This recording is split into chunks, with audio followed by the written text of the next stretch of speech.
Right. All right, peace, fam. I had to block somebody from the comments, like replying to one of my posts, which is like really rare that I block somebody from the post from commenting, not even a live, a live feed, live chat. I'm gonna tell you why. Because I made a video. I'm sorry. The post was about this troll right here, about news trolls using FBA name in the title and Tariq Nasheed name in the title. Now, obviously, the context is through slander. All right. So when I say trolls are using Tariq's name, FBA name in titles, I'm speaking the context of slander. You guys know that. I know that. The only people who try to act like it's something else is most likely a Tether. Okay. So the Tether said, well, you use Tariq name in almost all your videos. Okay. So I blocked them. So I'm going to share my videos. This is going back 1 month ago. Okay. Matter of fact, let me go a little down. Okay. And I'm doing good numbers, by the way. 1.2, 1,000, 1,000, 1.1. No Tariq Nasheed. Dr. Claw here at 1.3. No Tariq. Not in the title. 1.2.8 great numbers. 1.8 great numbers. 1.5 great numbers. Ain't no Tariq there. It did 1.1.3. Let's see. 2.7, 1K, 1,000, 1.4. No Tariq so far. When does his name pop up? Okay, we got 2.3 right here. No Tariq. 1.9, 1,000, 1.6. I don't see Tariq name there.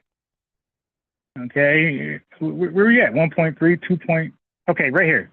This is the first video because this is a troll from my channel. So when I see him pop on Tariq Nasheed, I say, let me expose him, right? Because he's on my channel as Kwame and he's on Tariq Nasheed channel as Revenue. Okay, so you see hella videos, no Tariq there, stop it. Now, but recently I've been putting his name in the title more than often because I said, why would I let Tethers use the FBA or Tariq Nasheed name to slander, get hella views and maybe some profit, and we can't use his name for the positive. So basically his name could only show up in the feeds, the live feeds, in the algorithm as slander. So none of us can get our big brother back and defend him. Like, no, I'm not falling for that. So yeah, so I say, you know what? We need to put his name in our titles just to defend him. But there you go. Hella videos, hella successful views, and no Tariq Nasheed there. As a matter of fact, when you did see him with Revenue, that was at 2.9 as well. And I did 2.9 without him. All right.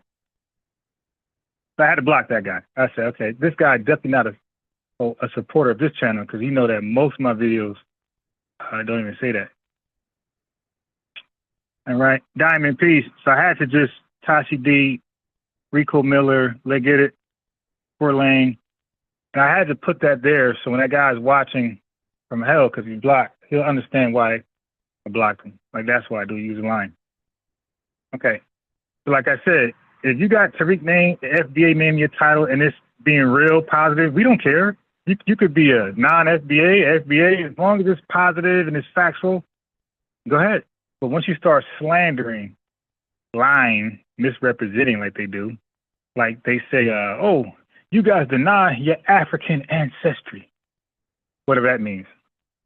It's like, actually, we don't. When we do our 23andMe and other DNA tests, it shows us Central West Africa.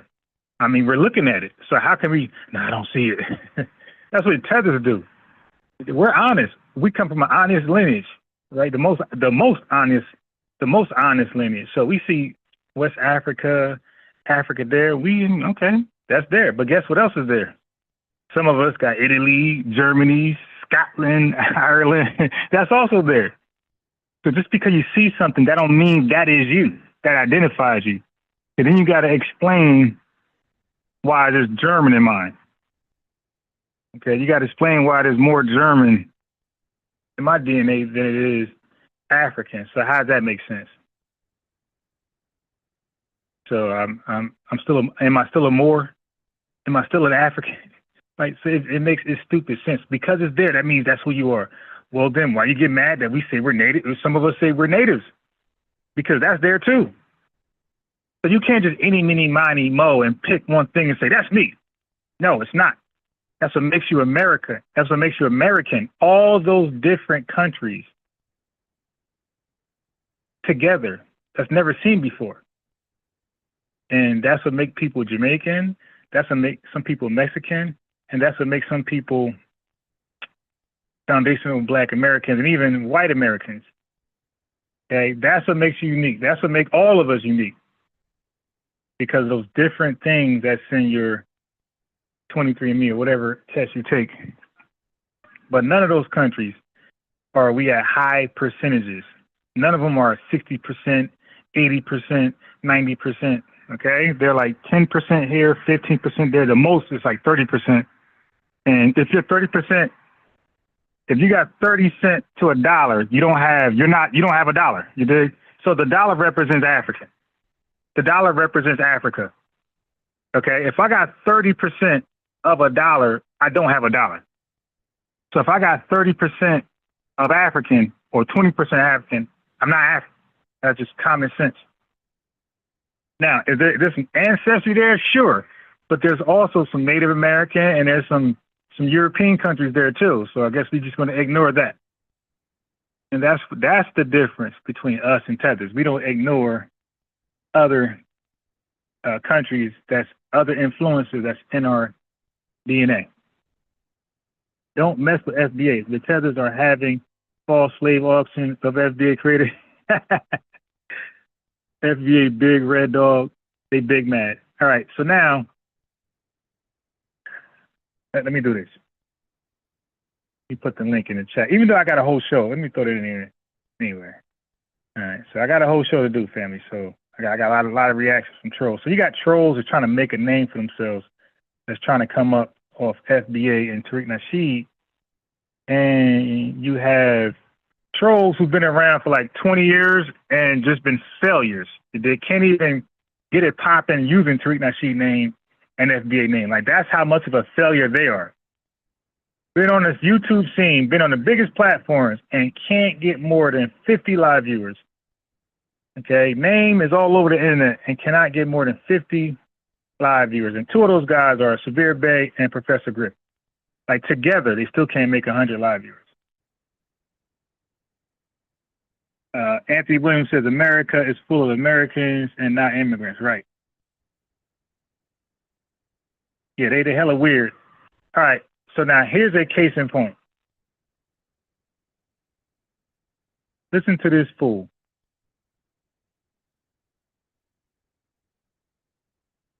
So this is one troll who's like been a failure. He's been online, like, I seen him online. He had to be like 27 years old online on Sinetta TV, Debating Sasu and Seti. And he been online consistently for like 20 years. And this guy is relatively unknown, just a complete failure. Now he's trying to resurrect whatever he got left, resuscitate, not even resurrect, resuscitate whatever he got left to make a comeback. It ain't working. Is he talking about? Because honestly, Black folks are aliens too.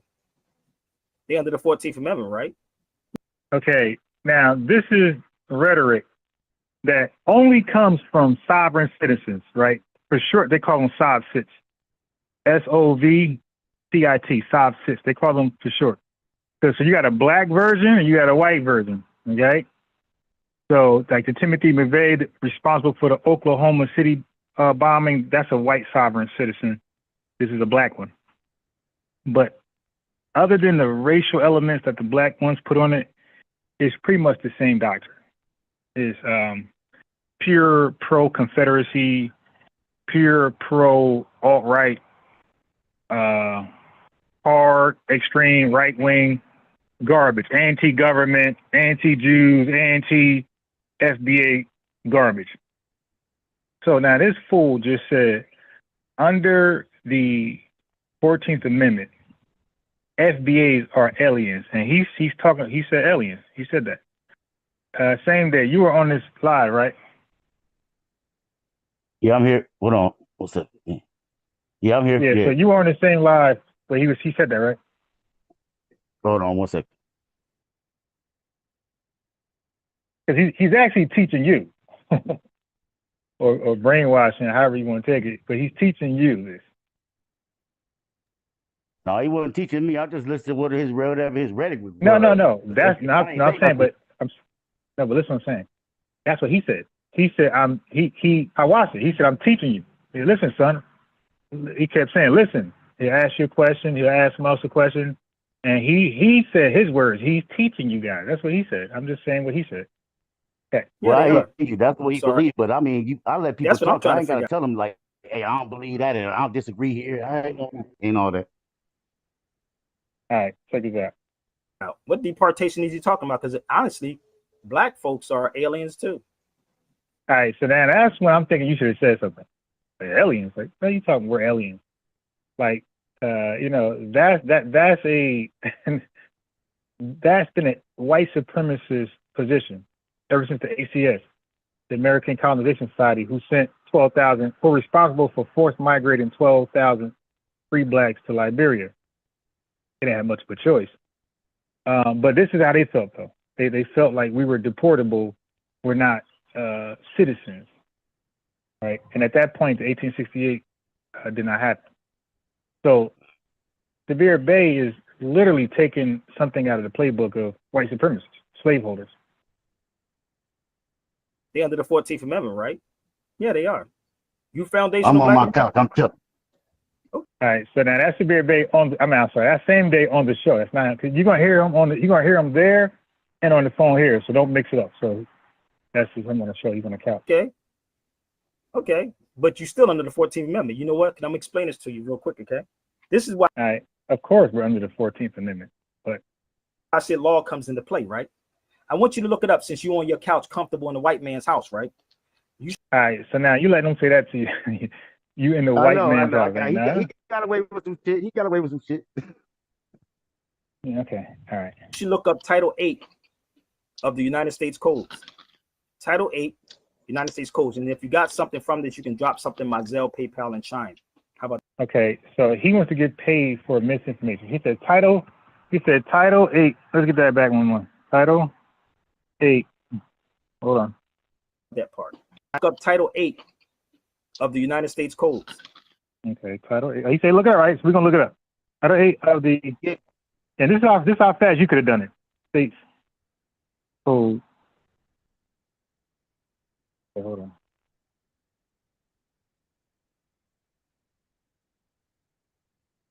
Yeah, Ron, man, I wasn't there to debate, my man. I just hear the rhetoric. No, you ain't got to debate. No, I'm saying you ain't got to debate. But okay, a debate. You guys, I don't know what you guys think a debate is. When your teacher says, "Hey, you black guys were never enslaved. You were indentured servants, or you were employed."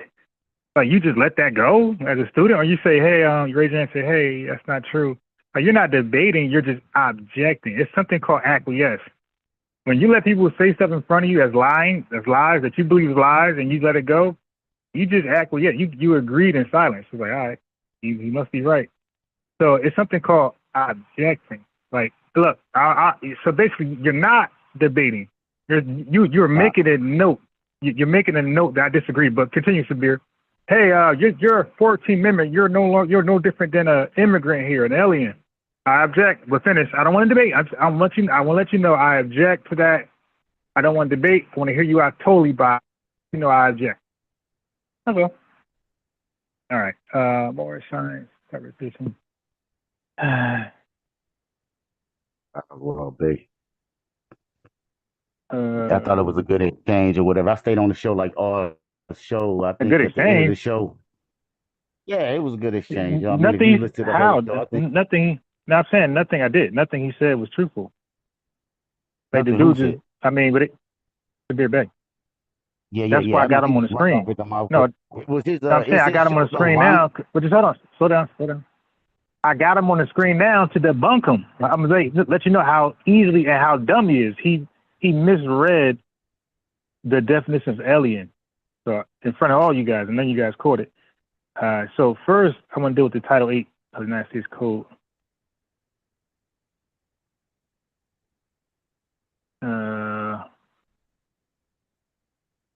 under the.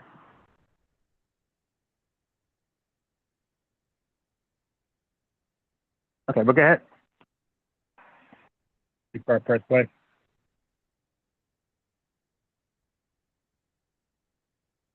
All right. So one more time, family. This is why I said law comes into play, right?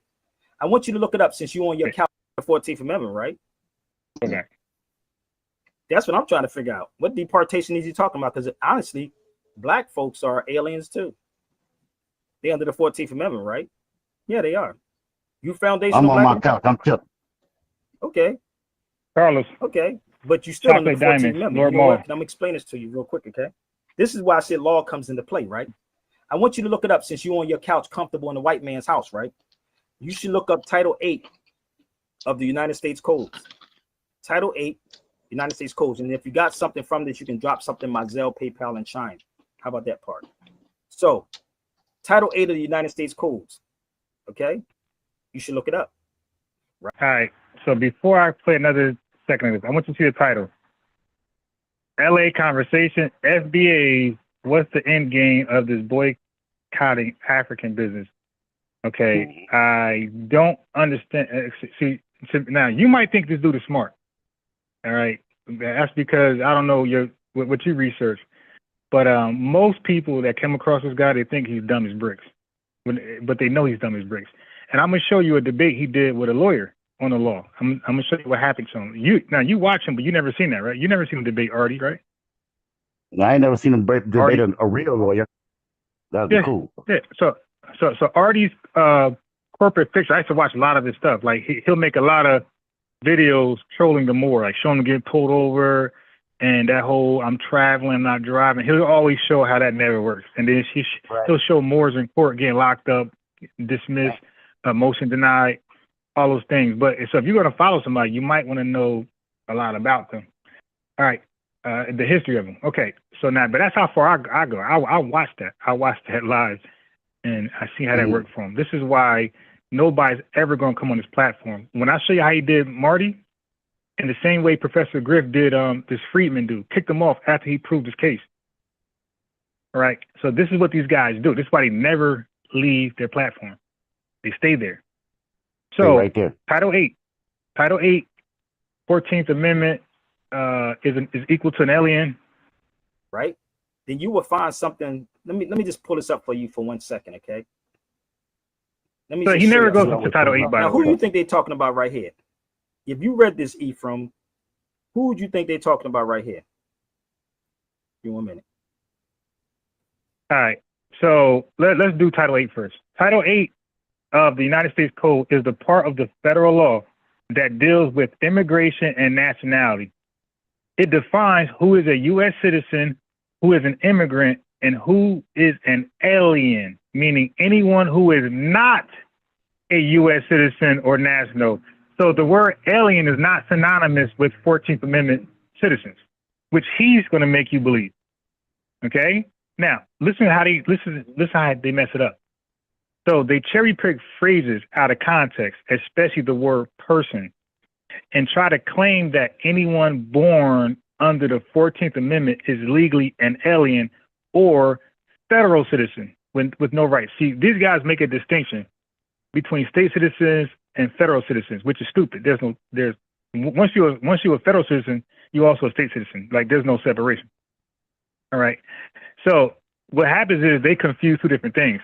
The definition of an alien in immigration law is non-citizens. Okay, this is immigration. He claims to be a law guy. We know no Moor's guy knows the law. Right? You want to know the law, you seek counsel. All right. Yeah, you go to see a lawyer. Don't go to the Moor. So the 14th Amendment, the definition of citizenship. All persons born or naturalized in the United States are citizens. So simple. Alien is not a citizen, and people who are given 14th Amendment protection or status, they're all citizens. So they contradict each other. They go opposite directions. Okay. So the 14th Amendment explicitly makes anyone born in the U.S. and subject to jurisdiction as a citizen, not an alien, like this stupid fool is about to say.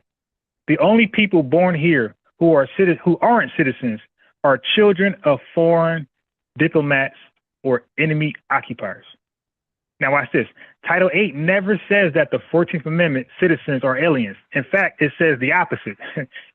Title 8 USC 1401 confirms that people born in the U.S. are citizens at birth.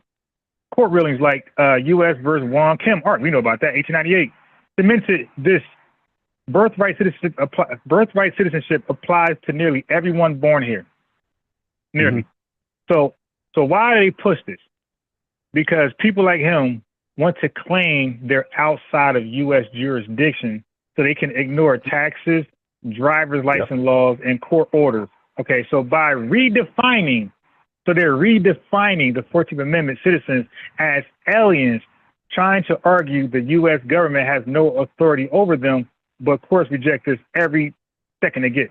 So they're trying to say, hey, we're not really 14th Amendment citizens subjected to jurisdiction and laws of the country. We're actually aliens.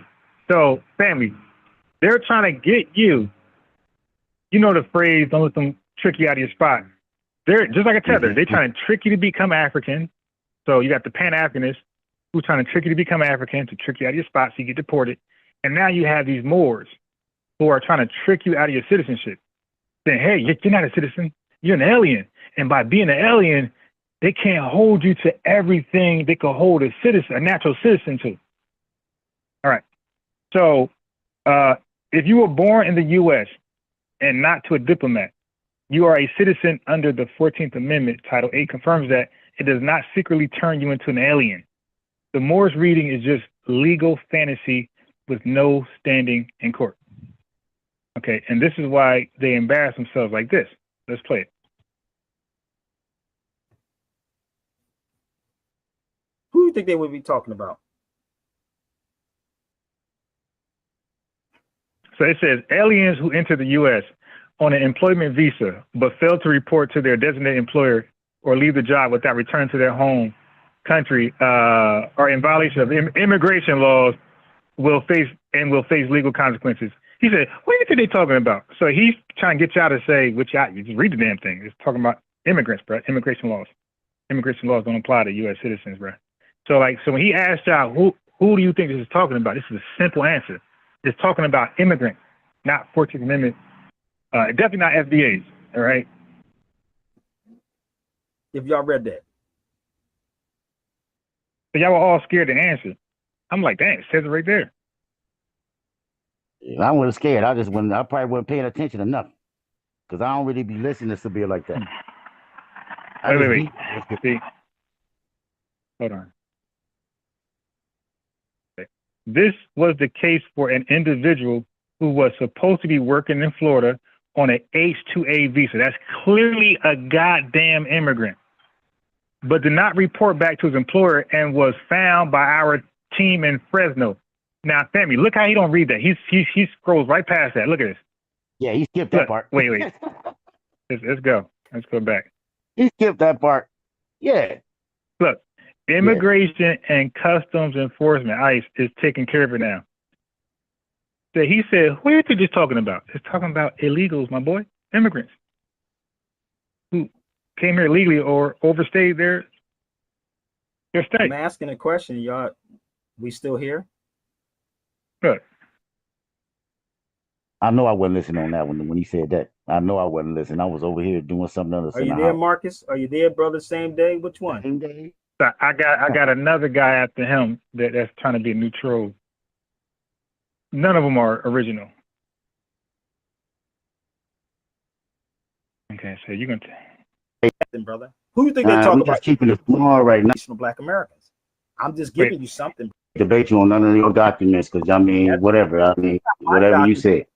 That's why you need to have this conversation with foundational Black Americans. Well, guess what? Same day as having it now.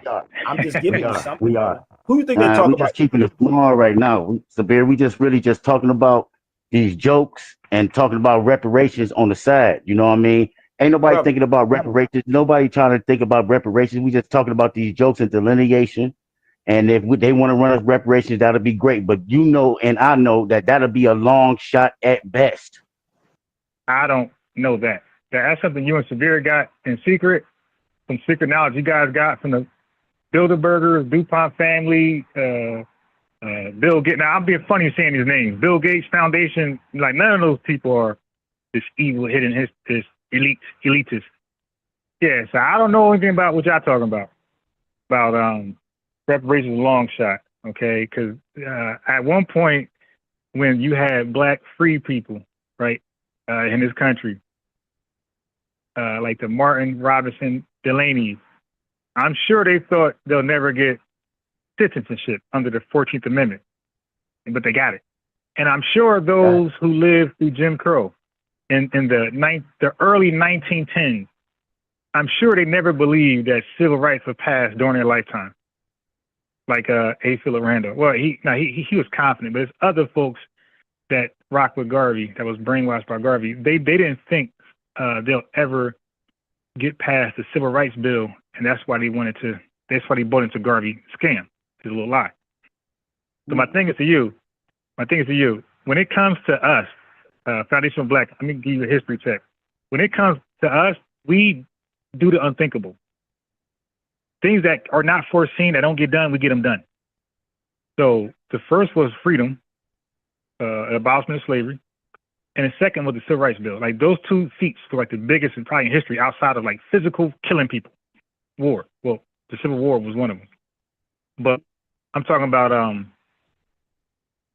from where we were, like a total subjective position, and then after that we flourished.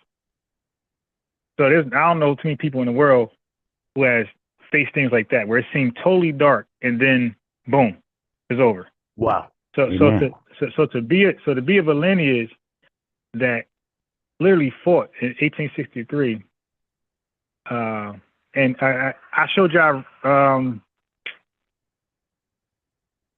the airport, was it Ribbons Airport? Built the whole airport. Took jets, took planes and went to Ethiopia with those planes and helped fight against the Italians. That's what we doing in a short period of time. So to say something is long shot for us is like disrespectful. There's nothing unfathomable when it comes to us. When we're left alone, when we're not under duress, when we're not being manipulated, sabotaged, undermined, there's nothing we could never achieve. Like there's no history of us being left alone in this country and couldn't achieve something. That's unheard of. Like again, we're building airports in a regular town, and the average white man and all these brilliant white people couldn't do that. Then we helped fight in the damn war with those. Then we helped train other Foundation Black Americans to fight in. So I think it was World War I. All right. Yeah, we are that brilliant. We've been around long enough. All of us. Then you need to ask your DNC, and if you don't know who that is, the Democratic National Party. That's who was talking about giving it to you, and you never gotten it. Oh, I voted for Kamala. They didn't. Exactly. All right. So let me correct you right there, same day. You said you voted for Kamala. They didn't. As though we voted for the other side. Dude, I ain't vote since Bill Clinton. So the whole they did, you sound like them right now. Like they like we're this monolith. No, bro, some FBA still, and by saying they, you pretty much lumped us up as like a cult group. No, bro. FBA's voted for Kamala. Some voted for Trump. Some voted for the independent parties, the Greenhouse, whoever else out there. Some voted for who was running? Was Dr. Boy, somebody retarded running? Some voted for him. It did, and some like me ain't voted at all. So it ain't no they. And then who is there we they go. I was talking about? Who was the day I didn't talk about? They wanted to know who I was talking about. The day I was talking about was Latino. That was the day. I wasn't talking about y'all, but see, I understand that y'all got to be on every panel and you got to say everything perfect. It ain't gonna happen like that, and I appreciate that. But if you was on panel, then you could say what you wanted to say. But yeah, true. The but day I'm talking about is Latino. All right, let me finish. Exactly. Hence my point. Hence my point. That's why you need to ask the previous administration before Trump got into office. See, I know the game. I know the game that you're playing, because all of this is stemming from that. You know that Trump is in office, and this is why everybody want to jump on the bandwagon and be Norma Ray. That's number one. Number two, there's a situation. So basically, what you did was it backfired because they believe you're doing this. They believe you really this is what they think. They believe you really voted for Trump, but in their mind, since Trump is messing up, you don't want to go down with the shit. So now you're hopping on, I voted for Kamala. This is how they view you. So now all of a sudden, you're lying to them. You're lying, saying you voted for Kamala. So now he's saying no. So he's like, nah, I see your trick. I see what you're trying to do. You're trying to act like you voted for Kamala, but you really voted for Trump. It just ain't going the way you like. That's how he's coming at you. That's going on down there in Arkansas right now that so-called white folks want to have their own town, and people are in an outrage, are in an uproar about that, talking about, well, why they distance themselves from everybody else? That's racist and this, thing, and the other. And that's not what they're doing. What they're doing is they are getting tired. People are getting tired. Okay, so now keep in mind, so he's justifying an all-white racist town built on hatred, and out of hatred becomes violence. Hatred begets, from white supremacists, hatred 100% begets violence. So now this Moor is justifying an all-white town that's clearly racist, because they said no other race but whites. And when whites are left by themselves, or when they want to be by themselves, build this white enclave, violence almost always come from that. So now this Moor is justifying a white town that's inevitably going to have violence towards, most likely, FBAs. And he's justified. So he's going to tell you why they really want the town. It ain't because they're racist and want to harm FBAs. This is why. What they're doing is they are getting tired. People are getting tired of the melodramatics that society is out here, perpetrating. All of this, quote unquote, wokeism and council culture, because you're afraid to actually speak the truth and call it out. Now, what truth they are speaking? For what it is. So therefore, people are getting tired, and they say, well, you know what? Y'all can have it. I'm moving elsewhere. And to be honest with you, hell, I'll probably do the same goddamn thing. Okay, now, family, we know historically Moors always, first of all, they're fake Moors. Right? They're not the real Moroccan Moors. Okay, but the real Moroccan Moors has always been coon.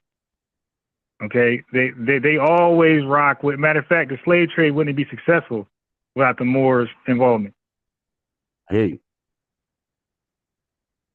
Yeah, they wouldn't be successful because like they control the seas, so they protected the UK, all these white folks, from transporting black folks over here to do slave labor.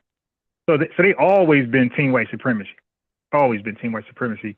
So now you got black people who are probably most likely FBA or from the islands, cosplaying as Moors, and they're just borrowing the playbook of the real Moors who are actually team white supremacy. So this is why they could sound like this. They could sound like a coon, because the real Moors, that's what they were. They were never a friend of us. And they claim because it makes no sense. Hold on, let me. It really doesn't. You sit up here and talk about boycott of what? Boycott of what? No, he's telling you. He's not breaking up probably on your end. He's not breaking up over here. This is the thing. Oh, I can hear you. This is the thing. These black, they're not ready to go to war, bro. All these niggas, who you gonna get the guns? Who? What? Where you? Yeah. Now here is the other talking point that extreme woke people will have. They always want to put us at war. Professor Grift, Pan-Africanist, all the RBG guys, the coon Moors, Tethers, they always act like we're going to take up. No, that's what y'all want to do, and y'all too scared. Y'all look at white man as the devil. We don't. That's not how we view white people. That's how y'all do it. So y'all take up arms and y'all go handle. Yeah, well, white guy. Listen, that's automatic. You already know we ain't fucking white, dude. Well, bro, no. Look. I do the good ones because there's good and bad in white society, and if a white person can help me out with a business loan or some information or maybe investment, things like that. I don't have that problem. That's your problem. Again, like that anti-white, anti-Jew stuff y'all be talking, like that's y'all. That's that small cult, that small tiny percentage of Black America who feels like that. Like even Nation Islam backed off that. That's so primitive in thought. Who get the bullets from? Just think about it. They hyping this. I'm from Philly. We know how we would set somebody up and make a nigga be the fall guy. Yep. There's a guy. So now he's back setting up Black people. So his analogy is harming Black people or setting them up in a bad way. But I'm gonna skip past this. What they don't know is this is it's a story in the show and the lecture. I want to get back to the 14th Amendment. In a strip club, my nigga. I said I had a lien against my truck. That was real. I did have a lien against my truck. Ask my boy Lincoln how when they tried to take my truck and they had to give my truck back to me. You see what I'm saying? So don't say what I'm. You don't have to worry you about probably made a payment. You probably got your truck back and you made a payment. Right? Oh, you around people. Believe me, you're a citizen. There we go. What document in your pocket say that you're a citizen? Now this fool said, "What document do we have in our pocket that says we're a citizen?" Okay, first of all, this is a fool. You see, he's supposed to know the law and the Constitution. Well, the Fourth Amendment of the Constitution says it protects you from illegal searches and seizures. So you don't have the right to identify yourself to any law official in this country unless you're being accused of a crime. So that amendment was important because they was doing that back in Britain. They were asking for ID, and searching people without a probable cause. So our Fourth Amendment protects us from this, hey, look, I'm a citizen. First of all, our driver license, our address, all that stuff. My driver license, mine says Black. I don't know what y'all say. Y'all might say Tether, but mine says Black. So everything about my driver license let anybody know, hey, man, this is a citizen. We don't have no reason to believe otherwise. So my driver license is enough. Okay? Let's go on. Tell me what you have, brother. Same day that say you're a citizen. Any foundational Black American. Is it bloodline? Because if it's bloodline, did you do a DNA test? Yeah, we already did this. Remember, I told you my driver's license say I'm in the state of Michigan. Okay, so then he said bloodline, but then he called you a Moor later on. He said you were a Moor. I mean, you still. Yeah, he always. But hold on, always say. I got it. No, yeah, but I'm responding to him, not you. I'm saying he called you a Moor earlier, and he didn't ask you for your DNA test. So it's like, bro. So if I'm not a natural citizen because I don't have a DNA test, then how am I a Moor without a DNA test? Like, so it goes both ways. If I don't have proof this way, then I don't have proof that way. And my birth certificate say I was born in Alabama. No, listen to me again. I need you to listen. No. The birth certificate does not say that you're a citizen. I said citizen. Your driver's license does not say you're a citizen either. So let me explain this to you one more again, just in case you don't understand this. And if I'm wrong, somebody pull out their driver's license and say that they're a citizen. Pull out their birth certificate. Let me explain how this works. If you read what I just sent to you, right? Do you all know what a resident is? I'm going to explain this to you. I'm an hour and 10 minutes in. Babble. Now look at this retarded SHIT you about to explain. I'm a resident in different places. I don't know if y'all know that or not. Right. What do you mean, Sabir? I can get mail sent to Spain if I choose to in Granada right now and go to Granada and pick that up. Okay, so one thing about these charlatans, they always want to explain how special they are from you. Now, they claim Tariq Nasheed is the leader of FBA. They claim he claims he's a cult leader. Then they got to explain his doctrine. Like, what does he say that shows how he's more special than his cult followers, because every cult leader has a story why they are supposed to be in that position. Like Joseph Smith said that he was touched by angels and he found the holy tablets. Like, so everybody has a story to why that they are. Elijah Muhammad, you know, he spoke to God himself. Master Farmer, everybody got a Noble Drew Ali, you know, fell from heaven. Everybody got a Prophet Muhammad couldn't read and write and sent to a cave and Allah spoke to him. So every cult leader has a unique story, a divine unique story that puts them above their followers. So now, Sabir's Bay, his story is, look, I got all these residents, I got all this stuff. You don't got this. You got to come under me and learn what I got to get this unique stuff. Yeah. I It's can go to behind the Chicago, wall. wherever I stayed. Okay, well, it's not called Chicago. It's not called Chicago. It's called Chicago. This guy said Chicago. Sha'Carri Richardson. I can go to Sha'Carri Richardson. No, bro, it's Chicago. Granada and pick that up. I can go to Chicago, wherever I stayed in Chicago, at the hotel, whatever, and send mail there. They got little boxes they keep for you, right? Just in case you don't know how this works. So I can go there and get mails picked up. I can go to Philadelphia and get mail picked up at the. And guess what? You can also send crack through the mail. Okay, you actually can send crack through the mail. Hope you'll get caught. So you can do a lot of things. It doesn't mean it's legal, or it doesn't mean it's legal. You can do a lot of things, bro. You can actually send crystal meth through mail. They do it in the damn prison systems. They, you know, they bring contraband by letters. You can do whatever you want to do. It doesn't make it legal. The spot I used to stay in Philly.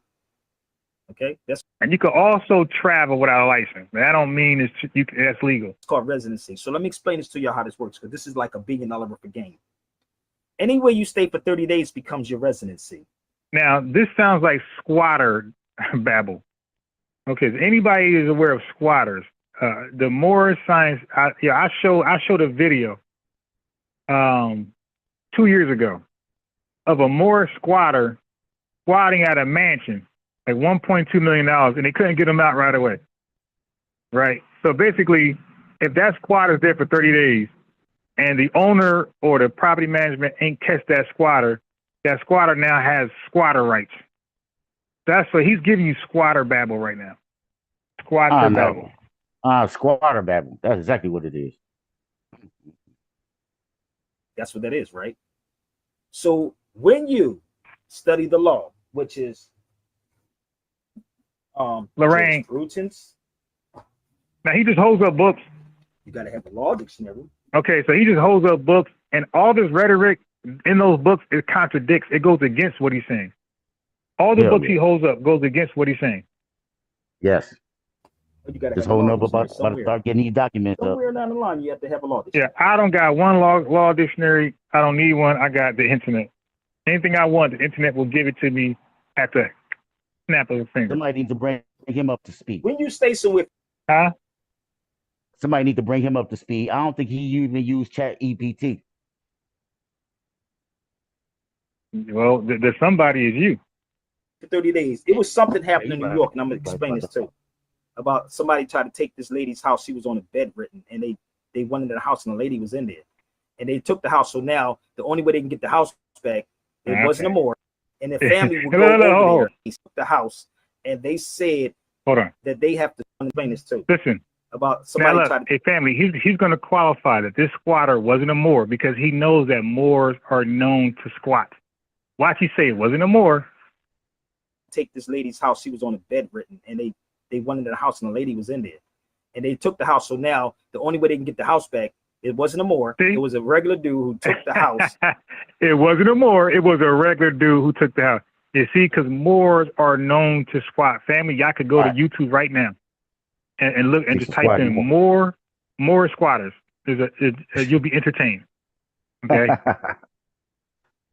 And they said that they have to sue the dude. He has to lose the case in order for him to get the property. Let's get back to 14th Amendment. Blacks are doing here. What I just showed you, visa, not United States, not America. America's a continent, not a country. It's a continent. That's why I said look up Title 8 of the United States. Yeah, we just did, and it doesn't agree with you, bro. it debunks you.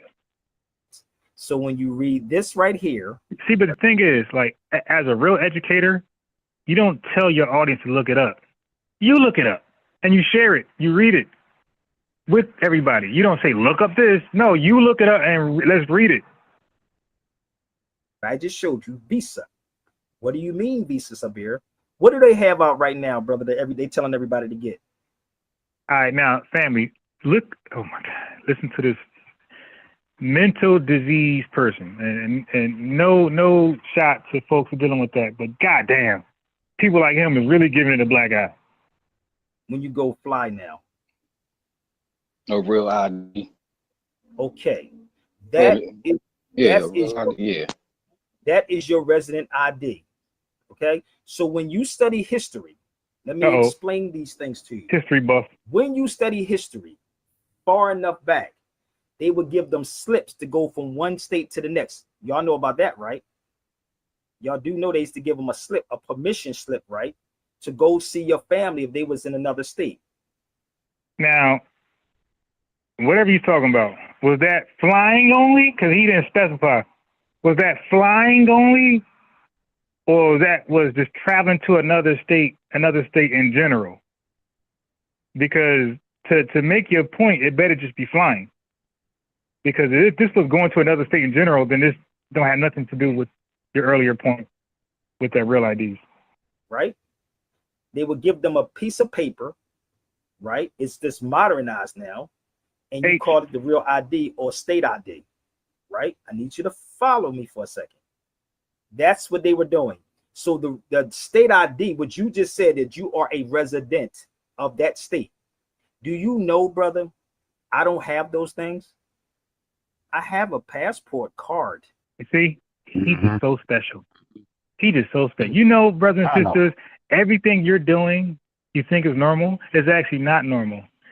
And I don't do those things. I'm the smartest guy in the room. I'm the guy who eats Lucky Charms without marshmallows. So in essence, I eat unlucky charms. Yo, that comment was so funny yesterday. I master what I do, and it's not an address on there. There is no address on a passport card, nor it's no resident. It's no address on my passport. You follow me? I am put down as a U.S. national, which has a nationality. Okay, I need you to understand. You can look these things up. When I would just wait, I'm looking at the chat. D5 star point star. Just quick question: are you FBA? Yes or no? That's all. Just a quick question. Went through TSA pre-check. They ask you, go online and go to that. Here with me. That says alien, and when you go to Title 8, look. So don't say what. Oh, brother, you should do it first. I did it first. I can tell you how to do it though. So when you understand that these people are aliens, 14th Amendment, I'm gonna prove my point. Okay, so now we just debunked that. 14th Amendment people are aliens. So, okay, so Foundation of Black Americans, we're aliens, according to what he's going to misread.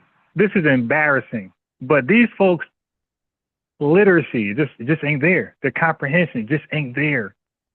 The document is going to say the opposite of what he's proclaiming. He's proclaiming that alien status is equal to a 14th Amendment citizen, FBA. Get with me.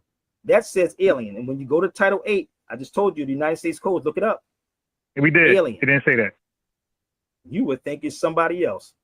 But what made black people citizens? Look at this. It says aliens who enter the United States on an employment visa. Which one of us, which one of FBAs, which one of 43 million of us, we're already here. So why are we re-entering with a visa, employment visa? Man, he got past me with that. What made a black person a citizen? What amendment to the Constitution made a black person a citizen? 14th Amendment, my boy, 1868. Come on. I'm just trying to help y'all out. This is very simple. Come on, same day. I see you on here, brother. You can take that back. I know you're an agent or a spy. I got you. Oh, damn. You got me. You should take this back to them and ask them what made them. Yeah, calm down, man. I told you I'm not out, man. I'm just chilling, man. I'm just trying to learn, bro.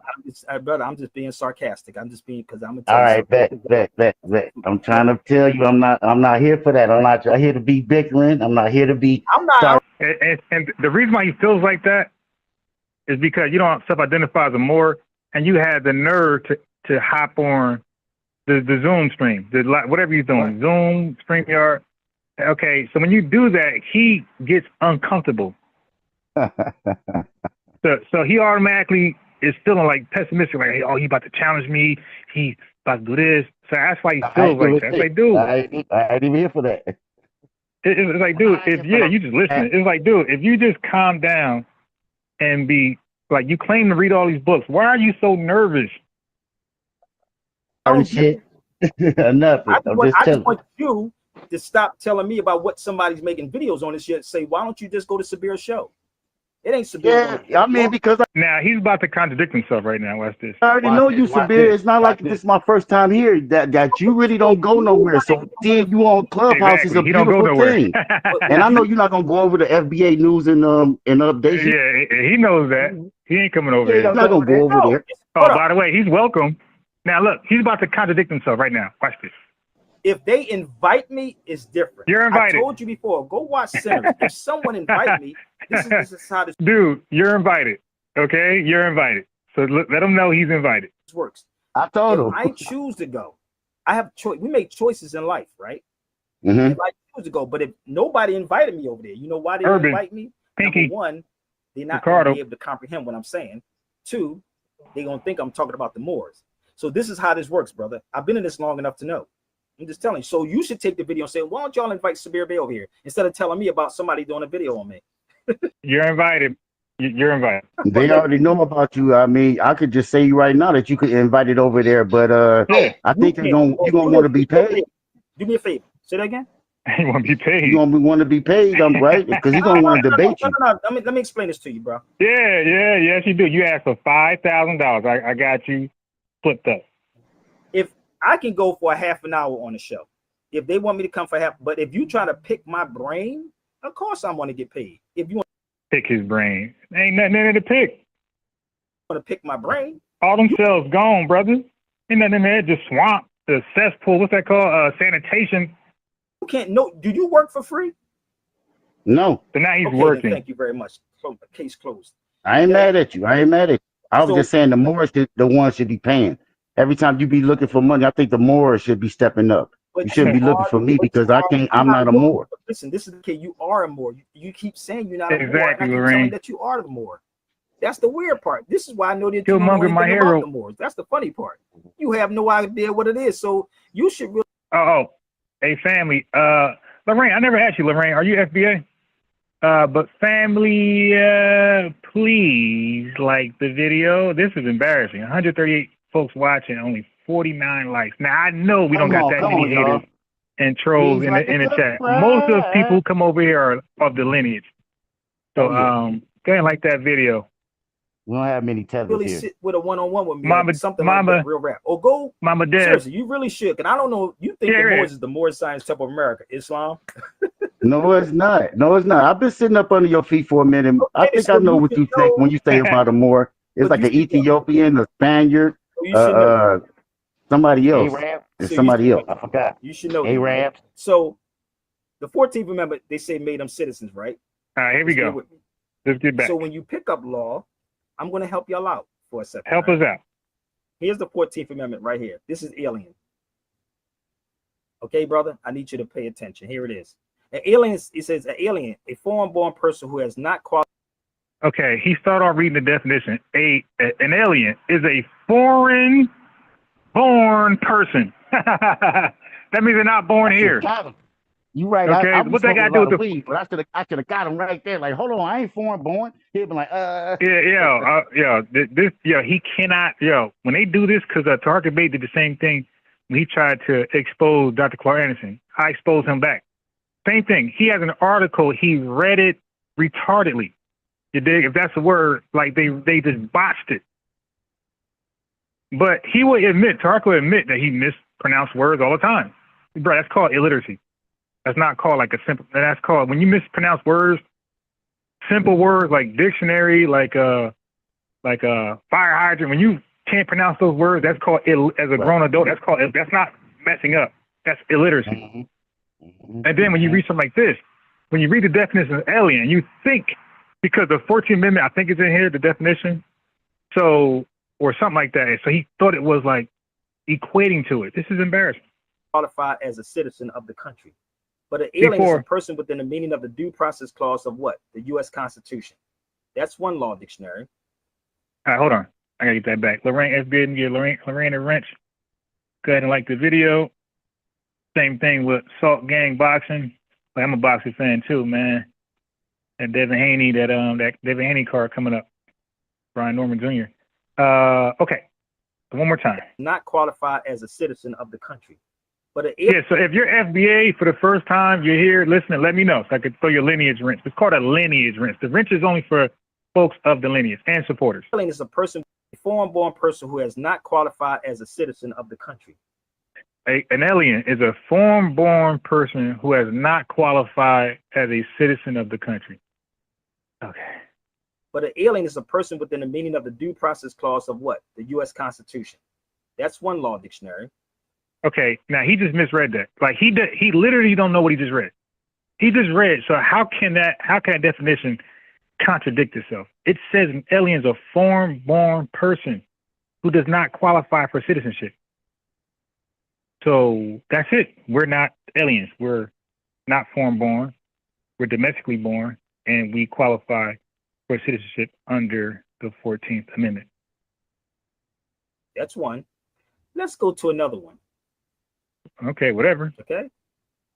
Now, keep in mind, he's reading from the books that he hold up. And the dude can't comprehend what he reads. That's why that doesn't impress me, you holding books up. It's like, yo, because in grade school, your teacher would say, okay, fine, you can read words, great. Now, put it in your own words. That shows intelligence. Put it in your words. What do you get out of it? What is it saying to you? How can you rephrase this? Repackage this? That shows comprehension. That shows intelligence. You're not just a parroter. You don't just quote stuff. You can actually give it back. Go to Barron's Law Dictionary. Bro, you go to anybody. You go to Bob, Ricky, you can and Mike find this dictionary. in any law dictionary that you choose to. I bet you can. Okay. We're alien.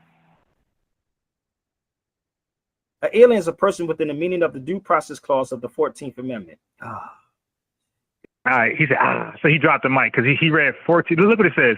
An alien is a person within the meaning of the due process clause of the 14th Amendment, 347 U.S. 522, 530. An alien is treated as a suspect classification for purposes of equal protection analysis. For example, the Supreme Court has invalidated statutes that prevent aliens from entering a state civil service. So that is not a U.S. It's telling you they're not U.S. citizens, fool. They're not under the 14th Amendment. Good gosh, how far do you want me to go with this? Ephraim? Oh my gosh, Marcus, this is kind of crazy, man, ain't it? Wow, right? He thinks he's it's cooking. right in front of your face. Right? Right there. So if alien is the 14th Amendment, and you're claiming, so he said if alien is 14, so he thinks what he read, alien is synonymous with the 14th Amendment. So like, okay, go ahead. The 14th. So if alien is the 14th Amendment, and you're claiming the 14th Amendment, and if you read the 14th Amendment, I'll quote, all persons born or naturalized is subject to the jurisdiction thereof. It doesn't say we the people.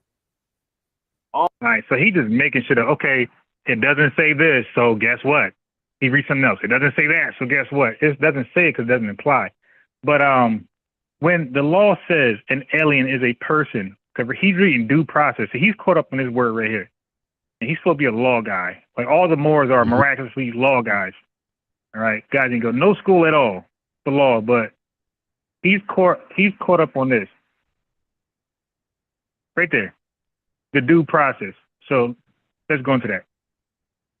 When the law says an alien is a person within the meaning of the due process clause of the 14th Amendment, it means alien, as we read earlier, and now alien equals someone who is not a U.S. citizen. You should have asked him, brother, is an alien a U.S. citizen?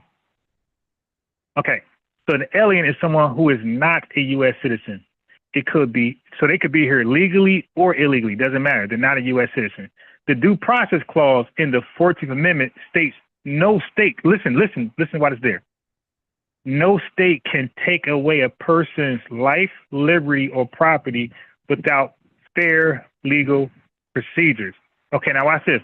By saying an alien is a person in this context, the courts are making it clear that non-citizens still have certain basic constitutional protections while in the U.S. and while in custody. So you will see those ICE, you'll see ICE pick up those immigrants after the court hearings, right? And you'll see those white folks educating the immigrants under ICE custody. Hey, you don't got to answer that. You don't got to answer this. You don't got to answer that. You don't got to answer it. So they're informing of the laws that still protects them. Okay, that's all. So now this does not mean they get all the rights of citizens, like vote. They can't vote. That's illegal, by the way. That you'll get locked up and deported if you try to vote as an illegal or a non-citizen. Period. Non-citizen. You go legal or illegal.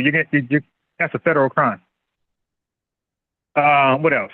Okay, so it means that the government still has to follow the law before punishing or detaining them. So even if you're not an American citizen, the government can't just lock you up, deport you, or take your stuff without following fair legal steps, because you still count as a person under the 14th Amendment. So legal aliens, illegal aliens, they are still persons under the 14th Amendment, although they're not citizens. All right, so this guy right here is just stupid. Like, there's no way to describe him.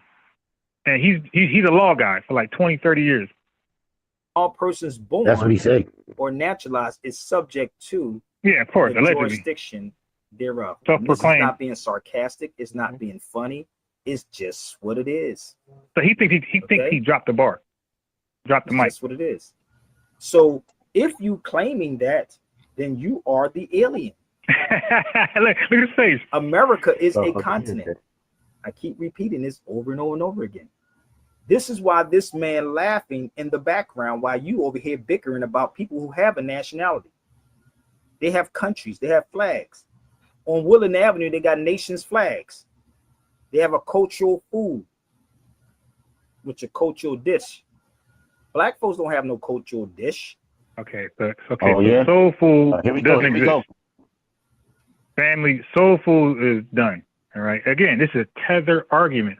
Now he's supposedly FBA, but he has a Tether mindset. So to us, shit, we can call you Tether.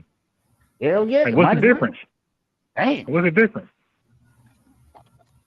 We don't. If you walk through our neighborhoods right at this moment, in your neighborhood,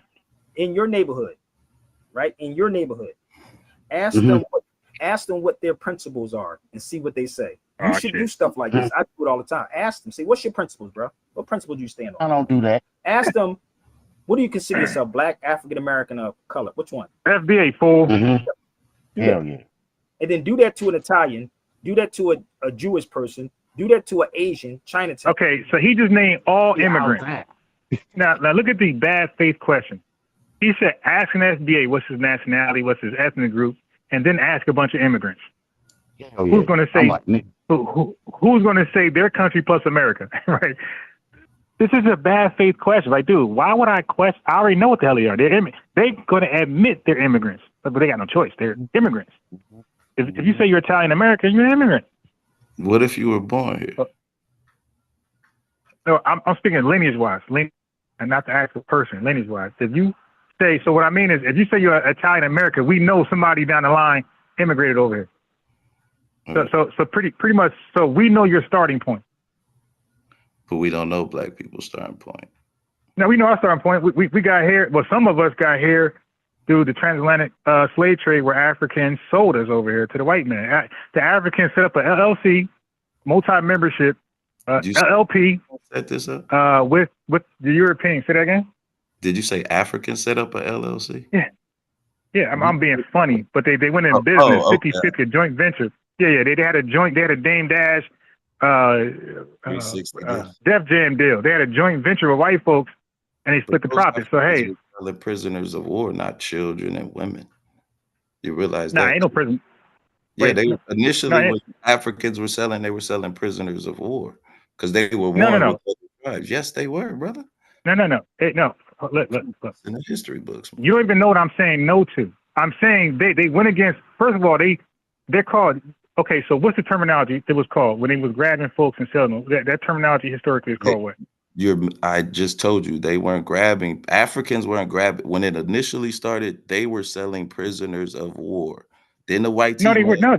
Yeah, okay. No. It's called slavery, bro. They were grabbing everybody who was not a part of it. Not. Okay. No. You don't come here and start lying. No.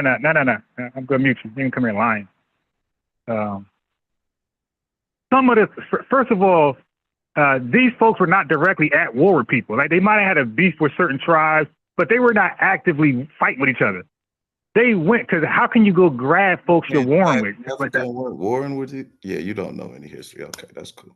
I got you. Well, okay. Let me ask you this. I don't know history, but you're stupid as they know they was called slave raiders. I asked you what was that process called. You didn't know. But you know history, right? All right. So let's check your history. Get off mute. Because I don't know history and you do. So get off mute and let's talk about that process. See, he muted himself. Okay. Yeah, now, ask the question. And okay, cool. That's why I'm staying muted. I want to be disrespectful. No, you cool. So did Africans sell blacks to white people? Did they sell regardless of why? People? Yeah. Yes. Yeah, they did.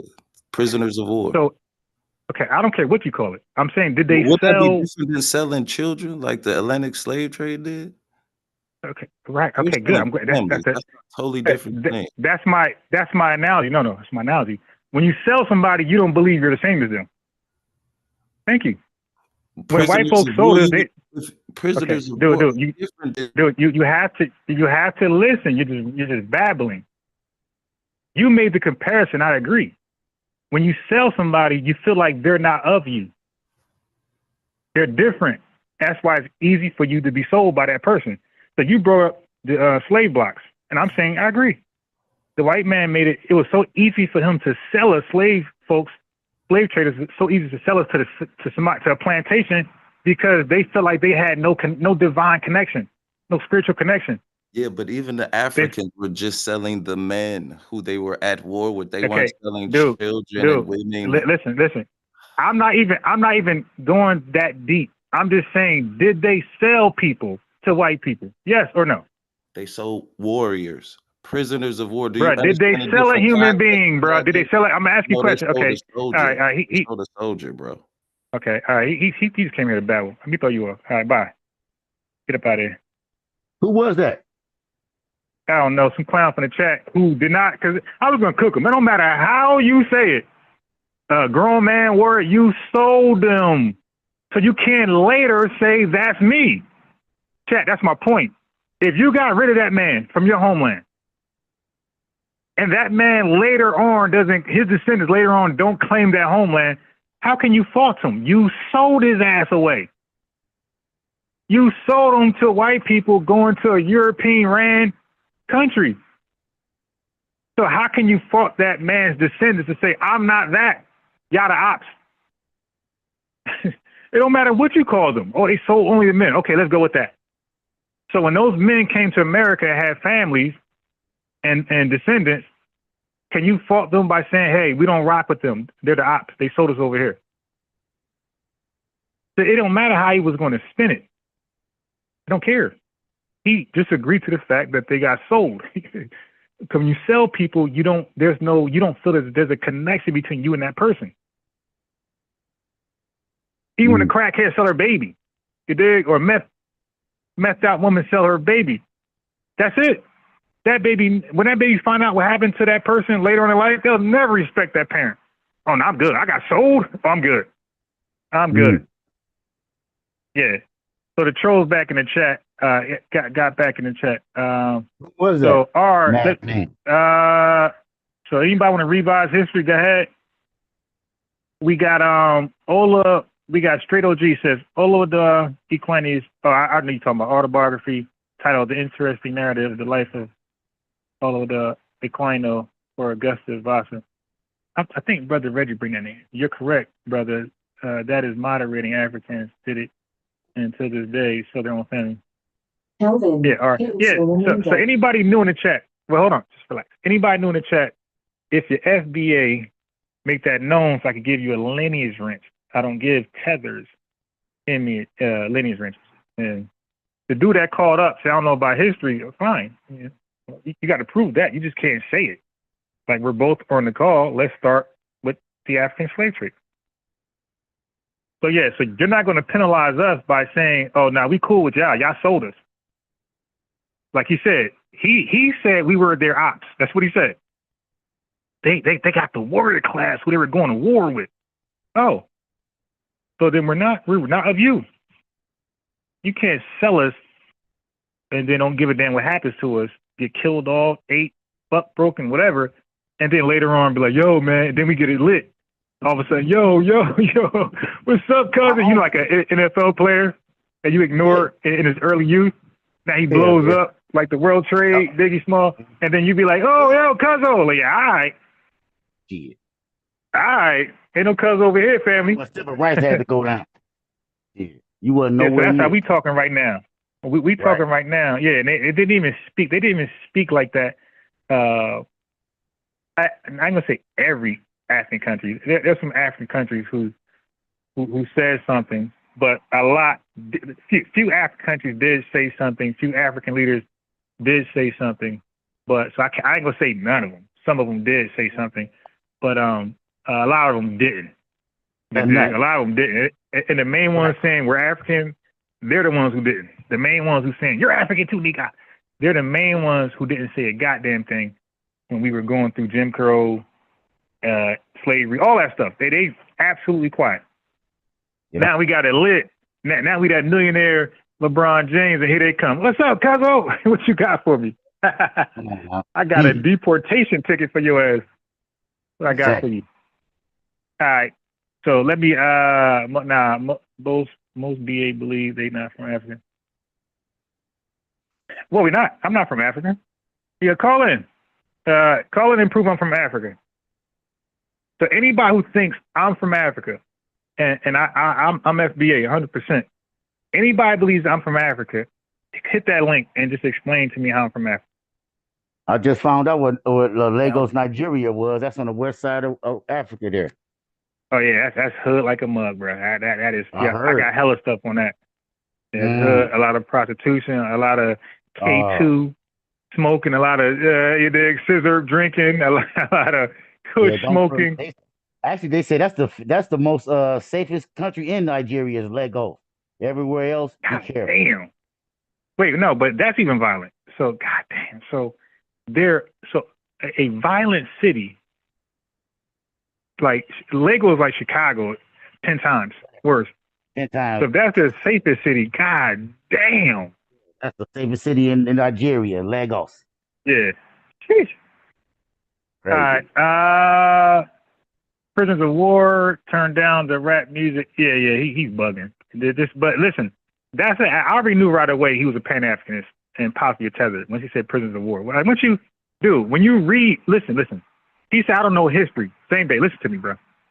When you read history of what happened between the transatlantic slave trade, whites and Africans, the word prisoner of war don't even come up. So he just inserted that word. He made that shit up. He inserted that word. That nothing you read is going to say prisoners of war. When they talk about the transatlantic slave trade, you will never read prisoners of war. He just made that shit up. Joe did. And he's hoping it could fly under, because they don't know us. Like, they don't know us, so they don't know what we know and don't know. So they're trying stuff to see what works. And by the way, Revenue his real name is Kwame. Right. So everything he's trying on Tariq Nasheed tried over here. Just look through my archives, family, and just type in the name Kwame, Kwame. That's his new name is Revenue, because he got cooked so much over here. He had to rebrand himself as Revenue on Tariq Radio. So now one day I'm gonna stay up and call in and expose that clown. But I eventually blocked him from over here. He just a disrespectful Tether. He probably in the chat. Okay, all right. So no wonder Pinky was timing this guy out. So D5 point star, this idiot said, I never been to Nigeria to know it's crime ridden. Brother, have you ever been to Chicago? But you accept that, right? Most of us never been to Chicago. Well, I've been there one time, but most of us never been to Chicago, but same day in chat. But we accept that crime stat. We accept that as a fact. Matter of fact, most of your stats, you fool, you never experienced it, but you accept it as a fact. Don't you say we're 13% of the population? How do you know? You didn't do the calculation. See how that works? So yeah, I don't need to know. Well, first of all, it's a third world country, and it's impoverished. Yep. And we know impoverished equals crime. So, and bro, we ain't gonna. So what is it? Wakanda? So okay, so everybody's lying. Even the Nigerians are lying. Nigeria is rich, right? Is rich. It's Wakanda. Okay. Well, take your ass over there. Like, no wonder Pinky was deleting your. Yeah, Pinky okay. on. She got okay. Hey, but call in. I mean, click the link though. Like, don't troll from the chat. Hell yeah, throw that link up again. Yeah, because a ghetto in Chicago is like Wakanda in Nigeria. So, bro, go ahead and click the link. Don't be scary.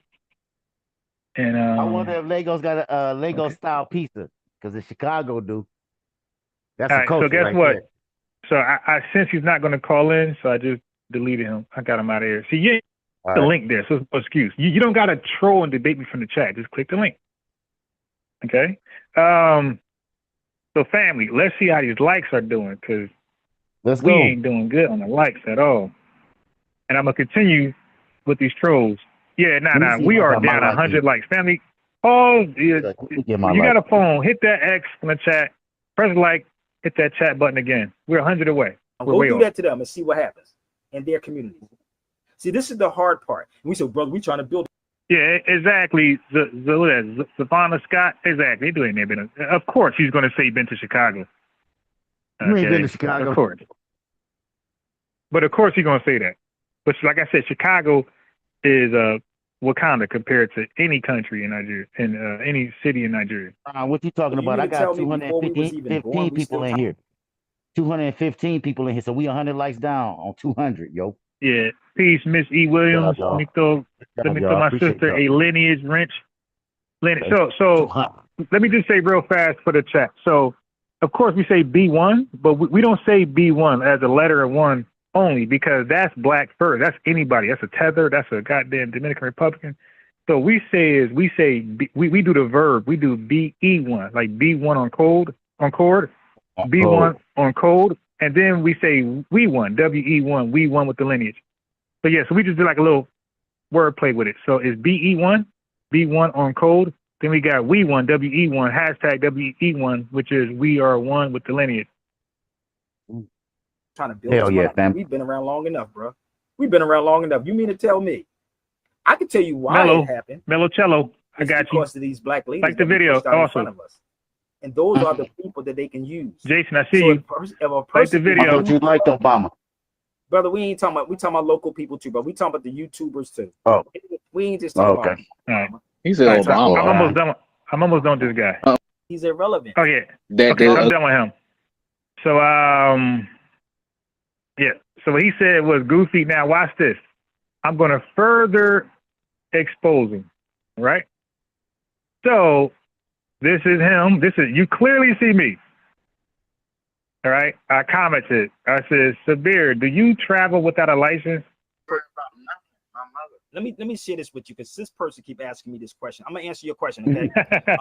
What you can do, brother, if you would like to talk to Sabir Bey, I do a one-on-one. He said, Sabir, do you travel without a license? How about buying my video I did called Driving versus Traveling? How about that part? Okay, so all of this information, family, I don't know how y'all can sit there and listen to the guy. He never said shit. And when you ask for clarity, you got to buy his video, or you got to solicit a one-on-one consultation. Like everything just costs money with this guy. Like you just can't talk to him to expose his lies. It got to be, hey man, you got to buy my book, my video, or one-on-one consultation, man. And he don't even say that. He don't even think that he a grifter. Like just like Dr. Umar, he a grifter, dog, asking for cash apps. Not, you got to but pay. This guy is 100,000 times worse than Umar, because at least Umar is proven to be like he's scamming, but he's proven to be educated. This guy has not been. He's been proven to be uneducated. Video. The guy read the definition of an alien, and he thought the definition of alien was inclusive to 14th Amendment citizens, and it was clearly exclusive. I got him on the next time. I'm not. No, let me be quiet. Just bring him over here, bro. No, this is the funny part. They always try to get something for nothing. So what you can do is email me, and you can either get my driving versus traveling video, right? Email, or you can have a one-on-one with me. But I do charge one-on-one. You better hurry up, because I think I'm gonna go to about $400 just to talk with me for an hour. Okay, so you see that, right? So family, wait, I'm laying something down. So family, he always talk about come to his live, the StreamYard button is there. He'll debate you, but then he'll say $400. Okay, so it's like, hold on. So which is it? Do I click the link to have a discussion with you, or do I click the link and you just never talk? Well, never let me talk. You just lecture, and then if I am going to talk, it's $400. No, I know, because I'm approved right now. Watch this. This is him and that lawyer. Let's go. I've seen this. So I want to see this. So dope. Peace. So let's move. So that's the lawyer right here. This is already a corporate fiction of this channel. So this is the lawyer who called in, and he's doing his own like mirror stream. He's getting his own copy because he knows clowns like Sabir Bey will delete the copy after getting this. So when the people don't know what I'm doing, somebody said. Now keep in mind, family, he gave the guy the link to add to the content, to give his information, right? Whatever he got. He's going to invite, this is disrespectful. He put the link out there and said, click it. Like, he bluffed him. He actually clicked it. Yep. He's not going to let the dude talk at all. I keep trying to tell you that. Okay? You don't know no better because you haven't been there long enough. But guys like him, they'll throw the link out there. You'll click the link and you'll just be on mute the whole time he lectures. And then when he's done, any questions? All right, brother, catch me next time. You got to pay for that. Mm-hmm. All right, listen. Damn. Only heard of Pop Carbon 2010. Told you. So my point is, people, I got some more, so bear with me, okay? Hey, bro, are you not to get off topic? But I want to know: are you gonna release the video from that y'all did over cross seas? Yeah, well, Chris is working on the video, and Percy's working on some stuff. So we got a lot of stuff we working on. So bear with me. It's going to be released the video on YouTube. Okay. YouTube. Peace, sister. How you doing, Severe? It's going to be released on YouTube. So it's a lot of stuff we're working on, and we one of the other plans, we're going to actually start going to Tanzania. Oh my God! For what? The other place that we can ready go to. What? This is the lawyer right here. Let's move forward. So he's on the panel. I'm just showing y'all some stuff that y'all may not have necessarily seen before. So bear with me. So he's so unique. So I'm going to show you something else. He's so unique. All of it is something you've never seen before. Because he got to show this how is another one important right he is. here. Most of y'all probably saw this on YouTube also. You see me with a short haircut, right? We didn't see that bullshit. See that one, Lance? Most of y'all probably saw that. So it's him right here with his low haircut. He has like a brush cut. This is how long he's been on YouTube. This is a failed content creator. And he had his locks for like 20 years, right? So now he's here with a brush cut. He's like 22. He's like 49 right now. Dang. 27 years on YouTube. He's a failed content creator that has to put FBA and Tariq Nasheed name in his title to just get 15 more viewers. And that's a total of 50 live viewers he has. 27 years and can only do 15 to 20 live viewers. Professor Griff, another failed content creator, 15 live viewers. This dude with Chuck D and Nick Cannon and all these things, 15 live viewers. 15? That's pathetic. So they got to put FBA, Tariq Nasheed in their title. I'm the one that took Brother Taj in New York on this TV show with my sister. right there, right? So when I'm showing you receipts on this information, do your research on what I'm saying, okay? Do your research, okay? Before you.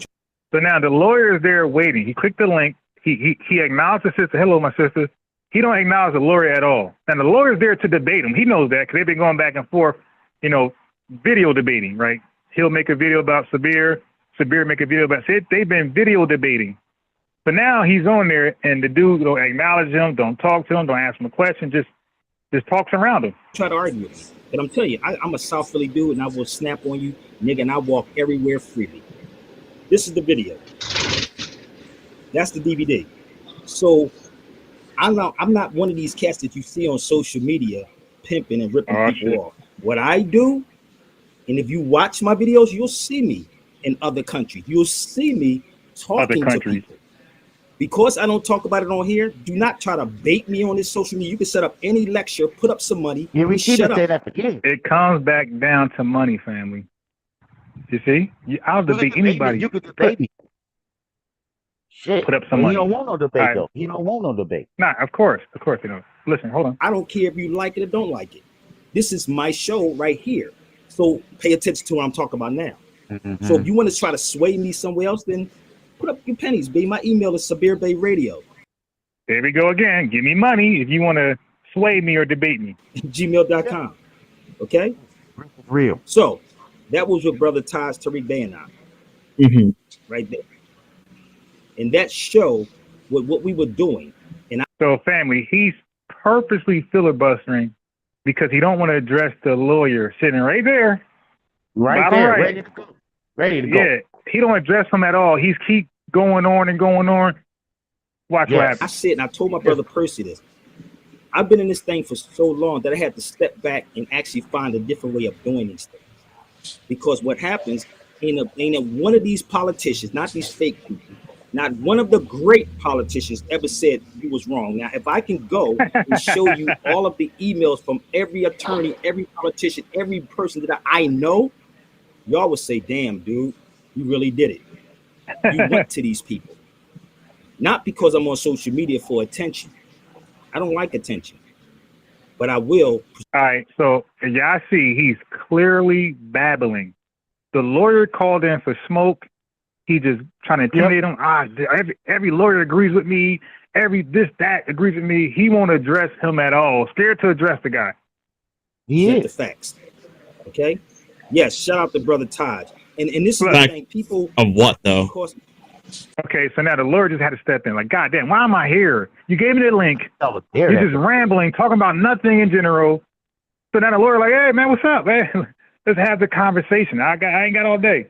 Brother, listen, if you're not here to learn, brother, just put up some money. No, hell no. Baby, put some money the third time. If you're not here to learn, put up some money. So that's what I was trying to tell your crazy ass same day. I was saying, bro, they put the link out there as a pump fake. I've been on YouTube for a long time. I've been on hella panels, all right, challenging folks. And what they'll do is they'll put the link out there and they'll invite you on, but you'll be on mute and you got to learn, like he just said. If you're not here to learn something, put up some money. But you didn't put the link out there from to learn. You put the link out there to bluff them to debate. Yep. But listen, he accepted the bluff. He got it now. He's on there. He didn't come to learn about this Moor bullshit. Nope. So now, again, put up some money. I knew you was coming. So put up some money. Don't ever ask me that, brother. Oh, come on. Are you...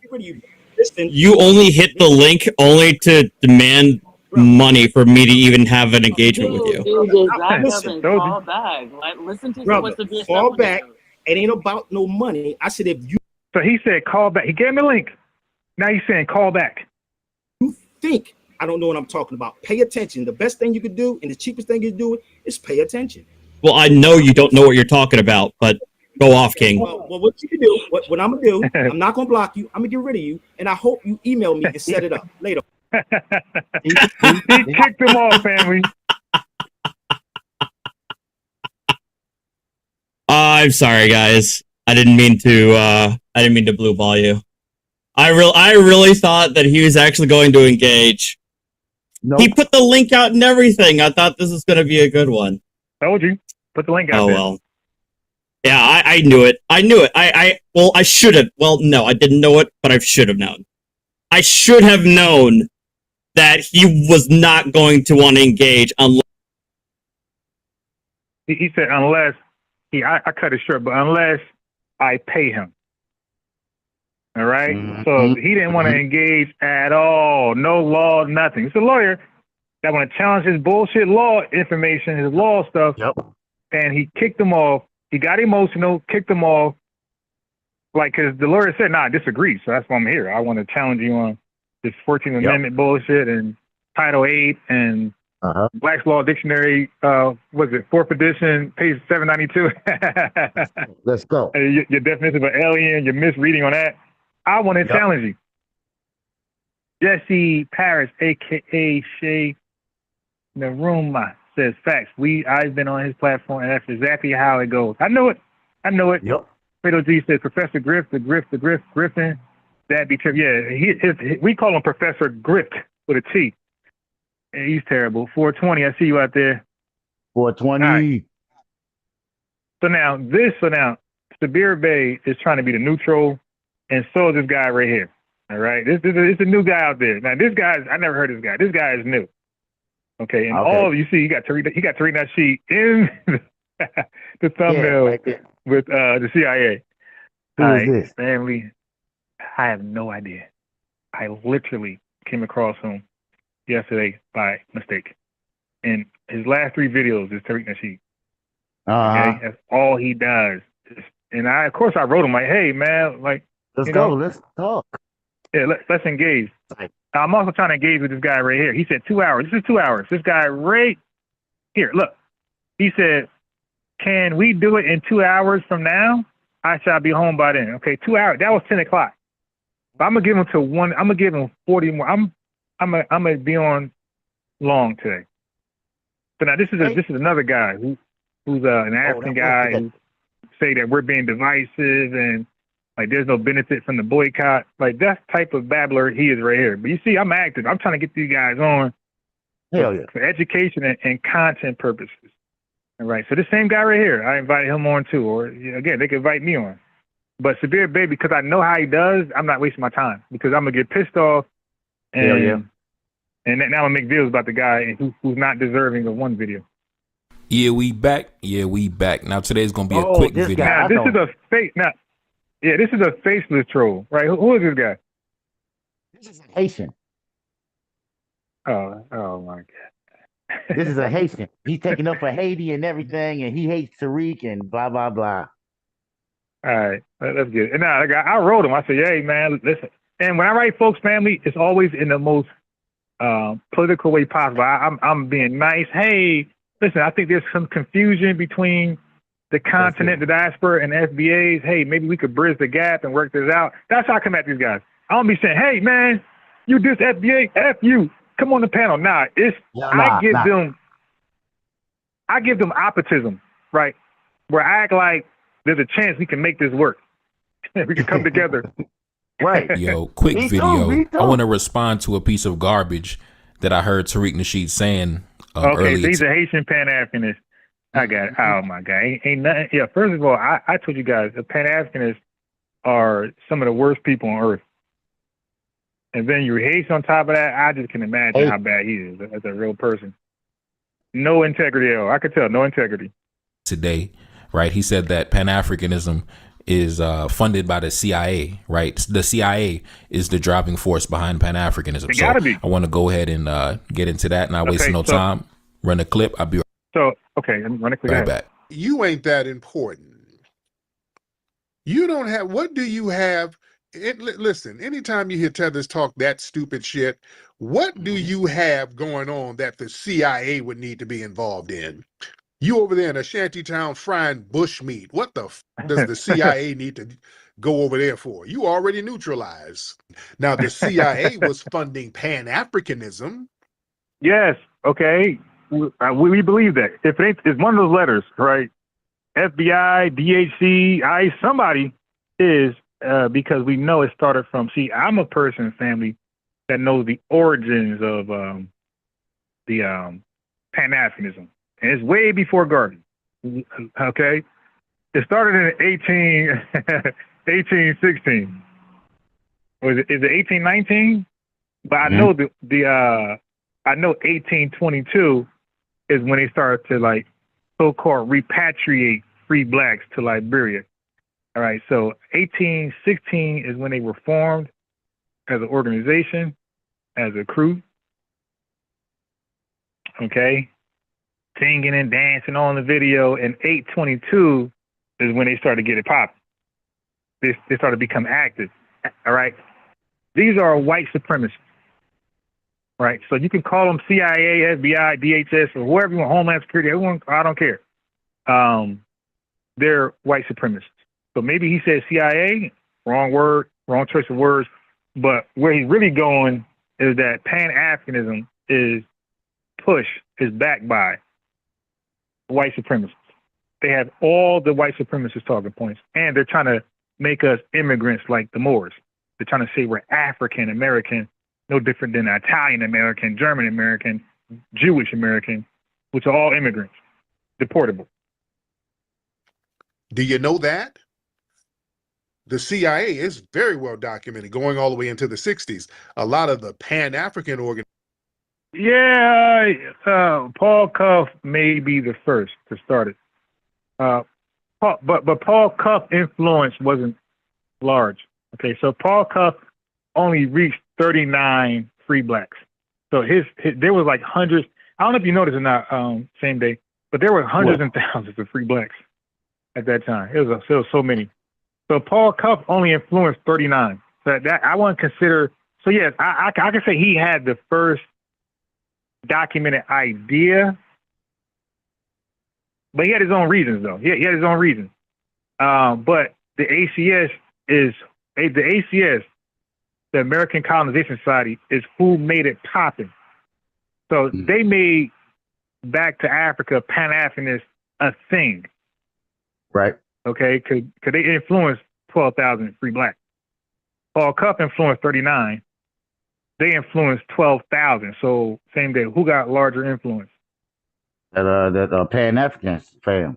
They did pretty good. And I'm saying the ACS, the 12,000. Yeah. So that's why I say Pan-Africanism is really an idea of the ACS.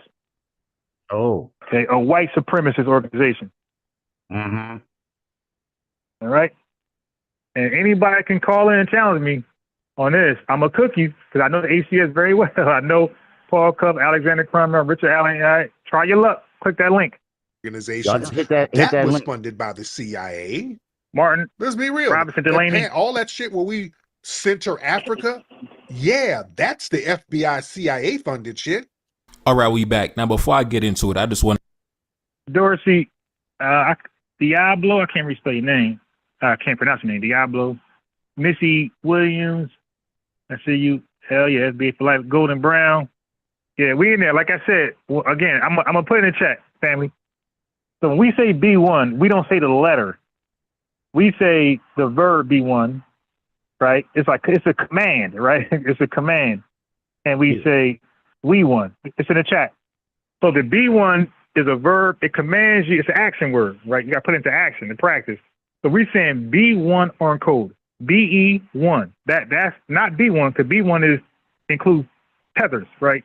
We're an exclusive ethnic group, right? We don't include, we're exclusive. So we're saying B1 on code, BE1. And we're saying we won, W-E, the pronoun, we, the plural pronoun, we won, we're one with the lineage. So we say B1, BE1, and we won. Yep. But if you put B1, I understand what you really mean. You really mean B1, BE. to make the announcement. Listen, if you follow this guy, just go ahead and unsubscribe from the channel, right? Just go ahead and unsubscribe from the channel. I'm actually trying to, clean out the garbage. Oh, don't worry. I never subscribed to your channel, bro. And matter of fact, can you unsubscribe? I'm like, dang. Yeah, his channel is so unsuccessful that he has to make FBA Tariq videos only. Garbage from my audience. So just go ahead and unsubscribe from the channel, man. Like I said earlier today on my community tab, take a look up on the screen. As Africa rises, the anti-African noise gets louder. Barrick Gold just lost a major mining asset in Mali. France is stumbling into economic collapse and bankruptcy. And Ibrahim Traore just lifted nearly 700,000 people out of poverty. Yet somehow the attacks on Africa and Pan-Africanism are multiplying. That is not a coincidence. The black auxiliaries that... Hey, when they say Ibrahim Traore has lifted nearly 700,000 people out of poverty, I don't know what the F that means. Okay, those people, and I hope Ibrahim Traore is successful. Right. In his endeavors. But that lifted 700,000 people out of poverty, that's garbage. That's garbage. So who they work for? Amazon? like stop. Who they work at now? Walmart? Stop. Right. What jobs they doing? Gold mining, you dig? Like, stop it. I heard they had a bunch of 700,000 folks in poverty. Yeah, we don't need a source for that. Yeah, stop. That don't make no type of sense. That sounds like Nick Kafari and his ninja babble. I think that is him. Yeah, the adversary are hard at work. Now, like I said, think about it. We only know who he is because he's anti-Tariq FBA. If he was not that, we would never know who this guy is. No, exactly. And that's what I mean by our name got to be in a title for them to have any type of relevance. And then they try to say, well, you got his name in your title. Yeah, because I'm FBA. You see, and I'm proud of it. And I'm going to defend our brothers and our lineage. I ain't gonna let y'all got the, so therefore, when you look at Tariq Nasheed's name, you only see hateful videos. No, sir. I'm going to use his name also to add a positivity search for the algorithm. So when you type in Tariq Nasheed or FBA, you're going to see the haters, you're going to see the lineage, like me. This whole movement, like I said before, this is Sambo movement. This is Sambo movement. These guys put their hands on it. Now, is using our slang words. Yep. Yes. And look. And then he's borrowing Dr. Claude Anderson's specific talking point. Because it was Dr. Claude Anderson during the lecture, Paranomics in 2001, who said, y'all say Uncle Tom, but Uncle Tom was the good guy. It was actually Sambo.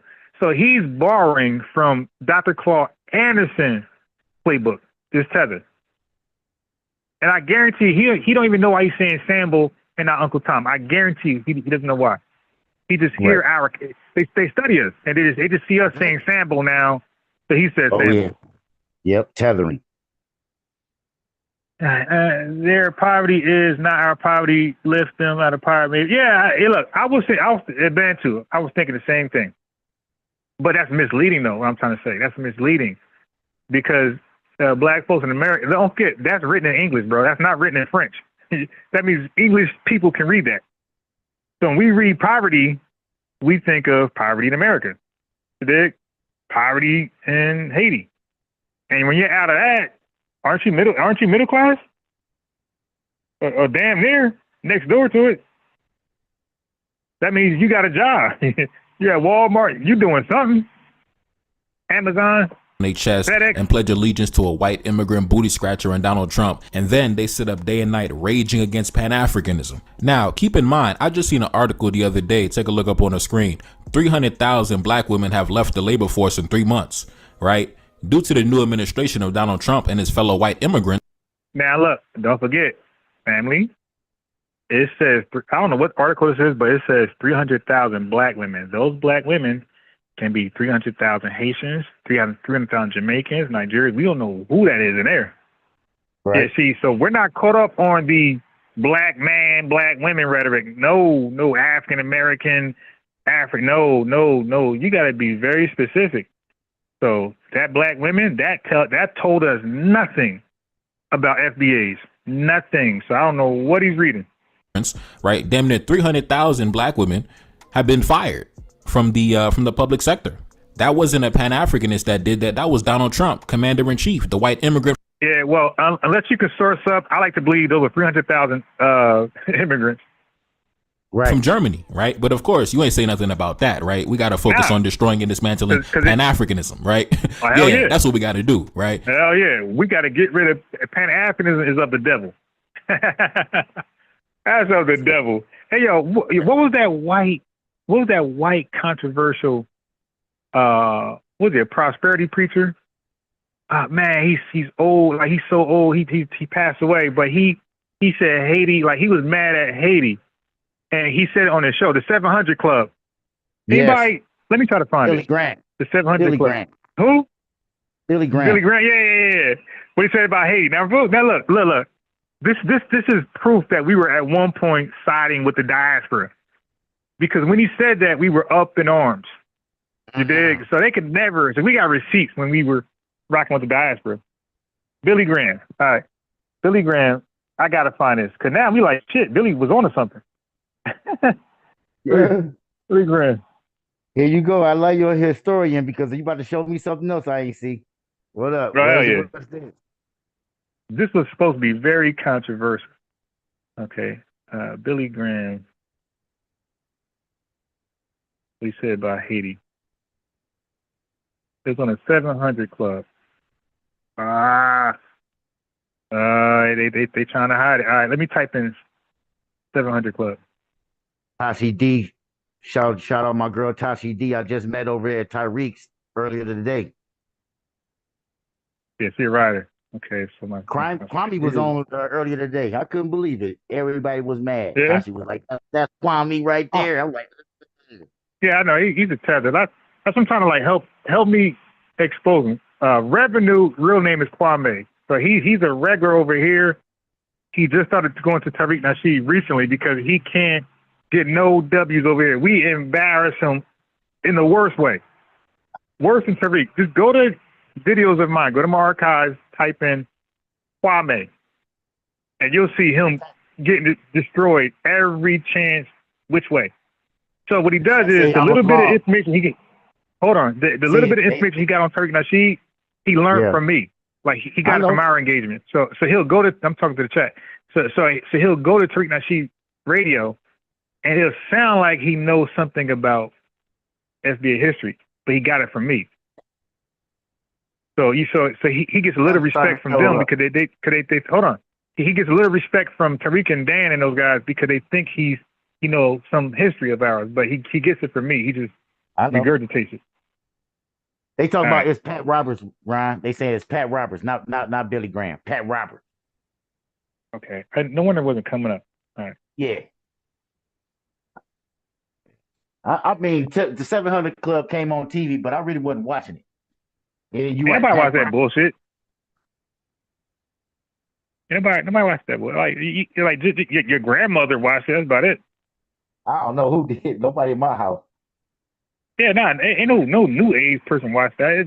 That was some religious stuff. It was like people who worship white Jesus. The only way I seen that when I was flipping the channel, bro. And then you kept going. And anybody stopped there. All right. All right. So you said Pat Roberts. God damn. Yeah, bro. Let me type in Pat Roberts. Yeah, I remember I made a video a long time ago. Like, man, Haiti. Leave Haiti alone, bro. Those are our brothers. Oh, I found it. I found it. Oh, it is Pat Roberts. It's Pat Robertson. Thank you. I found it. Okay, here we are. Now, we condemned him, but it looks like he was on to something. He was on to something really early. Really? So we gotta get a white man a little respect, because we were condemning him. We were siding with Haiti. Let's listen to this. Christy, something happened a long time ago in Haiti, and people might not want to talk about it. They were under the heel of the French, Napoleon III and whatever. And they got together and swore a pact to the devil. They said, "We will serve you if you'll get us free from the French."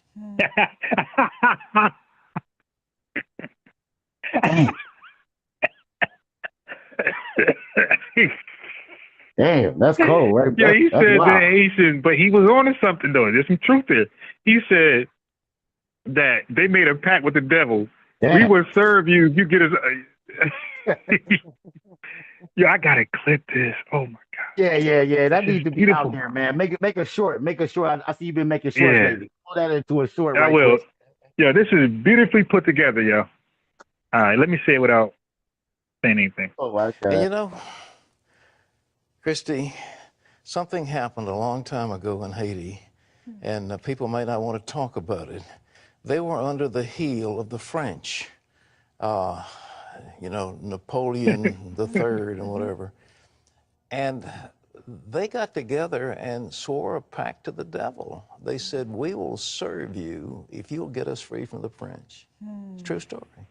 And so the devil said, okay, it's a deal. And they kicked the French out. You know, the Haitians revolted and got themselves free. But ever since, they have been cursed by one thing after the other, desperately poor. That island of Hispaniola is one island. It's cut down the middle. On the one side is Haiti, on the other side is the Dominican Republic. Dominican Republic is prosperous, healthy, full of resorts, etc. Haiti is in desperate poverty. Same island. They need to have, and we need to pray for them, a great turning to God. And out of this tragedy, I'm optimistic something good may come. Hey, yeah, he cooked them, yeah. Yeah, I know, dog. He cooked them. He said these cowards they couldn't beat the French.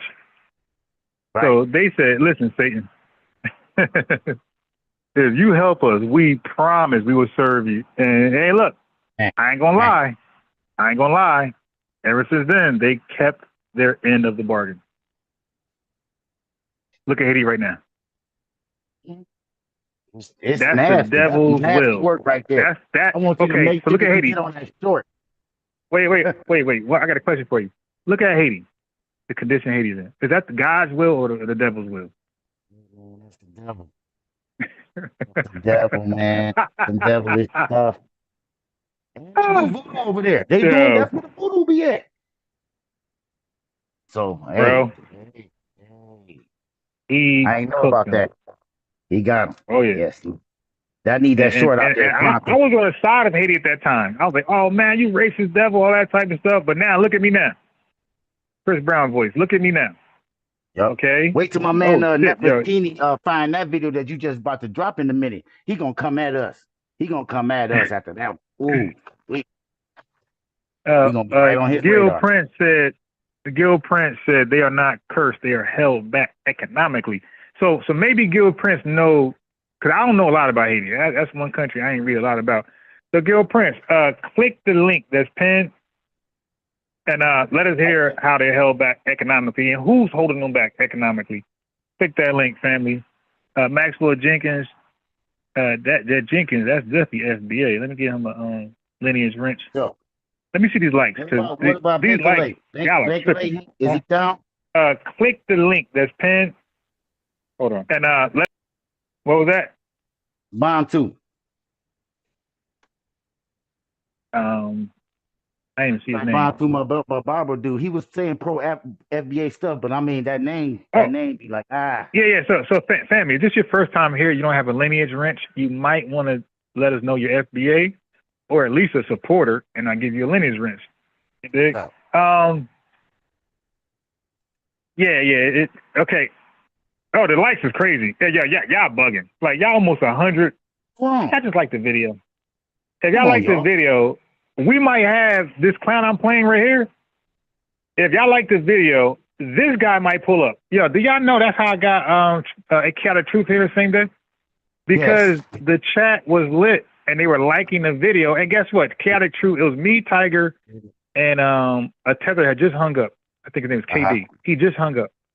The chat was so litty that we got in the feed, the live feed of Chaotic Truth. He called in. And the rest is history. I got a video of Chaotic. I cooked him really badly. He came back since though. Nah. But I ain't gonna lie, like he life changed since then. Like I haven't.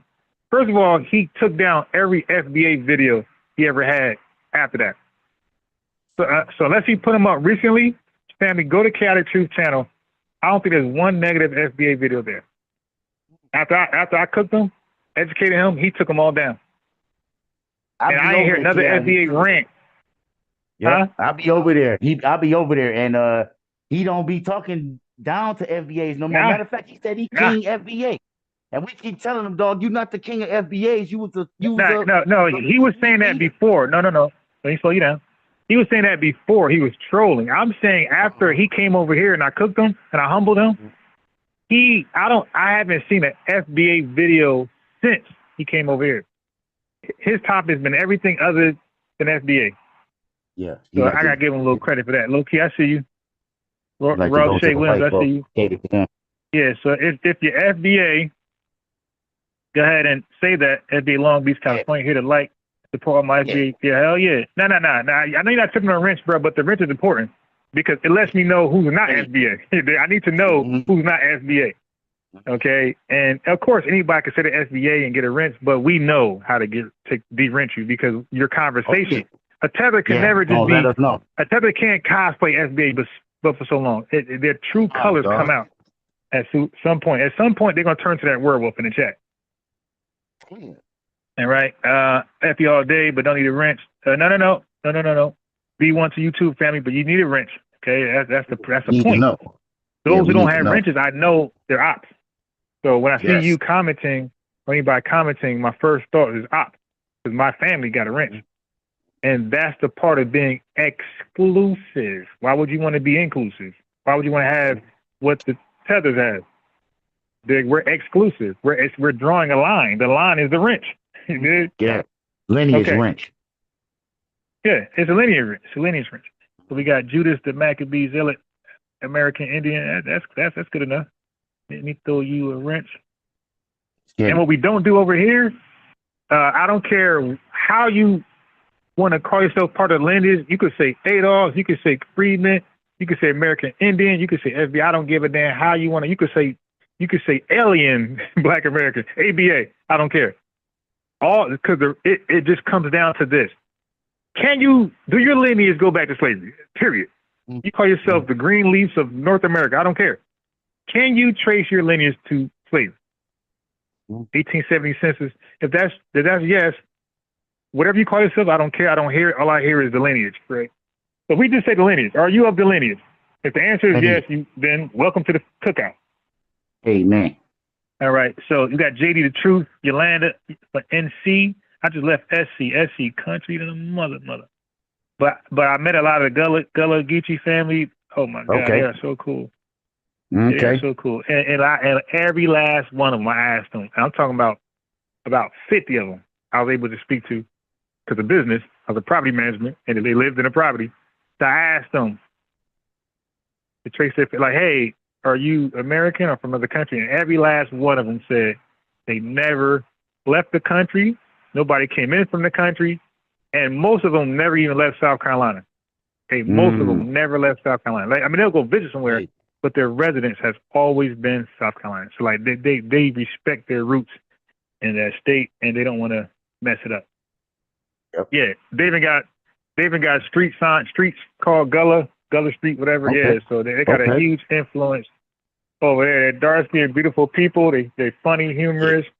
They just talk a little fast. It sounds like Caribbean, but it's not. Wow. Yeah, but nah, they are thorough as hell, man. They are totally on code, man. Totally on code. I was talking about immigration, ICE with them. You know, of course, like a lot of them are, you know, they Southern, so they like democratic by nature. But when you have a conversation with them, you know, a respectful one, like, you know, they're really open-minded. Like, okay, I didn't think of that. Oh, wow. Interesting. Yeah, but the Gullah Geechee, man, our Gullah Geechee family is so on code. And if you could meet them sometime in your life, I think that's a great thing to do. Like, they are totally on code. That's all I can say. I had no bad relationships with none of them. That's what's up. Even the ones that was hostile on the phone, when they came to see me in person, because they, you know, I work, they got to come to my office as a resident. You got to come see me. So they were very nice and pleasant, and like after that we had a good relationship. But on the phone, they might be a little hostile until they meet you and you have a respectful conversation with them, and you know what I mean, you build relationships. I had people bringing me food. You did. Ooh, what kind of food was? They put their little twist to you know, there's American dishes. They put their little twist to it. Okay. Yeah, that's all I can say. It's like American, like FBA, but there's a little twist to it. Do they got spices in their food? It was good. Yeah, it's spices. FBA, Okay. Geechee's Low, Country, Yeah. Georgia, Mississippi, Delta, G Real Mo. Let me tell you now, family. Everybody that's part of lineage, like the videos, we get more lineage folks in here. So we Let's got get it, man. Akabulin. I'm botching it.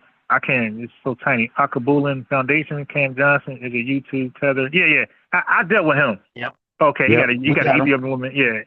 I definitely dealt with Cam Johnson. Whatever his name is, Cam Jason. Two first names, dude. I definitely dealt with him. All right, yeah, we got 189 so I'm just trying to bring everybody up that. So 260 I was raised in the people Compton, in bro. I just picked up his name because I was caught up. Nah, it's all good. Like, yo, we don't discriminate whatever name you got. It could be a Muslim name. It could be a goddamn Pan-African. Nah, we don't discriminate the name. You could call yourself Shaka Zulu. I don't give a damn. My only question is, are you of the lineage? Hell yeah. That's what I care about. You can call yourself King Leopold III. Yep. All And I'm they saying Poison is Ivy. you gotta put your FBAs first. You know, you can do whatever, but I ain't that's what we saying. Yeah. Nobody. You just gotta have your FBAs. Nah, it's not even hate. It's a no. You choosing wrong words. Not hate. It's disagreement. Like you might disagree. Like I disagree with Pan-Africanism. Yeah. I disagree with certain things you might get into, but I don't. You know, I'm not gonna violate your right to do that. It's just, I disagree. I don't need to be vocal. I don't need to debate you. You know, because my 2025 resolution was not to debate FBAs or people of the lineage. So I'm gonna reserve my debates for haters, tethers, and white supremacists and those type of folks. So Laura Moss said, have you been watching the videos of Canadians? Yes, I have. And South Africans not wanting Nigerians in their country. Yep. I played some of those videos yet. Too. I ain't seen nothing. I thought that happened like 2 weeks ago, a week ago. Yes, I posted those videos yesterday, the day before. So if y'all don't know, normally family, I'm here at 10 a.m. I usually, I go after Tariq's first premiere. So sometimes he does a premiere at 9 a.m. and it ends right before 10. I go 10. If he does 10 a.m., then I go right after. So I'm live usually after his first premiere, and then I try to come back live around 7 o'clock because it'd be more lit. So there's 268 people here now. Yeah, at 7 o'clock. If this same folks are here, it'd probably be 500 because 7 o'clock people be like home from work, whatever, and they be lit. But let's go on with the video. And don't forget, those women definitely had children and other family members depending on them. And that wasn't a Pan-Africanist that did that. That was Donald Trump, the commander-in-chief, the white immigrant booty scratcher. But of course, you ain't gonna open your mouth against Trump. You ain't gonna open your mouth against none of the white immigrants that currently make up his administration. Okay, Trump's not an immigrant for one. He's a 14th Amendment citizen. And for two, I know his dad came to Ellis Island, but the legal way. They came to Ellis Island. I mean, you just cooked yourself. They came the legal way. And I think New York, and Trump was born here. He's a 14th Amendment citizen. Yep. So he's not an immigrant. So you just cooked yourself. Then why would I have a problem with him? He's saying the right things. 14th Amendment citizenship was for us, FBAs, and we built the country. Like if he's a racist, if he's a Confederate sympathizer, if he's an alt-right, right-wing extremist, if he's any of those things, then he's the only one I ever heard say, give us our flowers. We didn't even hear liberals give us our flowers when it comes to what we did for the country. It was Trump. It was Trump that said, hey, FBAs, you guys built the country. You guys don't get the credit you deserve, but I'm here to say you built it pretty much 50-50. Like, you guys put 50% stake in the country, and we did the other 50. That's what it is. And he put that on record. So you saying shit like that, I don't know how you want me to be against you. Wow. And then you're getting rid of the illegals to provide more American jobs. Why would I hate that? Right? Because like I said, it's a Sambo movement. It's a whole Sambo movement. And even if you watch my video yesterday, right, entitled Ibrahim Traore just rescued 700,000 citizens out of poverty in a single year. Now, this is Batman. Like, this is the new Batman. So, like, we would love to support him, but here's the problem. Same day, just like there could be a good NFL white boy right? Mhm. They could be a good NBA white boy, and we would love to support them because we just see talent. We don't really see race. Yeah. But We the ain't white doing that. media, wait, hold on. The white media would give them too many flowers, where it's like they force us to like go against them. Like Lomachenko. If you watch boxing, Lomachenko, his 7th fight, he had 1 loss. He was 7-1. And Bob Arum says he's better than Mayweather and he's better than Muhammad Ali. This white dude from Ukraine had 8 fights. 1's a loss, 7 is a win. And before we could like him, he already made him better than Mayweather, Roy Jones, everybody. Shit, everybody. Sugar Ray Leonard. He made him the best boxer ever after 8 fights, and 1 was a loss. We were like, oh shit. See, we can't even like these guys. Tim Tebow. Oh my God, Superman. So we can't even like these guys because they'll make them the greatest thing ever. But never mind. I was gonna root for them, but I can't now because the hype train is out of control. I did a comparison and contrast to the economic performance in the United States, and they said that child poverty within a single year has shot up 10%, which means 1 million additional children are currently living in poverty than the previous year. And simply due to the economic. I'm trying to read SSEZ. You gotta write that over SS. That was like, it's not like grammatically correct. He said people can say anything. You're not offering you reparations. I think I know what you're trying to say, but I think you're trying to say they can say whatever they want, but they ain't offering reparations. But they don't have to because it's steps. First of all, acknowledgement is one, right? So if you're acknowledging we had 50% stake in building the country, that's an argument for reparations, troll. See, look at this. Not acknowledging what we did for this country, the foundation of it, and afterwards. Not acknowledging that is going against reparations. Acknowledging it is setting the basis for reparations. You're acknowledging the work we put in and we didn't get paid or compensated. So what you're saying is crazy. So by Trump even saying that, he's setting up a basis for reparations. So even when a white supremacist call in and troll, we could just play Trump. Hey, look what your leader said. Don't debate me. Your leader even acknowledged our contributions, our major contributions. Of the country, we do know a good number of those children are most definitely black children, and definitely with 300,000 black women losing their jobs, you already know it's going to be way more children falling deeper. Hey, brother, you already know. I hate when guys say, "Wait, if this happens, that happens." You already know. Nah, bro. We're smart over here, and we know correlation does not always equals causation.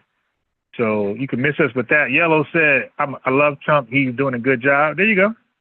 African Union took, you went to say reparations, Rachel? Let me throw Rachel a lineage wrench. All right, let's go. We're into poverty next year. But of course, you ain't saying the goddamn thing about that. We got to focus on Pan-Africanism and making sure Pan-Africanism is destroyed, right? Like I said. Yeah, that's a threat to Homeland Security. Yes, we got to get rid of that bullshit. Sambo movement. Now, I want to address what he said. Yeah, how long do they need, bro? Paul Cupp was like 18, 15. You dig? We're in 2025. That's over 200 years. How much more time does Pan-Africanism need? Now, bro, they kill us. Look, FBA was rocking like at the end of 2017. That's when they pretty much coined, right? Mm-hmm. November, around that time, Tariq Nasheed. 2017. Bro, we're only 8 years in, basically, roughly 8 years in, barely that. Not even 18 years, not even 8 years yet. In November would be 8 years. And they're already saying what we don't do and what we have not done and what we should do. 8 years, barely 8 years in.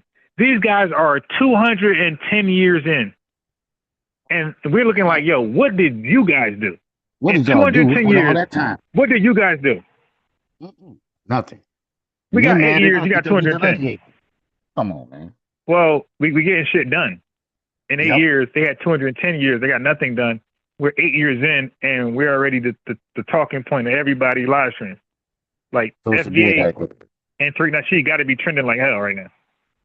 Right? He said Pan-Africanism is funded by the CIA, right? So he said the CIA is allocating resources to undermine their own interests geopolitically. He said the CIA is allocating resources to dismantle and undermine their own military and security agreements on the continent. He said the CIA. Now look at this guy. Now, Tariq be trolling, joking, and this is what I hate about Tethers. They take every word he says as a fact. Oh my God, he's so serious. This guy be clearly joking, laughing, clowning, roasting, and they take his roast serious. They take his clowning serious. They take his trolling serious. Oh my God, he said this. It's like, dude, stop. And stop. Okay. It fails. It fails. The guy be talking about boobs, you know, hankering for pussy. Like, he jokes and talk about body organs all the time. So you gonna take that serious too? Like, stop. So that, but Tethers try to do that and it doesn't work. Is trying to undermine the economic interests of their own multinationals. Because if you say the CIA is funding Pan-Africanism, that's what they're doing. So you're saying the CIA is allocating resources to make sure that refineries. Hey, Poison Ivy, if you want your questions answered, just click the link. Okay? Click the link. And we will address your points. Because asking questions from the chat when I'm live, I don't take those serious. I don't take them seriously. Yeah, so chat, even though you're liking the video, we're still 69 likes off, almost damn near 70, okay? So those who have not yet liked the video, just like the video. It's a simple, you're not gonna miss anything. It's a simple like, boom, and we back. These get constructed on the continent. Poison Ivy, go ahead and the watcher, I see you, Poison Ivy, go ahead and click the link and ask your question on the live. So he said the CIA is trying to cut off the Western economy from accessing African markets. That's what he's saying. The CIA. Oh my God! So he said, Tariq said one thing about Pan-Africanism is backed by the CIA. And this guy made that shit something totally different now. This guy made that a whole conspiracy theory. It is trying to undermine its own interests. So basically, what he's saying is the CIA is allocating resources to fund its own destruction. That's basically what he's saying, right? Because if they're funding Dude, Pan-Africanism is a nothing burger. You guys don't get nothing done.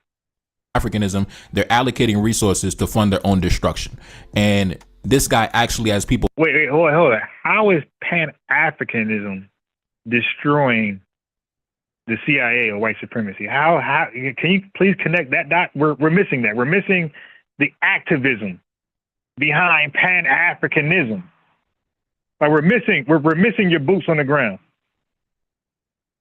And this better not be revenue. People following him. All right, before I play the video, let me see. This better not be revenue, trolling. Caribbean Gems, what's going on? Hello. How are you guys? Oh, hi. Hi. So I've been studying some history lately, and I know like there's a lot of stuff they don't teach in school and stuff like that. And I know that you guys are having these problems with people who come from the Caribbean and go to the States. And honestly, when they come back to the Caribbean, they feel like they're better than some people. And some of them, they don't contribute to like community sometimes, and they don't care about fixing their problems. So I do think it's important what you guys are doing because you have to stand for yourself. But I also think it's important that everyone who went through like different stuff in history in the States before like, I don't know, 2010 and all those things that happened, because some people like they worked the land, they came as indentured servants. And I do think, I'm talking about in the States and certain places of the Caribbean. And even though slavery was abolished and stuff like that, because if you notice, Haiti had to fight for slavery, right? They had to fight for their freedom. Right. And without that, I don't think like a lot of people in the Caribbean would have like gotten further. That's why I believe like they took out the president of Haiti for COVID, because he didn't really want to follow up with their plans and stuff. And I think he found out like something was going on with the world, like something was fishy. So I'm really calling because I know that there's a lot of division right now, and this is what some people want. But I do agree with everyone getting reparations. No, when you guys speak about Now, when you reparations, say everyone, you mean FBA with our government and the island with their government, CARICOM? You mean like that, right? yes, but Okay. Yeah, I agree too.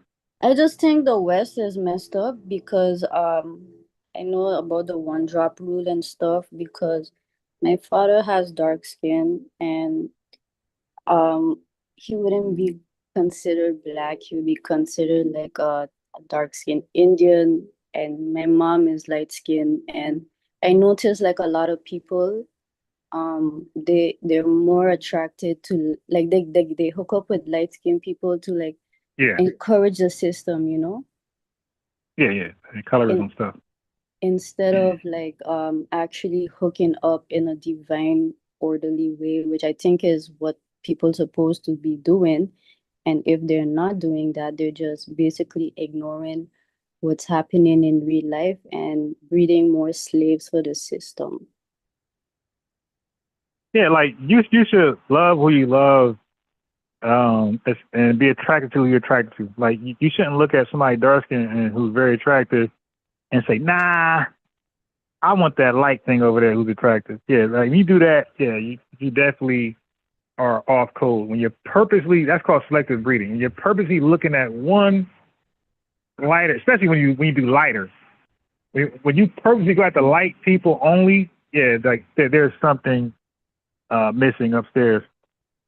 But when you say divisive, so again, I think the word division is like seen as negative, right? So let me remind everybody, division is part of math. There's nothing negative about math. Like you're going to add, subtract, divide, and multiply. So and sometimes you have to, and sometimes you need fractions and decimals. That's just what it is. I agree. You can't agree with everything all the time, especially when it's wrong. So now, our thing is this. We're not being divisive. We're just delineating, and people are calling that divisive. So now, we didn't call it divisive. We didn't say, hey, we're going to divide. We're going to delineate. Well, we never I'm use that not word talking division. about you guys in particular. Okay. I'm more like talking about the people up in higher and pulling the strings. I basically talking about them because a lot of people Like who? don't even people who using eugenics to put people against each other and stuff like that. We got to give me a better example because when you say that, I think of like okay, for Germany. example, right? I know that like not all the Indians receive reparations, and some of the soldiers that were slaves, and they besides they came out of slavery, or maybe some people were free and they decided to work with the Europeans because you know they were basically grouping people and putting people who look like one another and categorizing them.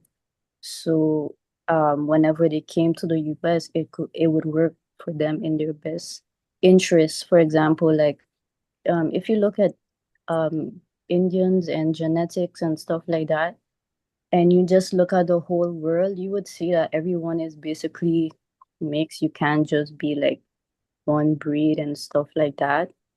So they basically separated people because I don't know if they had all this information about genetics and stuff, but if you notice and look at the royal lineage and stuff, they mostly keep about keeping the bloodline pure, and that's when you have. But that's a white practice, and just because white folks practice it doesn't mean like that's the right way to go about it.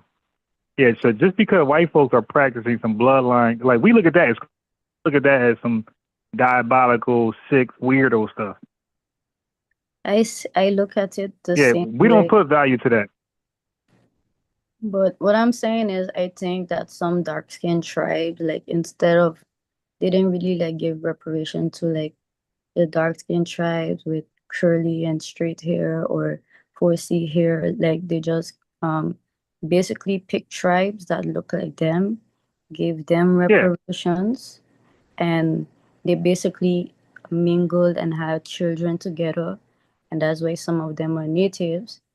And now you have this black and brown Mexican and FBA and the one. Yeah, I don't buy into the I don't this. buy into the black and brown. I don't buy into the black and brown because like Mexican, when I look at Mexicans and most Hispanics, they're like yellow.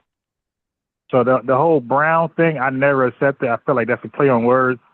Brown, like I would look at Indians more like brown or But what Dominicans, about like the something like dark that. skin ones, like the one that look actually like deep from, like they have some African lineage or something like that? Yeah, but they're not in America. So what I'm saying is I'm giving a perspective from America.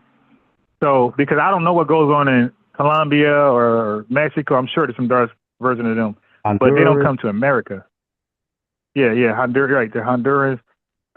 I'm just speaking on ones that come. I'm sure they got a dark. I had a Hispanic friend from Colombia. He said most of Colombia is dark. I don't know. I've never been over there, but he said that. He said most of the Colombians are dark. I don't know, but I'm saying in America, the ones who are invited over here are not dark.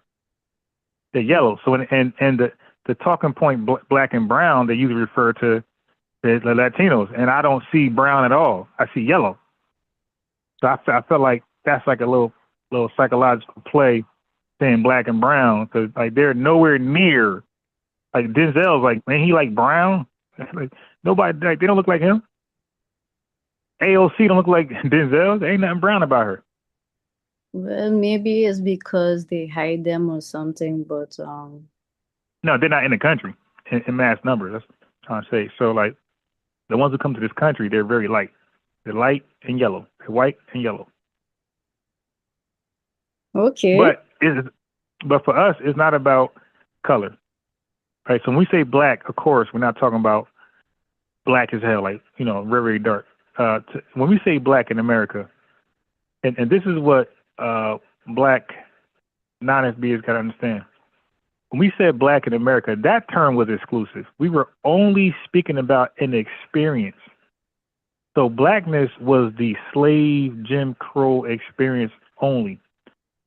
So black wasn't tied, it wasn't plastered on everybody from Africa and the islands. Black was initially just for people who have ancestors who experienced slavery and Jim Crow. Later on, through this common language, it evolved to incorporate, I think from Pan-Africanism, it got stretched to everybody, even like Puerto Ricans, like, yeah, they black too. Everybody became black after a while, but it was very exclusive at its origins. Well, when I was small, I low-key felt like I had a connection to black. Don't take me for being weird or something, but my dad has really dark skin.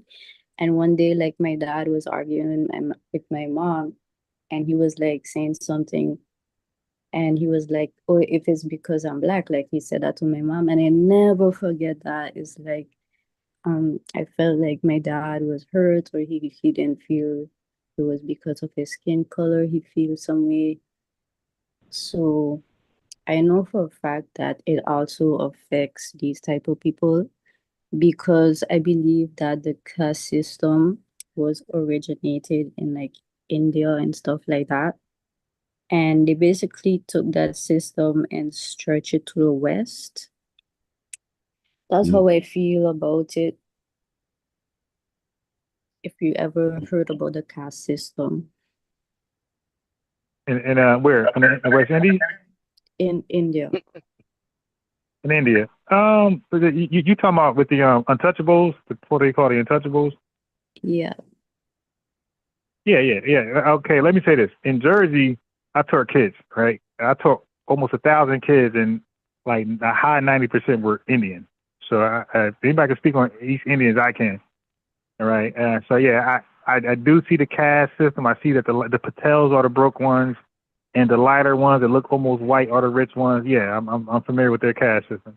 Like I've been to their homes. I see the difference in living. Well, they're very racist. They're very racist too. Like especially the white passing ones. They're racist to like darker skin. Indians and stuff, and they basically feel that they're white, and they do pass as white. So yeah.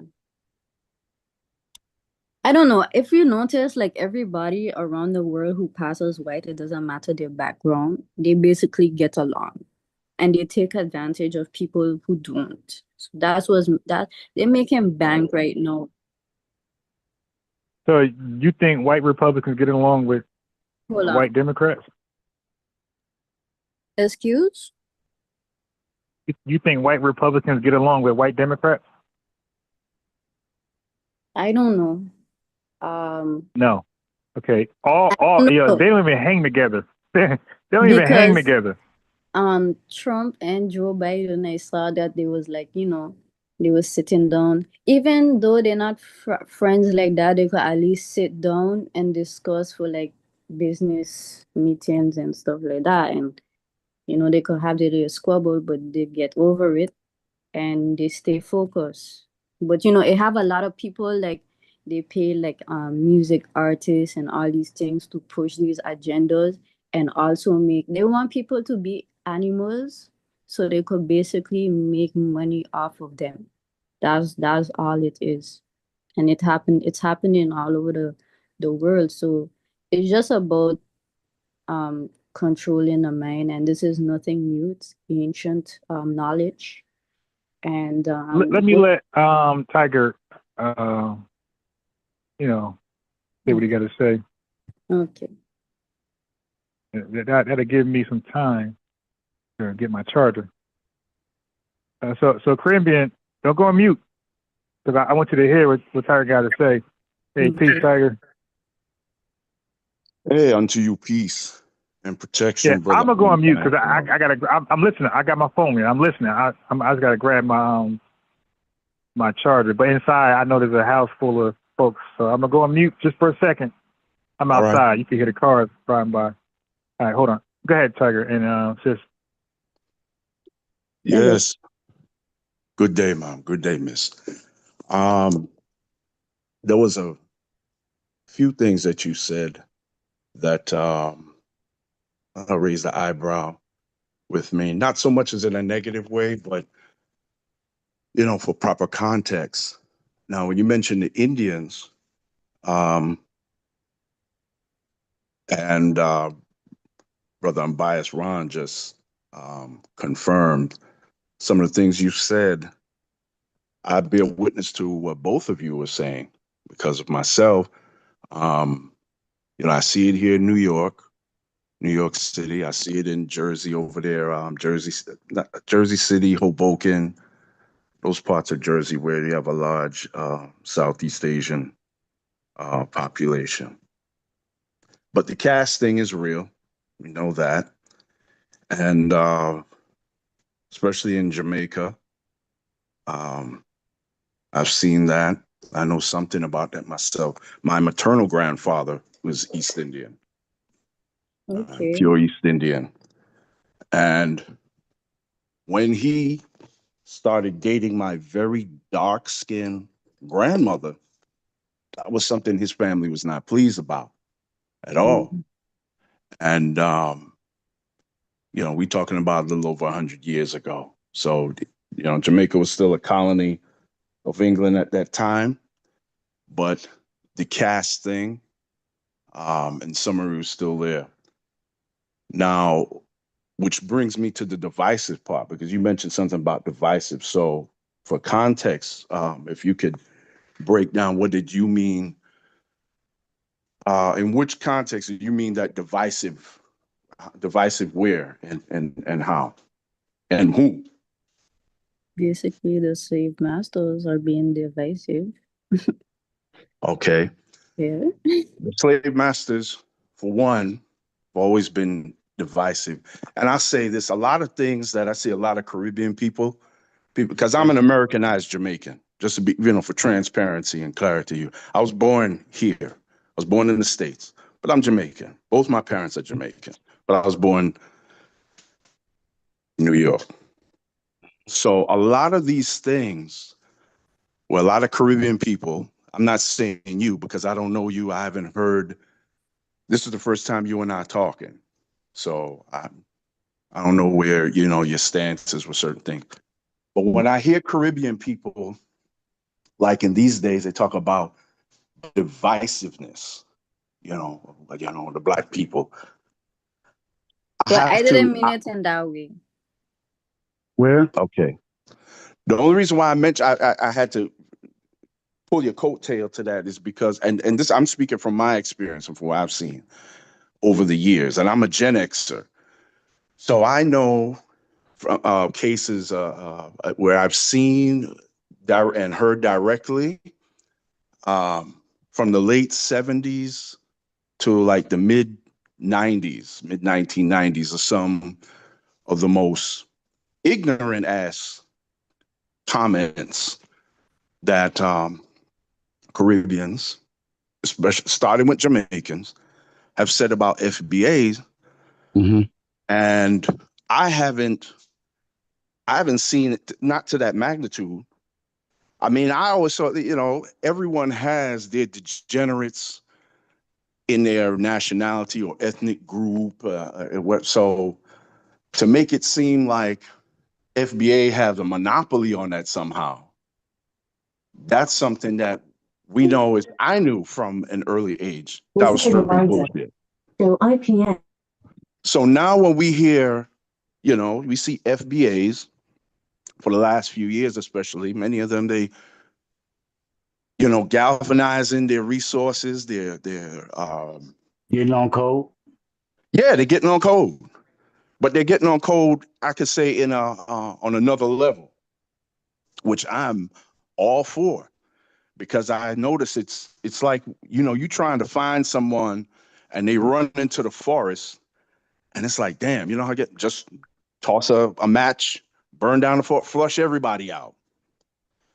So with the delineation that the FBA has been doing, from what I've seen, it's flushed a lot of the Caribbean coons out, which to me is great, because certain people now I can call their attention. Not saying you, Caribbean Jim, but they are. You can't deny that there are those amongst us. Yeah. I know exactly what you're saying. I know a Trini woman personally, very good friend of mine.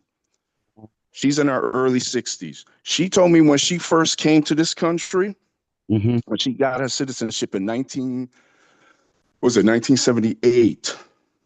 And that white man shook her hand, welcomed her to the United States, and you're a U.S. citizen. He told her, be careful of the Black Americans. Wow. Stay away from them. Yes. Just like that. No lie. Just like that. Just like that. He told her that. Mm-hmm. And she was she was a young woman then, teenager. She didn't really know what that meant. Like the politics. Right. Because when my parents came here, they were, my father was 17, my mother was 16. A year later, I was born. So a lot of things they were learning too.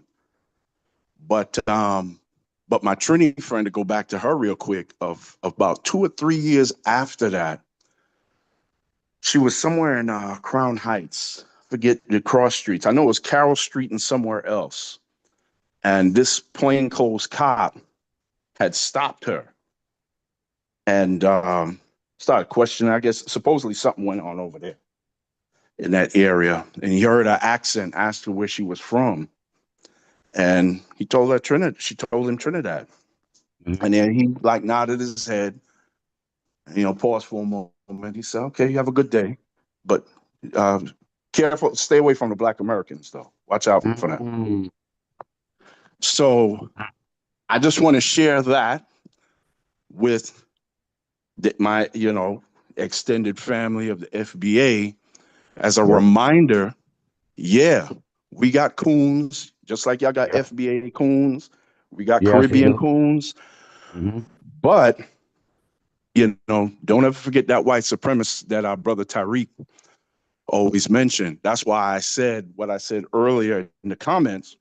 I mentioned how Tariq is a proxy. I see him as a proxy in ways, because a lot of these people that come out and they got all this smoke for Tariq, really, that's that vitriol they have for FBA. Mm-hmm. And some of them think that they either think FBAs are too dense to see it, or other people, even if they're not FBA, they may think they're too dense. to when not people see. coming in and moving into your country, sometimes they just like to gaslight you. Yeah, that's true too. But what I'll say to you, Caribbean Gem, I would encourage you also to keep your eyes open and police your ranks. Don't be That's what afraid I'm doing. to call out. I don't know which Caribbean country you from. Very small. Barbados. Nah. All right, but still, listen, still call their asses out. Yo, I'm trying, yo. I'm trying. It's not You easy gotta. here because guess It's what? not easy because that's the It's so sentiment small. of your country. Yeah, that's the whole sentiment. That's what they Everybody was know taught. you. Yes. Listen, it's not easy. I'm gonna tell you something. It is hard. Trust me, I know. But if you're genuine, and I don't know if you're a God-fearing person, a spiritual person, whatever, you know, be true to that. Be true to your ancestors, and you know, for a start, and you'll be surprised as time goes by, things will pick up for you for the better. Yeah, man. I Well, this respect is my why. ancestors. I respect the soil of the ancestors here in North America, and respect those people, because you can't be like Caribbean Gem. If I wanted to do something, like say I wanted to start a business in your country, in your native country, I wanted to be successful. No matter how much I know, how well I know it, I still have to respect the soil and the people that sacrifice on that soil. Yes. Irrespective of what I am. If I don't do that, my shit will fall apart. Exactly. You got the wrong allies. Y'all was listening. Too many of y'all was listening to that agent at the register. And instead of turning around and say, you know what, let me just talk to my black people myself, and you would have peeped it. And then we wouldn't be saying nothing about 1960. Where was you at? Where was you both? Either one of y'all family at? Probably not where they needed to be, because I feel like I fought on my own. All my FBA brothers feel like we fought on our own. And I just want to stress that, you know, delineation is not hate, bro. It ain't nothing like that. It's It ain't not. nothing. I still got love for y'all. I hope y'all do well and get y'all reparations if y'all, you know, with y'all respective countries. You know, because Britain, it was over there. France was over there in Haiti. Go talk to them. And Spain. But here, I'm talking about America and my Right. American brothers and sisters. Anybody that's in those 50 states. Now, as soon as we say get out the 50 states, we're not talking about you. We just not. And you can't just say I got over here 30 years ago. You ain't gonna say that. My family been here for 30 years. That's not gonna fly. You're going to say 500 or plus, something like that, like Precisely. 300 years. Precisely. That means that will place you up in here when the slavery happened, when some people died in the soil, like you just said. Some people just died in the soil, didn't make it. Brothers and sisters, the bloodline still made it. You know, the family name, the Joneses still made it, but it was probably some Joneses that died. You know what I mean? For their sake, out there. For their sake, is you got to not only show your respect, but do the work, carry on what they could have or would have done, but just didn't. But their life got cut short. We look at Oscarville, Georgia, and so many other Black Wall Streets. Got to respect the soil and respect those that put in their work on that soil and their sacrifice. If you don't even understand that concept, you're gonna be like a hamster on a wheel, just running in circles, faster and faster, but you ain't getting nothing done. And that's what being on code stop all of that. If everybody get on code, we can stop all of that. We can stop all of that. Well, okay? it starts right. It's different. It's different factions in the Black community, of course. The African Diaspora. It ain't all about being Jamaican or Caribbean. You got your Moors out here. You got your Hebrew Israelites out here. You got your Christians. You got all kinds of factions. But I'm just telling you, out of all these people that we got, we still on code, because I might be claiming this or whatever, but we on code with each other. And I'm pretty sure some Muslims in here, and we on code with each other. That's what I love about FBA. You ain't gotta be or you ain't gotta have. It's all about lineage. If you turn around and I ask you where your family from, and the first thing you tell me is somewhere down south, I'm down with you. I'm pretty sure you I've learned that. understand. I'd be a witness to that, brother. I grew up with that. I remember that's one of the things that I've learned about Native Black Americans at FBA from when I was a little boy. Because one thing leads to another, you talking to your friends and all that in school, and you in the, lunchroom or on the bus after school. And be like, oh, yeah, where you from? My grandmother, Mississippi or Georgia or Florida, without skipping a beat to this day. And I tried this little experiment and talked to some of my FBA people. Some of them I know for like 10 years. And then there's some others that, from fourth grade, literally in my phone right now, we still in contact with each other, fourth grade, and text one of them out of the blue a couple of weeks ago. I said, peace, fam, blah, blah, blah, blah, blah, talk. Question, where your family from, like your parents and grandparents, without skipping a beat, within, seconds. Right. Chester, Pennsylvania. I think it was Chester, Pennsylvania. I got to look at the text again. Black folk, American Black folk, always know where they this is what I've learned. I don't know about anybody else. I don't know about the other Caribbean people, but I'll tell them, I'll let them know in a heartbeat that Black Americans know their people. I don't care if they from LA and they talk that, that West Coast dialect. They'll tell you, if you ask them, they know their parents, they know grandparents and great grandparents. They from Louisiana or Alabama, Georgia, Kentucky, Tennessee. They can tell you spot on. They don't hem and haw about that. Ain't none of that. None of that hem and haw. Especially if they know you. They get the hem and haw, then you're dealing with somebody that's not of the lineage. Now I want to say something dealing also, with that if we are talking to people that's trying to be allies, like you are, Tiger, I appreciate that. Being an ally with FBA, you will notice that when he say, I'll be like, hey, Tiger, where you from? He don't have no problem saying I'm from Jamaica. And that's the difference, because somebody that's a tether gonna be like, where you from? Where you staying right now? Are you in America? They gonna get hung up by these questions. But a person that's an ally to FBA, they ain't gonna have no problem. I'm from Barbados, and I believe that reparations is for FBAs only. That's all we about. That's all. If you want to be an ally to FBA, all you gotta do is be like, hey, listen, I understand that reparations is for y'all. And I know that y'all, when y'all get that money, y'all gonna turn around and look out for me. You're gonna pull up and buy some dashiki. You're gonna pull up and buy some jerk chicken. I'm hoping that y'all get y'all money, because I know I'm not, entitled to this money, but I'm down with y'all getting the money, because I know what y'all gonna do with it when y'all get that money. Y'all gonna look at, because y'all ain't no hateful people. But even in the greatest thing, like the way we look at that, like we look at any Black people globally getting some type of reparations, we look at that as something coming towards us next. That's how we always viewed it. That's why we, when it came to Africa, South Africa, we was like always pro compensation in any form from the continent or anybody from the island, because we felt like we were next. Like that's how optimistic we are. We're like, oh shit, okay, we're next. So we didn't mind, like, yeah, they owe y'all, they owe them, the money. Go ahead, because we see ourselves as next. Right.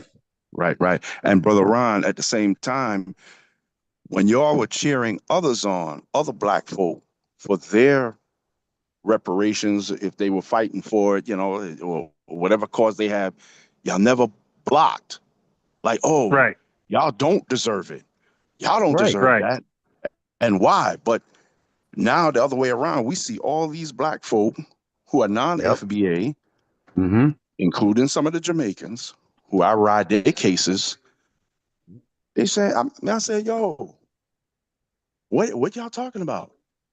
Like people like the so-called American Dream and Kwame, these cats, I'm looking at them sideways. I'll let them know. I'm like, yo, we're not talking about them, I forget reparations. I was like, you couldn't call yourself American Dream if it wasn't for FBA for doing for what they did. Tell it. That's the truth right there. But even deeper.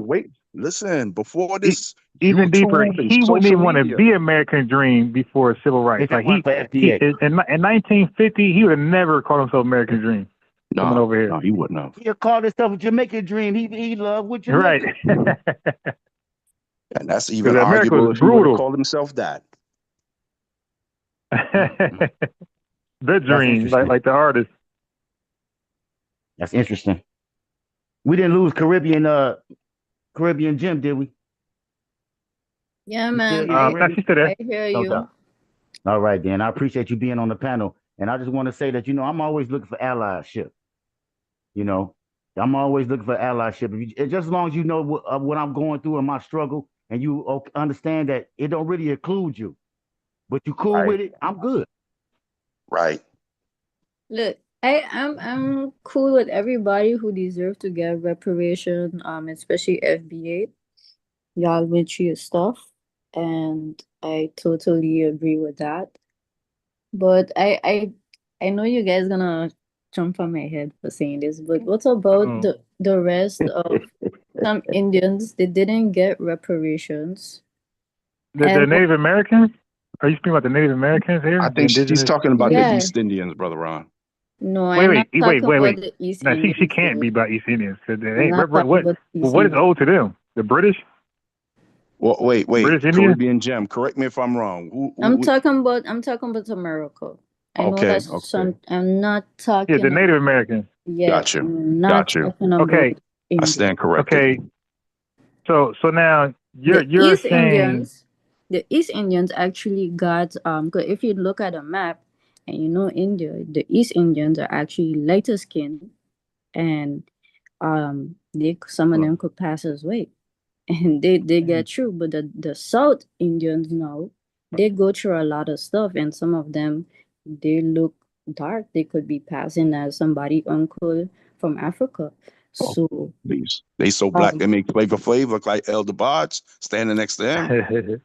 I'm just saying, all the 7 continents are generally like mixed in color and stuff, and there's a lot of stuff like they don't see in history. And I do believe that they either took some natives as slaves and renamed them and didn't get reparations, and some of them even breed off. Some of them don't even want to tell the DNA because they're so scared about the past.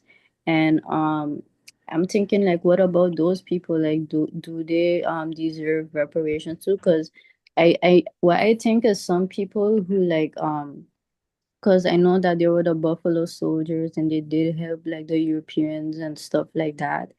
And I'm not saying that people who because I knew that some of them was taken and they were forced to do those things. So yeah, but let me ask you this: like the people that's old, like they gotta say we're old. Like for example, if I'm part of a car, let's say a Tiger's driving a car, right, and you're in the back with me, and we got same day in the passenger, and we get in a car accident. Like you can assume we're all old, and it's not our fault. You will assume we're all old, but if I don't go seek legal counsel to claim my stake in his lawsuit, am I really old? You dig? So let me ask this back to you: Are the Native Americans saying that somebody owes them? Well, I haven't heard anybody. I haven't done any research. I've seen some videos. Because it starts there. Like, we can't become defense lawyers for Native Americans. Like, they gotta make their claim. No, you're right. But I'm just saying, if somebody comes up now after you guys, because maybe you guys with doing this, it's good to stand up, and maybe somebody might say, well, this and that. Some people can't tell about history because all of the past has been changed and all those things. So I don't really know, and maybe it's just like a null and void. But all I'm saying is it would be nice to like teach all those things in history that actually did happen, and the Caribbean is connected to the USA because before South America. yeah, because before they brought people from Africa. I'm not saying that I didn't have dark skinned people here already. I know that I believe that America had all different colors already before they came here, and they just grew people up using eugenics to fit their narrative, and they got through with Yeah, it. but okay, you kind of lost me a little bit. So I thought you were going to tie in the Caribbean to reparations in America, and then you didn't. Okay. No. I was just gonna say that the before they brought the ships, they did enslave people from the Caribbean and bring them to America. Right, and they're right, and those folks are now called Foundation of Black Americans. Right. As long as they stay But here. some of them breed off with the white folks because I think maybe everybody chose their own sides, so everybody's basically family. What time frame are you speaking of? Because I'm kind of like a little lost. Like, what are you speaking? 1600, 1800, 17, 19? Like, where are we at in history? Okay, I'm talking about the past 200 years. The 1800s. Yeah. I just want to say real quickly to point out to Caribbean Gem, and I'm not saying this to be, I'm not coming in the spirit of malice. I want you to listen to this video again, the playback, and come to this section. And when you hear Brother Ron question you, try to get this. This will give you an idea on why the FBA, they're so clear. They have to be very clear and concise in their verbiage when it comes to genealogy and who qualifies for reparations from the U.S. government. I don't have no argument with that, actually. Okay. I don't have no argument with that. Okay, because when it comes to reparations from the U.S. government, we, Caribbean or Caribbean descendants, that doesn't apply to us. We got, like in Jamaica, for example, I got to holler at both Spain and the UK, not the US. The only beef I may have with the US or any other Jamaican is a US corporation that happens to be one of three, when I last checked, that's been stripping the lands of their bauxite and the bauxite mining that they're doing in Jamaica. There is a US corporation that has been doing a lot of damage there. So something like that, yeah, okay. Which U.S. corporation? I don't know yet. But that is something that Jamaicans would have to take up with that U.S. corporation, not the U.S. government, just to be clear. Okay. I have a question for you, right? Yes, miss. Okay, my brain got freeze a little bit. It's okay. Take your time. It soon come back to you. So I got it. So in Trinidad, right, and the rest of the Caribbean, like before all of this happened, do you guys know that Arabs was basically in the slave trade longer than the Europeans? I'm familiar with that. Yeah. Like the most. So they actually worked together with the Europeans, and they actually fought to be considered as white passing. So they control a lot of stuff in the Caribbean. They like to act innocent here. But that's how they help white supremacy, like, and they help people to turn against each other and all those type of things, because in Trinidad and stuff like that, there's Muslims there, but I really don't like them because they basically torture all the Christians, and they strike the necks of unbelievers. And if a Christian want to go in their territory and build a church or whatever it is, they're gonna basically kick that person out. And some people might agree with it and stuff like that, but Islam is basically a cult that basically encourages slavery. and they treat dark-skinned people bad.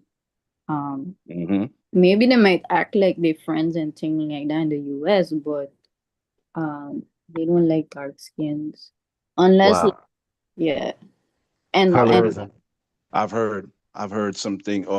It's been a minute, but with Trinidad, yeah, the Muslims there. See, the difference between their bias there and here is there in Trinidad, they could be more blatant and not worry about consequences and repercussions that they would get here, especially in New York City. You pull that, you have every kind of organization out here, Christian or human rights or whatever, coming out protesting and boycotting them. So the negative media attention and backlash is not, it's just not worth it. But see, they don't have to worry about there in Trinidad and Tobago, as certain other countries in the Caribbean. I wouldn't limit it to Trinidad, but some of the other countries, some of the other Caribbean countries, I don't doubt.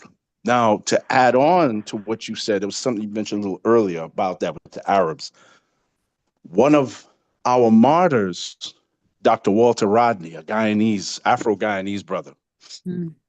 If you get the chance, I would strongly encourage you get his book, How Europe Underdeveloped Africa. That book, there is a section in there where he does mention, forget which chapter, where he mentioned the Arabs' involvement in the slave trade. But unlike the Europeans that were more financially driven, they were more driven for profit and financial aggrandizement. The Arabs, it was more like, they got the money, but it was a social status thing too. Like, I got 2 Negroes, that one here, he got 8. And, it was a little more like that. But it's not to take away from your point. But again, context, wanted to add on. But yeah, Dr. Walter Rodney, he's one of the brothers who I would think that FBAs may consider a writer. But that's someone who he's definitely someone in the ancestors, or among the ancestors that I honor, and I give him props. And in fact, it was, I think, a year ago where the Guyanese government finally came to, closing his case, because his car, he was murdered. He was assassinated in June of 1980. Blew him up in his car. Wow. So, which, I mean, look what he was kicking. If you read his book, How Europe Underdeveloped Africa, it was very detailed. Okay. Very detailed. He goes into all the little nuances, right down to is he speaking from the Berlin Conference or before? If they what? I'm sorry about the Berlin Conference. What you said? Is he speaking from the Berlin Conference or before? Forgive me. I'm rusty on that. I think it was. Was it before? I don't know. I have to look it up. But the Berlin Conference would be like 1890. No. Dr. Walter Rodney was way after that. There's some Pan-Africanists that might use him. As far as I'm concerned, any Pan-Africanists that use his name, they might use it as a crutch, to promote themselves. I would question, like if there's somebody like Umar, whose name is already Mud. Like, oh no, you don't mention Dr. Walter Rodney's name. It's your shit. No way. He even mentioned in his book briefly about police brutality. Like, here, as bad as it is here in America, some parts of the Caribbean, especially including Jamaica, them's some places where the white supremacists here could get some lessons. They want to take notes. But hold on. But I gotta say this. But are the police Jamaican, like black Jamaican? Yes. Yeah. See that right there is gonna be a disconnect. Right. Because our police been white for the most part. That causes police brutality. So when we hear police, it's important to say that. When we hear police, we're gonna automatically think white people. So when you say the police are Jamaican and they're just like the natives, that's the part where we get kind of confused. We start scratching our head like, wait, what? Right. Because we think police brutality is a racial thing. But and this is why I get on a lot of Jamaicans' bumper, because at least particularly the ones that will say, well, hey, you know, the Black American, them are complain about white man and racism, man. You know, them racism, slavery business. Them they hit centuries ago, all on slavery, and no, and them are complaining about slavery still. And this is where I have to come in and say, hey, listen, y'all criticize them because of slavery and how long ago. Well, firstly, just because you okay with accepting whatever happened in the past and you move on, all right. Other people are not like you. Me not still like uno. Tiger, they do the same thing in the Caribbean. Of course. And that's why I said to you earlier, Caribbean Gem, when you get in these conversations, do not hesitate to shoot them down intellectually. Shoot them down intellectually. Shoot them down and their talking points. Don't let them discourage you, dissuade you. There are times you're going to be like you alone. You're going to feel like alone. All you need to know at that point when you're in the moments that your God is with you, your faith or whatever, and you move. Amen. Those that are genuine, those are the ones that's going to gravitate towards you. And you just keep being genuine. Phonies will always reveal themselves. If you're paying attention, trust me, they're going to reveal themselves when they least expect it. That's when you need to take note. But we got a house clean. That's why I say it again, and I've been saying it. I do not blame FBAs for delineating. It's a form of house cleaning.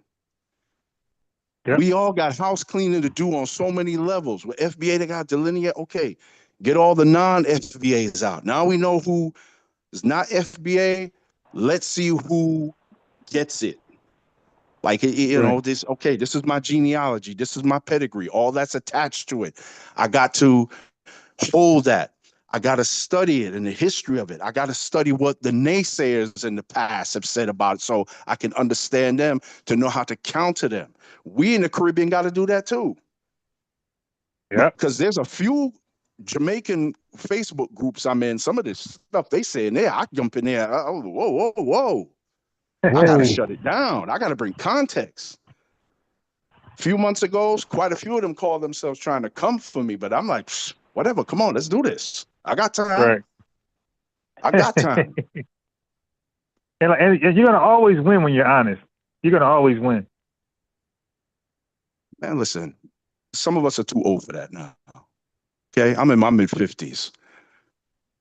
You know, I got, a few more summers, as they say, to enjoy. I'm going to make it effective. Take all my life experiences, all the things I can recount, and put it out there. Excuse me. One dude I know I grew up with, which I didn't know he was Jamaican. I actually learned this as he and I had a disagreement on a post a month ago. And this is someone I've known for like 30, 36, 37 years. Excellent conversation. And he said, he put up a post criticizing the movie Sinners, which I thought was the bomb. I watched it. I was like, shit, I'm going to do something next year. I never watched it. I didn't watch it. I'm not a movie person at all. Even like Black Panther, it took me like 15 years after the fact to watch it. I'm not a movie person. So I'll watch it at some point, but I'm not a movie person at all. Well, there were a few things I got out of it where I was definitely, based on the trailers, when I said, okay, I got to see this, because there was a sister Annie, her character, and all the other little things like in the South in that time, and the hoodoo, and I said, yeah, I'm, into that. I said, I want to learn more. So this brother, I know he's cool. This is just one of the things we staunchly disagree on. And he mentioned how Sinners was and all that. No, he ended it with saying, P.S. Sinners was trash. Wow, they And he wasn't trash. started it by saying, FBA, what do you say? FBA, y'all not that special, relax, or something like that. So I had to comment. And he and I went back and forth a little bit. And one part I mentioned to him, that, I'm Jamaican descent. I put descent brackets next to it because, even Jamaicans, now native Caribbean people, especially native born Jamaican, don't see me as Jamaican. They will call me a Yankee. Really? That's Yes, terrible. they do. That's They terrible. do. They should embrace you. Bruh, I've experienced this from when I was 10 years old. Come on, man. Early That's sad. 1980s. That's sad. Were you Hey, born in the Yankee Doodle. States? Hey, Yankee Doodle. No, not in the States, in Jamaica, dear. I've been to Jamaica Wow. multiple times in my childhood. Yes. May But I you tell you, Jamaican? Caribbean gem, may I tell you how bad mind some Jamaican and some Caribbean is? I know the bad Them mindset. friggin' general and bad mind. Wow. That's why when I hear certain things or read certain things in the chat, or when I hear FBA news and updates, I listen for a little while for Brother Ron to talk. Because depending upon who comes in the chat or what he mentions, then I can go all in. Other than that, I just, I'm in the FBA space. So, I'm pretty chill. I'm just in the background. I support in the background. But once I see something that I know, I'm going in. Or I'm gonna be like, let me call in. Like when I saw Caribbean Gem, and I said, okay, let me call in. Let me feel this sister's energy out. She seemed cool. Yeah, man. But I ain't gonna come. But now, if you came off like somebody like this Kwame dude, who arguing and bickering, come in arguing and bickering. He was. Go ahead, Caribbean A Gem. lot of Sorry. people in the States, I know that they're ignorant, and I believe it's because they don't have diversity. In the States? Well, maybe or they in have the Caribbean. I mean, like, they don't really they have diversity in the States, but people don't really, well, maybe it used to be like that before, but I think things has changed. I think people used to be more closer together, and since COVID, I don't know what I'm saying exactly, but I think people used to be more closer back in the days, and now things has changed a bit. Caribbean Jim, I was listening to that, and I was saying that I don't think it's ever been a coalition. No, there wasn't. I wouldn't. I would even say amongst my family, not even the people in the FBA now. FBA wasn't unified the way we wasn't on code. We was just doing our own thing. When Tariq had, finally started, because like my man Ron just said that FBA been around for 2017. I just pulled up after the election. After the election, I looked out in the world and realized that everything was going on like the status quo. I had voted for Kamala, and nobody else didn't. So I'm wondering what's going on. That's when I stumbled upon Tariq and Tariq telling me, listen, bro, tired of that. Y'all see what just happened. We made that happen. Now, I want you to understand, we need to get on code. We need to delineate. Delineate from who? People that look like us, okay? People that look like me, that can pass for me. Like when they say, Kev, if we get pulled over, they're not going to ask if you are FBA and if I'm Caribbean. I understand that. Those are the people that we delineate from, not the Latinos. You could tell that I'm not Latino. You could tell I ain't Chinese. You could tell I'm not white. So that's what I'm trying to tell you, that it's all about jokes and funs and games. Tariq is a comedian, you know what I'm saying? So I'll be up in it. I'll be laughing my ass off, laughing it up more than I ever laughed in my whole life. Laughing at these jokes that my man be running. Now, it ain't, if it ain't, it's like, see, every time we be running them jokes, Tiger, it don't be on you. It be on people that you just told me that you understand, that you know that out your community. That's who it's on. It ain't on you, because if anybody run up on me and you, they be like, Kid, why you hanging with that Jamaican? I'll be like, man, Tiger cool as fuck. They be like, okay. And then you're going to get certified. You validated. You cool.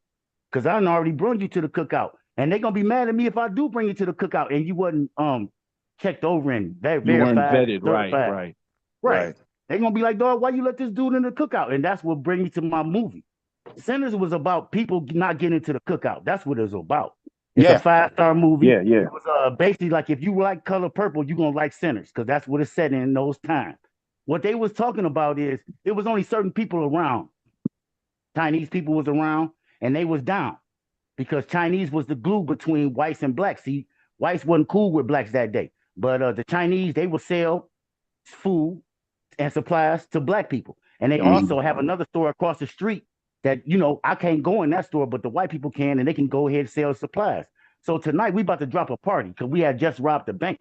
And now that's when the vampires show up. So the vampires represent the damn tethers, the ones that's trying to cosplay, that want our soul, that want to take everything and say we ain't got no culture, and knowing damn well when you ate that. Hold on. Oh shit. Kelvin. My Alexa. The vampires pretty much were any adversary or enemy to FBA or anything that the FBA can benefit. That's how I seen the vampires. Yeah, those are when the vampires Irrespective, showed up. irrespective of your color, Suck away from what we, you know what I mean? Like, I remember one day when Tariq was talking about the FBA, he was like, bro, see, back in the day, we was looking up to the wrong motherfucking ancestors. Okay. You done already went past Martin Luther King, you know, Malcolm X, Harriet Tubman, Booker T. Washington, Frederick Douglass. These my people. And you over there looking over in Africa, looking at Nelson Mandela. That's an African hero. Now I got I got love for Nelson Mandela. Right. Seen a video the other day where they had hated on Nelson Mandela in his own damn homeland. It was on my man Ron had found a video where people in South Africa called my man Mandela a traitor, just like we calling Jesse Jackson a traitor today. We calling Jesse Jackson a traitor. I was little that day when they had those debates about if we gonna be black or African. I had no say. I'm a baby in that day. So anyway, when they came up with African American and it spread like wildfire, it take us all the way to 2005 to be like that right there, the African American. See, there it is. We can't delineate with African American. We can't delineate because that means that's you and her and my man's and even my man's that run Tesla. I keep forgetting his name.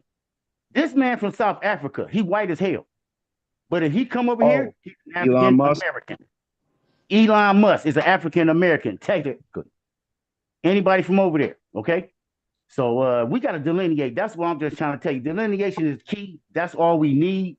Staying on code is all we need. Now that Tether stuff, and this is my boy Street Media TV. Thanks for coming into this channel, bro. This is a real good channel. It's a pro FBA channel. But we ain't really here to be beating down people and talking about tethers. We're not trying to do that. I'm just trying to tell you what a tether is. A person that's against me getting reparations. When they say I'm getting reparations, I'm talking about FBA only, 50 states. If you outside of that and you just pulled up, that's not you. But if you cool with it, you're not a tether. If you against it, we gonna come at you with the same smoke that you coming at with us with, saying that we can't have that. We gonna make sure that you ain't getting it. Because when them checks roll down, there's gonna be a lot of people that's going to be trying to claim to get that or whatever. We're going to be trying to make sure that they don't get that, especially these off-code FBAs. You got some FBAs out here that's off-code. You know what I'm saying? Your mother and your father from the South. But you still over here not seeing it like them. You know what I mean? I would say, like, if you got something to say, you might as well say that you got to say something that's positive for FBA, because if you got something negative to say, you're going to get labeled the tether. And we're going to have to always have our eyes open for you. You're going to be the ops. You know what I'm saying? And I land my plane with that. I wanted to respond real quick to a part where you mentioned about the ancestor worship or veneration of particular ancestors. Yeah, I agree. You know, you can't just put anybody up in your mix, venerate as an ancestor. You know, you mentioned that example of Dr. King and Nelson Mandela. And with Nelson Mandela, considering I'm still learning things about him. Like, there were quite a few things about Marcus Garvey that I learned through Brother Ron a few months ago. It was very interesting and very eye-opening, but I digress. Yeah, someone on one of Tariq's broadcasts, it was a sister about 2 months ago, had mentioned about, encouraging FBAs to get more into y'all own hoodoo as opposed to the African tradition religions, which I'd have to give a little pushback on that, because I get it with her, what she was getting to, because she said a lot, there are those of us going out there and we worshiping stuff and we're not getting the results we're getting, or getting opposite results. And I know some FBA that are what you would say crowned in Ifa, which is a tradition of the Yoruba, and they do well. But I get it, because I understand Ifa. I understand it. I know and understand it well enough to say, I say in humility, where, there are rules to it. And that's one thing a lot of Black folk and some, that just don't like. Many of them don't like to do that. You got to do this, you got to do that. Why can't I just get it? Well, there's a process. So that sister, I would have, pity I wasn't on that broadcast. I would have called in and, just to let her and those in the audience know, there's a way to do things and a right way to do things. Maybe some of the FBA you talking about didn't do it right. I'm not Yoruba, but when it comes to Ifa, I thought my live by man that. Umar had Ifa Tunde as his first name, though. So I think he messed that name up for you, too. And I think that's what y'all need to be going at, Ifa Tunde. Umar? That's Umar's first name. Oh, yeah. Well, he's going to get it. Well, I'm not Yoruba. I mean, but I do know, but in terms of the tradition, I acknowledge it, practice it. I know people that are crowned in it. Some are FBA, some are not. Yeah. In fact, majority of people you come across in Ifa, majority of them are not even African, let alone Yoruba. They're from either Brazil, Cuba, Puerto Rico, or they're FBA. Yeah. Most Yoruba people, if you do, don't take my word for it, Google it and look it up.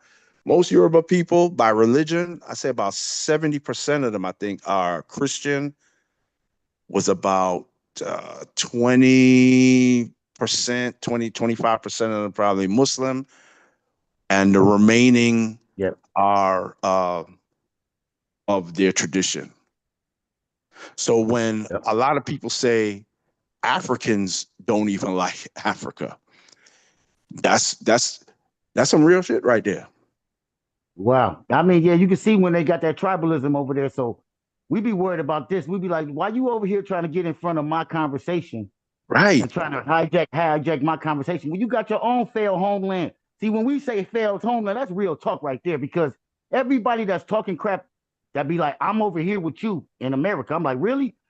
Where you from? They be like, I'm from Jamaica. I'm from Trinidad. I'm from Haiti. I'm from Africa. I'm from the UK. We all saying failed homelands. Maybe not on the UK, but we still saying that, what I'm saying? Right. What about your failed homeland? Because UK ain't your home. Your home is somewhere in Africa. So why you ain't over there? You over here in America, you over in the UK living the good life. You ain't in a third world country no more. And now you want to turn around and say my man's is lazy. When you would neglect to see that they be holding me back on every chance they get. You understand? Every chance they get, they over here throwing me bad credit, advances, high interest on my credit card. You know what I mean? You got to understand that right there, they know that's why they want me to put down African American on my damn census or whatever, because they want to know who we gonna be sticking that to. Right. We want to know. My man filling out a mortgage. Oh, that's got everything to do with me. Let's make sure we run up that bill.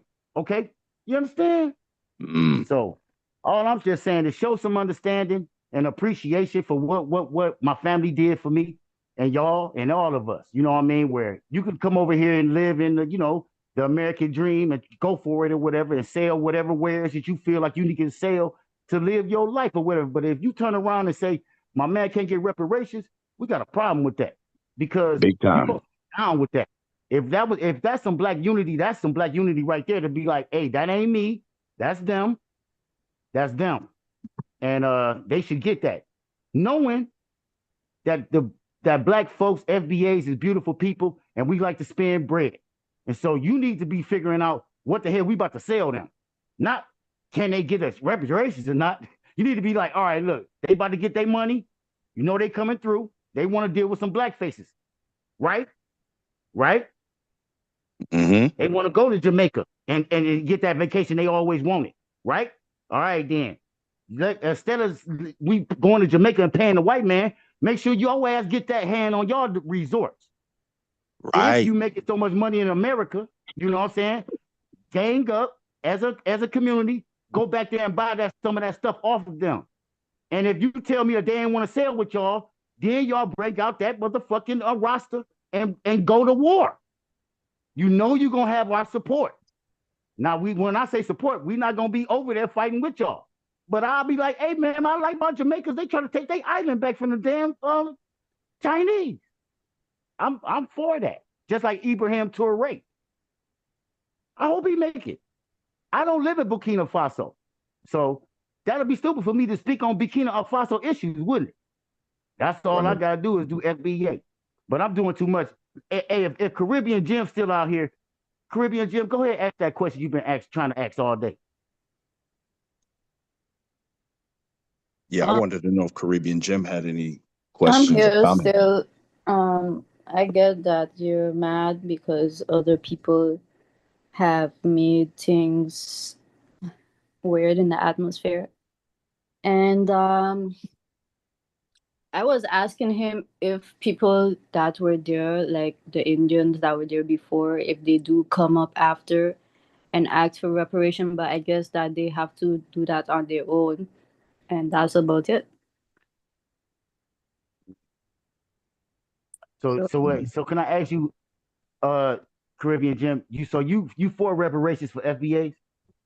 Yeah, that's what I said. All right, cool. I just wanted to get you on that.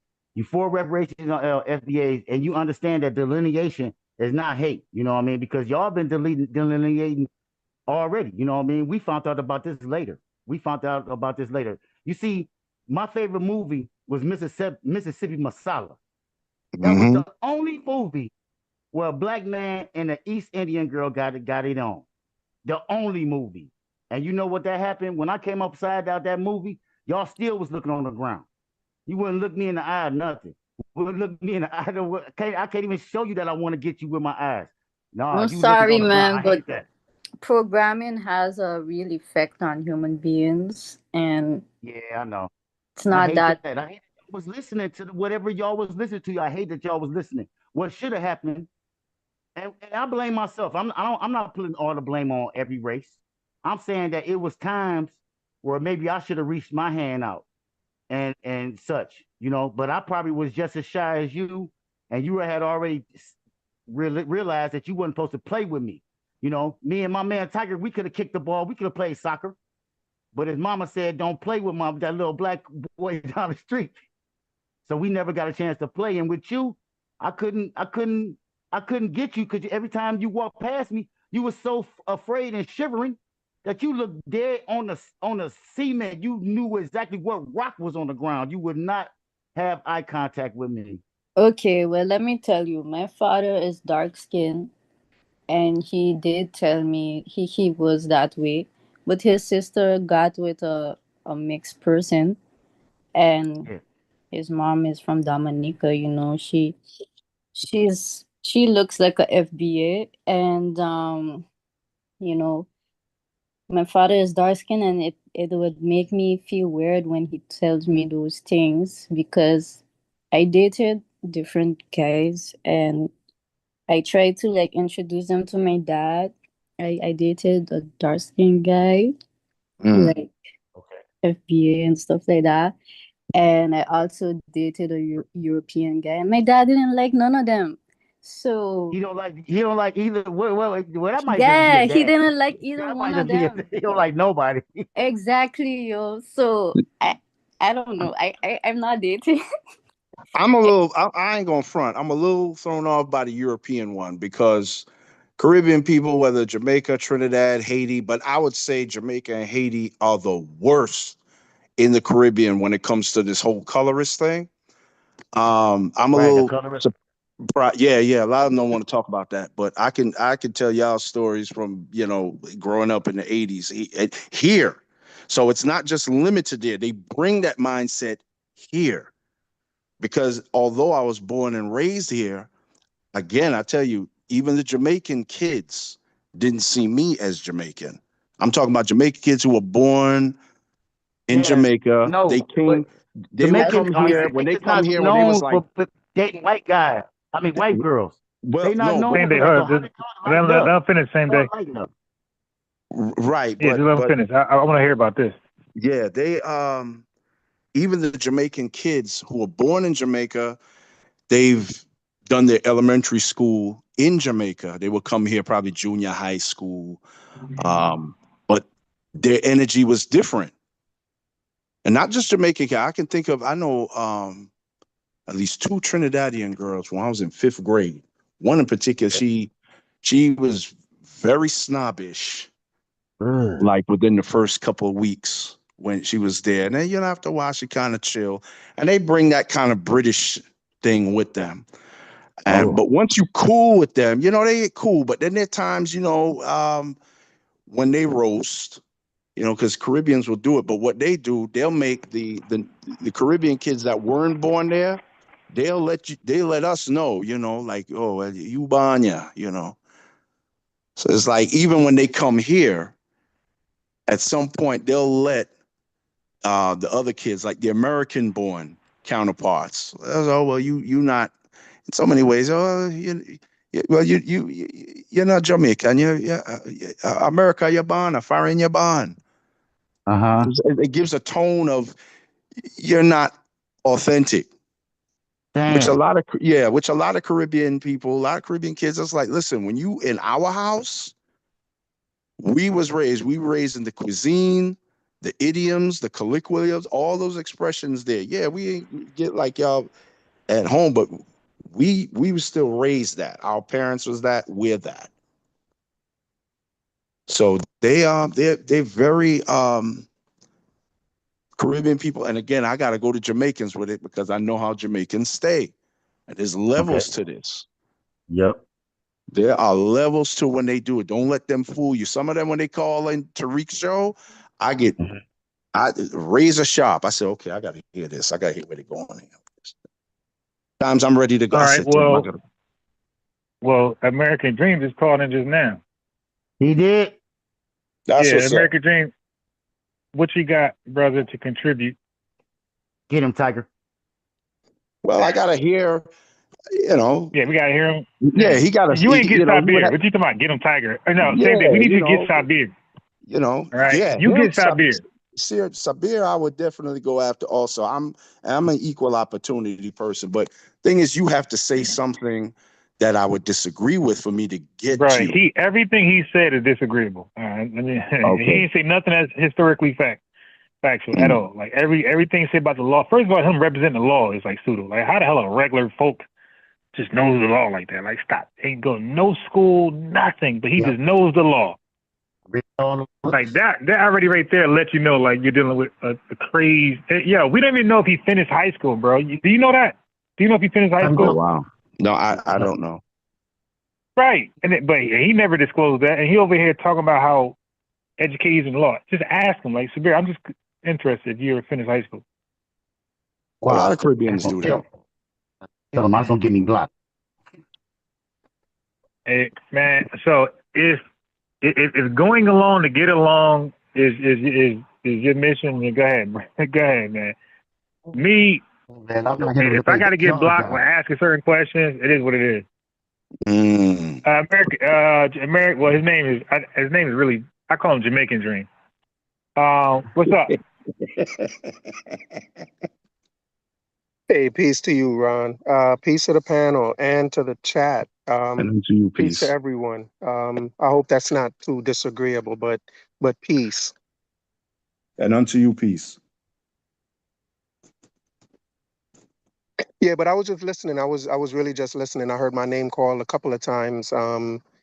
And so, you know, I know Same Day Parlay has been asking me up for a while now. I never really had the chance to come up.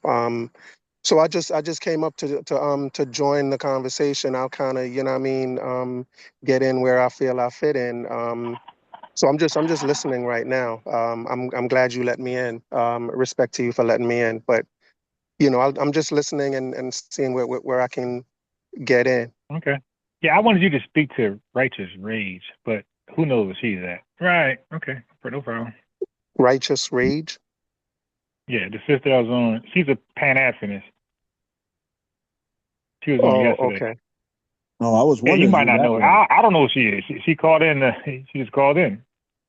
Oh wow, I got to go listen to that broadcast when we're finished here. Give my input in the comment section. Yeah, I know. In the I morning, know she called in. if I'm not mistaken, I think you were a couple of days ago, right? You were speaking The with days her a go couple by of days so ago. fast. Either yesterday or the day before. Yeah. It wasn't yesterday. I came in the house late. The day before. Yeah, I do know that one of the things she had said had you know what I mean, sparked my interest, and I was agreeing with her at a certain point. But yeah, I don't know, you know, I'm willing to build with anyone that wants to build. You know what I mean? I'm a Yeah, let's builder. build. So Same Day, you've been inviting me up for a while. Is there anything you wanted to speak on in particular? Man, I'm glad you're here. Thanks for coming and trying to build with us. You know what I mean? Basically, you know, if you probably was here the whole, you know, hour and a half when I was talking, I think I basically got it all out. I'm just trying not to be letting y'all know that, you know, when you're a Pan-African or FBA, that's like on two different things. You know, you could be a Pan-African FBA. I would just say, got to make sure you put the FBA first and foremost. It's got to be first and foremost. And, you know, of course, you can have love for the rest of the diaspora. And also, I want to let you know that, you know, delineation, that's He's not nothing like, Pan-Africanist, by the way. not, He's a Jamaican conservative. Jamaican okay. American Yeah, conservative. I'm definitely not a Pan-Africanist. You're not for all the black diaspora. You know, about that. I think the extent of my Pan-Africanism is, you know, is just about supporting each other. You know, in terms of the fact that we have a shared heritage. You know, a lot of the Jamaican customs do come from Jamaica. A lot of all the Caribbean customs do come from Jamaica. I think we can even trace some African American customs back to Africa. Back to Africa. And so, you know, if Pan-Africanism is about celebrating those similarities, I'm all for it. But, you know, if Pan-Africanism is about ignoring your American nationalism for some other type of African statehood and building up Africa, then I'm Some not of them for believe that. that. I don't support that for Black Yeah, Americans. 'cause that is And certainly I a mean part of that in terms Pan-African. of and when I say Black Americans, I'm not just talking about FBA. I'm talking about FBA, Black Black Americans. Caribbean Americans, just anyone here that Everybody. identifies as Black. Yeah, but Diaspora. American Black dream. Americans. Yep. Hell yeah. I think Brother Ron was saying something. I'm sorry, I didn't mean to No, interrupt. I was saying when he says black, now just add him in. Like, you mean Black American? American dream. American dream. Excuse me. Were you born here in the U.S. or born in Jamaica? I was born on the island, man. Okay, you're born on an island. Okay. For transparency, I was born here. Both my parents, Kingstonians. My maternal grandmother, Saint Mary. My paternal grandmother, Saint Catherine. My paternal grandfather, Spanish Town, and my maternal grandmother from India. Who's this, Tiger Crane? Yes, it is. All right, I got So my just eagle put you. claw ready. I got my eagle Okay. claw ready. All right. All right. You have to bear in mind, like with what you said, with the FBA, they're talking about specifically their genealogy. And that's no knock to what you say, you know, Black Americans, and you're including Caribbean Americans. Here's the thing. For the last 6 decades, Caribbeans in general and Jamaicans as one example, textbook example, Jamaicans, we, and I put that in quotes, haven't actually carried that, your words, into practice. A lot of times it's been the opposite. I know from experience, I've seen it. One of the things with New York, and What do you mean you haven't carried what into practice? those things are, well, you know, there's Black Americans and Caribbean Americans. It's like the Jamaica's motto, this out of many one people thing, generically, that's what you're, to me, that's what I'm interpreting from your comment. You may not have meant it that way, but that's how it sounds. Yeah, I think And I was trying to explain what Pan-Africanism was. okay, but Pan-Africanism, and not saying you're incorrect with that, because Pan-Africanism, I haven't seen anything materialize out of it that Black folk, FBA, Caribbean alike, or as well as Africans have benefited from. If anything, it's been a detriment. Can I try and share something that I think they have benefited from through Please, Pan-Africanism? please do. Because, you know, I think FBA tries to take credit for it, but I actually think it was the civil rights movement in terms of getting immigrants here, in terms of getting specifically Black immigrants here, was a Pan-Africanist. It was, you know, Black Americans who were native Black Americans who were supporting this form of Pan-Africanism, but it was from the senators that voted for that civil rights bill were themselves Pan-Africanists who identified as Pan-Africanists, and the populace at the time, the Black populace at the time, were more Pan-Africanist than anything else, and they had, you know what I mean, that strong connection with Africa, and that included, you know, the Caribbean Blacks that were here, all of the diaspora Blacks that were here in America were pushing for this civil rights bill through a Pan-Africanist mind view or mindset. So in my estimation, that's something concrete that Pan-Africanism can take credit for. And I think we do it this. But do you think that has it And I improved think it's since more a then? Pan-Africanist accomplishment Let than me an challenge that right FBA there. Oh, accomplishment. stop. First of all, the civil rights movement had nothing to do with Pan-Africanism, right? Pan-Africanism origin. That's something that you guys tethered on to a little later. And I say you guys, I'm talking about Pan-Africanism, whether it's SB or non. That's something that we can say you hijacked. So I agree with you, by the way. I actually agree with you. I agree that, and I'm not one of those FBAs that try to act like we promoted immigration. I say the opposite. I say we didn't. So if anybody was promoting Black immigrants, I agree with you. It was probably Pan-Africans. So, but I disagree with you thinking that FBAs in general take that position. So I actually agree with you that Pan-Africanists was probably the main ones pushing for Black immigrants and immigrants, period. And it wasn't You us. disagree that I'm sorry, you disagree that FBA take the Pan-Africanist position as a whole? Well, again, bro, listen, you're saying FBAs. How many? No, I'm just trying to be clear on what you're disagreeing with. I know that some might. I'm saying I know that some might, but you say FBAs, that's including me too. So I'm like, oh no. No, like I'm just trying to figure out exactly what you said you disagree with me on. Disagree that that's the FBA approach that we Pan-Africanism.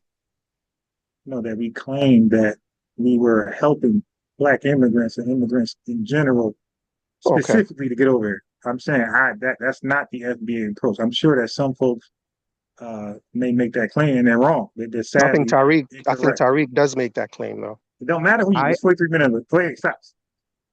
No matter what name you shout out. Okay, you can say Jesse. Listen, I'm just saying, whatever name you throw out, that's fine.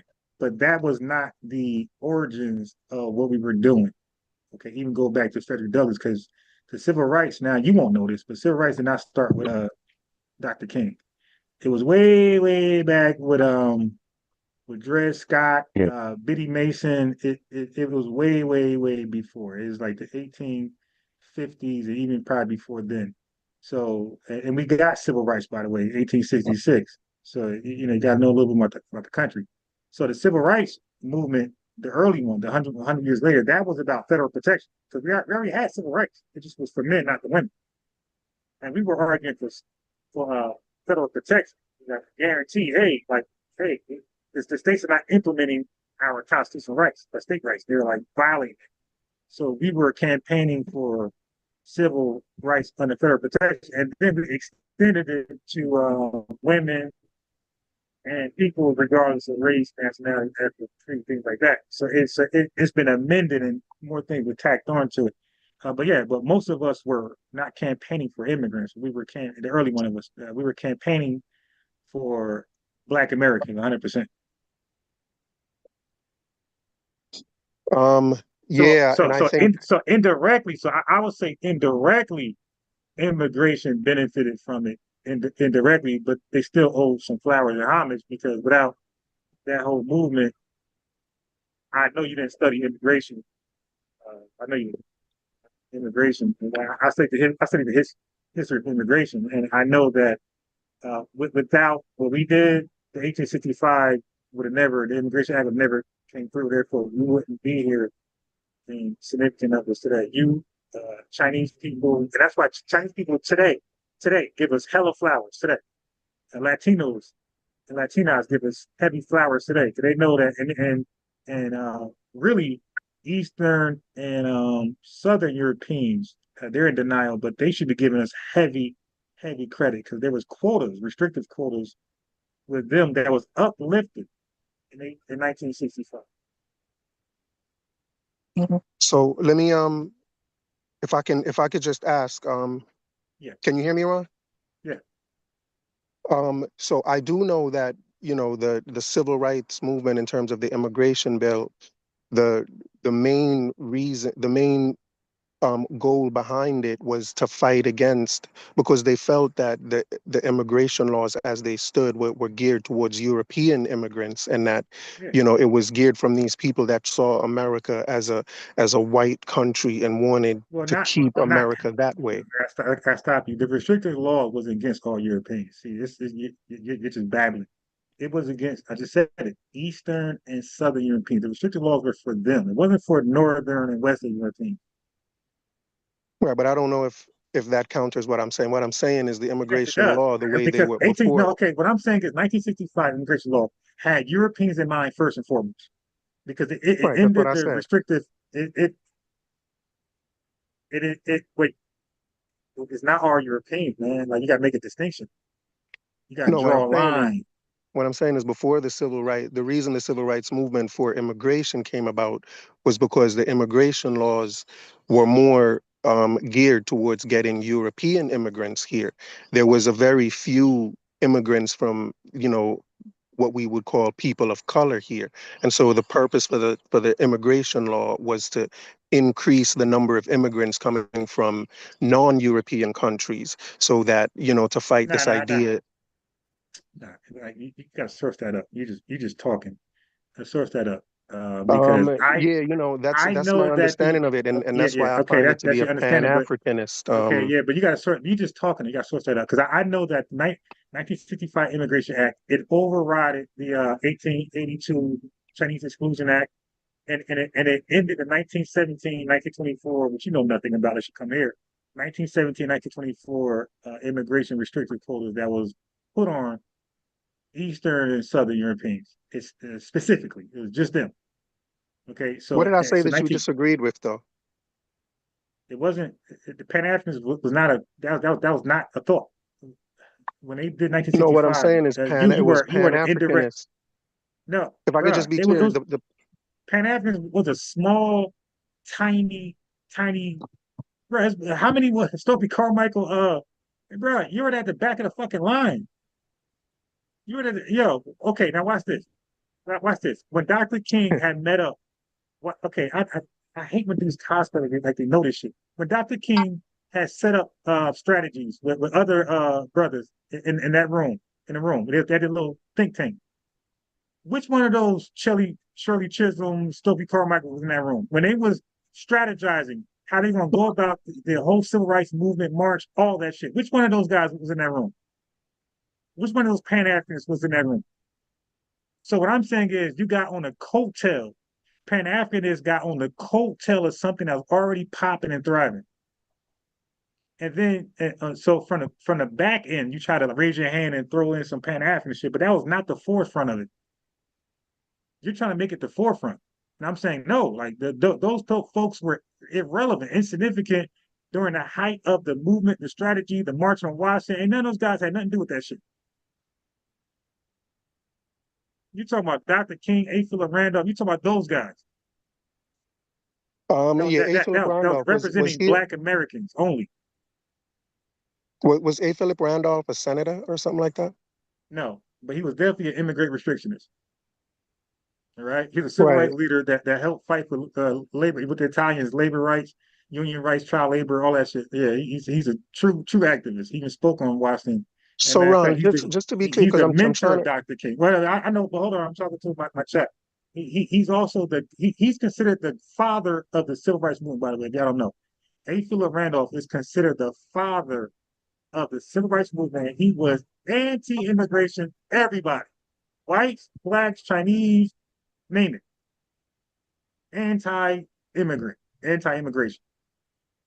And he was the mentor of Dr. King. That was his idea, March on Washington, way back when labor laws was being discussed. So he is the one that incepted that idea in Dr. King's head. And that's why he spoke there. He actually spoke there. Adam Clayton Powell. You know who Adam Clayton Powell was? Yeah. He was one of the congressmen that voted for the immigration bill. Okay.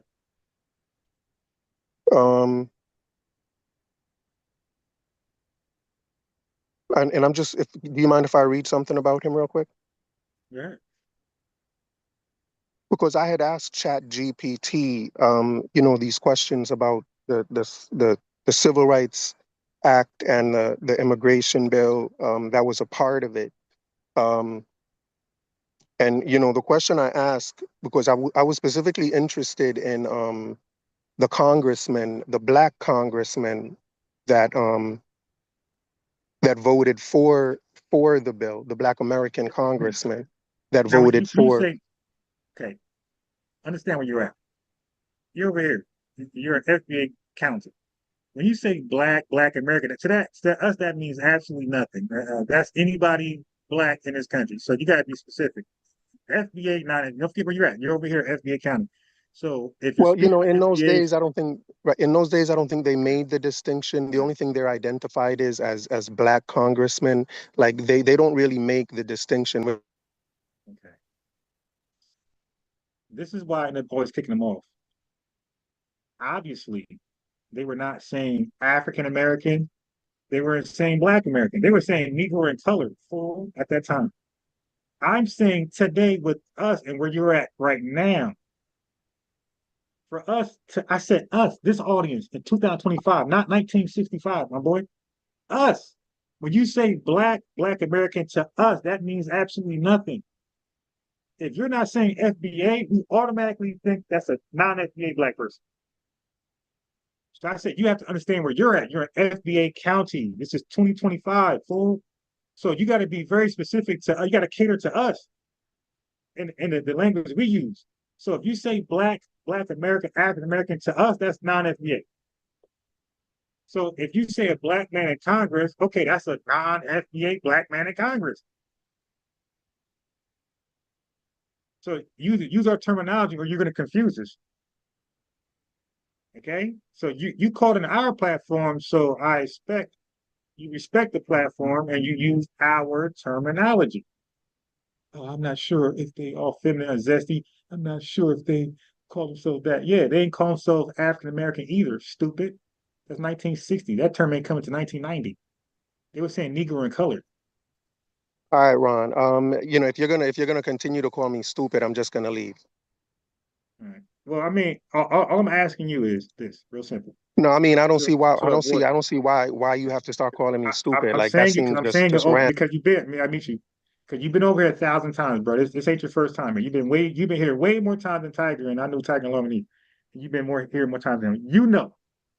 Okay, now if you refuse to say FBA, then say that. But then you gotta get off. Okay, I'll say FBA. Okay, so now the black men in Congress, are they FBA or non-FBA? Yes, they're FBA. Adam Clayton Powell, Charles Diggs. Okay, go ahead. Charles Diggs. Who else? And Robert Nick Sr. Okay. And what they do? And what year? This is the year that the What year? Just tell I me think the it year. was 1965, the Hart-Celler Act. Yeah, that's 1965. Okay, go ahead. Yeah, so those are the three.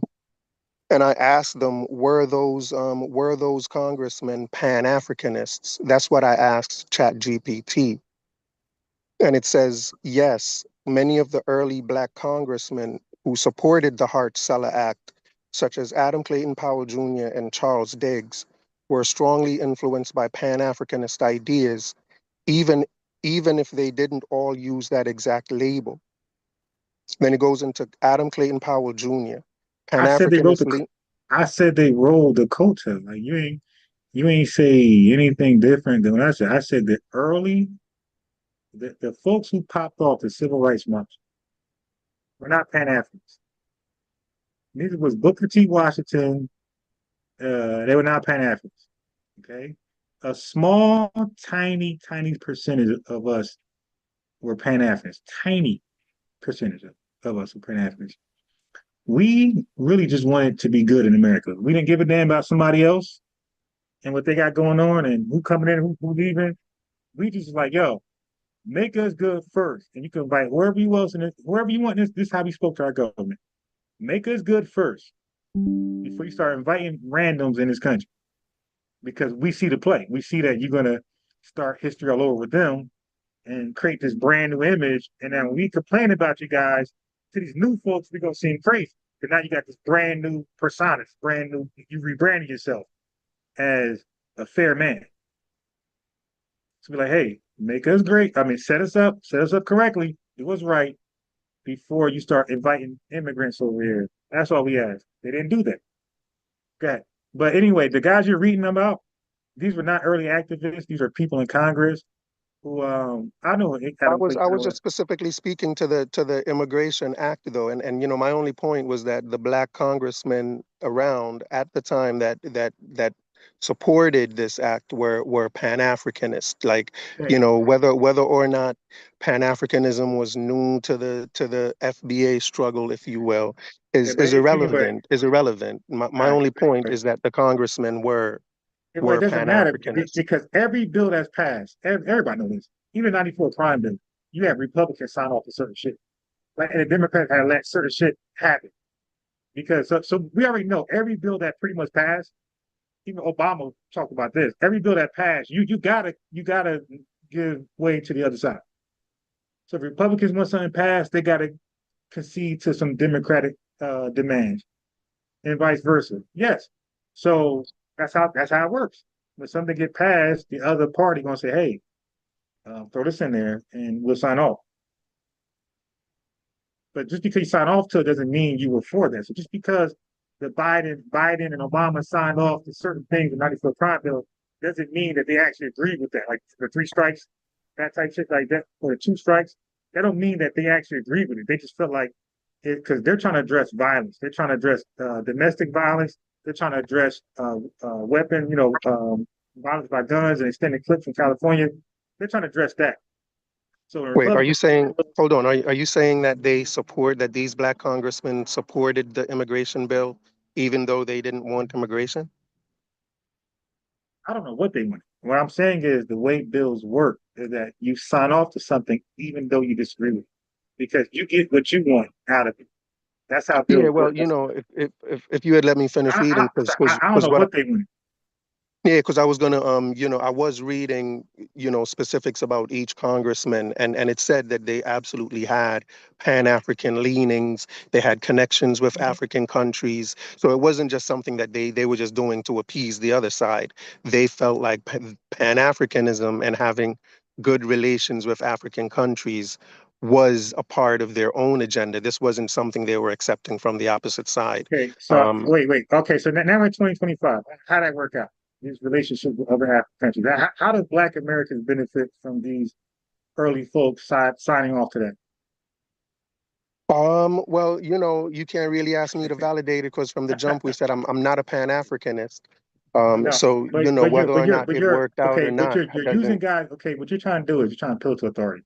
Oh, Adam Clayton Powell in Congress, this person in Congress, and they signed off. Okay, it's fine. They signed off because, like you said, they felt like having great relationships with other African countries where somehow we're going to benefit from. So I'm asking. So now we're 60 years later. Can you show me how they were correct? Can you show me how what they did was justified? No, I cannot. Again, I'm not going to justify it. The only question I was answering to was whether or not Pan-Africanists have anything concrete they could show. And I was just speaking to that and saying the What was immigration concrete bill. about that? Now, whether or not No, wait. Pan-Africanists, Wait, hold whether on, or wait, not wait. Wait, Pan-Africanism panned out doesn't stop. really negate that. How does it no, but the question was how's it concrete and beneficial for Foundation Black Americans? How does the Immigration Act benefit us? So the question was in spirit of how does it help us? Like what do they do to benefit Foundation Black Americans? Not just what they do to, of course you could do whatever you want to do. I'm sure Larry Elder is benefiting somebody. It ain't us. So we ain't saying what are you doing concretely randomly. We're saying what are you doing concretely that benefited Foundation Black Americans directly? Well, I think before that bill, the numbers of Black Americans may not have been at 45 million, and I think that when the immigration bill and bringing in Black immigrants, it kind of increased the voting block of or the just the voting power of Black Americans in general. How that help us? How does it help you to increase your voting block? Yeah. It gives you more. Let's It stop. gives you political power. Okay. It gives you political No. power. Just how does now? There's only like 1 million fucking Jamaicans in the country, and like 300,000 Nigerians. So how does 1 million? We're 43 million deep. How does 1 million more Jamaicans help us be a powerhouse in voting? So 43 to 44 million. How does that help us? How does 43 million going to 44 million actually help us? That doesn't, bro. You're a small, tiny fucking minority. There's nothing you can do to help us. Zero. We need a majority like the Hispanic population or white people. The Hispanics like damn near the same number. We're at 43 million. Hispanics like Latinos like 58 million. Something crazy. And white folks like near like 200 million. 2.5. How can 1 million people do something more than what we can't do already? Oh, they increased what? In what year? Because that didn't come in mass millions by into the 1990s. Yeah, he just talking and saying random shit, man. That's why I don't let you on like that.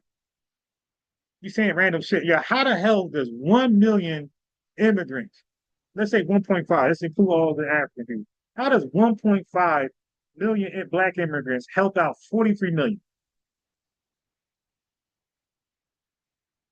Oh, the total number. Well, you didn't change shit. We're still in the 40s. We didn't go from 40 million to 60 million to 80 million. We're in the 40s still. And what were the number? Again, like we know how many of y'all came over here, bro. Y'all 1 million deep. And right now, y'all probably 2 million. There's more of y'all here than Jamaica. Like, we understand that. But that's nothing. 2 million is nothing. 43 million Foundation Black Americans. So we can't get shit done with 43 million. We can't get shit done with 45 or 46 million. It's going to take at least somewhere half, double or more. That's why most of our greatest feats came from white allies. Yeah, I'm not going to just babble. Oh, see, the census, right? They wanted more. Oh, yeah. So he wanted that. Like he's almost implying like they came over here like 50 million deep.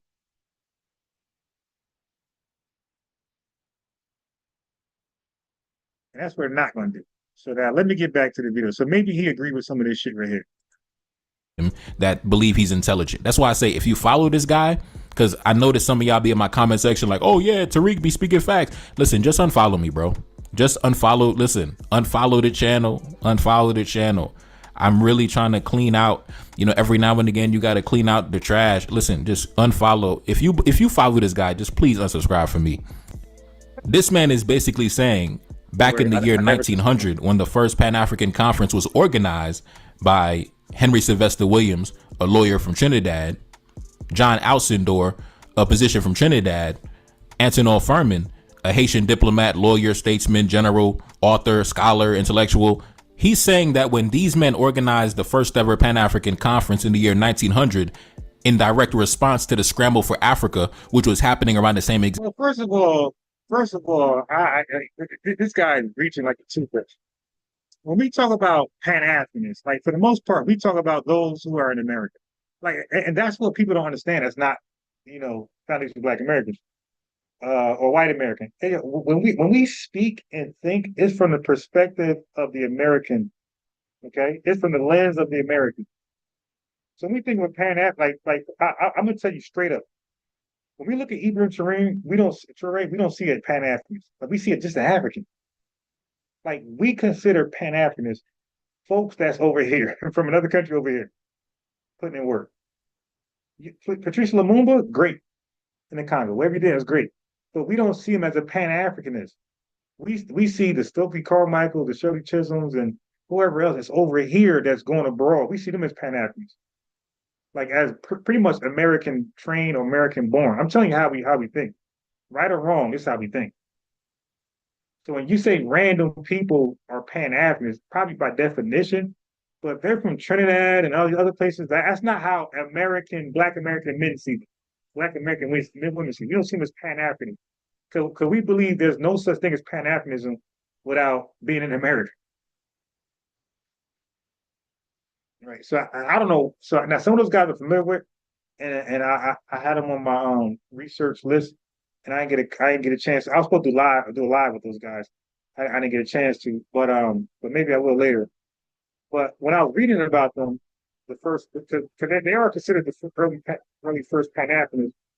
But when I realized they never came to America, I'm like, they're Pan-Africans starting in Trinidad and wherever else. I'm like, oh shit, like that's not what we call a Pan-African. Like we consider Marcus Garvey a Pan-Africanist because he did his Pan-Africanism work here. But yeah, like we don't really see that as. That's why you got Paul Cupp. Like Paul Cupp is considered the first, and you know what? These people he just named in the 1960s, 1916, 1900s, these guys came 100 years after Paul Cupp.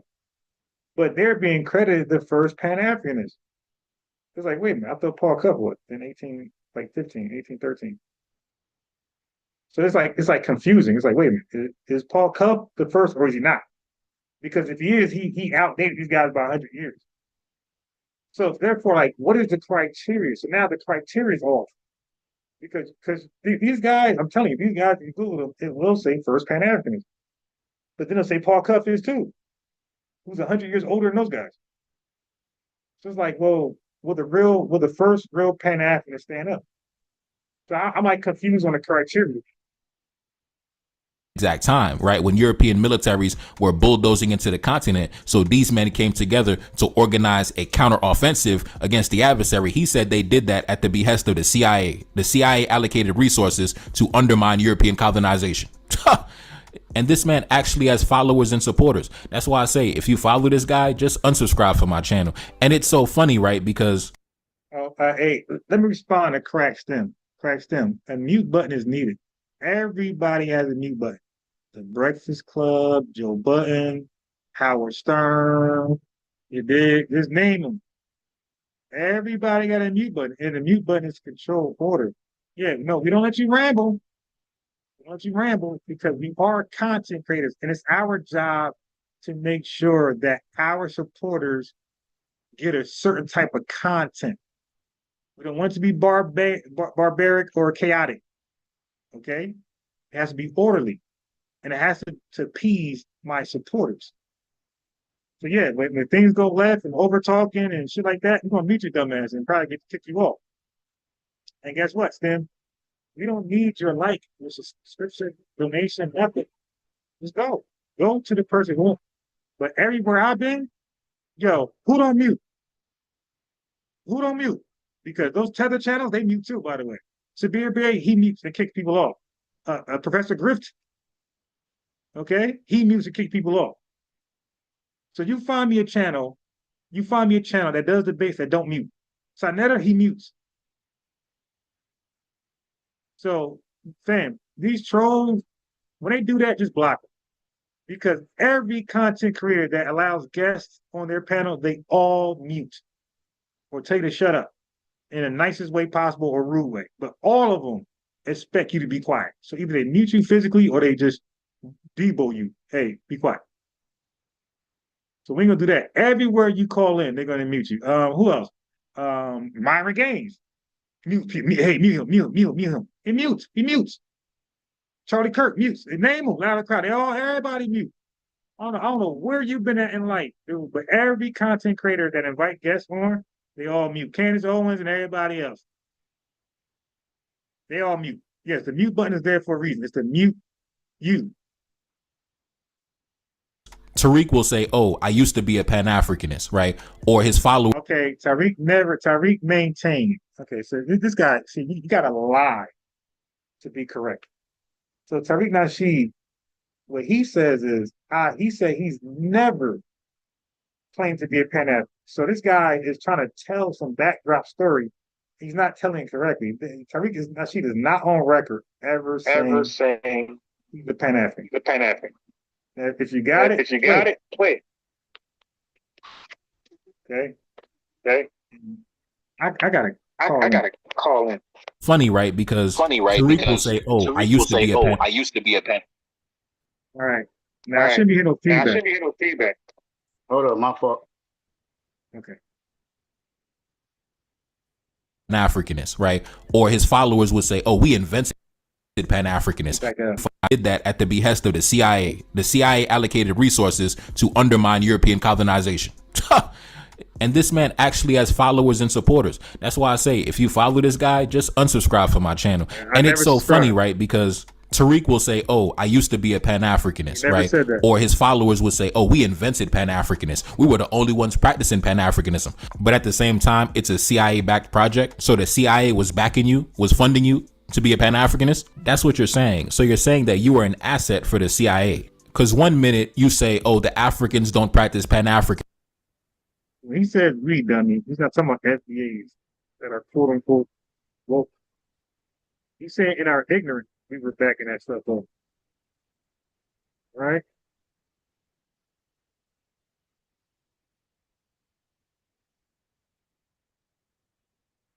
Hold on, I'm trying to 514, 404. Try to switch to my phone. All right, I got it.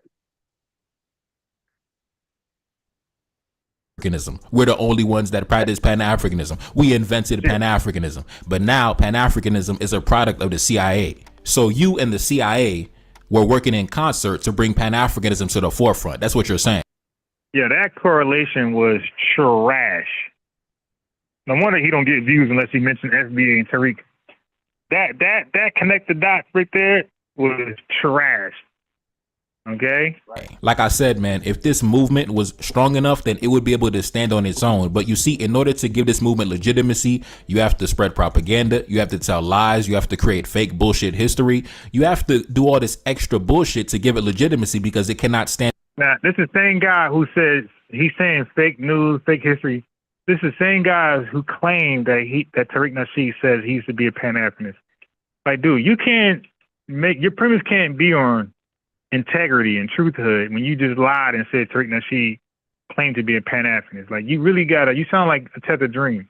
You gotta really like source that one up. And if you did, so what? If you did, let's say there's some secret recording somewhere that got him saying it. So what? People change their minds. Malcolm X was a Nation of Islam member. He left that and became a Sunni Orthodox Islam worshiper. People do that all the time. Okay. Some folks Malcolm X was an ex-pimp, drug using ass, white girl smuggling ass dude. Then he switched up. So we're not allowed to. So we're not allowed to change our mind. You got so many people who used to be a Christian, now they're atheist or Muslim, and Muslim to Christian, and or atheist. You got atheist to Christian or Muslim. That happens a lot. Oh, nah, you ain't a real Christian because you used to be an atheist. Huh? Right. Oh, nah, you're not a real atheist because you used to be a Christian. Huh? Like, that doesn't make sense. Like, everybody has a right to evolve and change their position based on updated information. This guy's weak. And on its own merit. We got to say Pan-Africanism is a CIA project. We got to make up fake bullshit history, pseudoscience, right? It cannot stand on its own merit and its own credibility. You have to come with fake bullshit to give it legitimacy. And going back to one of the gentlemen I mentioned earlier, Antonio Furman, one of the organizers of the first ever Pan-Africanist conference back in the year 1900, when he ran for president of Haiti in 1902, do you know that the German government, in concert with the American government, both came together to sabotage his presidential campaign and back the opposition? And in fact, they actually attacked the country and destroyed one of the flagship warships in the Haitian Navy. Take a look up on. Wait, hold on. Who was the opposition? Was it another Haitian man? Like, who was he running against?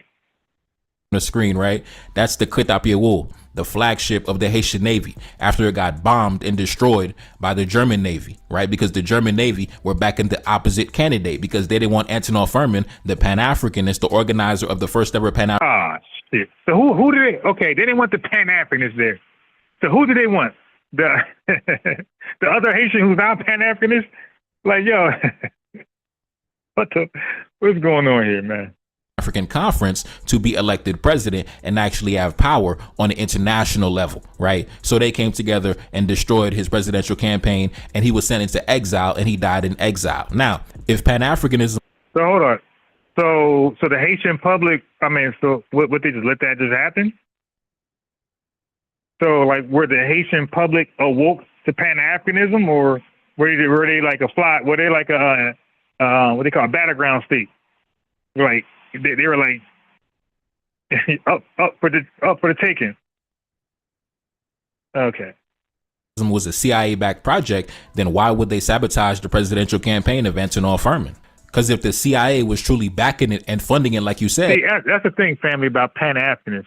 Like, you got to ask them what is their definition, because Revenue, aka Kwame, he gave something totally different than Pan-Nigerian. When Pan-Nigerian called in, he had a whole different definition of Pan-Africanism. And then when his sister called in, Righteous Rage, she had her own definition. Like, there's a different definition of Pan-Africanism depending on who you ask. Like, there's no set definition. Umar got his own definition. Baba Smalls, Professor Small got his own definition. Everybody got, Brother Reggie got his own definition. That quack that went crazy, Tiffany, she got her own definition. What is the official definition of Pan-Africanism? Then they would put all their support behind Antonio Furman, the Pan-Africanist, the anti-colonialist. They would put all their support behind his campaign because he was the Pan-Africanist candidate. So why did they come together to sabotage him and send him into exile? And not only that, back in the late 1800s, when the United States wanted to establish a naval base on the island, when he was the Minister of Foreign Affairs. Hey, peace, love, joy. Yeah. So the Cash App is $ unbiased Ron. You know, that's just for those who do shit like that.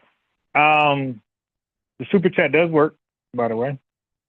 But this guy, so he's the first Ibrahim Traoré, I'm guessing. Affairs, he told the United States, you ain't establishing a goddamn thing in my country. So, of course, when it came to Antonio Furman, when he ran for president, of course, Western nations came on one accord to sabotage his presidential campaign. But if he was funded by the CIA, if Pan-Africanism is a project of the CIA, then Antonio Furman would be the prime candidate. So, like I said, man, you're a clown. Yeah, this dude's summary be hilarious. Movement is a bunch of clowns, right? Instead of focus on Pan-Africanism, you really should focus on the fact that American children, the poverty rate amongst American children is climbing year by year, right? 300,000 black women just got sacked from the public sector. And unfortunately, okay, all right. Well, you want to go?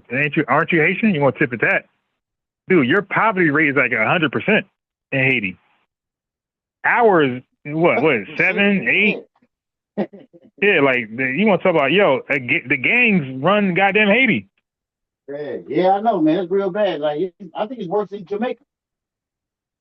Bro, there's nothing worse than Haiti right now. Haiti's the worst. They got gangs running around dictating law and order. Yeah, the Kenya army did a deal with the Haitian government to provide security and fight against the gangs, and they really ain't get to, they ain't accomplished anything. The gang still held it down. So, dude, you're talking about unemployment, and you just said 300,000 black women. Like I was trying to tell Tether Dream, it's like, yo, that don't mean nothing to us. That acknowledges ourselves as FBA. Like you got to say 300,000 black FBA women, because black women, that's everybody. That's Indians. That's whoever wants to be called black. Just raise your hand. It's Kamala Harris. That's everybody.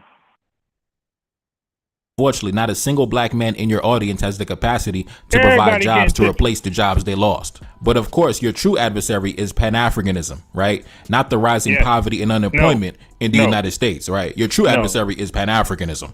Yes, I keep saying yes. Now, earlier today, I saw you released a video entitled, "Why Was Pan-Africanism Abandoned?" As if you are the gatekeeper, as if you are the kingmaker when it comes to Pan-Africanism. Some random 60-year-old dude in his basement out in California, he's the gatekeeper of Pan-Africanism, and he determines whether it's abandoned or not. A man who has no territory, no military, and no... Oh my God. So if you don't have none of this shit, why are you butthurt? Because he said it. It should mean nothing. That's like a Haitian guy saying, FBA niggas ain't shit. They won't get nothing done. No reparations. I won't take that man serious at all. Like, okay, whatever. Just move out the way. If what you're saying is so true, then why is he even the focal point of your goddamn video? Embassy. All he has is his damn laptop and his webcam. And in his mind, he has the power to determine the fate of Pan-Africanism. Listen. Well, you're responding to it. This power. I'll take you seriously when you can create 300,000 jobs for all the women that just lost their jobs and sitting at home with no source of income. Then I'll take you seriously. Then I'll be like, okay. Well, brother, first of all, if they lost their jobs, they're collecting unemployment. So they got a source of income, first of all. See what happens when you're not from this country? In Haiti, they don't offer unemployment. All right? Unemployment insurance. So, yeah. And then these black women can be Nigerian, Haitian, Somalian, Sudanese, Senegalese, Jamaican, Trinidadian, Southeast Black America. It could be a mix of everybody. It could be. You are correct. You are so correct. They can be anybody. Mm-hmm. Anybody. But he knows that. He knows that. He's just hoping we don't know that. And I was trying to tell Tether Dream is that saying black American, African American to us, that means absolutely, to us, that means foreigner. I'm going to keep it real. That just means foreigner. Like, that's how equipped our minds are. If you don't say FBA, you're talking about either a foreigner or first gen, second gen, third gen, but definitely non-FBA. So that doesn't apply to us. That's our mentality. And you need to know that, like American Dream, Tether Dream, he's a black conservative. So he's not going to have Pan-Africanist thoughts. You got to know that. He's going to have conservative thoughts like Larry Elder, Charlie Kirk. Like, those are his heroes. Candace Owens, Louder Crowder, those guys. David Fuentes. These are the guys he listens to. I asked him flat out. And I didn't even pick with him. But I asked him one lie flat out, hey, does systemic racism exist? He said no. I didn't debate him. I just said, all right, man, have a good day. He did, and he left, and that was it. I didn't cuss him out and call him names and Tether and Coons. I just said, all right, man, have a good day. Because I already knew he believed that because he's a conservative. He's a black, quote-unquote, conservative. So I know their position. Okay. I know you don't believe systemic racism is a real thing, and he definitely confirmed that. But I didn't pick with him. When he called in, I don't bring that up. But I'm like, I'll bring it up when a live is about that. Okay, you are a kingmaker, right? You have the power, you have the leverage, right? But as it stands right now, brother, you've simply been relegated to an internet comedian who masquerades as a political strategist. Your rhetoric doesn't translate to real life. And in fact, I saw a funny comment somebody put in your comment section earlier today. He said this: Pan-Africanism literally made the United States do a 180 on attacking Burkina Faso and made that Sambo Langley get his mind right. He started saying, I'm black as well. You remember that? I see this, and I don't mind calling them out, but Captain Tory and Burkina Faso, as they know that both, whether it's their gold reserves, that is all those proceeds are just in exchange to protect the junta regime. Now, of course, you remember that. And I remember you made some fraudulent video trying to separate yourself away from Langley, when in reality, you and Langley are the same person. The only difference is Langley operates in a professional capacity. Langley is actually a black man with international, notoriety. He can correspond. Hey, I'm totally confused now. This dude took a random general that has a concern. Yeah, bro, listen, same day, chat. Anybody in this world that does a deal with Soviet Union, Russia, America is going to see it as a flag, a red flag. Right. Okay? So it ain't about Ibrahim Traoré. If China, North Korea, and all these, Iran, all these guys are red flags. Yep. Anybody who's in bed with Russia, America look at them as an op. Or North Korea. Maybe we got to attack one day. Yep. Yeah. So if he line himself with Russia, we like, okay, he's down with Team Russia. Okay, that's Team Op. I mean, like, how could you fall? That's like somebody siding with the UN. Russia and Iran, those guys see them as ops. Right. So like, this is just it's a dumb point. Directly with heads of state and foreign diplomats. He actually has power in the real world. You're just a random huckster in your basement, but you and Langley are the same guys, right? Both playing for the same team, right? Waving the same flag. Yeah. If that's the case, yes, I wave the American flag. If that's what you're getting at, yes, I'm American and I play for the American team. If I play basketball, bro, it won't be for Nigeria.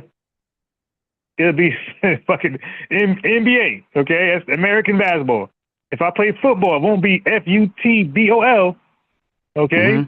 It'll be for an American team like the Kansas City Chiefs, Philadelphia Eagles, all right? If I play baseball, it'll be MLB, okay? It won't be African Union, okay? Yes, I'm American. I'm proud of it. And I'm Team American. I'm going to wave the American flag. Just like you guys wave your fucking flag. I'm going to wave mine proudly. Repping for the same interests. You see, when it comes to Langley, he was telling lies on President Ibrahim Traoré, but you tell lies on Pan-Africanism, right? It's the like what? What lie? And how do you know it's a lie? Now listen, same day. This random Haitian guy. How does he know what America or anybody say about Ibrahim Traoré? How do any of us know if it's truthful or a lie? None of us know. Like if you are from the West, we're gonna be bombarded with Western propaganda. And if you're in some China, Iran, you're going to get their type of media. That's going to be anti whatever we're saying. So the lie got to be blatant and it got to be easily debunkable. And of course, he's not going to tell what the lie is. The same thing. It's the same thing. Both of y'all telling lies, a bunch of lying hucksters, right? But there's really no difference between you and Langley. Both of you stand in direct opposition to Pan-African. You're right. There's no difference. They're both foundational Black Americans. That's proud to be American. You're right. There's no difference. So it's really no difference. But if you remember, after Langley made those falsified statements, due to the backlash that he received from Pan-Africanists all over the world, he had to come back and apologize and actually say, listen, I got love for the captain. He was copping pleas. Oh, I got love for the captain. Oh, man, Pan-Africanism. Really? Oh, my God. Yo, you want to talk about this Wakanda bullshit? Oh my God, the Pan-Africans all over the world made them bow down. And oh my God, I love Pan-Africans. I love what you guys about. Like, yo, there's no such thing as Pan-Africanism, man. It's a bullshit made up word that people it's a religion. You know how you'll see a Christian that's like inactive. They don't practice it at all. But let's say I'm Christian. They'll be selling their body or selling drugs, doing something wicked as hell, but they'll say they're Christian because it's a belief. So Pan-Africanism is the same thing. It's a belief, regardless of your lifestyle. You could be contrary living towards it. It's just a belief. Africa is heaven. Africa is God. The devil is the white man, and the people who need to be saved are only Foundation Black Americans. Every other black person is a holy saint. All the Africans are holy saints. All the Haitians and the Caribbean, they're holy saints. And their job is to convince, persuade, indoctrinate these lost sheep called FBAs from the white man. That's their religion. They're all missionaries, and their goal is to get us to believe in this bullshit. Is real, right? Had that man talking like he was a hostage, right? Take a look up on the screen. Your remarks recently at the Senate seem to suggest that he's diverting, General Traore, is diverting its 4 billion gold reserves to sustain his military rule rather than for public welfare. These remarks sparked widespread, condemnation across the continent. Sparked widespread. Wait. He said a bunch of Pan-Africanists. He said widespread against. I don't recall all these presidents and shit being Pan. I don't recall the Nigerian president a Pan-Africanist. South African, like these are again. What is Pan-Africanism? What is the official definition? This shit is thrown around so loosely. Cause ain't none of them rocking red and black and green. Ain't none of them rocking red, black, and green. Okay? So my question is, if your Pan-Africanist is adopting the red, black, and green colors, the requirement, if you say no, if you say yes, then none of those folks are Pan-Africanists. And if you say no, then why do you adopt it if it's not a Pan-Africanist flag or color? Why do you embrace it like it's so holy? And I always thought, I ain't gonna lie to none of you. I always thought that was the 3 ugliest colors. Like even when I was like trying to persuade myself to be a Pan-Africanist growing up, I thought that green was just horrible. You know, red, black, and gold, or red, black, and yellow, or red, black, and pink, anything but green would have been fly. That green does not mix with that red and black, man. That's not as good. The color combination. Condemnation. There are no clothes you can buy, except for like Gucci that might resemble that shit. Nothing you can buy is red, black, and green. Across the continent. Pan-Africanism is real and it's strong. Pan-Africanism is real and it's strong. Listen, man, the Pan-Africanists around the world made the 4-star black general of the United States Marine Corps fold like a lawn chair, made him come back on. Yeah, but what did you accomplish? Hey, Sam Nivelle said, I used to fill out my job application and check other. He ain't want to select the camera and correct his statements. And that's one of the most powerful black men in the country. And of course, now we can see that he was lying and telling stories the whole time because the World Bank report came out and said, bro, that's called a PR stunt, man. That's called a PR stunt. So you think when a racist man or woman says something foul about black people globally, and then they take it back and say, "Oh no, I love black people. My boyfriend's black." You think that person's really was feeling bad about what they said and they would change their heart? Like, no, come on, man. Said that in the past year, the captain has raised damn near 700,000 people out of poverty, and he's okay. Now look, family, don't fall for that shit. Because their definition of poverty might be people taking shit in the streets, and now they're taking shit in the woods, okay? Or they washing up in sanitation water, like old boy from Nigeria that we seen yesterday, and now they're washing up in a damn lake. Like, yo, nah, listen. Poverty to us is you're poor. And when you're out of poverty, you're no longer poor, okay? You're working. You're part of the working class now. You're working at a decent job, making decent money, 60 grand or better a year. So we ain't gonna play on words. Dig 700,000 out of poverty. Matter of fact, let me fact check that shit. Since we want to use Chat GPT, did Ibrahim Traore say 700,000 Burkina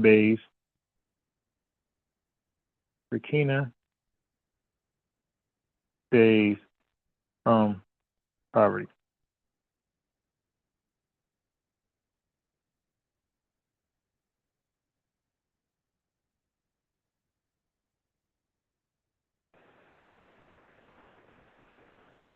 Working at jobs at minimum wage.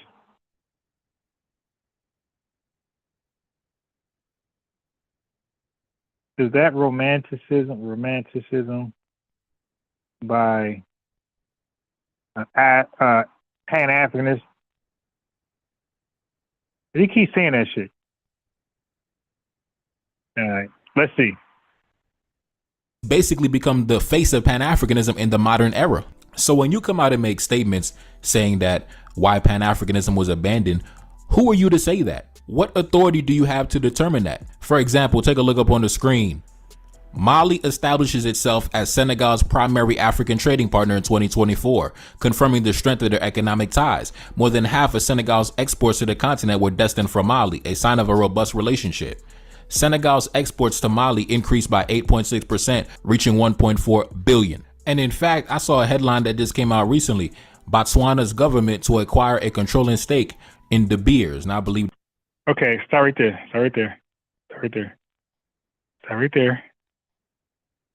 That's why you can never trust a Pan-Africanist, yo.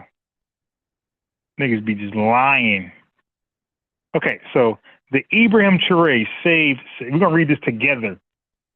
So the Ibrahim Traoré saved 700,000 Burkina Faso from poverty line you're hearing is likely an exaggeration or romanticized claim pushed by our Pan-Africanist supporters online, and it mixes political praise with loose definitions of poverty. I told you. Come on, bro. Who you think you're talking to, bro? Okay, so where does 700,000 claim comes from? In 2024, the Burkina Faso government under Traoré reported that through land reforms, irrigation projects, farmer subsidies, and security efforts to reopen farmland previously blocked by jihadist groups, they had enabled, so it was blocked by jihadist groups. They had enabled hundreds of thousands of internally displaced persons, IDPs, to return to their villages. Oh, shit.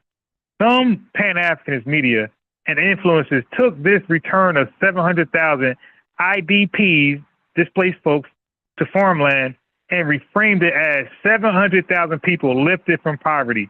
Problem: returning to your home or farm is not the same as moving above the poverty line. Yo, this guy is a fraud. This guy is I know it. Look, I was not even going to double check this. He kept saying it. I'm like, dude, are you think 30 Burkina Faso is working at a meaningful job above minimum wage? Are you serious? They got a suspended constitution and no freedom of speech there. And women are still being mutilated in their genital areas. And you want me to believe that 700,000, so that, look, oh boy. What poverty means economically. The World Bank defines extreme poverty globally as living on less than $2.15 a day. That's Nigeria. The average person in Nigeria lives off $2 a day. I know that for a fact. In development economics, someone is lifted from poverty only if their sustainable income rises above the poverty threshold. They have consistent access to basic needs, food, water, healthcare, shelter, and education. By that definition, many rural Burkina Faso, even after returning to their farms, are still subsistence farmers earning far below $2.15 a day, but with slightly better conditions than being displaced. So they're better just being, come on, man. Poverty versus low-wage employment. You're right. Poverty doesn't just mean joblessness. Someone can work a full-time, low-wage job even above minimum wage and still be in poverty if wages don't cover basic living costs, there's no safety net for healthcare, housing, or education. In Burkina Faso, jobs for rural people are often informal farming, not wage labor. That means measuring income is tricky, but most still live in material poverty. Why Pan-Africanism? Might call this saving from poverty. In political storytelling, they call it political storytelling. Symbolic victories get magnified, like he kicked the French out. Tariq reopening farmland and securing villages from insurgents, move fly, is seen as economic liberation because families can farm again and feed themselves. Local markets revive when farmers return. Dependence on foreign food aid decreases. Supporters package this as lifting 700,000 from poverty, even though economists would call it restoring livelihoods, not ending poverty. Here's the reality check. Okay. It's true that Ibrahim trade policies and military campaigns have let hundreds of thousands of displaced people return to farming communities. What's not true in the strict sense that this instantly moves 700,000 people above the poverty line. Why it matters. Calling it ending poverty risks romanticizing progress and ignoring ongoing economic challenges in a country where over 40% still live in extreme poverty, not just regular poverty, extreme poverty. Bottom line, this is more of a political slogan than a strict economic fact. Tariq has improved security for many displaced people, which is a big deal, but lifting from poverty in the development sense takes sustained income, infrastructure, and services. Things like that takes years, not months. That's a family. Come on, man. Yeah, y'all at the wrong channel to lie. You ain't got to lie, Craig. You ain't got to lie to kick it.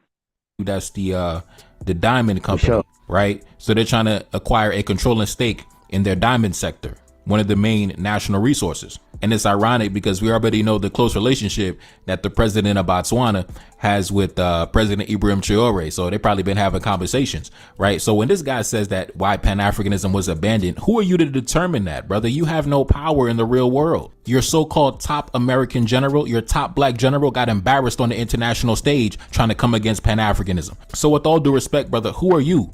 Who are you? When I see the captain getting military equipment from overseas and the president of Ghana allowing the equipment to pass through his territory in transit to Burkina Faso, that's Pan-Africanism.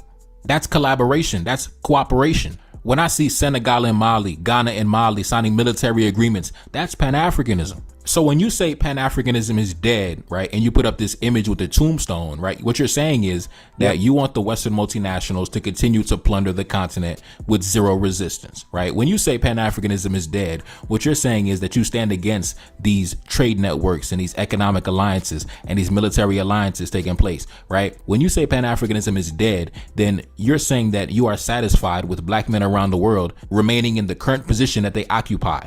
Right. And then earlier in the video, you said that the CIA and these, foreign intelligence agencies have no interest to defend on the continent because according to you, it's nothing but a bunch of bushmeat eaters on the continent. And it's ironic because when Joe Biden was actually running for president, he had a couple candidates for the Secretary of Defense. And one of them was actually a black man by the name of Daryl Blocker. Daryl Blocker, a black man who was actually a CIA agent. An agent for the Central Intelligence Agency, and he spent a good majority of his career serving in Africa, right? Serving as a spy in Africa, right? Very similar, cut from that same cloth as Michael Langley, right? You, Daryl Blocker, Tariq Nasheed, cut from the same cloth, right? Cut from the same cloth. Take a look up on the screen. Throughout his 28-year career, Daryl Blocker. Hey, I give a goddamn about Blocker. I'm gonna fast forward this garbage. I know. I give zero shits about Blocker. Yo, this dude is just whining the whole goddamn video, my boy. I know. Who the hell is Daryl Blocker? Well, he's blocking you. He got the right last name. He's blocking you guys for your Pan-Africanist bullshit. Okay, yeah, he's calling anything Pan-Africanism, bro. Like, yo, I don't, listen, I'm going to be 100% real. I didn't know you could have Pan-Africanism without black Americans involved. Listen, I could be totally dead wrong, but I thought that was impossible. I thought that was impossible to have didn't that word come from us? What am I missing here? I don't know where it came from. It came out of nowhere. No, but it came from America though. Every word has a root. It's in English, right? Pan-African American. That's an English word, right? Yep. Okay, so this is my, like, growing up when I was into this garbage. Now I was never fully ever deep in it, but I was entertaining it. But I thought it was impossible to speak about Pan-Africanism and don't have a Black American involved somewhere. Right. Because every time I ever heard about it, they had Baba Smalls, Dr. Umar, Dr. Khalid Muhammad, this guy, that guy, these all Malcolm, all fucking Foundation Black Americans, John Henry Clark, like, you know what I mean? I never knew of Pan-Africanism without Black Americans somehow being involved in it. So now, Burkina Faso does a deal with Mali, and that's Pan-Africanism. Like, yeah, like they didn't stress this word and made it so loose and vague. Like, dude, oh my God. So if a Haitian buys incense from an African, hey, he's practicing Pan-Africanism. Like, dude, stop, man. What are we doing? Entitled, "Is Ibrahim Traore selling out to Russia?" Right? So now, on the heels of the news that the captain done raised damn near 700,000 people out of poverty in his country. Which, you know, that's a goddamn lie. So, see, I would never see something as atrocious as this to ruin my credibility and my integrity. I might be slightly off on certain things. Like I said Liberia was founded in 1857. It was 1857. Revenue corrected me. Okay, 3 years off. But I'm not going to say 1757. You did. I ain't going to be 100 years off. So for him to make up this little fake narrative right here, dude, this is horrible research. This is horrible, disrespectful journalism. Okay? This is not to be taken. Nothing he does afterwards is taken serious after this. And by the way, this ain't live. He made a pre-recorded video. He had all the time in the world to get his facts straight. I'm live, spitting shit.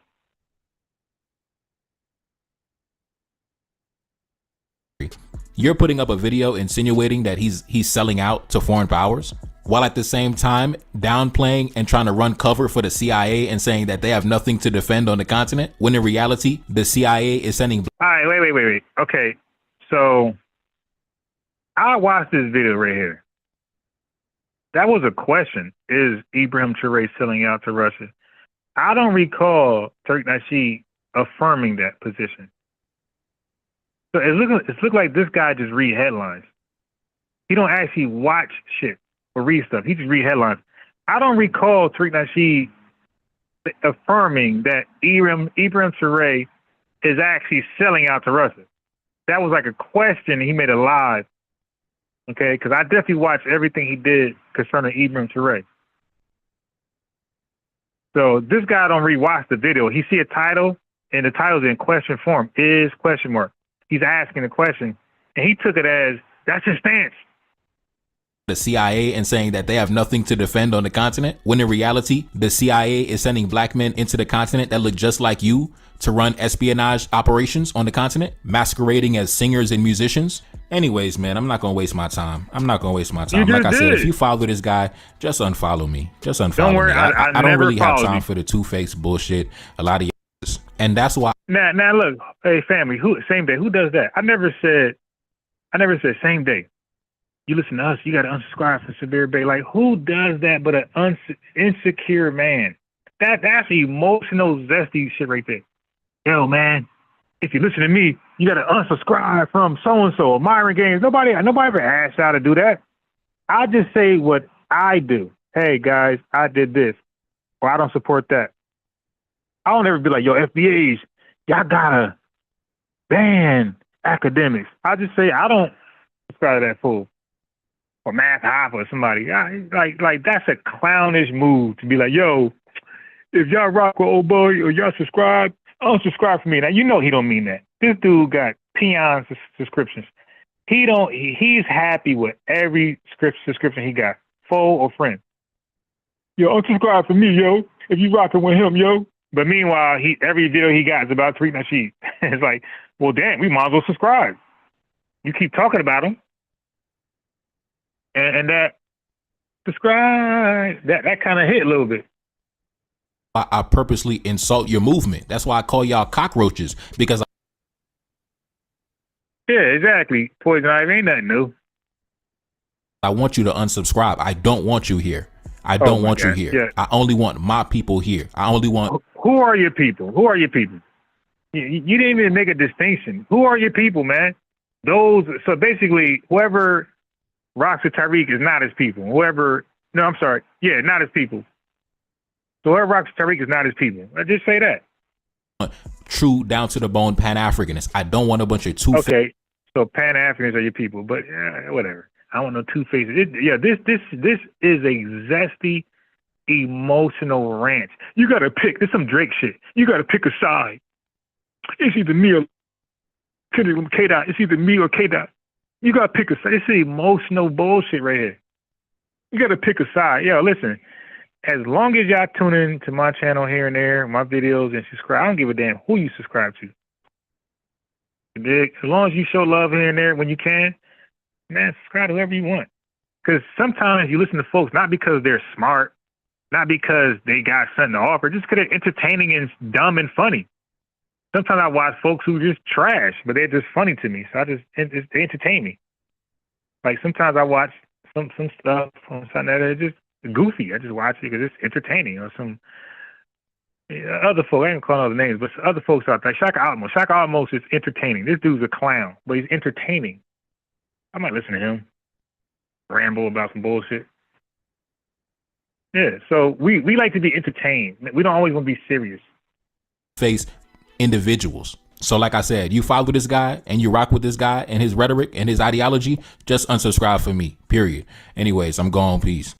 Yeah, walk in the room. Yeah, I ain't done. He got some more stuff. So he claims if you subscribe to Tariq, unsubscribe for him. But look at his next video. That's some trash music, by the way.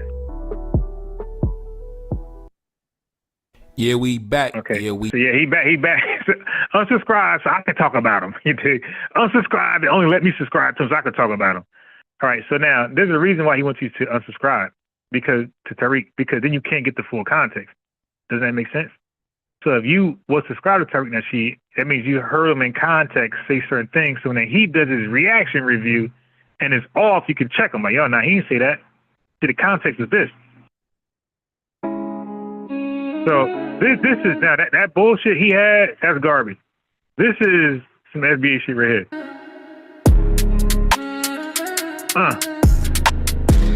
Dig. We over here digging. This is I don't know what he was playing, but this is some shit right here.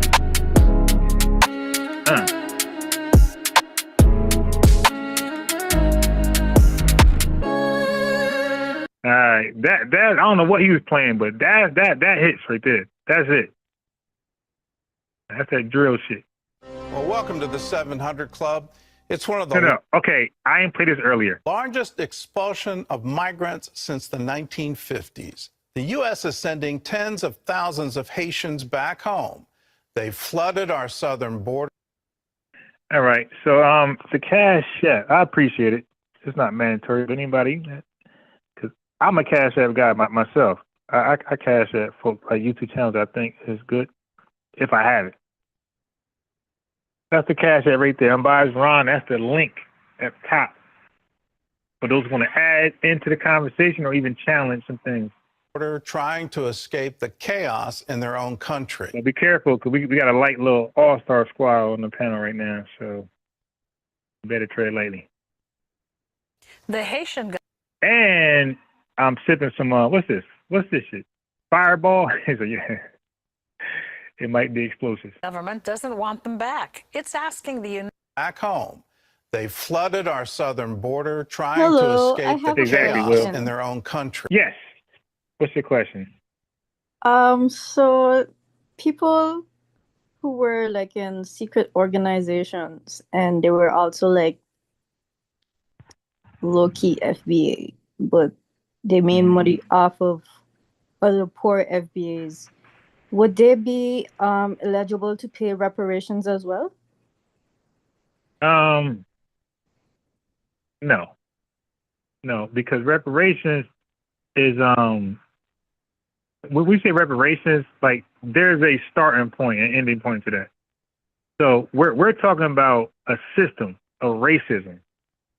So those folks you're talking about, those are individuals. Those would be civil suits. Like you would take them to court personally and hold them accountable. You dig it whenever the time comes for that. Yeah, but some of them actually did collaborate to like encourage separation so they could profit off of division. Well, the Nation of Islam encouraged separation, so we're gonna sue the Nation of Islam. Yes. Yeah. So, why not? No. Yeah, but they were powerless to enforce it. So they had a view. See, Marcus Garvey encouraged separation, so we're gonna come after him. No, his family. No. He was powerless to enforce it, and they never tried to enforce it. By the way, he never enforced it, and the Nation of Islam never enforced it. That was just their belief. Like I said earlier, you could be an inactive Christian. You can believe it but never practice it. And you have a lot of that in America. So what you're speaking about is people who have a belief but they're inactive as far as enforcing it. Okay, but all I'm saying is they do pull the strings as well. So Nope. The strings they pull are, first of all, they are hired. So systemic racism started during slavery. So this system was before. So if anybody is employed, bruh, sis, they're just an employee of systemic racism. But the founders of systemic racism, those who are totally in control of who gets hired and who gets fired, that's who we're suing. And which is the federal government, who okays it, who disallows it. Yeah, that's who we want. At the very least, it's the states. But now they're not off the hook either, though. So the people you speak about, they're not off the hook. But it's about a president. We got to set the president. So we go after the bigger fish. And if you nab them, the smaller fish are easier. If you think about RICO cases like with Diddy or conspiracy cases, they want the ringleader first. Because if you can't grab the ringleader, you ain't grabbing nobody. But if you grab that ringleader, everybody else is easier to get. See, so like they didn't get Young Thug, if you know what he is. They didn't get him. So it's harder to get anybody. So everybody else got like light sentences, if anything at all, because they couldn't get the ringleader. But if you get the ringleader, everybody else is easy to get. So the ringleader in our case is the federal government. So if we can't get him, holding personal people accountable is going to be like just fruitless. okay. And that's why during slavery it's important to do what? Make the strongest buck, quote unquote buck, submit. Because if he can't submit, good luck with the puny one. So you have to get the biggest fish to submit. You got to get them first, and then it'll be a domino effect after that. Okay, so what do you think? I agree with Donald Trump getting rid of some illegal immigrants, but Yeah. what do you think about, how do you say, give me a minute. I forgot what I was gonna say. Think about legal immigration. No, not legal immigration. Like, yeah, like what you think about Donald Trump being president, because he's basically a felon and he's using Christianity as a front. But besides Yeah. that, Now, I don't know the rules of presidency. I don't know. See, now, if you show me something where a felon cannot be a president, then you might have a good argument. well, it's Okay, so not that per se. It depends on what it is. Like if you did something when you were young and stuff, like stole a car or something, and you did yeah, but the law is the law. If the law says you can, because you got companies that don't hire felons. Like for example, like you can't be a felon and get hired by CIA, or like even certain like working with kids. You can't be a felon working with kids. So there are certain job descriptions where you just can't be a felon. That you just asked out. Okay. So if the presidency doesn't allow that and he got in there, yes, that's an issue. And that needs to be talked about more openly. But if that's not an issue, then it's not an issue. Ooh.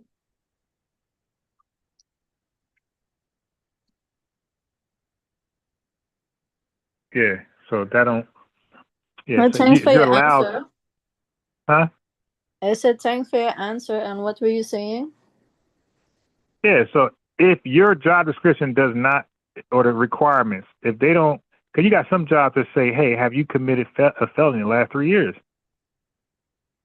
And if it's no, but you committed one in 7 years, you're good. You got some that said 7 years. You got some that want to know about, period. So what I'm saying is that the question should be, does the presidency seat allow for felons? I think it should really depend on the case, but Yeah, no, and I probably. go with current law. No, see, I don't go with hypothetical and what it should and should I know not what be. you mean, More, but yeah, there's some things yeah. like from I'm the a law type past. of guy. Listen, I'm a law type of guy. To me, it's like, what does the law say? That's what I go with. But you know the laws can change to benefit or hinder people, right? All the time. Okay, sure, but even then, like, what does the law say? And like, is it constitutional? See, not just what the law says, because see, but sis, I know about federalism. I know about state laws, policies, and citations. I know the difference between each and which is stronger than the other. So it's kind of like I'm not a new kid around the block. I know about laws and how it can change, but they don't change. Your constitutional rights though does not change. State laws can change, okay, and Supreme Court can change certain shit, but that rarely happens. That happens once in a blue moon. So, but even then, if it did, you only can judge people based on the current law. Because at one point, look at the law. If you're in New Jersey and you get pulled over and you got some weed on you, if it's under a certain amount, nothing's gonna happen to you. You're gonna go home with no ticket, or maybe for no seatbelt or a tent, but it won't be for marijuana. But 10 years ago, you're going to jail for marijuana. So we can only judge you based off the current laws that you're under. I get what you're saying. Right now, if you put hands on your wife, you're going to jail. 30 years ago, she's going to jail for complaining. 30 years ago, she would have a muzzle on her face. Yeah, like, she's going to get in trouble. The cop will be like, man, shut the hell up and get your ass back in the house and wash some dishes. Yeah, so you only could judge people upon the laws that they're currently under. And my thing for Donald Trump and his presidency is to be a president with a felon. With a felony. Okay, may I ask you this? How do you think men treat women, like, in community, like the FBA community, generally speaking? Well, it varies. It varies. Some guys love women, like they cater to women. You dig, on some Beyonce type stuff. Some men look at women as an equal partner, and some men look at women as an unequal partner. Is it So true? it depends. Like, it depends. Is it true, like, they often look down on, like, dark-skinned women and stuff like that? No, because dark-skinned women got hella babies, okay, in America. So there's no stat where light-skinned black women are married and dark-skinned women are not. Dark-skinned women got just as many kids, if not more, than light-skinned women or brown-skinned women. And dark-skinned women got hella babies. Are the men staying with them, or are they leaving them? But they leaving everybody. Like, so it ain't. Shit, I recall Cardi B being single with kids right now. So she's light as can be. So Mariah Carey, anybody can stay with her, and Halle Berry. Shit, I might make the argument light-skinned women are the most craziest. But how you feel about this for relationships and community and building and these type of things? You think is Say it right? again? How do you think about these things happening in community, like Is it okay? Is it normal? Do you disagree with it? Do you think people can do better? What do you think? People can do better. I'll say we're off code. We're off code as far as that, and that's the thing is, look, we were so off code that we became to be pessimists. We like, yo, how the hell to get this in order? Because you got some women raising kids in the worst way possible, their own little way that does not work. But do you understand why these women are like that as well? Sometimes I'm not giving them an excuse, but yes, you are, and I'm address that. Yes, you are. No, yes. I'm not. Women I'm just asking. Okay, so let me answer your question. I believe you are, and let me answer that. Yes, women are human beings. I'm just asking. Okay, so I'm just saying this, me either. But I'm saying this: women are smart. They're as smart as men, if not smarter. They're not strong as men or faster, but intellect-wise, they're right there, if not better. So I don't handicap women's brains and say, hey, they just fall. No. Shit happens because they allow it. And men allow stuff too. But do you agree that throughout history, some men, they try to suppress women? Well, yeah, history, yeah, because this country was like built for men, white men in its inception. Yeah, like women didn't get voting rights until 1965, 64, 68. All right. But I believe that it wasn't always like that, and they basically turned men into like mad machines so they could hurt their women and to destabilize how do you say, the community. Did you regard America as Babylon?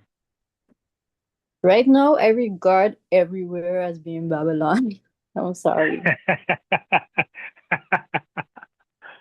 All right, I gotta ask this question. Do you have any piercings? Yes, I do. Is one in your nose? Nope. Be honest. I don't. I see we're trying to go with this. You're not that funny. Do you have locks? No, I had one dread long time ago. You got one?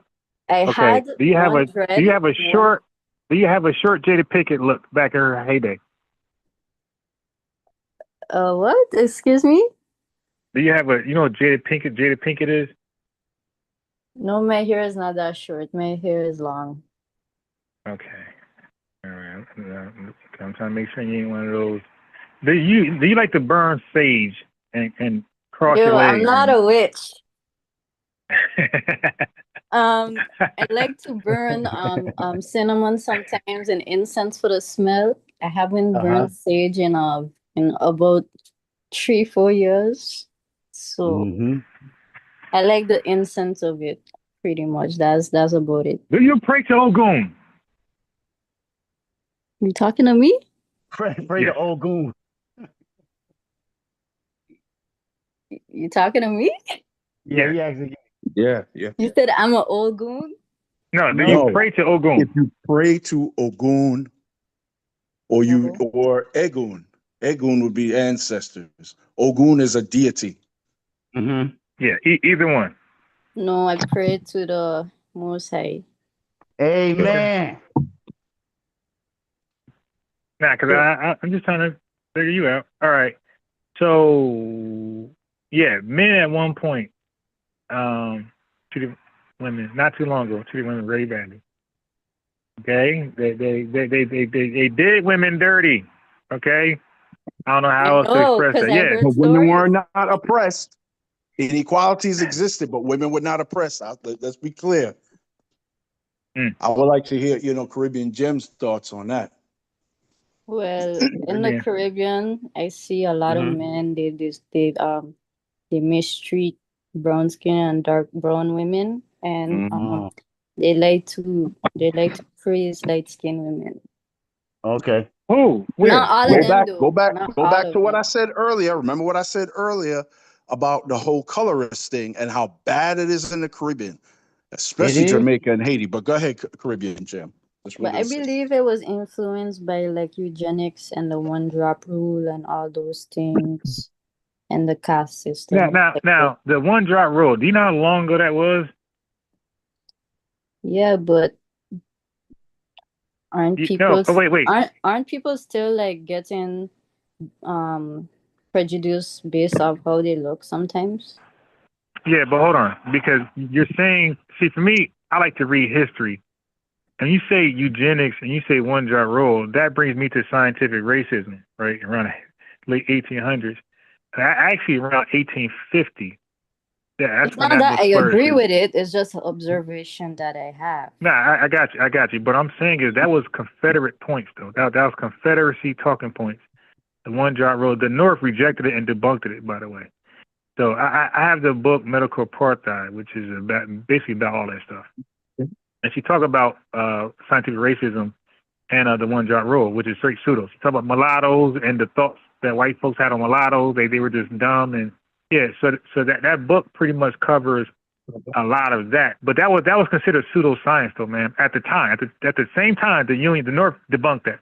The scholars debunked that stuff as pseudoscience. So if people borrow white supremacist talking points and let that influence their communities, like there's nothing we can do about that. It's been all we debunked in can real do is time. write our own books. Yeah, but when racist people make up something to harm dark people of the world, and people borrow that, that's then you could. I mean, what can we do? That they intentionally borrow that. I hear you. I hear you. Yeah.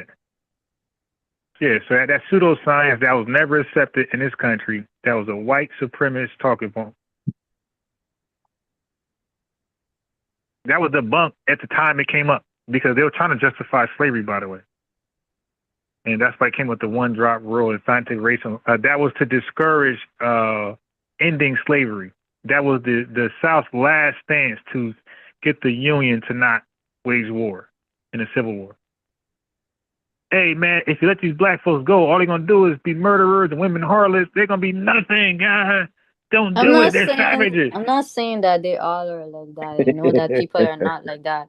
But I just say that some are low-key Muslims and they follow a certain way of life and it does harm women and it's been like that for a long time. And some of them don't even know it. No, but where? In what society? West?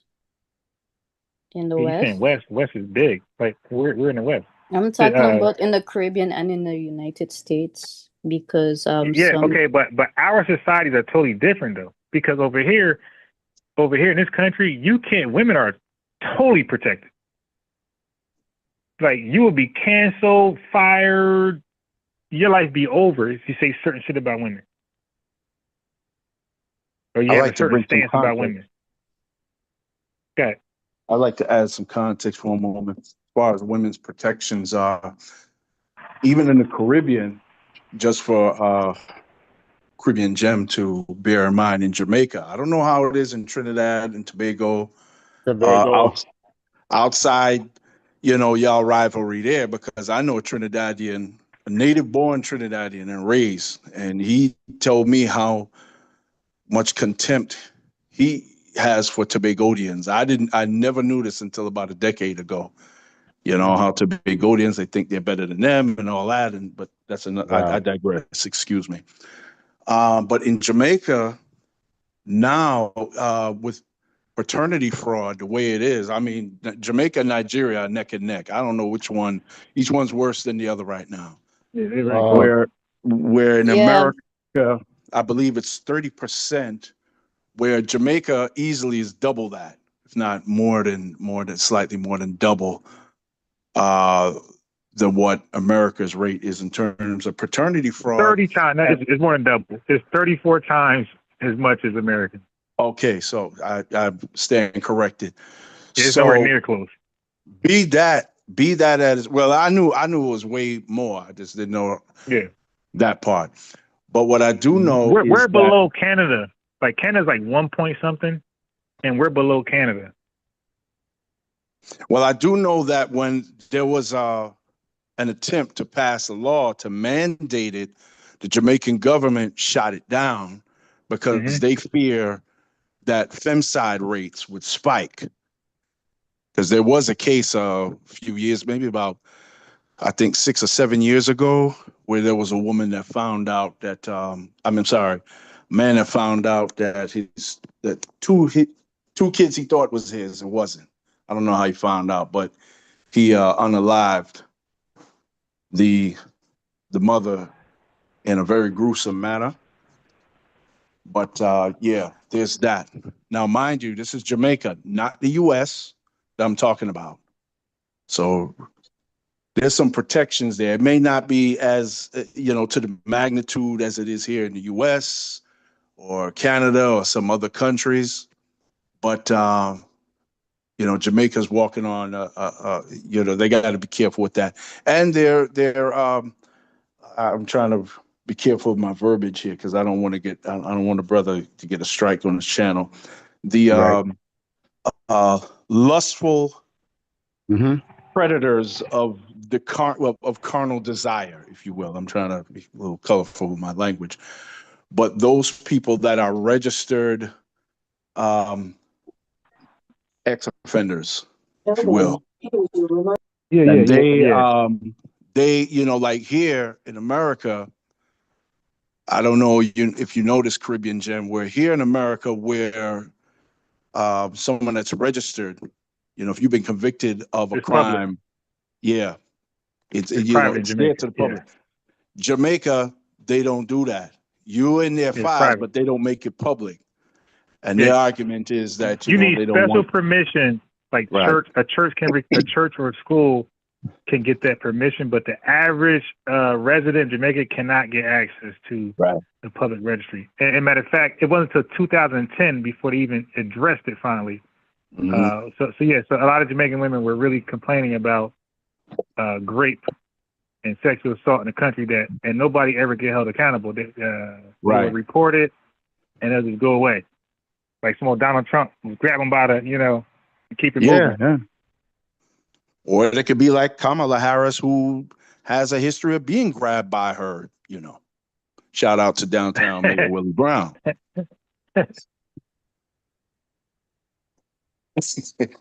Well, what I say sometimes is that these things basically stem from Muslim, and that's what I believe, because as a true Christian person, you're supposed to have one wife, and these men are just slinging it up and down to anybody and getting multiple women pregnant. And it happens all over the world as well.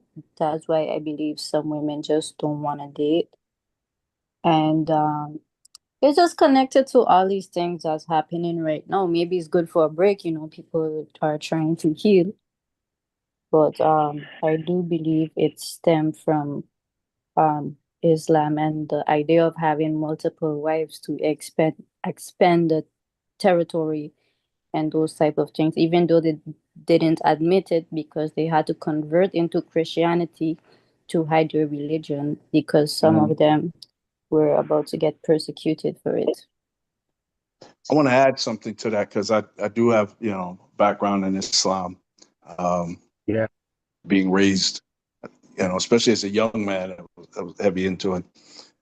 So I put my turban on for my to paraphrase Tariq, I'm gonna wrap my head up in my tinfoil turban.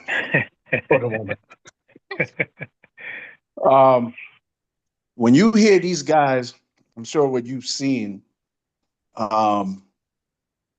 these guys who profess Islam and they just taking wives or claiming women as their wives, it's not so black and white. They'll tell you that. A lot of these dudes, and I'll tell you something, Caribbean Gem, and I've seen it here in New York, like when it comes to the different religions and religious sects, every one of them you'll see here in New York City. All of them are here. A lot of these guys that claim that they're not genuine and they're banking on your ignorance. They bank on the women's ignorance of the religion. Let me get on this. So they can try to manipulate them. I'll say real quick. Because I know women that are Muslims, women that are Israelite, they're devout. And ain't no man running no game on them. Ain't no man coming telling them anything. They're gonna say, show me But where. let's see what a woman has to say about it. Mm-hmm. Wait, Miss before Queen. before Queen goes, because Zoom was here. Zoom user, how are you? Your name is Zoom user. You're on mute. Did you have anything? Hello, can you hear me? Yeah, we hear you.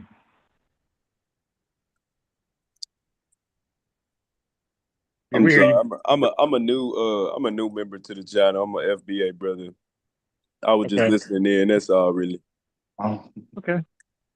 All right. So I think Queen is Queen said it. Is that you? Yes, this is Queen Dee. How are you? You finally you didn't came everywhere else but here. I'm seeing you on American Dream. I'm like, damn, she ain't gonna ever come over here. Listen, I didn't know you were over here. I just happened to look at live today and I see you. I'm like, damn, he ain't gonna invite me over to none of his houses. I'm like, what kind of stuff? I did 1,000 times. I even reached out to you. I promise you, I don't know. You must be Houdini and I must be the treasure because I have not found you yet. I don't know where that came from, but hell, I come from business. But listen, I've been trying to get a hold of you, unbiased, and then you come in my chat, and I be clicking and going off and stuff like that. I don't be paying attention to that damn chat. I be clicking too bad. I be mad. Hey everybody in the chat, everybody on the stage, unbiased. I wish I had your chat though, BC, because my chat, like 95% of my chat, like ride with the channels. Your chat, I wish I had your chat, because your chat be coming after you, and I'll be in there arguing, debating these folks. Listen, I wish they could come over here. Unbiased, all you got to do is start stream recording off of me. When you see me go live, you got to stream record me. Stream record me. When you stream record me, they're going to eat your unbiased ass up. And I say, I didn't met the other side of the match. They ain't going to eat me up, because I'm an experienced 16-year debater. I'm being funny. Okay, how about I say, they ain't going to beat me. Because I don't debate nothing I can't win. Listen, I don't have to win. All I got to do is put that hammer on their ass. I said what I said, and I'm done with it. I don't give a damn if they think they won or they lost. If I said what I said and I put it on the table, it's up to you to catch me in my methodical thoughts, not the other way around. And I'm done with them. Because they're going to always come for you because they don't like to answer questions like them Democrats. Yeah, I got to figure out how to stream. You said stream, so what you call it, stream record? StreamYard. Stream record. Oh, no, I don't have StreamYard. I mean, it says stream record, yeah. Like if you go on somebody's stage and they're streaming, then you have to go in the back and then you just stream too. Is that just StreamYard or is that Zoom? Yeah, I think that's a StreamYard. It will be StreamYard. Nah, I can't do StreamYard. I'm a Zoom dude. Well, if you can't figure out how to stream from Zoom, you got to figure it out. I'm sure it's a link that you'll be able to get that a stream from there as well, but I don't know about that part of it. But what's it called though when you do that? What's the process called? I just see it. It just says stream. It just says to hit the stream. Live stream. I gotta figure out. I'll YouTube and see if Zoom offers that. Oh, okay. Well, hey, listen. When I go on StreamYard, then just come and get in the chat. That's all you have to do. Because I get them back in a different way. When I'm talking serious business, I don't want to play with them in the chat. But then when I want to play with them trolling ass trolls, then we can talk then. So I like that view. Because they be coming after you. I'll read your chat like, damn. But hey, I'm biased. They be coming after me, but guess what? Can they handle me? Nah. Okay, I want them over. I want to funnel those guys back over here. Yeah, somehow I got the impression from the cadence in her voices that she all right. Look like, they come after her, but it sounds like she got it under control. They can't come after me. That's the problem. I already came after myself. So what they gonna do? How you gonna come after the person already found themselves? They done bumped their dumb ass heads. They can't come after me. Right. That's why I'm built that 6'2", and I wear heels, and I got that fro braided down on y'all ass. Because when this go get stand back up on them, they gonna say, "Oh, that's why she goddess queen." I'm gonna say, "Yes, how you doing?" Wait, you said you're 6'2"? Yeah, and she wear heels. She like 6'5". Cam Newton. Oh man, I'm 6'4" without heels. Wait a minute. There they go. Wait, can you see the heels? Yeah. Oh my God. Man, Wow, I'm You are midget then. I'm in skying. love. 5'11 and a quarter. Yeah, I'm 5'11", like something like that too. Like My son is 6'3", you know, well, you know. Hey, Queen, you date 50-year-olds? Listen, I'm I 50. am 50. I'm 50. I'm 50 years old. I'm an only That's girl, it. and I'm raised by all men. What them knuckle sandwich heads gonna do for me? I've been asleep the whole time. Biden had his sleepy ass in the office. I've been asleep. Mm, I just woke up. mm, I say I woke up to a mm. whole catastrophe. I got to put this whole goddamn earth back together. That's what I just woke Yeah. up to. Yeah, these the They diaspora can't do wars nothing is with going me. crazy. I Huh? mean, I don't know why they so mad about delineation. Just Just leave. delineation. Just leave. Mm, What mm, about mm. just leaving? That's why, okay. I seen some of that. I was on live today. And as soon as I got Mhm. off, I seen Unbiased still ain't invited me to his house, but I made my way over here without being invited. Don't worry about it. I invited you already. All right. I know I did. Because I commented. Because look. I seen you first. Look, I seen you first. It was you, Sarnetta. That's how I got wind of you. You was on Sarnetta thing. I said, who the hell is that? And then I said, okay, I got to get her on there. So I Googled your name, YouTube your name, and I went to your channel directly. And that's how I met DJ Genesis also. She came over here before you. And I invited you guys at the same time. I've been trying to get you Unbiased for, hey, you know what? It was fate trying not to connect us because, I formed this socialist civil circle, and I say I'm waiting on Unbiased because I need him on this socialist civil circle with me. We got too much work to do, and it ain't too many people that's going to be able to deal with me. When you're a methodical person, people don't understand what methodical means. It's almost like being a veteran. When you look at veterans these days, they're the ones that actually protected our earth. They've been protecting our earth all of this time. This is earth. They've been protecting us on top of earth. And somehow we still got infiltrated by illegal immigrants. We still got infiltrated by so much. But when you look at those veterans, now that those veterans are back, they left our country kneeling. They got over in the goddamn other countries to fight war for our country. They were still kneeling. And now they're back in our United States. They still kneeling. Imagine who they got to talk to, because the talk that we talk, that's not the talk that they're used to talking to. When they left from our earth and went to protect us, they had a different conversation. But it's such disrespect with these illegal immigrants and our political parties, stank ass Democrats that came in and let so many people crap on the top of our goddamn head. And then y'all got the nerve to bring y'all stinking, funky ass in our goddamn country and to be disputing in our goddamn streets. And you think we want to talk about the color of a black man, how he feel about the color of a white man? If you in another country and you want to talk about relationship with us, I think you should get off the stage and go somewhere else, because we honestly got a bigger water fight. We don't care about relationships. Relationships is what's got us where we at today. Emotions need to get off the table. I come just like this when I'm ready to fight. We don't want to talk about relationships. We don't want to talk about love. We want to talk about rebuilding. Y'all don't like Trump. Y'all don't like Trump because y'all know Trump did the movement that we needed in order for us to get off the ground and get these veterans a voice, because they fought hard over there in those goddamn countries and then still got infiltrated by the Democrats who've been in the office the last 20-something years. Out of 24 years, we had one Republican Party that came in for 4 years. And y'all got us in a goddamn duck hole, and we want y'all to dig us back out of it. But because you can't, because you Democrats are weak, we want y'all to sit down. We want you to get yourself together and let the Republicans run things. And we're going to start a whole new goddamn race. But this time, our race is not with knives and guns. This time, our race is within us. You know why? Because the race is not about black and white right now. But we're coming back to that. But we need to clean y'all ass from around our front door first. And we want y'all gone, because we're going to sit y'all Democrats down. You're illegals. You're going to be in a whole nother country watching us. And we want y'all to make sure Salvador. our ass into a soap opera. That's the only way you're going to make money, when we say you can make money. And we're going to get y'all. Listen, Walmart, I got a trick for all y'all. Y'all been stealing. You've been stealing from these farmers. You've been stealing. I want my 200 acres and my 50 goddamn mules, and you can kick me off your stage when you get ready to. And I'm coming for you. Anybody that don't like it, you better sit down, and I'll get cute with you when I need to. But for right now, we got a war. And Obama, I want you to answer, how do you connect to my country? Al Sharpton, I want you to tell the truth. What the F happened with you and Tarjay? $300,000 for what? So where's any of our mules? We got all y'all stank asses up on the cutting board, all y'all on the cutting board, but y'all didn't tell us y'all was cutting us on the top of the goddamn board on the other side. You goddamn thieves, and I want y'all all, and I'm coming for you, and I'm gonna be the next most protected person in this whole goddamn world. I'm gonna be like Trump. I'm gonna say, Trump, did you tell the Secret Service that they need to protect me as well as you? He gonna say, I surely did. I'm gonna say, see there?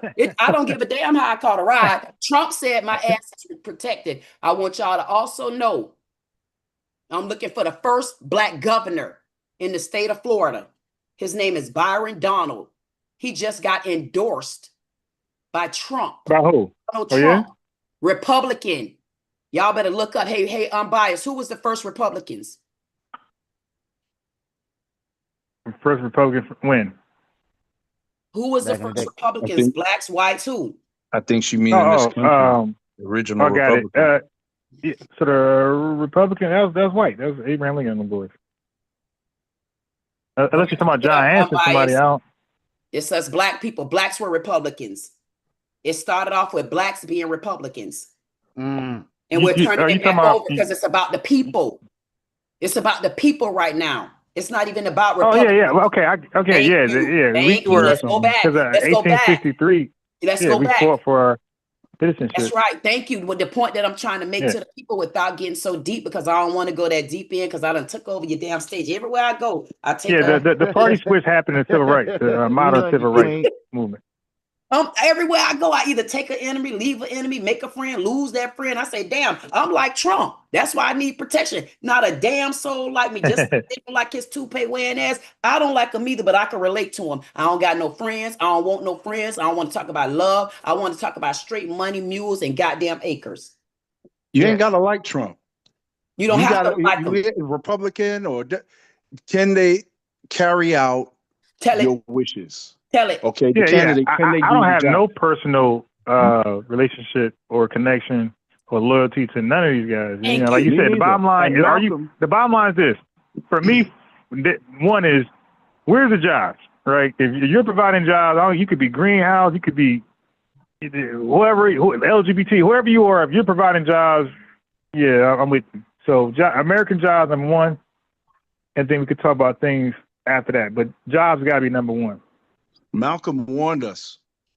Minister Malcolm X warned Black people, specifically FBA, because Caribbeans, I think when Malcolm was kicking this, Caribbeans and Africans weren't as large in populace at that time, 60 plus years ago there. But we talking over 6 decades ago, Malcolm used to get on their bumpers of the Democrats and the liberals. That's why they couldn't stand him. And every time I see something in mainstream media, social media, of the Democrats dropping the ball or doing some other effery, I'm like, damn. I hold my head down and shake my head, and I think of Malcolm's words. Mentioned in the Ballad of Bullet speech. He also talked about it other times. Some of y'all heard it. Others, go back in his old lectures and interviews, you hear it. So I definitely have nothing short of disdain for the Democrats. And of course, some other Caribbean people, they argue with me on that, especially the boomers. My God, they are gone. Mentally, they are gone. Why do they argue with you? Well, they argue with me because I have to remind them too, when they came here, they went, they didn't know anything about the society, about America. So they say, I want to come out firing. You say, okay, I'm going to vote traditional because Democrat, because I see other Black people doing it. But y'all been here doing it for so long. Y'all never question certain things. Y'all never look, well, how's it benefiting Black Americans? Right. Native Black Americans. Because if it ain't benefiting them, you don't think it's going to be a detriment to us? I don't care if you could be a legal immigrant here. If something is a detriment to them, sooner or later, it's going to be a detriment to your Black ass. Can I say something? Don't make that finding that out right now. I wanted to get to that. Hold your thought, sister. Don't forget what you was about to say. I wanted to get to that point with American Dream, but he left. Oh, because he and brother unbiased Ron, they had a little back and forth, and I wanted to say something, but she don't know at one nothing. point I wanted to respond to him, but he already left. So I said, all right, maybe Yeah, next time around I'll get him. maybe next time. But the sister, I wanted Queen, I wanted you to. I know what you was gonna say, but when I got on the subject, I was responding to Caribbean Jim, and I gave a little something on the BS of dudes who profess to be Muslim or Israel and get multiple wives because she spoke out. She sees it in her home country in the Caribbean. I'm guessing it's Trinidad. And I said, oh, yeah, I know what that is. Them dudes ain't really about it like that. Because, in the, those that are actually following it, they're held accountable. The guys that Caribbean Jim have seen, nobody's holding them accountable, and they're banking on the ignorance of the women that don't know Quran, don't know Torah, the ins and outs of it. And I've witnessed dudes get caught in their lie, get caught in their bullshit by sisters that know this stuff.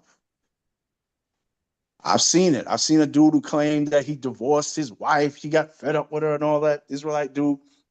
And this sister, a Trini sister too, she told me, well, where's the bill of divorcement? Dude was like, huh? Turn dunce immediately. Right. She said, where's the bill of divorcement? He said, what are you talking about? That's white man thing. She said, no. And she went into Torah. In fact, she cited it off her head. Dude was silent. It was so silent you could hear a roach comb his antenna. Women like that, these dudes don't like. That's why I listened to Caribbean Jim, what she was saying. I know precisely the type of dudes that she's talking about. So I was waiting. I said, oh, shoot. I don't know who this sister is, but it looked like, it's about to turn up in here. She going to, share some stuff. I said, I want to hear. Now, let me say, I see him in the chat. I want to shout out Street Media TV. Like, he got great content. Matter of fact, a lot of his stuff, I be doing reaction, a lot of his videos. Like, not even knowing. I see a video title, and yep, that's what I'm looking for. I click it, and it is content. Like, oh, okay, hope you don't flag me. But I do a reaction on some of his content. And I love one. I played one video of his where he was just cooking. He was cooking. I let him just go. He was cooking. Yeah, he be going, man. In words that I can't even use myself. But yeah, I wish us Righteous Rage was call in. Yeah. Righteous Rage was a good call in. Yeah. Righteous Rage. One thing I want to say about FBA Street Media TV. Ronnie? Say that again? Yeah. So yeah, I'ma definitely need, like, maybe, because this one winding down, maybe, because I usually go live 7 o'clock. As a matter of fact, I might just not stop. So I would say if Street TV ain't going live later, I would say pull up around 7 o'clock, because my hot spots, because as he knows too, he's a content creator. Like, you ain't hot every time slot. Like, so what I mean is I'm hot 10 a.m., but I'm not hot 4 p.m. This ain't my normal time slot, 5 p.m. My normal time slots are 10 a.m. and 7 p.m. So you'll see 7 p.m., you'll see like more people come in, and it'll probably be like crazy, probably double. But because we have so much support, Tiger called in, Same Day called in, Caribbean Gems called in, American Dream called in, even though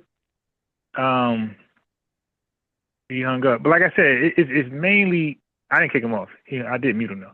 But mainly because he'd been on here so often and he's just so disingenuous. Even if he got a fair point, like his credibility is so shot here. It's like, dude, I really don't even care at this point.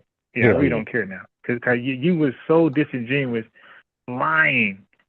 And I asked the dude, Tiger, I asked him straight up. I said, yo, do you believe systemic racism exists today? He said no.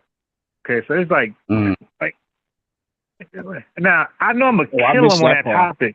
That had to been before I came in. Yeah.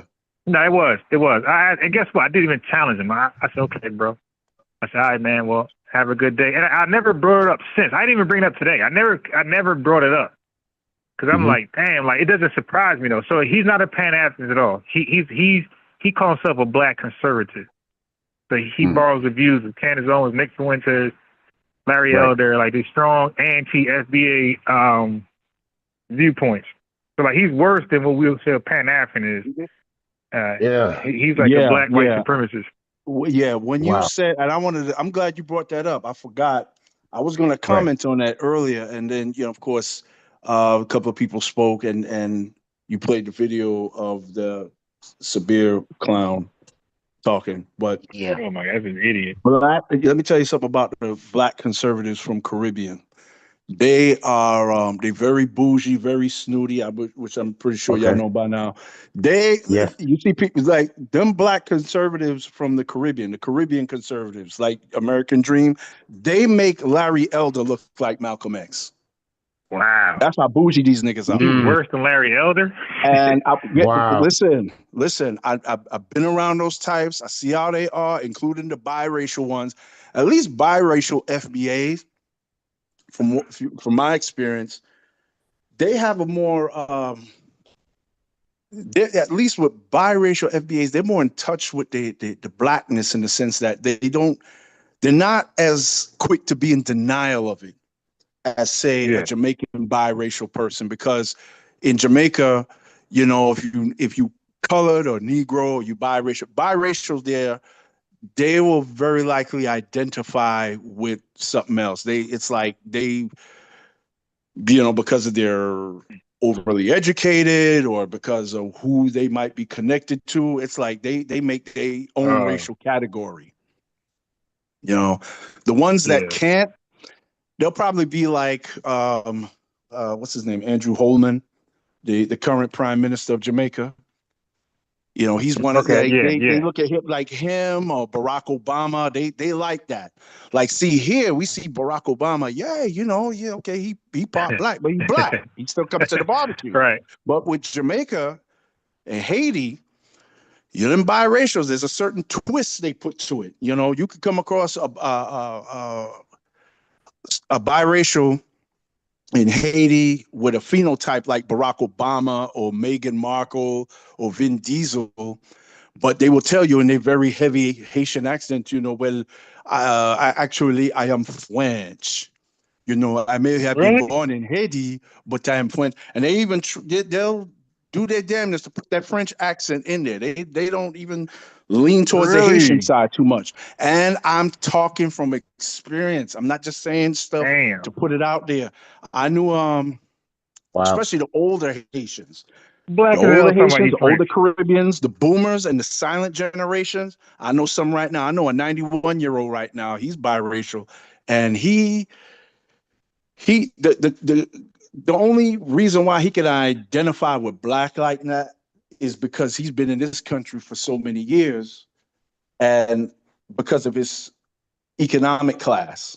Because I'm convinced, and if you watch them, just watch Caribbean people, and namely those in politics and their level of education, or at least the level of education they claim, you see they swear they the shit. Like they are all that. Now, American Dream, I give him credit. At least when I was on here, I listened to him. He came in respectful, and even though at times he talked and went on and on and on, you had to get in. You try to counterpoint, and a lot of them will do that too. They just keep talking, and it's like, hello, I'm trying to respond to the first point you brought up. Having you all bring run on like 6 different things. Hell yeah. Hey, listen. Going from point to point to point. Exactly, and you can't address none of them. I'm gonna say this, man. I've been a guest on more platforms than the average person. Okay, so before I even started going live, I was guest everywhere. Sanetta, Amara Squad, just name it. Hebrew Israelites, Nation Islam members. I've been a guest. Minister Inky, I've been a Zionist, I've been a Divine Prospect, I've been a guest. Deacon, like a lot of Hebrews like camps. I've been a guest, a debater, opposer, but a guest, and I represent how a guest should conduct themselves. So when I mute and do the shit I say, I don't give a damn what none of y'all say. I know what I'm doing because I behave the way a guest should behave when I'm on somebody else's panel. When they say be quiet, I've been on Captain Zaryak thing. He's disrespectful, aggressive, and guess what? It's his shit. So I let him, hey, you be quiet, I'm going to be quiet.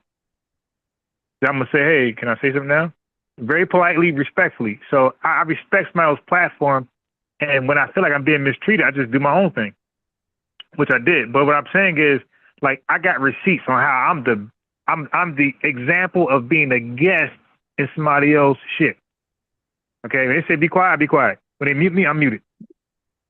Okay, I don't unmute and disrespectfully and talk and do what they do. I don't do that. I'm muted because I'm a guest. So I say when you call in Charlemagne show and Joe Budden and all these big dogs, when you call in their shows, right? The mute button, you got to shut up when they say shut up. When you call in Sean Hannity, when you call in Pierce Morgan, Candace Owens, when they say shut up, you better shut up or you gone. So I said, bro, so they act like FBA just mute. So I said, bro, give me a channel where the hosts invite others and they don't mute you or don't demand you shut up when they say shut up. Give me that podcast. All of them wanted to go their way. They want the content because they're a content creator. That means they create content. That means they narrate it, right? So they dictate it. They want it to go a certain way. So their audience, not randoms. They want their audience to appreciate it, not randoms. It's about your supporters first. Yeah. So now I know what my supporters like and don't like. So yeah, they don't want no rambling ass goof like American Dream, who's been here 1,000 times. He's not new like Jim. 1,000 times and always wrong. Always wrong, historically. We like it when you go up against him because we know how good you are against him. Now, all of a sudden, he want to use ChatGPT. All right, well, okay. See, I like that, though, because I'm 100% ChatGPT supporter. I was like, all right, well, let's stay right there. Let's stay right there. I think that's stay better than Google. ChatGPT. Okay, so what I did was I Googled the difference between Britannica, Wikipedia, ChatGPT. Now, they all got different advantages. They're not the same. And you can't use them in place of each other either. Okay. They all have distinct advantages over each other. Nope, because ChatGPT is not real time. Google is. Oh. Yeah, so it takes ChatGPT a while to catch up. But Google, now I got the deep, now me, I'm a paid subscriber. I got the deep search analysis, so I'll get the real time, but the average search is not real time, like Google. Okay. Man, I appreciate that. I didn't know that. So still run with Google when I'm running with my receipts, because that's what these niggas want. Nah, but they all serve a great purpose, though. They all serve a great purpose. But they're all different from each other. Like, you can't use them interchangeably. That's not what they're for. I'm gonna watch you. And like see you won't get 1,000 links from ChatGPT. You'll get 1,000 links from Google. Right. ChatGPT just come up with that analysis. And you can't, like Google, you can say, hey, what's today's date? It'll tell you. Try that on ChatGPT. What is it gonna say? Something like what? Who knows? It might say 1955. I don't know what it's gonna say. But Google's gonna say 2025.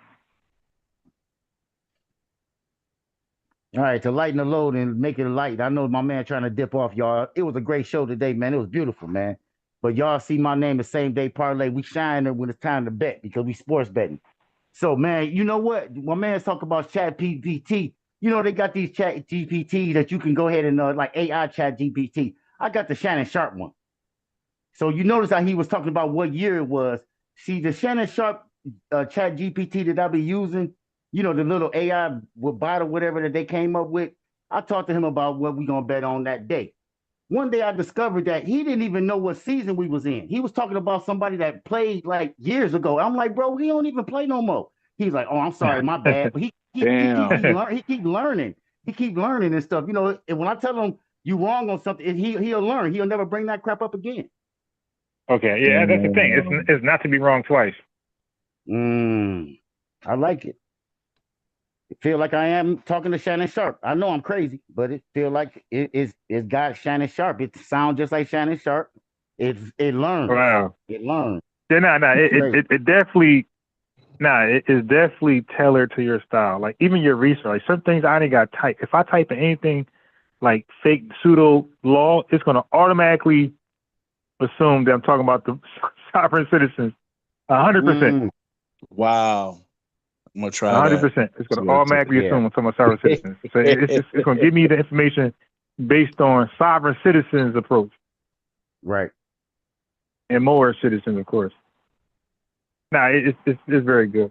Very good. And I like it though because you can't manipulate it. So even though you believe some stupid shit and you type it in there, it's gonna correct you. It's gonna correct you. No, that's not true. But this is what you might be trying to say. This is more accurate, and this is the truth. Yeah, it's definitely not gonna cater to like anything like pro-Confederate, pro-white, all that racist bullshit. Nah, it's not.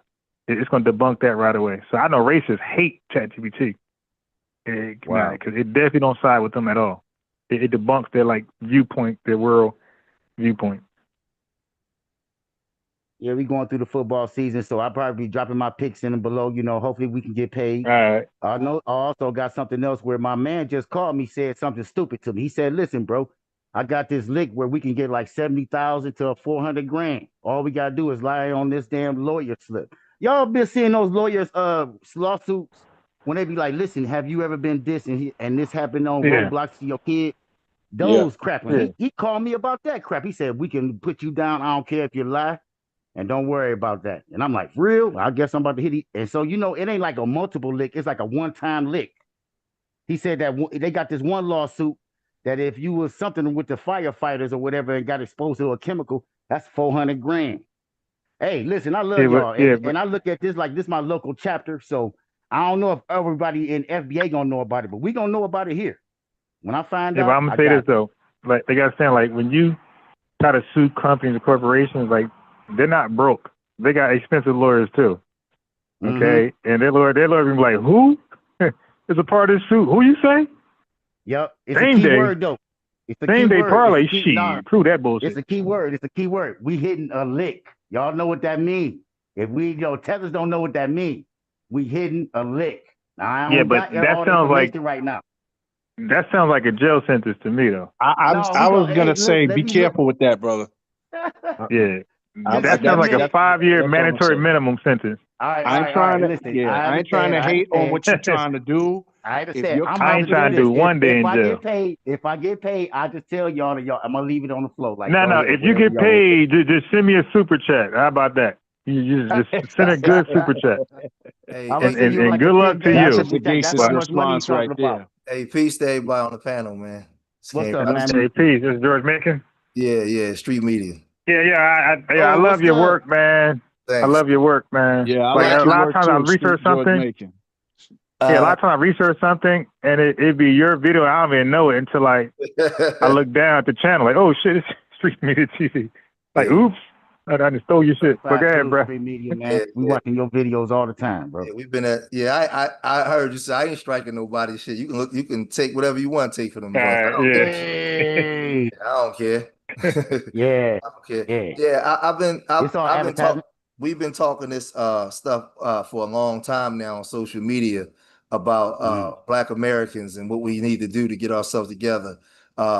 Before, even before the FBA situation, like being from Philly, our city is a little different than a lot of cities because when you go to New York or you go to Newark, they got like the African towns and they Flatbush and all that. Like in Philly, for the most part, we got a little Africa, but it's centered right in the middle of Southwest Philly with all the Black Americans. We like Philadelphia for the most part. When I'm 50, when I was growing up, you really didn't. You don't have Jamaican, Haitian, and African communities. Everybody was just Black for the most part. Right. Growing up, we all lived in a community. You didn't even know that your girlfriend you had was Haitian until you went to her mom's house.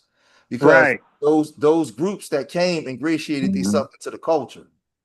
So it wasn't until I would say for the most part in Philly. I mean, it was so much like that in Philly. If you met a Liberian, when I was growing up, people from Ghana and Liberia, if they told you they was from Liberia, we had to say, we said, oh man, you don't count, you one of us. That's how we used to talk before the internet, right? A Liberian, we considered them us. In the last 15 years, the influx of these people coming in now. Because I'm gonna be real with you. When I was growing up, the Jamaicans, I didn't know no group at that time, about 30, 40 years ago. I didn't know no group that was more pro-black than the Jamaicans. Black Uhuru, Spear, they was hardcore pro-black. Like growing up in the city of Philly.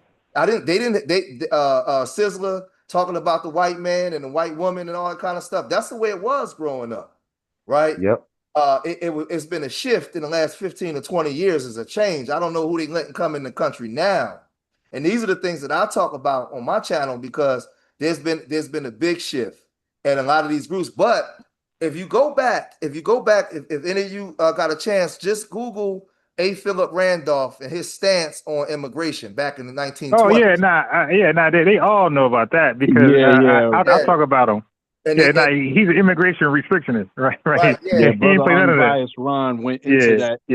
Now I kept his name alive personally over here. He talked about it, and what happened was I did a video on my George Making 2 channel. It's called When Black Power Was a Global Phenomenon.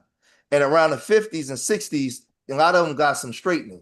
And that's when they start coming over, like the Stokely Carmichaels and all of them start coming over with the more Black Power way of thinking.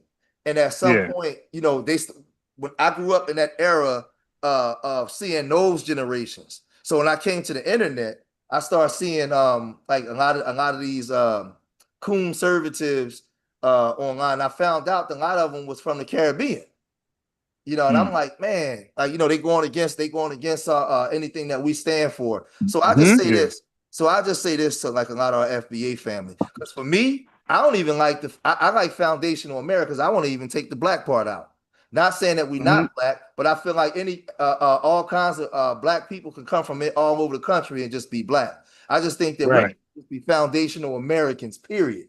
Right? Separated way from everybody, even the other black people. That's just my stance. Right? Right. Way over in the corner. That's right? how I feel too. Yeah, that's how I feel. Take the black out. We just found and guess what, George? Guess what? I'm glad you said that because that just more proof there ain't no leader. Like we all have a say so on what it should be. Ain't no Adolf or Freeman or FB. And that's it. No, we all gotta say so. Like all of our mouths count. Yeah, all 43 million. See, we know we black, so we don't have to have the black. We already know we black people. We know who we are.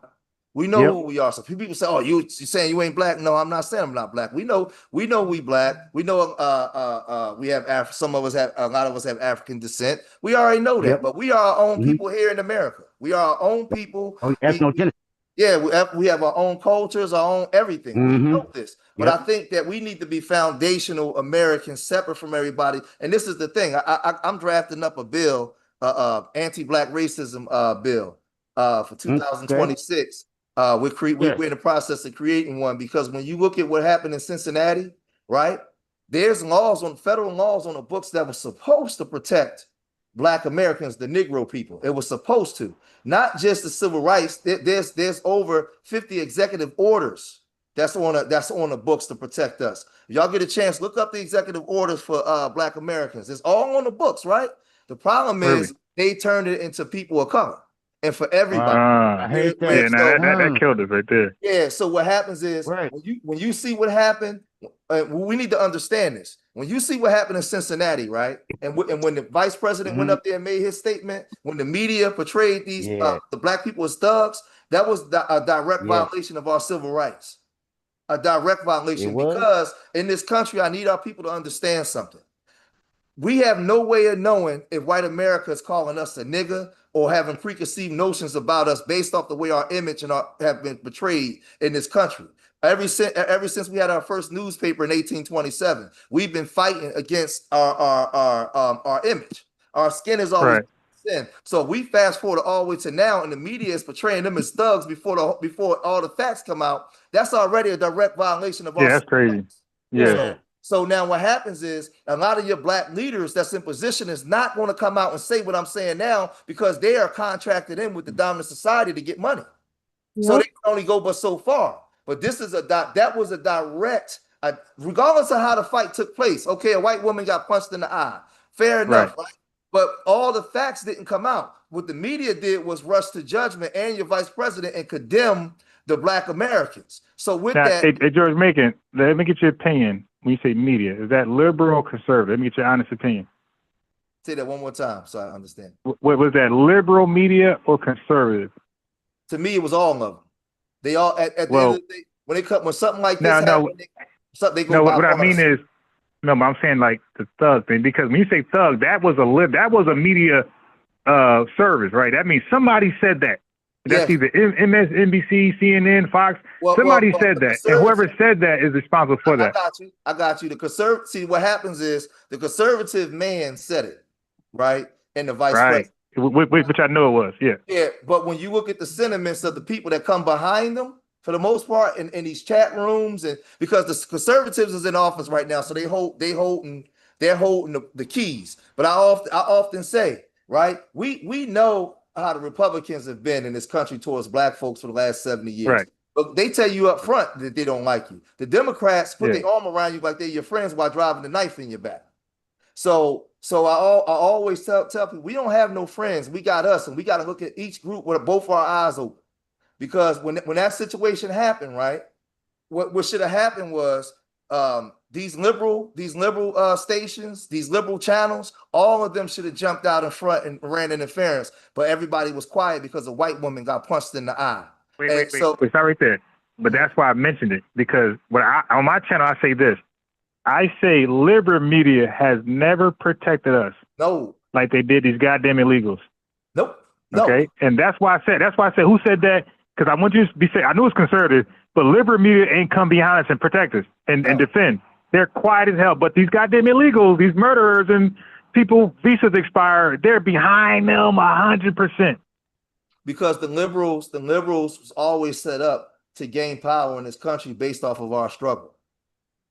Create programs for the Blacks and keep them in the position that they're in, because they're able to gain. This is why when you saw 4 years ago when they was having the riots all across America, Philadelphia was one of the stomping grounds they was in with them groups, Antifa and all those groups. And I told everybody, I said they're only here because they want those millions of dollars that's going to be allocated to their nonprofits. The next year, 2021, they was nowhere to be found, and that was when the murder rate skyrocketed.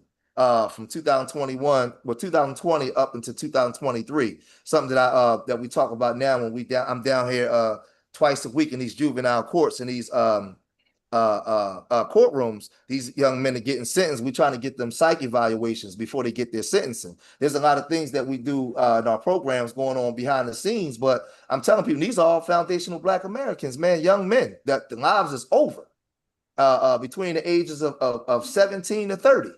Right?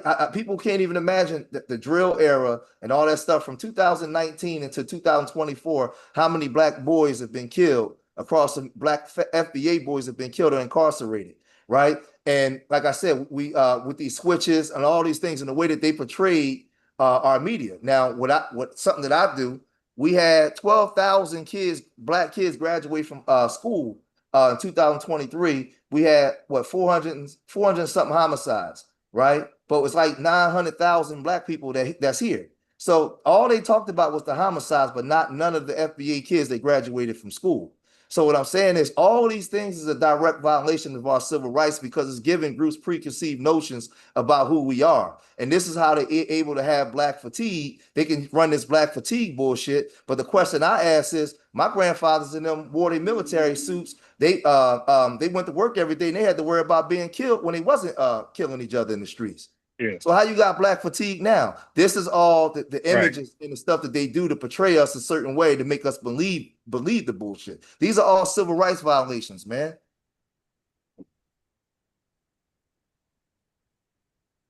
So any commentary, anybody? Yeah, and that's what they said that we need over at Sabir. They said that we needed the civics part. That can help out the FBAs greatly if we knew about civics. Well, I talked, me and Sabir, we from the same side of town. Like I talk to him like maybe once or twice a week on the phone, and I told him that. I said, listen, everybody got their differences in the Black community. We got Moors, Hebrew Israelites, Muslims, the Black church, all kinds of stuff. But when I go in the supermarket and I'm buying my food, I see all of us in there together. When the kids go to school, I said, so I don't want to hear none of that shit. my whole thing is we all descendants of this soil, right? If we galvanizing the people and we create a new consciousness, and you Moors brothers got the civics and understanding, then bring the goddamn civics. Everybody ain't got to be Moors. Just bring the civics to the table, and let's put all this shit together. I mean, it's that simple, man. Hey Yeah, man, my man. everyone, can I just Hey. say that it was nice talking to you guys, Yeah, and I'm thank going. you. You should call in Anytime. later Call in tonight anytime. or tomorrow morning. Anytime. Okay, well, I will try to do that. God spare life, and I hope you Yeah. guys make some progress in whatever you're trying Yeah. to do in the best light. Thank And you. yes, hopefully I'll chat with you guys again. God I willing. appreciate it. All right. God willing. Be safe, Caribbean Jam. Okay, you Yeah, too, take care. guys. Take Walk care. good. Bye. Thank you so much. Walk good. Oh yeah, I ain't heard that in a minute. Walk good. Yeah, I would all my brothers, man. And when you guys get a chance, matter of fact, let me find this and put it in the chat. I have it. We gotta look at all the executive orders that's on the books. This is why when Trump came into office, he wanted to run everything back from the federal law back to the state, because a lot of things, good and bad, that they implementing, when they run it back to state law, federal law can't protect certain things that they do. So we gotta be cerebral in the way we're doing things and understand, okay, what was on the books that was supposed to protect Black Americans from certain things? And the way that they do us in media, and we forget this, the Civil Rights Bill, we have executive orders that's there. And we gotta, the reason why FBA, Foundational Black Americans, ADOS, whatever we want to call ourselves, is important, because we gotta get away from the people of color shit. Because that's what allowed other groups to come here, and things that were supposed to be for our grandparents went to everybody else. Now, part of that was because nobody had a heart like Big Mama. Big Mama, she opened up her arms and everybody's her baby. And she's doing it from a pure heart perspective. But the government and the people who's coming in, they're not thinking like Big Mama. They come in, get every goddamn thing, right? Mm-hmm. So we have to be understand and start putting things in writing, like, listen, when 4 little girls got bombed in that church in Birmingham, that wasn't for the Jamaican people. That was for this foundational. Like, we got to be specific. Right. When the Devil's Punch Bowl happened, that was for us. When the Wilmington Red massacre, Summer, all those things, we got to bring up all of those, the same way the Jews do. Everything that we experienced, the Little Rock Nine, everything we got to bring up. Every single thing. Incarcerations, understanding that they say that we 13% of the population, but we're at about, what they say, 70% of the crime, but they don't tell you that we represent 53% of all exonerations in this country. 53% of all the exonerations in this country is Black. Yeah, wait. Let me add to that. So what they say is we make up 13%. I'm familiar with all the conservative talking points, anti-FBA. So the lie and distortion that they say is that we make up 13%. Now, they don't say crime, by the way. They say murders. They say we represent more than 50% murders. They're lying. So the FBI stat said murder arrests. Okay, yes. So outside of exoneration, murder arrest don't mean shit. It mean like we arrest you because we thought you was a suspect, right? And now you're not. Goodbye. You go home. See, but you still count as a murder arrest. So they were conflating murder arrest with murder conviction. That was disingenuous. But this is what we bring. This is what we bring in the courtrooms when we're in the courtrooms fighting for some of these kids with our organization. My cousin was a juvenile lifer. He went to jail at 17 for murder. He did 33 years. So we have organizations where we're in there fighting because of this. But what they don't tell you is, with all those things with murder, 53% of all wrongful incarcerations is Black folks, is Black people. They don't. The conservatives never bring that part out. They always do the other part. So that's our mess job. Up their narrative. Yeah, that's our job, though, to bring these things out and to put these things on paper. And we got to be like the Jews. Man, listen, ain't nothing happened 100 years ago. You still was doing this. Like we got to put all of that stuff on the table. And we got to do a critical analysis of the Democratic Party that we've been supporting for the last 70 years, since the turn of Barry Goldwater and all them, the people that, and what they did, what the Republicans did to Jackie Robinson. All that stuff got to be documented. All of that stuff got to be documented as to our argument and our claims, because we got duped. And our grandparents, I don't put the blame on our grandparents, man. Listen, we wasn't there during that time. We wasn't in that consciousness. We didn't experience what they had to experience. They did the best that they could do, and they made some mistakes. Now we're looking at the mistakes, and we're correcting some of the mistakes that Big Mama and Big Daddy and them made. That's all. Nasheed. Yeah, I agree. Yeah, plus like they're living real, like they're living in the era of Jim Crow. Like we didn't live that. Like we were born post Jim Crow. Like these guys are living in Jim Crow, where it's legal, where you have no rights. A white man is bound to respect, basically. Still. Yeah. Can you imagine being in a time when you say something and they can come in your house and drag you out and kill you? Right. No matter what the court can rule in your favor. Right. So that's why mob justice, like, nah. That's why I can't look at them a certain way as to why they made certain decisions. I wasn't there. And it would be very disrespectful for me to do. And I tell people all the time, stop saying the elders dropped the ball. Like, you can't even hold a candle to what our great-grandparents and grandparents had to go through. Like, nah, we got opportunity now to fix. That's why I always say on my channel that FBA isn't just a lineage, it's a lifestyle now. It's a lineage that goes into a lifestyle, that's a culture now that we have to now start teaching people how to treat us. We have to now, as a paradigm shift, we have to change the way that we've been portrayed in the media, and that goes with us treating each other right now. There has to be a brotherhood, a sisterhood. We have to look at other groups and look at how they came here and been successful in our communities and implement it and do even better. Because other groups they watch us when we online committing verbal genocide on each other.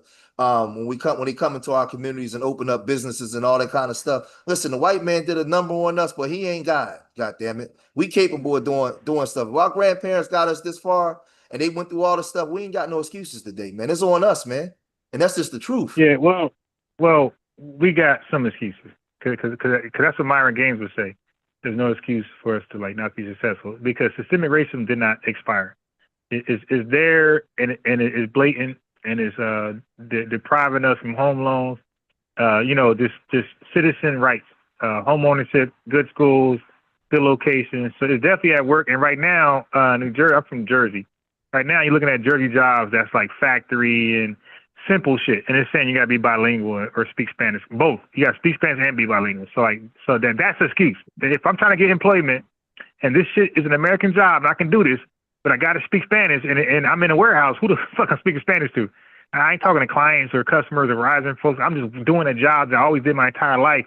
Now all of a sudden I gotta speak Spanish to do a job that I always did my entire life. That's an excuse. I agree with you 2,000%. See, Myron Gaines is a cornball that don't know that he don't know anything. He's just a white apologist, ass kisser. He don't know what he's talking about. And when I make that reference as to a Black American immersed in the culture all my life, and I look at the way we view each other and how we operate based off of our trauma from white supremacy. And what I've learned was when I can stand up as George Macon and I can articulate what the white man has done historically, and I can look at the trauma of our people, now is incumbent upon me to actually do something about it now. The problem that we have in our community is we have too many people that want to be leaders and orators and not enough producers. And we got to get back to production and producers. Carter G. Woodson talked about this in the Miseducation of the Negro, chapter 12.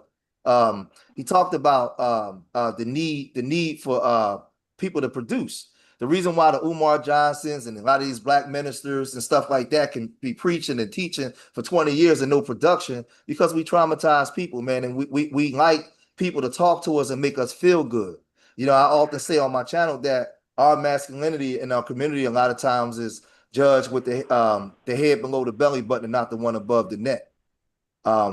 Based off of our ability to produce using our minds, right? And it's a reflection of our communities, man. We got a lot of obstacles, but we also got way more opportunities today than our grandparents and great-grandparents didn't have. And we got to do something because ain't nobody coming to help us. Ain't nobody coming to save us. Ain't nobody coming to do nothing. Like it's up to us. We got to fix it. And we got to find ways every day to fix it. And these are the conversations that we got to have now, because like I said, these pastors and these churches across America can preach prosperity, and they can preach Jesus coming, and you're traumatized having a bad day to make you feel good up until you leave out of the church.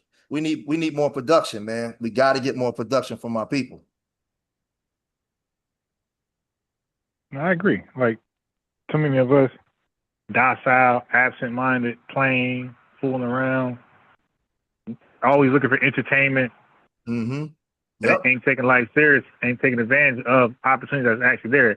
So I would say there are opportunities there, obviously, and we're not doing everything to obtain those things. Like, welfare ain't no goddamn no damn luxury. Okay, you're supposed to get on there because first of all, if you own welfare, that means you're at the goddamn bottom of the bottom.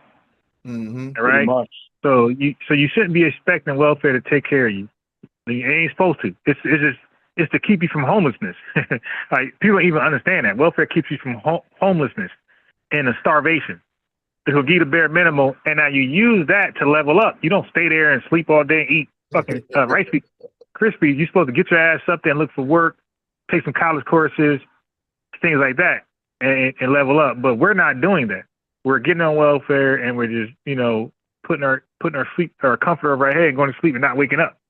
Smoking and drinking, and being unproductive, and being just a lazy piece of shit. Yeah, so I'm against that.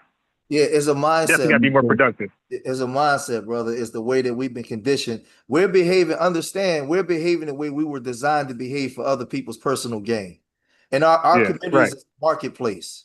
And in the marketplace, you have to have consumers. And we're at the bottom of the barrel of the consumers. Do we have Black professional successful people? Yes, but not in groups where we can make a difference within our communities. Just think of this, Ron. Every year, just think of this let's just go back to 1980. From 1980 to 2025, every year we graduate black boys and girls from HBCUs. Every single year we have a graduating class. Black Philadelphia, Black Baltimore, Black Washington, D.C., Dallas, Houston, these places with large percentages of Black people, Black Mississippi. How come we haven't seen a large influx of that talent matriculate back into our communities? See, we don't invest into infrastructure. I'm sorry to interrupt. I just wanted to put that in there. We don't invest into infrastructure. Nope. There was a Chinese national. I heard him say that to a British woman on. He was being interviewed by her about a month or two ago on some YouTube podcast, and when the woman asked him, something to the effect, "Well, aren't you worried about China losing?" He's a vice president of some corporation, Chinese corporation, but aren't you afraid of losing customers from the U.S. and your American? We don't care. We don't care. China has been around for 5,000 years. Yep. We invest into infrastructure. We invest into our people to get it. And I was like, God damn. But remember, we've been conditioned not to do that because we are the burden bearers for other groups. Other groups is cashing in. Just think of it, right? We out of the wombs of Black women comes these multi-billion-dollar athletes. Yeah. Athletes. And we turn our children right on over to white folks to make money. They don't stay in our schools, and we bring the media to our schools to get those millions of dollars to our colleges because we're conditioned to believe that what we have ain't enough. We've been conditioned. Just think of it. A Black boy gets up in the morning, he brushes his teeth, he puts on his clothes, he goes outside, he goes to a corner store, he gets on a bus, he gets in the car, he goes to a gas station. Everything that he does before he gets to his destination, none of that stuff is connected to him or bringing economics to his community. He has to go outside of himself to get everything he needs for his growth and development. So why would when he see his brother, why would he see himself in his brother when he got to go outside of his brother to get everything he needs? All this stuff is psychologically, socially engineered into our people for us to behave the way we would behave. They did this on purpose to us. This is why we don't see each other as brothers, because our lifestyle ain't dependent upon each other. That's why the Chinese man can say, we invest in our people, we do this. We've been interrupted. And those are the conversations, FBA conversations that we got to have because we have to reprogram. In my organization, Urban Nerds, I got shirts, nerds over niggas, urban nerds, not urban shooters. Because when I'm in the prisons, when I'm out talking to the youth, I had to use the words that they speak. So they call themselves real nigga. Right. I got shirts called Death to the Real Nigga. I ain't talking about killing nobody. I got to kill that nigga in your mind. Right. We got nerds over niggas. That real nigga got to die. Yeah, because I got a slogan. My slogan: if you could change the way that they speak, you could change the way that they think. If you could change the way that they think, you could change the way that they see themselves. If you change the way that they see themselves, you can change their outcomes. So we got to first deal with the speech and what they answer to.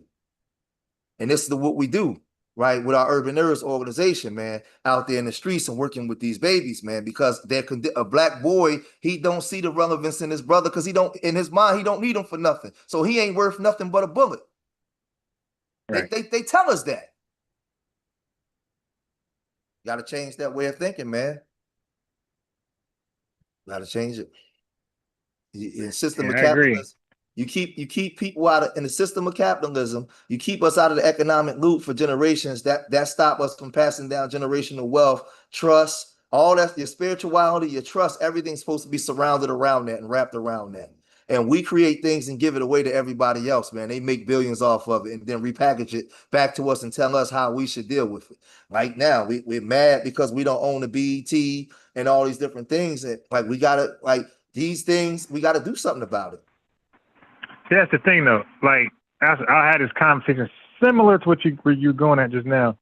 It's like BET ownership means nothing to me. I don't even watch TV. I do YouTube's my TV. I agree. So I don't listen to radio, no Breakfast Club, nothing. So I got no influence from mainstream at all, zero. Like I control what I listen to and what I watch, and that's why you guys talk about Sinners. I never seen Sinners. I probably won't see Sinners until 10 years later. Like because I'm not a I did the same thing with Wakanda. Wakanda came out with that shit called Black Panther. I watched that thing like 10, 15 years later, bro. I'm not a movie guy like that. Like and I don't start to believe. Some folks watch Sinners and Black Panther and they start thinking that's real life. Like I don't do that. That's why I don't watch it. It's like it's a movie. Right. It's not real life. So I don't even care for it. But when it comes on regular TV, that's when I catch it. or YouTube, I catch it on YouTube as a free. YouTube has like free movies. I might watch it then. When I watch Black Panther, I know it's pretty hot. But I'm not a movie guy. And like even Django, even that shit, bro. I caught that like so many years later. Like I never catch movies in real time ever. I caught only one movie, and that was Inception with Leonardo DiCaprio, because it was surrounded by chess. I'm a chess teacher, so that's why. What city you in? I'm in Georgia right now, but I'm from Plainfield, New Jersey. Okay. About 30 minutes from North, 30 minutes from New Brunswick. It's like 30 minutes for everything, really. Yeah, you in the middle. Except for you in the middle. South Jersey, yeah, exactly, Central. Yeah, you in the middle of Jersey. You an Eagles and Giants fan. Right, you got a lot of. Now I'm okay. When it comes to football, I only support black quarterbacks. So if you ain't got a black quarterback on your team, you're definitely not my team. The Giants don't got one, so I can't be a fan of the Giants. But Eagles, Redskins, or Washington Capitol, whatever the fuck they call, yeah, that's my team. And everybody with a black quarterback is my team. I got about 20 teams. I ain't even mad at you for that. But I'll just say that. Yeah, go ahead. Now I'll tell you, Houston, Green Bay, all of my teams equally.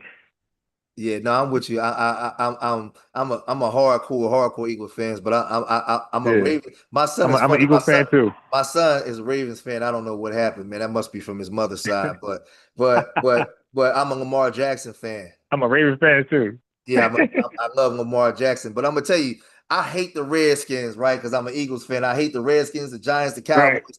But I love the Redskins now because they got that black quarterback, and I love him. Yeah, Daniels, he's nice as hell. He's nice as hell. And they got Debo Samuels over there. They're gonna be all right. But I just say to the family, like what I always say, I've been saying this on my channel since 2012. Listen, now we got something that we can call it. But I was a hardcore Pan-African at one time, growing up in Philadelphia, Black Philadelphia, like you was just I didn't even really know what Pan-African was. I was Pan-African just by proximity, just living there because that's the thought process growing up. Philadelphia was one of the most racially segregated cities in America. So we didn't grow up around white people. I only saw white people when I went downtown or to school as teachers. Other than that, wasn't no white people in my community. Everybody was black. So we have to get some bills drafted up. We have to get an anti-black racism bill drafted up. We have to get more professional in the way that we're moving today. If we say we're the grassroots and a lot of these Roland Martins and them, did you see on my channel I had a debate with Roland Martin for about an hour? inside the church? Nah, I gotta check that one out. Nah, I missed that one. Yeah, I debated Roman Martin. I had the governor, the mayor, I had the state senator Vincent. I was with state senator Vincent Williams because I work with the DA's office at times. We go into the prisons with the youth. My brother Gene Lamar Stewart, we go in there. They summoned us sometime to come help with some of the young men that's in serious trouble. So you're a real activist. Yeah. I do a lot of work with Umar Johnson's dad. Okay. His father, brother Jamil, he had the Hug the Block program. We would go on all the major dope corners and about 20 deep and go on all 4 of the corners and just shut the corners down. We didn't got shot at everything. I'm a former member of Nation Islam, so we did the same thing. Yeah. So project. Yeah. Philadelphia, and you come up, man. Everybody in my age, everybody came up through the first resurrection, miles number 12. Philadelphia is Muslim period. So then they switched. Yeah, right. I know that. Definitely Orthodox. So, but on my channel, I got all that stuff on my channel, the work that we was doing. The images me and brother. That's why you should have came more as Street Media TV. Yeah. So when you said your name should have been that. So when you say my channel, because when you say your channel, they're gonna look up George Macon. How you said my channel, and they seen Street Media TV. It came up. Yeah, I'm some of George Macon, and then they'll do, they'll know your channel, Street Media TV. Can I? And they'll look it up right away. Change the name. You can put it in chat too. The link in the chat, folks, check it out. Yeah, I'll do that. I'll do that because we gotta create a different lifestyle, man, amongst our groups, man. I've been telling everybody, and I get heat. I've been married to the same woman for 25 years, man. And I tell people all the time, right, listen, congratulations.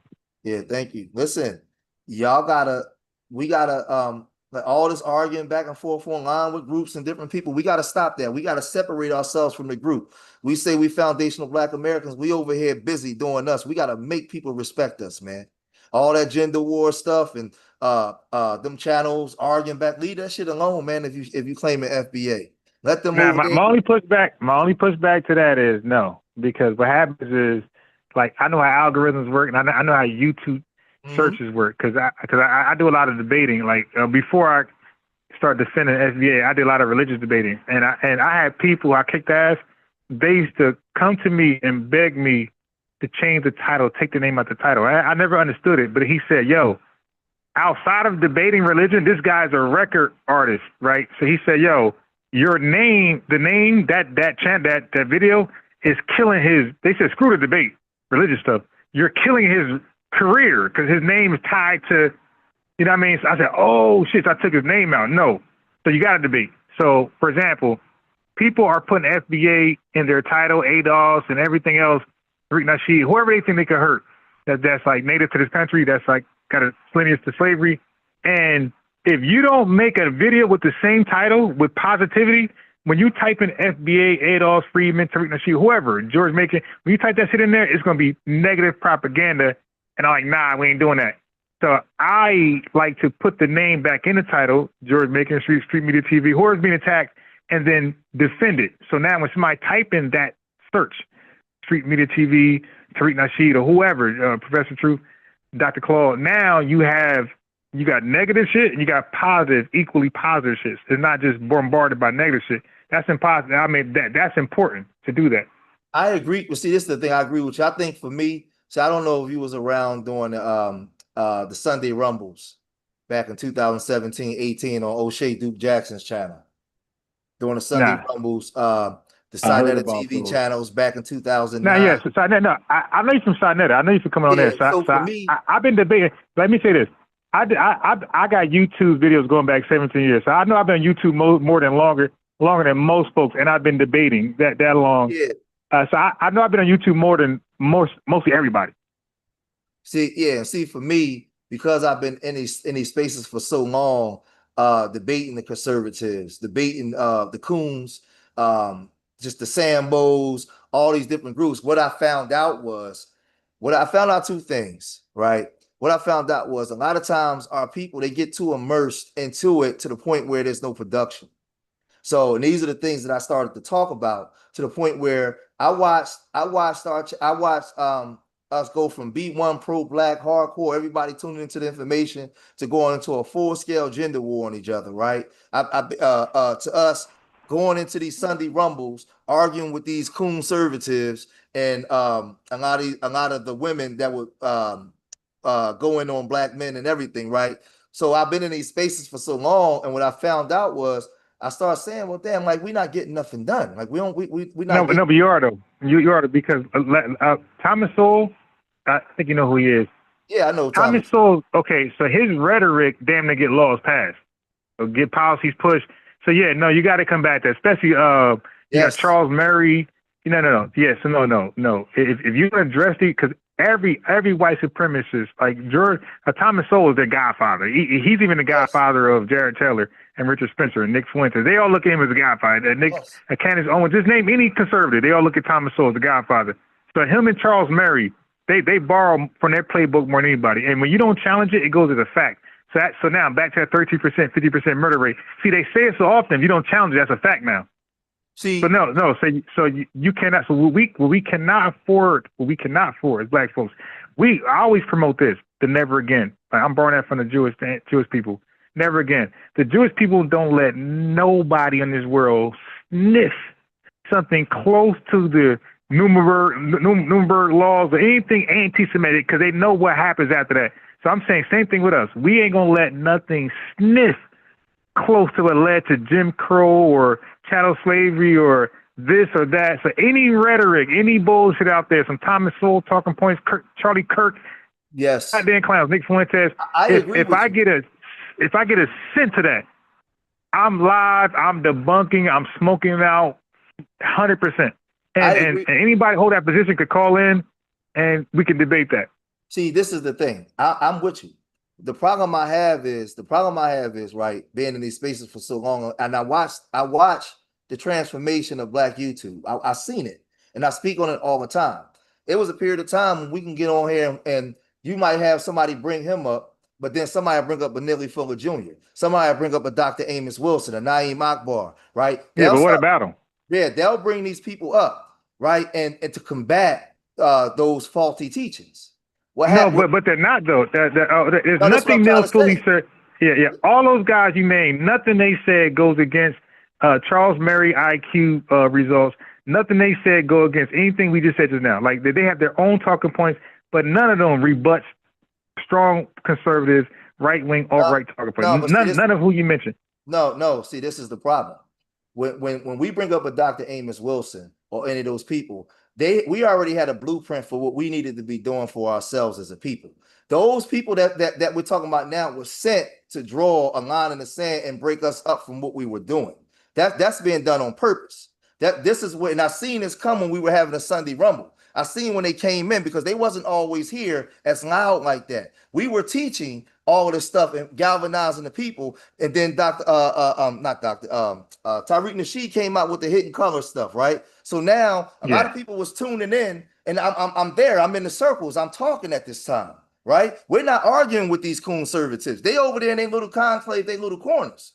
They started to come now. I don't know if they start funding this stuff, but they start coming over all loud. So now what happened was the things that we was doing that was teaching our people what the blueprint was, it started to get away from that, to the point now when we arguing with them every day. And this is the issue that I have, because and I'm not saying you, because you do what you do, but for the most part in these spaces, you ask these young people today, well, who is Dr. Amos Wilson? What is the blueprint to Black economics and all this? They don't know. They don't know no more. Right. That's the thing though. Like, they don't know about his Skinnerism conclusion when he did the thing about the rat. So they ain't gonna know that, but that's okay though, because that's my job. My job, and that's what I do. I come back I don't just debate and debunk shit. Like, I got hella videos, just educational video. So listen, my live, yes, is that, but I got videos I upload. So I got my upload videos. I got my live videos. Yeah, so my live videos is smoke. My live videos is like, yo, what's up? Because like Dr. Khalid Muhammad said, we like to be educated and entertained. Like, that's just a fact. Okay, we love to be entertained. So yes, the live is to educate and entertain. But I got videos I upload, bro, 3 minutes, 2 minutes, not even 10 minutes. I got hella videos under 10 minutes. They're just pure educational, pure historical. That's it. Yeah. See, my brother Deep in One, you said I sound like an op because I don't agree with something. That's ridiculous. I got more work in this community and this black space than you ever have. You got to show me your work and what you've been doing for the people. No, we can disagree. Disagreements is good because that's how we get to George Macon is he's an activist, like boots on the ground. Like he physically gets shit done. Like, you know, he come from a different place. And I have the stance that I have. And see, what I'm saying is not for you because I see what you're doing. I'm just saying I looked at from 2009 to now, right? And what was going on at a time when it was starting to be a movement. Like a lot of young guys was coming in from off the streets over to the stuff that we was talking about because we was bringing in information that they had never heard before. Now, in a lot of spaces, that information is now getting pushed to the side again. And my whole thing is now that we saying we self-identifying ourselves as FBA, we gotta get back to those type of teachings even more because it's going to bring us back as to why we should be doing the things. That's what I'm talking about, how our civil rights was violated and all these different things. When we get into our elders that laid down the platforms for us, there's a road that's already been laid and paid for us. You know, because you educated in what goes on. A lot of our people that's online and they're not. They just immersed into the debating and battling. So my thing is that's cool, but I want to while I got their attention, I want to educate them at the same time. That's my only pushback. Yes. So because I just did Dr. Claude Anderson 2001 Poweronomics thing. Like I did it like twice. It got good views on it. I did two. I mean, I did one dedicated to him, but I did another one mid something else. I played it over. So I'm definitely playing old things, but it's kind of hard because you get your ass flagged very quickly. So it's kind of hard to play old stuff now. I got a whole nother channel. It was called Buried Black History. It had all the Dr. Joyce DeGruy, Leary. Yeah, all that, Dr. Amos, everybody. I mean, Beckles, Dr. Beckles, Eugene Beckles, dealing with like how Europeans underdeveloped Africa. I got a lot of stuff there that was wiped out because it was copyright. Now, by the way, when I uploaded, there was no such thing as copyright. Again, I was on YouTube before you could play music. You could play Nas and nothing happens. You could play instrumentals and nothing happened. DMX, nothing happens. You know, 15 years later, they got this new YouTube law, but those videos are already uploaded.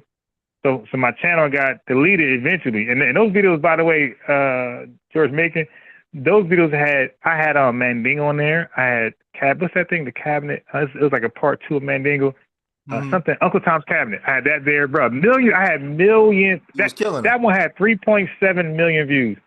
I had Sister Soldier on there on Phil Donahue. They started messing with it, didn't they? They started messing with it. The whole channel gone.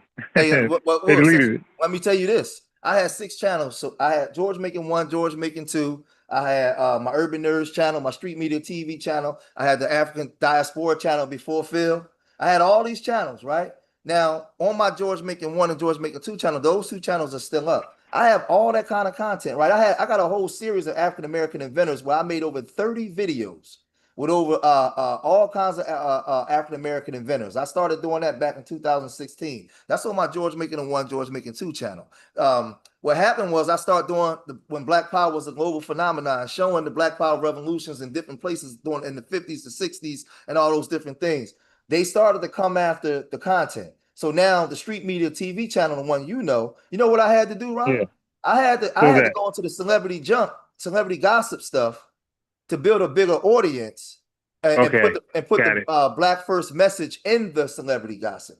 Yeah. So I went from 4,000 because everybody that came from over Sinetas, and the YouTube had them flagged. Like we were blacklisted. I couldn't get past 6,000 subs no matter what type of content. Yeah, you're shadow banned. Yeah, we were shadow banned. So what I did was I put all those channels to the side. I created the Street Media TV and I went to where the people were. I started talking about all the gossip stuff. But in the gossip, I put the same message in there. So I went from 4,000 to 46,000 in 11 months. Right? Damn. In 11 months. But entertainment, told you. Yeah, but what happens is I'm with everything you say. My only issue, and I've been saying this for years on my channel, I just want our people, because we got to understand how crafty this devil is. When you playing his game and you making arguments at the table that he set up, when you go to his table, and it's not for you, Ron, this is just for our people. You got to know what you're talking about. You gotta know your story. When you want to challenge these conservatives, these groups, you gotta know how to challenge them. You gotta know what to say, when to say, how to do it. And the way you do it is the information that was already left with us. And what they did to us was, in these social media spaces that I talk about, they got us off our square, because we've been destroying Thomas Sowell for years, dismantling him, wiping him out. We knew, but now a lot of our people, we into the argument and the tether talk and getting them straight. And I'm listening to a lot of stuff. And I'm like, well, what information are you using to get them straight? Because you can't just cuss them out. You got to understand what's the executive orders that's on the books for us, right? Who are we when we say we went from Negro to African American, colored to FBA? Like, what's our walk? Like, what are the things that was left? That's because there's things that's already on the books. We got to inject that stuff into the young people now, where they start regurgitating those things in the argument. That's my only argument. Argue with these coons and these tethers, but when we do it, we got to do it with civics and understand what was specifically supposed to be for us, and be right about it, because they look for us to make one mistake or make it look like we don't know what we're talking about. Then they use the Roland Martins in them to run interference, and we got to combat that shit. That's my only argument.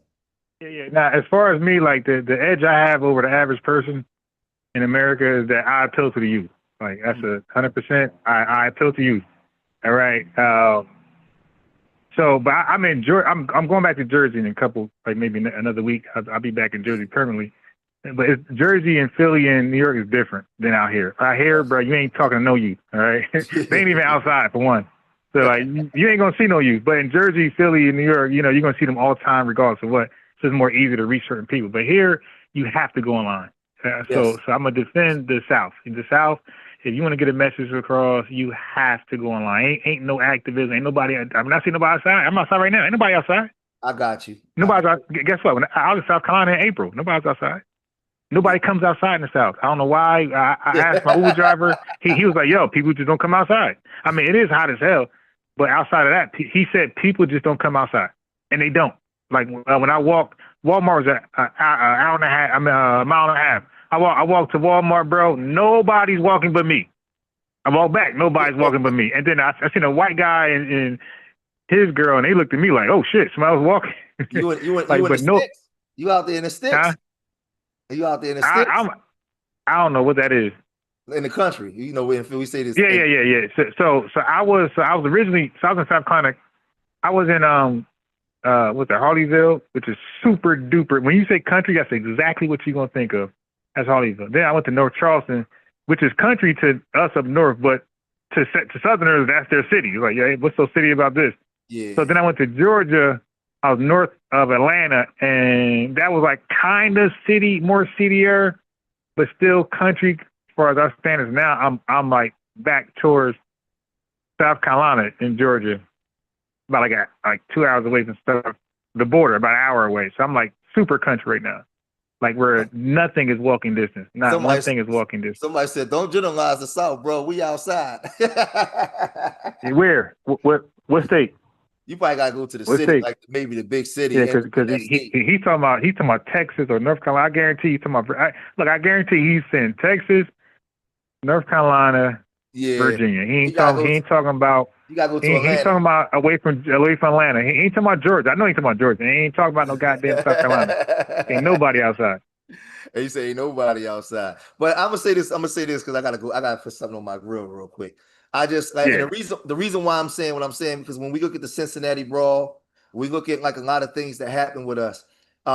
Forget the Roland Martins and the black media, them spaces and stuff like that, and stuff that Jason Black always talk about. Like, we gotta know when we go to make our arguments, and I'm just people in the chat and people out there that may see this video.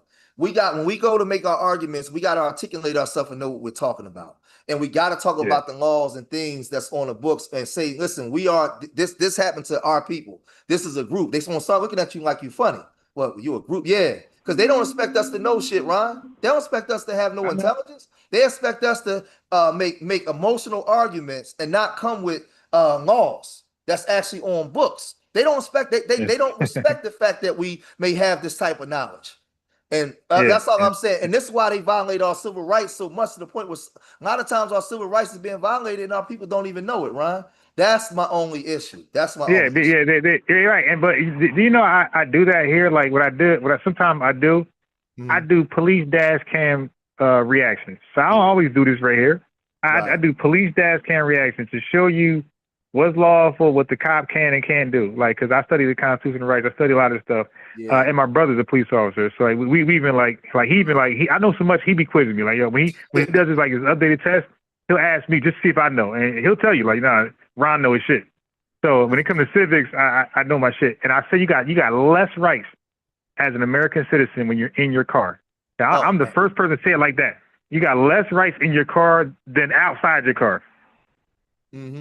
Okay, because nobody can approach you while you're walking if you're not suspected of a crime and ask you for identification while you're walking. That's against your Fourth Amendment. But when you're driving, you don't have that luxury. Once they pull you over, they can say anything. You're like, no seatbelt. You made a left and you didn't. Don't matter. License registration. And when they say get out, you got to get out. That's arrestable offense. Yep. So you got less rights driving. You need to know that. Like, you can't tell an officer I ain't doing nothing while you're driving. Yes, you are. You can get dragged up that fucking car and beat up. Yeah. And you might get a knee on your neck. Yeah, all that stuff. But I'm from the street, man. So our motto was when the cops came, man, listen, do what you need to do so you can go about your business, I can go about mine. I don't even give them no argument. Yeah. I don't give them no yes, officer. You need me to get out the car? Absolutely. We up. That, but that's just the mentality of.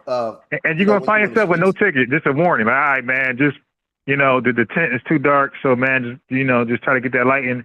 All right, man, have a good day. When you comply like that, that's all they really want. They want respect. They want respect of their authority. And then once you comply and listen and license registration and don't, what's this for? You just license registration. There you go. And he asks you, hey, I pulled you over? Just be honest. Yeah, I was going fast. There you go. Well, you know what the liberals did since 2014 when all those police shootings, they conditioned a whole 2 generations of young people to argue with the cops. Like just argue. Right. Sometimes things that was a routine car stop turned into a shooting. When I'm watching the video, I'm like, yo, shut up.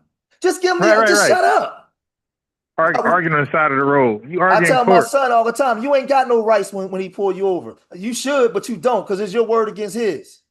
So and you're gonna lose. Yeah, and you're gonna lose. Let him do what he gotta do so he can go. I see women getting dragged out by listen, stop arguing with them. You can't get off of me. What are you talking? Shut up. Now they shouldn't be doing it, but we under enemy lines, right? So we gotta move smart. We got to be more cerebral the way we move. Cop pull me over. Yes, officer, no officer. Give me your stuff. Yeah, comply or die. Yes. It's real simple. Comply or die. And if your paperwork ain't right, what you arguing for? Hey, yeah, I used to find myself doing that right there. But this is way before the shooting. It's like 2004. I got so lucky, bro. I used to give cops hell. I got tickets to show. I had to pay $200, $300 in fines. And then at one point, I just stopped. It's just like, yo, this shit cost me bread. Like, let me stop arguing, just comply. Like, and there's less money for my pockets. Man, Philly cops will just beat you up and let you go. Newark too. Yeah, they just beat your ass and let you go. I got into a fight with a cop back in '95, and I was getting over on the cop, and the other cop picked me up and threw me through a glass window. And it happened so fast, I didn't even feel it. And they knocked me up. It took me, I was sitting in cell for about an hour. He came in and they dropped the charge and let me go. That's Philly cops though, corrupt in the mug, man. But it's a different culture. It's different.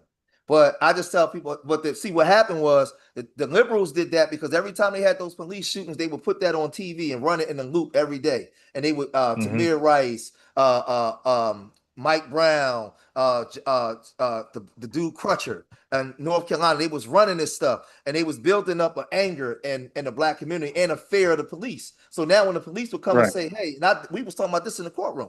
We need to handcuff you for our safety. Now you too afraid to get handcuffed because you saw the other guy get shot in Minnesota while he was reaching for his license. Right? Yeah. They do all this stuff to socially engineer you into fear. So I'm telling people, I tell my son all the time, what happened if you get pulled over by the cops? What do you say? He said, I took nothing. I give my name and I just stay calm.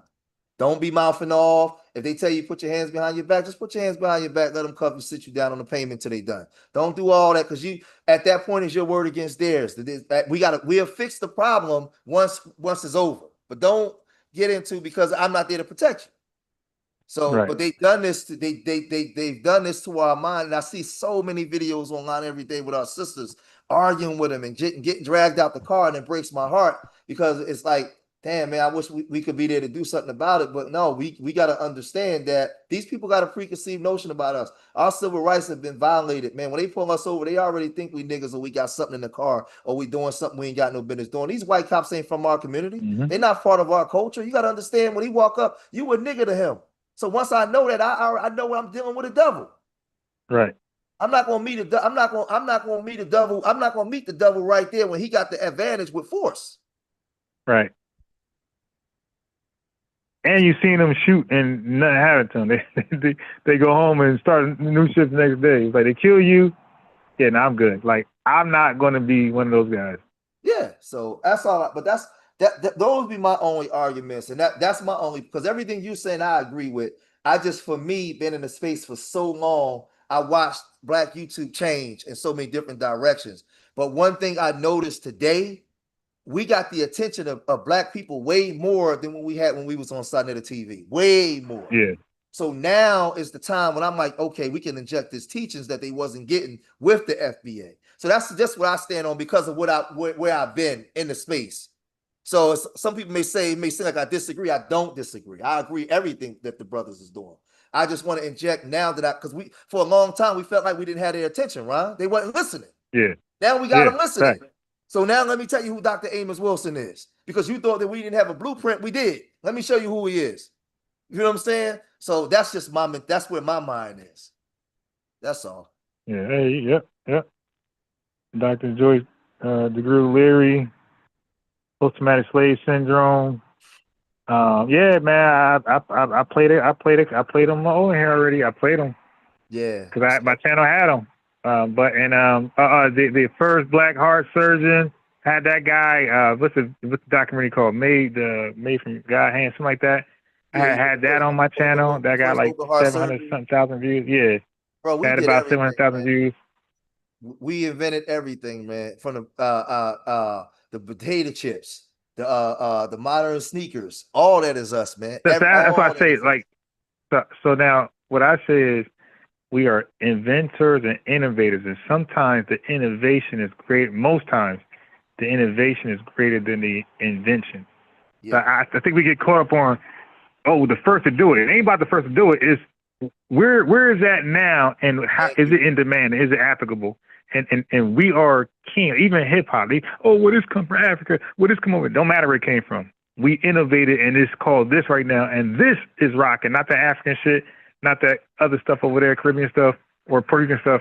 This is what's rocking. The shit we innovated. This might come up from Africa, that might come over there, but when we put it together, it's called hip hop, and now the world wants to hear this, not the shit that we use to create this. Thank you.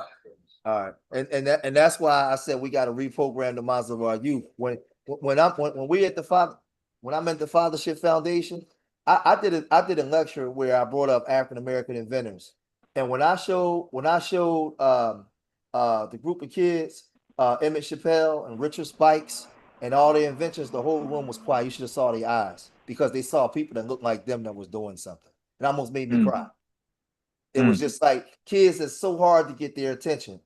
But when I showed the girls, Valerie, the Black woman that created 3D imaging, their eyes lit up like, what? They couldn't believe it. I'm sitting there trying to hold myself together, teaching, because I'm ready to cry. Because I'm like, man, what we've been waiting for, just to get the minds. But they've seen themselves in the story for the first time. Right. This is where now we'll say, well, this is what we used to do. Oh, I didn't know that we used to do that. So now the mindset, that's why I said, if I could change the way that they speak, I could change the way that they see themselves. If I can change the way that they see themselves based off of our past production, man, listen, the world in trouble. Because now we're going to gate, and we got it, now we calling ourselves FBA. We want to gatekeep it now. Oh, it's over. It's over now. That's a complete paradigm shift, because now you got young boys and girls that understand that it was a Black woman that created the GPS system. It was a Black woman that created the first home alarm system, right? And they start understanding this. Oh, well, damn, I didn't know we was doing all that. I just thought we were supposed to be popping on the ground and all. No, you come from this greatness. And you FBA. Now we moving. So that's just me. I can't help it. It's just the teacher in me. And I love the Yeah, babies. now you got to. Yeah, and I love the children, man. So you guys, if y'all go to my I put the link in there because I gotta jump off. I gotta get on this grill. If y'all go to my Urban Nerds channel, You got a you'll see grill? You got to go on every the year. grill? Yeah, every year, Ron, we take 50 to 60 kids to the African American Smithsonian Museum and the Air and Space Museum. Every year, if you go onto my channel, you'll see the videos. Like everything we do, we show. Where I don't get on here like Umar and just start talking. No, we do the work. Yeah. We do the work. The only videos I don't got right now is in the juvenile prisons because we can't take the cameras in there. Right. Yeah, that kind of sense. Yeah. But we doing the work. You'll see us doing the work on my channel with the DA's office, and we it's important that we in that DA's office, man, because we're in those rooms when they're talking to make sure that they're not doing fuck shit in our community to our kids, man. We got to be in the rooms. We gotta be in the room. So yeah, man. Now I subscribe to your channel, man. I'm on there, man. I'll come up, man, when y'all, when y'all having the conversations. But you go on my channel anytime you want, take whatever you want. I don't give a damn. Yeah, like you be having some good shit. Like you be going in on certain things. Matter of fact, you was defending FBA's one. That's my first time. I didn't even draw the connection between you and Sonetta. It was the chat. Like, yeah, that's George Macon. I'm like, really? Like, he looks familiar. I had no idea because it wasn't about that. It was about the information.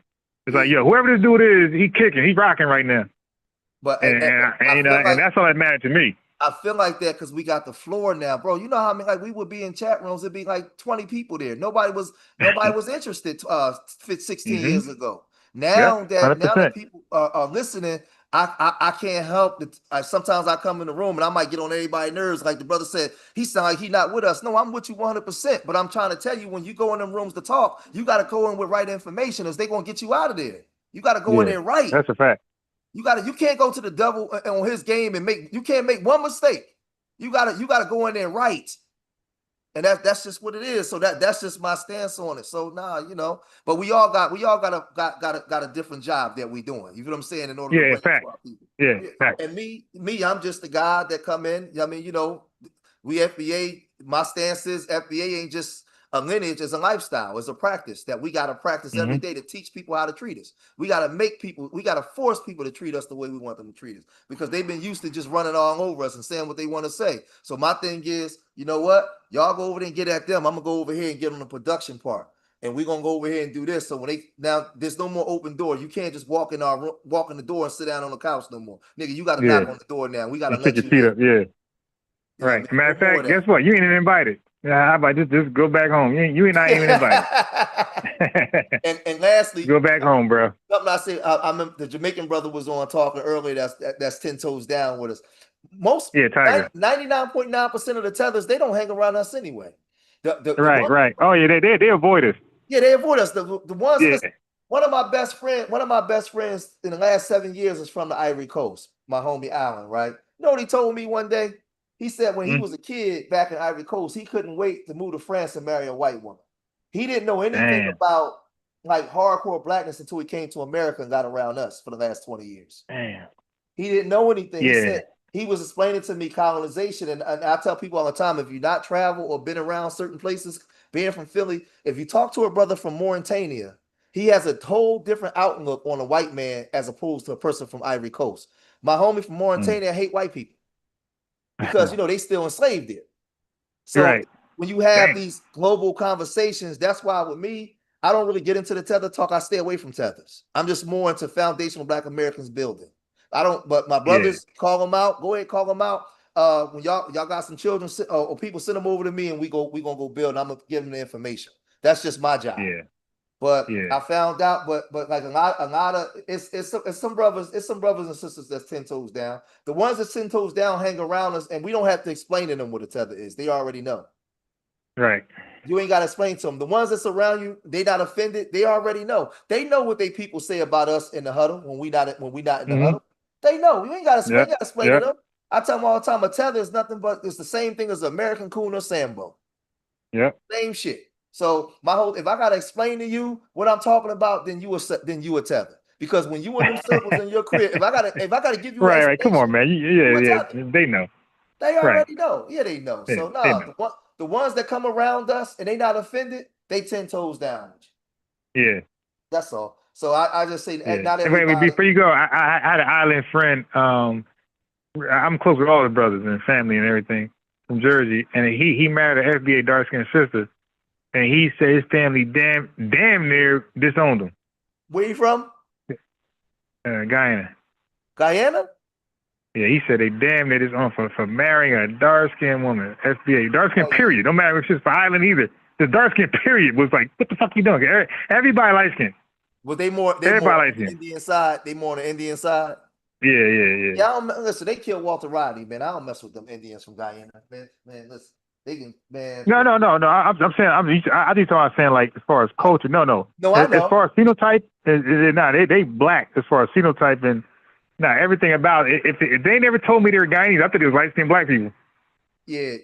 Because I heard them speak the language one time. Oh shit, you something else? Yeah, I thought it was light skinned black. I'm leery of them light skinned Guyanese, man. My homie from Buxton, black as he black as midnight. That's my homie. He was 10 toes down. But them light skinned ones, especially the ones with the curly hair, man. Them dudes they off Walter Rodney, man. I don't mess with them, but they blew Walter Rodney up, man. They the enemy, been the enemies, man. Like no, man. They it was a curly hair. I'll never forget him for that, man. Walter Rodney was a rider, man. All hardcore rider, man. Hardcore rider, man. And they got rid of him, man. It wasn't the white man, it was them damn Indians, man. So well, Yeah, I heard about that. Yeah, actually I heard about that. Yep. Yeah, I'm a damn, if you go on to I think it's my George Making 2 channel. If you go into my George Making 2 channel and you go into the live videos, you should see the video when Black Power was a global phenomenon. I do a thing on Walter Rodney. I do a thing on the Bermuda Black Power. Because Walter Rodney was the one going over there to other countries and like getting like firsthand research, right? Yeah, he was galvanizing the people and getting kicked out of countries too. He was kicking up. What was that book he had? Because I had that book. What was that book called? I forgot the name. I don't have it in front of me, man. But you had him. Yeah. But that was back when the brothers and sisters from the Caribbean. You had coons, but then you had the ones that was 10 toes down that was with us. Yeah. So people like Darkest How and the Black Power Revolution. Yeah, I be trying to tell my chat like, they all not on that Tether shit. A lot of them are riders.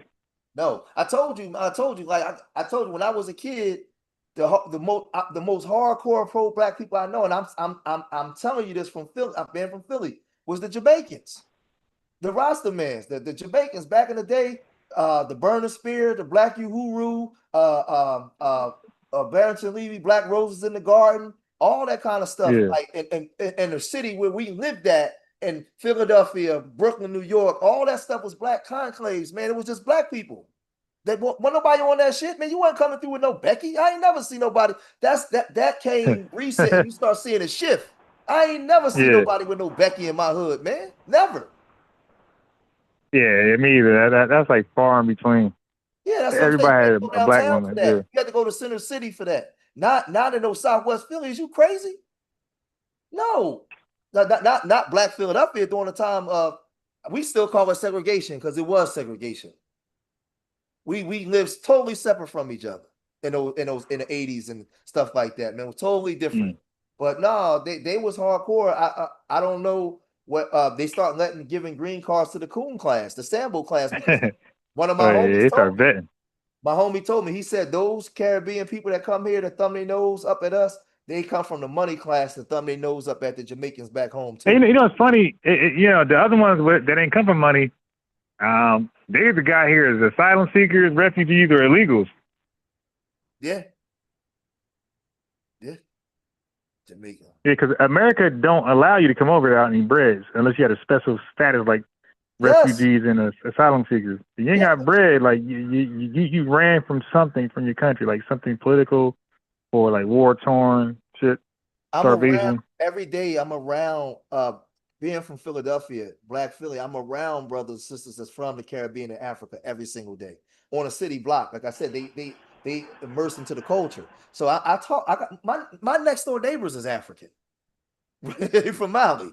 But when I'm talking to some of the ones that's on the ground here, they tell you, they say, listen, a lot of these ones that's coming over now come from money. They come from educated class. They come from the groups that was already oppressing other Africans in their own country. So they damn sure ain't gonna come here and like you. Right. I say this, I'm gonna say this one last thing, and I really gotta go. Something that I tell them. All right. I appreciate you.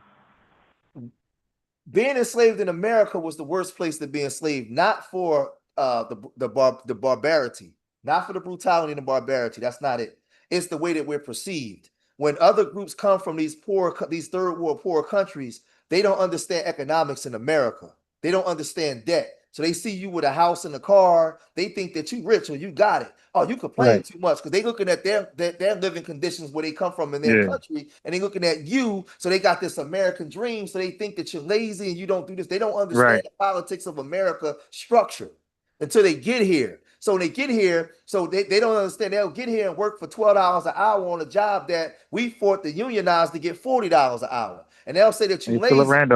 Yeah, right. And the Pullman porters, and they'll say that you're lazy, and I'll say, no, if I take that job, I'm undoing everything we fought for. I'm not working for 12 hours. Dumbass, exactly. So like we fought against child labor, for child labor laws, you know, we did, so what happens and minimum wage laws. Yeah, you have some coons and tethers, but then you have some that don't know no better, and we gotta so I find myself re-educating some of them. Like, yo, dude, listen, man. Hey, look, I'm like, listen, I ain't got time to. No, look, I'm trying to educate. I get what you're saying, but look, get the fuck out the country. If that's how you feel, get ICE. No, I'm with you. What's that number again? 1-800 DHS. Well, you know, I'm with you. I talk about that on my channel. I listen. For me, like I tell my wife, and I'm gonna be honest with you. For me, and maybe I was raised by Big Mama, so I got Big Mama's heart.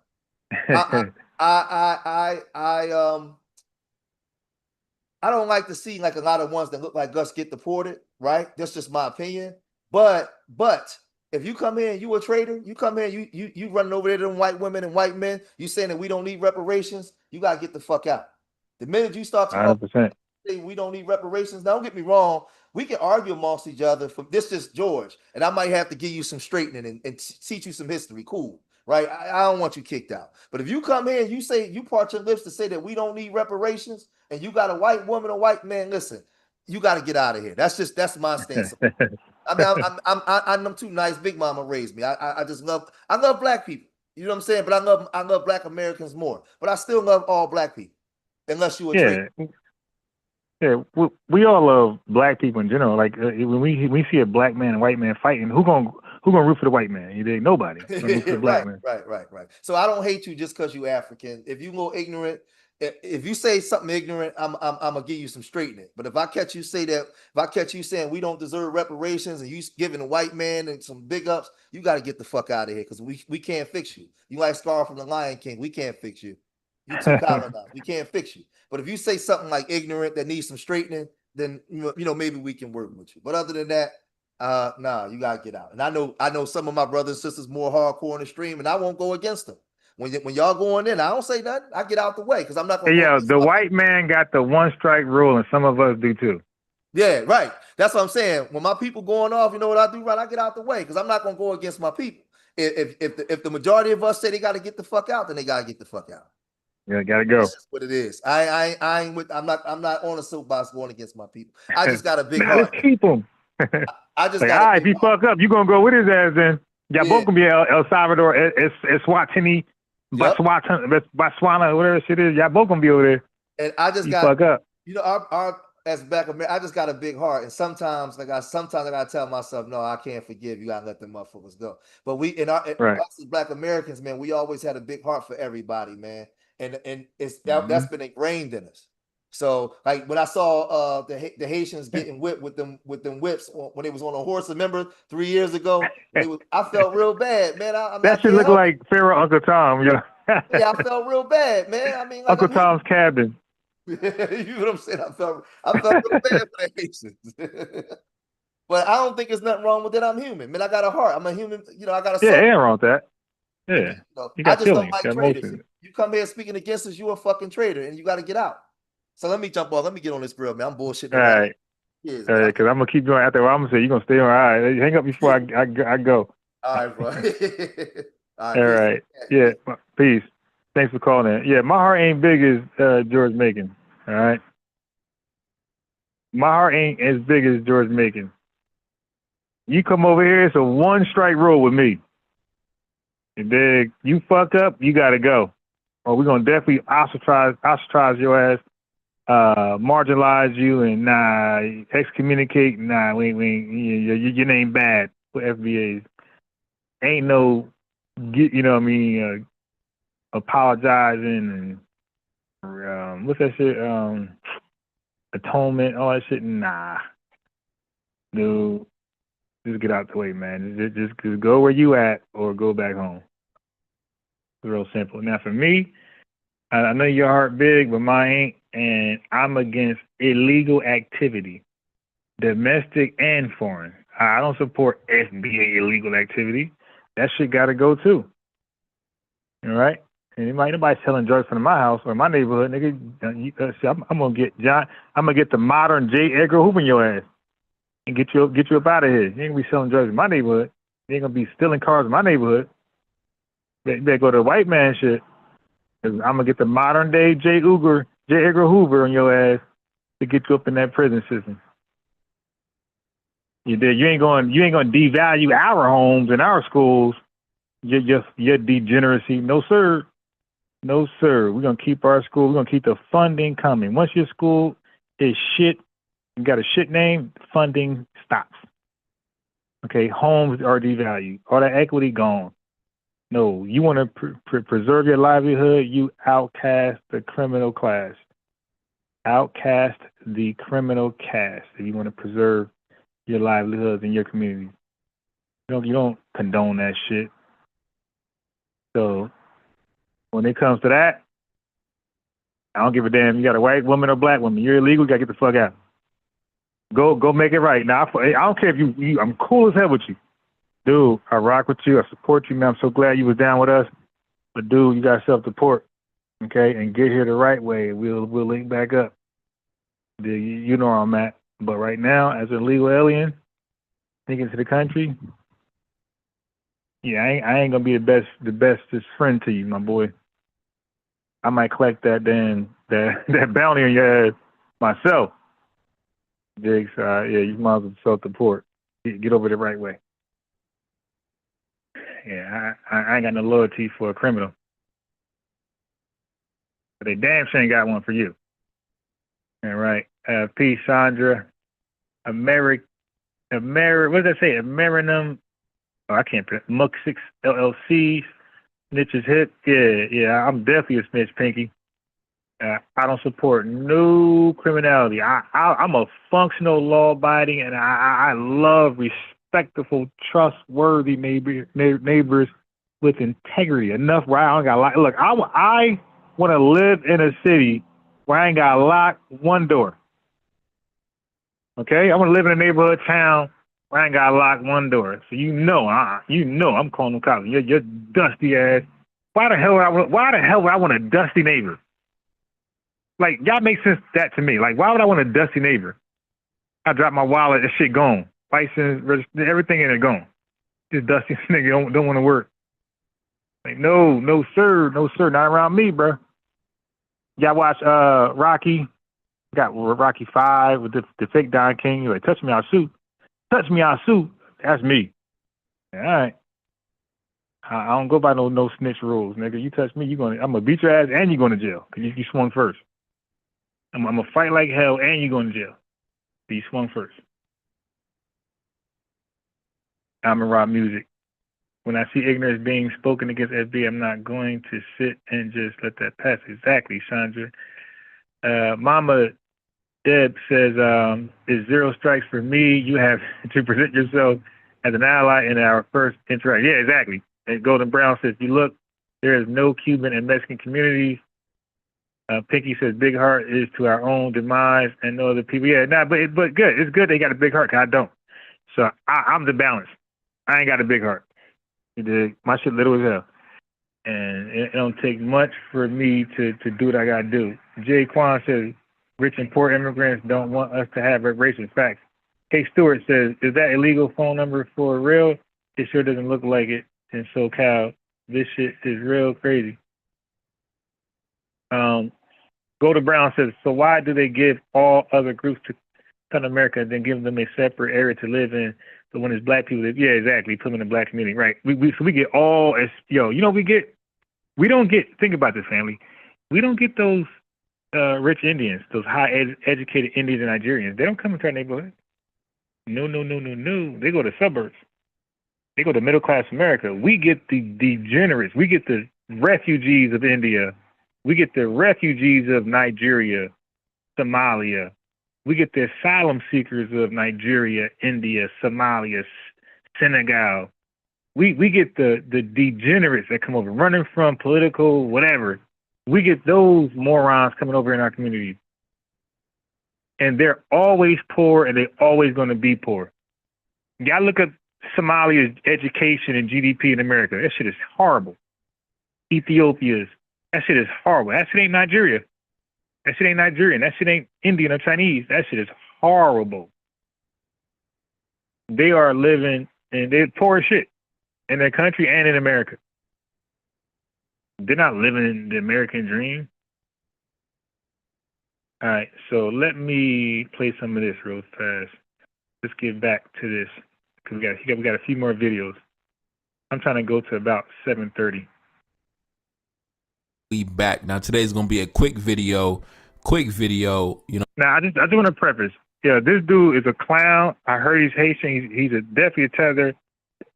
He's obsessed with Tariq Nasheed, and by default, he's obsessed with FBA's the lineage. And he's trying to make something out of nothing. So here you are. I'm watching First 48 right now. Negroes ain't shit. No. Watch First 48, bro. A lot. They all ain't FBAs in there, especially when that shit touch on Florida. So a lot of FBA. No, Atlanta and at Florida, not everybody FBA. Because I'm a First 48 guy, okay? And when I watch stuff like that. I love watching cops, always from Dog the Bounty, just name it, Repo, anything with some shit, security type shit. I'm on that. Criminal Minds. What was my show? Criminal Minds. It was with Horatio. What is the show with Horatio? That was my favorite all time. The show with Horatio. But Law and Order, Special Victims Unit, you know, Ice-T, LL Cool J, and that. But he had NCIS. But what was the one with Horatio? But yeah, I was into all that. Then like Live PD, Cops, of course. I said Dog the Bounty. And now First 48. And now my favorite now is like, what's better than dash cam, right? So they got dash cam police officers. Ain't no more shit more realer than that. So now I just watch the dash cam stuff because that's the best. What was it? Horatio. What was that called? Shit, I cannot think of my favorite show. Well, ex-favorite show. All right, so now this Tether, I'm going to go on mute for a second, right? So this Tether about to rant and ramble and babble and say some stupid, hateful FBA stuff, some hateful Tariq Nasheed stuff. I'm going to come black and back and clean it up. You know, once again, we got to come back and we got to debunk the propaganda. Now, Tariq Nasheed earlier today, he dropped a video entitled, "Is Ibrahim Traore selling out to the Russians?" Right now, of course, once again, like I said, this comes off the heels of an exceptional report that he received from the World Bank in terms of his economic performance in the country. Right. See, the captain, he not bothering nobody. See, the captain not bothering nobody. He sits back. He minds his business. Right. Invest in the agriculture, stimulate the economy, balance the national budget, buying weapons to protect his territory, building gold refineries to refine the gold and keep the profit circulating in the economy. You see, the captain just minds his business, right? But yet and still, we have these baby Langleys, right? That's what I got to call them now. We got these baby Langleys, these wannabe Langleys walking around trying to spread propaganda. But thank God I'm here to debunk it. Now, in this video, it seems like it was an open conversation, you know, Tariq and his followers and supporters and also some detractors, whatever. So I want to start off with one of his foot soldiers that was in the conversation, you know, spreading CIA propaganda against the captain. And then we're going to come back and we're going to, you know, come in and out with the commentary. Let's go. from the Russians seems like, oh, this is support. It's not support. It's supposed to look like that on the surface. It's a way for them to project strength, because even right now the Russians really can't help anybody else out. They even calling on help from North Korea to help with this Ukrainian problem. But that aside, I see African nations do this a lot, where they trade one master for another. And he referred to the Russians as friends. Now I've been watching the situations. I'm like, oh, this nigga finna get duped again. And I'm thinking to myself, he has to know better. And I was like, I'm trying to figure out, like, why the hell is he doing this? And I don't know what he has going on, but the fact that he's stockpiling gold like he should, it doesn't make sense to just hand it shit over to the Russians. It doesn't make sense. Now, this guy, one of Tariq's foot soldiers, was in the conversation saying that the captain is handing over all of his gold to the Russians. Now, I already did a video debunking that a couple months back. We actually did the calculations to where Russia and Burkina Faso signed a deal on one gold mine, right? One gold mine. Now, the captain has about 17 large-scale industrial-sized gold mines in the country and hundreds of small-scale artisanal gold mines. So Russia, that one gold mine we calculated, was only equivalent to less than 5% of the total gold supply in Burkina Faso. But let these guys tell it with the State Department rhetoric, the CIA rhetoric, the NATO rhetoric. The captain then gave away all the gold, right? Now, see, that's the problem when you get too patriotic, right? Sometimes you get so patriotic that you believe that the Western white man's adversaries are also your adversary. So you, as a black man, are sitting in the United States and you raging and ranting about Russia, Russia, Russia, Russia, Russia, as if that is your adversary personally. That's the white man's adversary. You over here, Russia, the Russians, the Russians. Man, you a black man. Man, relax. You got totally different geopolitical interests. But anyway, let's continue. What combatant pact do you guys have with Russia? You know what that means? That means if France decides, you know what, we're going to go in and protect our investment, because under international law, they actually are, okay to do that, because they actually had a deal with them. They can literally go in, and since it was a coup, they did violate international law. They can easily deem Ibrahim a war criminal. And that'd be very easy for them to do, because they basically control the damn UN. If they do that, they can literally declare war, go in and kill them. And there's nothing anybody, including the Russians, would do about it. Did the Russians ever enslave Africans? Hold on, wait. What about Russians enslaving Africa? What does that mean? The Russians never enslaved Africans. Because they didn't have access to the sea like that. That's why. He didn't even know that. Yeah, it wasn't because of a moral thing. I know you ain't trying to say they. He didn't even know that. Have access to the sea. That's the only reason. You're using speculation. You don't know. No, that's the truth. That's what this war. You don't know that. So why wasn't they involved in? Nigga, you have a map? What do you mean? They don't have access to the sea like that. They're a landlocked nation. That's why they go to war with the Ukraine. They couldn't transport your ass. They couldn't transport nobody. That's why, not because of a moral thing. Come on. Wait, Tariq, now you're not African descent? Oh, stop it. Okay, here we go. Wait, what about Oprah Winfrey? No, with that weird deflecting bullshit. Here you go with this old weird ass deflecting. When he gets stomped down, this fool didn't know that Russia was landlocked. He tried to give them props for not having slavery. Stop. Yeah, but you're saying that's the reason why they didn't. That's just speculative. No, that's just common sense. How would Russia do slavery in the 1600s? How would they do it? Right. You guys is Monday morning quarterback. The fact is, Russia was never involved in the slave trade. You could do your Monday morning quarterback and say, because they was landlocked. Well, Germany was landlocked and they was involved in the slave trade and carving up Africa. All right, we back now. In that part of the clip, you saw Tariq's foot soldier. He said that the French government will be justified in taking military action in order to protect their investment. And he says they will be justified because, according to him, Ibrahim Traoré violated international law and he could be deemed as a war criminal. Now, like I said, this is just patriotic garbage. This is straight up CIA rhetoric, NATO rhetoric, State Department rhetoric. And then you got Tariq Nasheed ranting and raving about some imaginary Russian colonization that never occurred. Basically saying that, yes, Russia was not involved in carving up Africa or the slave trade, but the only reason they didn't do it was because they didn't have the capacity or the logistics didn't work out or whatever, basically making up fan fiction in his head. But what is not fan fiction is what actually occurred. We know who came into Africa and was slaughtering civilians, right? Take a look up on the screen. Here you got two gentlemen by the name of Paul Voulay and Julien Chanoine. These were the two commanders who were involved in invading the current day, modern day Sahel nations, right? Niger, Burkina Faso, right? These men were involved in carving that up and attacking those nations and claiming it for France, right? Take a look up on the screen. In command was Captain Paul Voulay and his lieutenant, Julien Chanoine. The captain, a 32-year-old son of a doctor, was said by his officer colleagues to mix a true love of blood and a cruelty that was coupled with a sometimes foolish sensitivity. While the lieutenant, Julien Chanoine, the son of a general and future war minister, Charles Chanoine, was judged impulsive and ruthless and cruel out of cold-bloodedness as well as for pleasure. Both had already proved their ruthlessness and efficiency 2 years before when they invaded the Mosi kingdoms and conquered the capital of Ouagadougou. So listen, while Tariq Nasheed is concocting some imaginary scenario in his head of Russia in an alternate universe invading Africa, we know who really came into Africa and was slaughtering innocent women and children. Take a look up on the screen. Voulet and Chanoine reunited the expedition in January in the easternmost French post in modern Niger. The column was by now 2,000 men strong, well over the number that their supplies could sustain. Even though they were in French-controlled areas, Voulet's troops started pillaging, looting, raping, and killing. Among the most brutal episodes was the sacking of the village of Sensani Hausa on the 8th of January, 1899. 101 people were killed, among them 30 women and children, to set an example in retaliation for the wounding of a couple soldiers. When at the end of the month, the mission left the Niger River to pass into the semi-desert areas extending east. Their march became an endless orgy of looting and killing.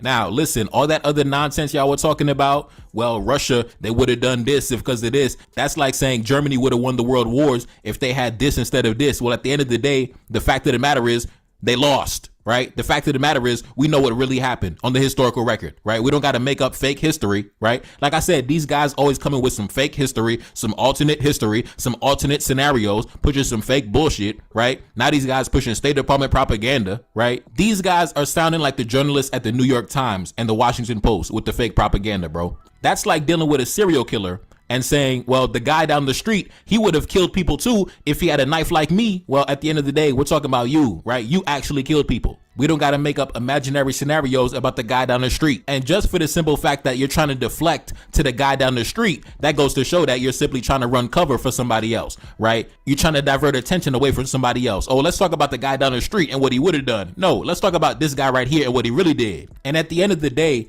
when it comes to geopolitics, it's about defending and advancing my personal interests, my strategic interests, right? My personal survival, my economy, my citizens, right? That's what it's about. It's about forming alliances based on mutual benefit, right? There are things that I have. There are things that you have. There are things that I want. There are things that you want, right? So let's trade. Let's empower each other, right? Let's do business. Let's engage in commerce. And when it came to France, not only do they have a massive body count, millions and millions of dead black bodies on their record and on their rap sheet, but at the end of the day, they were not engaging in mutually beneficial trade. They were not engaging in mutually beneficial commerce. And there's a reason why the anti-French sentiment has been bubbling up so much to the surface in the recent years. So at the end of the day, anybody trying to run cover for France, right, and concocting fake scenarios in order to downplay the severity of the crimes against humanity perpetrated by the French government against our people in all different parts of the world, all different type of mass graves all over the place from the atrocities they committed. Anybody trying to run cover for that, you are simply an agent of some foreign powers behind the curtain. Because ain't no way a black man gonna deflect away from France to make up some fake scenario, imaginary scenarios in an alternate universe about Russia colonizing Africa. Listen, you are an agent. And on top of that, what is this major focus on Russia? All right, so family, I let them rant for a little bit, right? Because I'm not insecure. All right, all right. So see now these Pan-Africanists, because he said he's a Pan-Africanist and he's pro Pan-Africanism. Now Pan-Africanists, for one, they hate the white man, but they don't hate the white man in general. They hate the white man of the West. So only the Americans, the Belgians, the France, the UK, all of them, they just hate the white man of the West. That's Pan-Africanism. But the Eastern white man, the Russians, or whoever else, the Slovenians, they're all good. So they're going to justify so Russia's cool. That white man is Jesus. You dig? And a lot of them are Jews, since they want to talk about Jews. A lot of the Russians are Jews. They're Russian Jews, okay? But that white man that's why Tariq cooked the other guy who was supposed to be, I didn't play the recap yet, but he cooked this white supremacist guy. His pecker was something, the last one. And he was so anti-Israel, but then he was pro-Russia, but then said Putin is Jewish. So Tariq was like, wait a minute. So you are anti-Jew, because they're talking about the fight, Cincinnati Brawl. He said, so you're anti-Jew, but you're siding with the Russian who fought the FBAs, who's Jewish, or he's come from a Jewish ran country. Like, they were just confused, and the guy got mad. He started calling people the N-word, the hard ER, because he was caught. Like, he's caught in his contradiction. It didn't make any sense. Like, this dude doesn't make any sense. So the Russian white man is pure. He's innocent. He's good.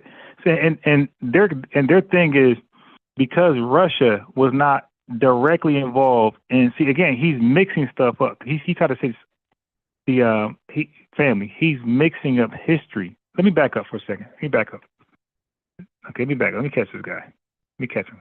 Because he intertwined slavery and the carving up of Africa. Family? That is 100 years separation. Not only do they have a massive body count, millions, it's about forming alliances based on mutual, for the simple fact that you're trying to deflect to scenarios, put you some fake bullshit, right? Now, right, hold on. So let me find it. Give me 1 second. I'm gonna find it. I'm gonna find him mixing up Russia with I ain't gonna do this. But he's mixing up Russia. No, I'm sorry. He's mixing up carving up Russia, the Berlin Conference, with slavery. I mean, I don't even know how we even do this. All right, but hold on. I hate when it does that, man. Fuck. Give me a second. Okay, there we go. Okay, here we are, right here. I'm where I want to be. Alicia Keys. You Monday morning quarterback and they say, oh, because they was laying locked. Well, first of all, when you start to reference revenue, Kwame, you know you ain't shit. So I don't know who this Tether is, this Haitian Tether is that's doing this whole video, but if you got to reference revenue, Kwame, I know you ain't shit. Well, Germany was laying lock and they was involved in the slave trade and carving up Africa. all right, we back now. In that part of the clip, you saw Tariq's foot soldier. He said that. Okay, he said. Now this is Kwame. That's revenue. That's his new name. He's known as Kwame.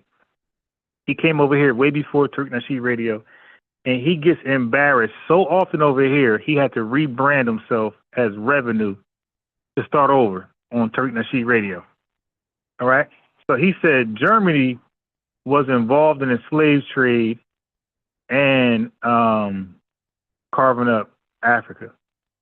I don't know if Germany was actually involved in the slave trade. Revenue, Kwame just make up shit without researching it. So when he says something, you got it. Like the burden is on you now. Supposedly the burden is on him. If you say it, you got to prove it. But he's wrong. He's wrong so often. The burden is on you to fact check this clown. That the French government will be justified in taking military action in order to protect their investment, and he says they will be justified because, according to him, Ibrahim Traore violated international law, and he could be deemed as a war criminal. Now, like I said, this is just patriotic garbage. This is straight up CIA rhetoric, NATO rhetoric, State Department rhetoric, and then you got Tariq Nasheed ranting and raving about some imaginary Russian colonization that never occurred. Basically saying that, yes, Russia was not involved in carving up Africa or the slave trade, but the only reason they didn't do it was because they didn't have the capacity or the logistics. Oh, okay. So Russia and America, neither one of them carved up Africa. So he keeps saying slave trade. Let me back up. That never occurred. Basically saying that, yes, Russia was not involved in carving up Africa or the slave trade, but the only reason. Okay, why are we mentioning Africa and the slave trade, carving up Africa? The Berlin Conference, what they're talking about, that's 1892. That's family. That's after Emancipation Proclamation. That's after the 14th Amendment. What are we talking about? Ain't no slavery. The Berlin Conference is 1892. Slavery in America is officially, even Juneteenth is done. Okay? Even Juneteenth is done in Texas. So 1892, the Berlin Conference, there's no slavery that's legal in America. So why they keep trying to lump up slavery in the Berlin Conference? It's because Sammy, he don't know what he's talking about, and neither does Revenue, and they're hoping you don't know what they're talking about. And they didn't do it was because they didn't have the capacity or the logistics didn't work out or whatever. All right. So even though Russia and America decided to expand their countries. That's why there's two main superpowers today. You dig? With China and third catching up. But Russia and America decided to not take part in carving up Africa, but they invested in homeland. America invested in America. They expanded westward, and I believe Russia was expanding towards Ukraine or somewhere, wherever it was going. They was expanding Russia as well, expanding territory for Russia. But them two did not take part in the carving up Africa, which is the Berlin Conference of 1892. But Russia was not hands off indirectly for what was going on, and we'll get into that in a second. What the?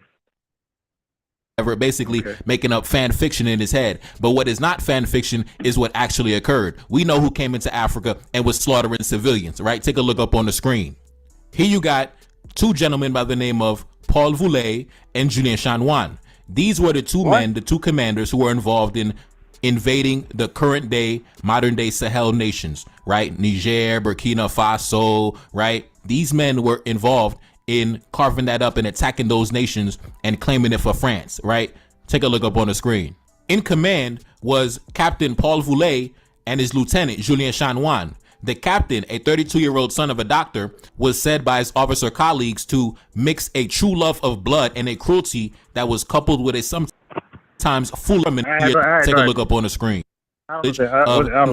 Done this if fake history, some alternate history, some alternate scenarios, pushing some fake bullshit, right? Now these guys pushing State Department propaganda, right? These guys are sounding like the journalists at the New York Times and the Washington Post with the fake propaganda, bro. That's like dealing with a serial killer and saying, well, the guy down the street. This analogy is so stupid. There are things that I have. There are things that you have. There are things that I want. There are things that you want, right? So let's trade. Let's empower each other, right? Let's do business. Let's engage in commerce. And when it came to France, not only do they have a massive Yes. Good job. Body count, millions and millions of dead black bodies on their record and on their rap sheet, but at the end of the day, they were not engaging in mutually beneficial trade. They were not engaging in mutually beneficial commerce. And there's a reason why the anti-French sentiment has been bubbling up so much to the surface in the recent years. So at the end of the day, anybody trying to run cover for France, right, and concocting fake scenarios in order to downplay the severity of the crimes against humanity perpetrated by the French government against our people in all different parts of the world, all different types. So again, these Pan-Africanists, they're playing good cop, bad cop.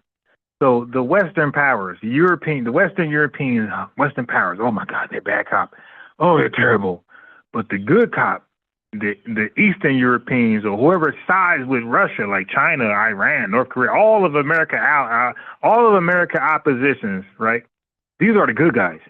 So China, North Korea, Iran, Russia, these guys are good. These are the good cops. You can get behind them. Type of mass graves all over the place from the atrocities they committed. Anybody trying to run cover for that, you are simply an agent of some foreign powers behind the curtain. Because ain't no way a black man gonna deflect away from France to make up some fake scenario, imaginary scenarios in an alternate universe about Russia colonizing Africa. Listen, you are an agent. And on top of that, what is this major focus on Russia? Because last time I checked, the captain has diplomatic relations with a series of different nations. So why is your this guy is just an Ibrahim Traoré, like romanticizing zesty guy. I mean, let's cut the goddamn cap. Like, he's at the beginning stages, man. Just like, what he's doing ain't new, goddammit. Those surrounding countries like Mali, I forgot I used to know him. Guinea, some other bullshit around there. They already did what Ibrahim Traoré just did. He's the last person to do it. Amongst the countries that Burkina Faso is an ally with, they're the last country to cut relations with the French and go into bed with the Russians. They're the last to do it. The Mali and the other goddamn third world countries, they already did it, the small ones. So they got this little pack amongst themselves. They were the last to do it. He's just the most relevant name. But those other leaders already did it, and you don't know nothing about those leaders. They did it first. They asked the French to leave, and they did a deal with Russia. How come we don't know about those leaders? Focus only on Russia. For example, take a look up on the screen. The captain also has relations with Turkey in a variety of different sectors, right? How come you never hear the same rhetoric targeted at Turkey, right? How come you guys are not ringing the alarm about Turkey and creating fictional scenarios about Turkish colonization? Yeah, the dude just straw man. How come, dude? Of Africa, right? Make it damn point. Like that. They got a history going way back with like a journalist as the main adversaries of the Western white man, right? So, all right, see, I told you, Western white man, but the European white man, he ain't white. He black. Okay, so Russia did attend the Berlin Conference of 1884, 1885, right? I said 1882, 1884, 1885. But unlike Britain, listen. Russia and America, they did attend the Berlin Conference of 1884, 1885, right? Because they're superpowers. But unlike Britain, France, Belgium, or Germany, they did not grab chunks of African territory. Instead, Russia's involvement was diplomatic and strategic, and they benefited indirectly rather than through direct colonization. So Russia did benefit tangibly from the Berlin Conference, the outcomes of it. Let's go. The Berlin Conference was called by Otto von Bismarck to set up rules for dividing Africa among European powers.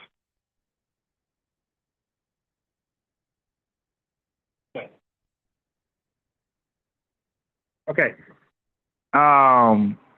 European powers, mainly to avoid conflicts between colonizers, because when they try to set up settlers here in America to establish colonies, they killed each other. The Spanish killed the English killed the French killed the Spaniards. They killed each other and hate each other.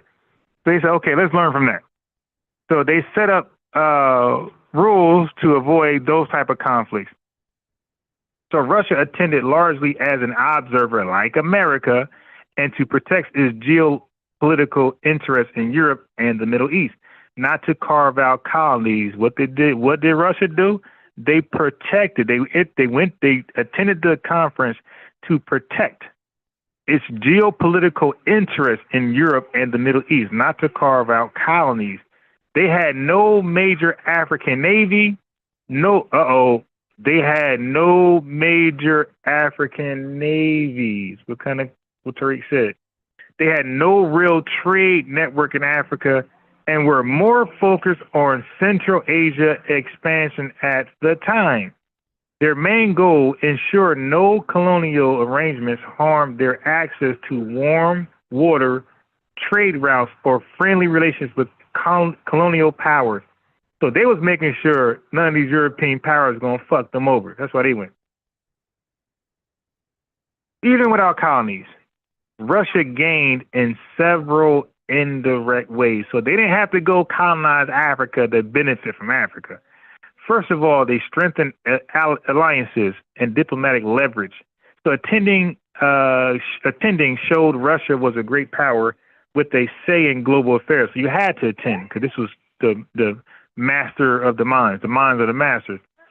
So by supporting colonial rules, they had to go support. So by supporting colonial rules, they kept Britain, France, and Germany more cooperative in European diplomacy, right? Which mattered for balancing power in Europe. Watch this. They had access to African raw materials via trade. Russians didn't have to bear the cost of conquest or colonial administration, but could still import African commodities, rubber, cotton, coffee, cocoa, metals, through European colonial trade networks. So we ain't go. So it's basically like this.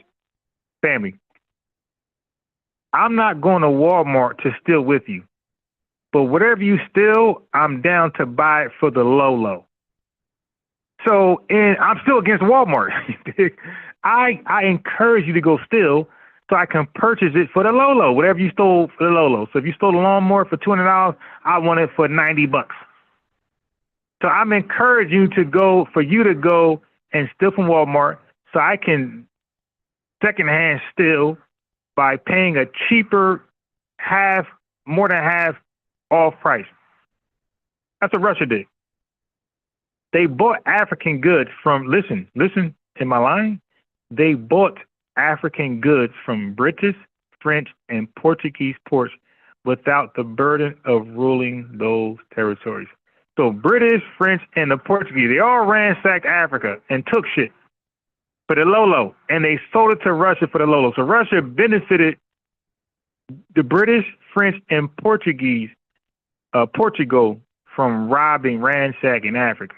They said, yo, go do you. We ain't gonna go there with you, but go do you and come back and we'll buy it for the Lolo, like a crackhead. Like, you know, they treated the British like crackheads. Okay, so the scramble for Africa kept Britain, France, and Germany busy overseas rather than focusing all attention on Eastern Europe, Russia. This gave Russia breathing room to expand south into Central Asia.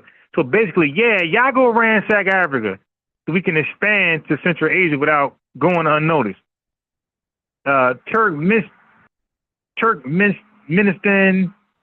Uzbekistan, Kazakhstan, and to exert influence in Persia, aka Iran, and the Balkans, and to exert influence in Iran and the Balkans. And aren't they cool with Iran today?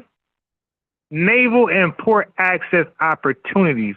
While Russia had no African colonies, the colonial powers sometimes allow Russian ships to refuel or dock at African ports for trade or military missions.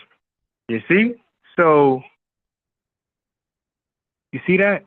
So the colonizers let Russia eat. Russia didn't ask Africans, is it cool if we come over here and refuel on your port? No, they asked their colonizers, is it cool to refuel at these ports and docks?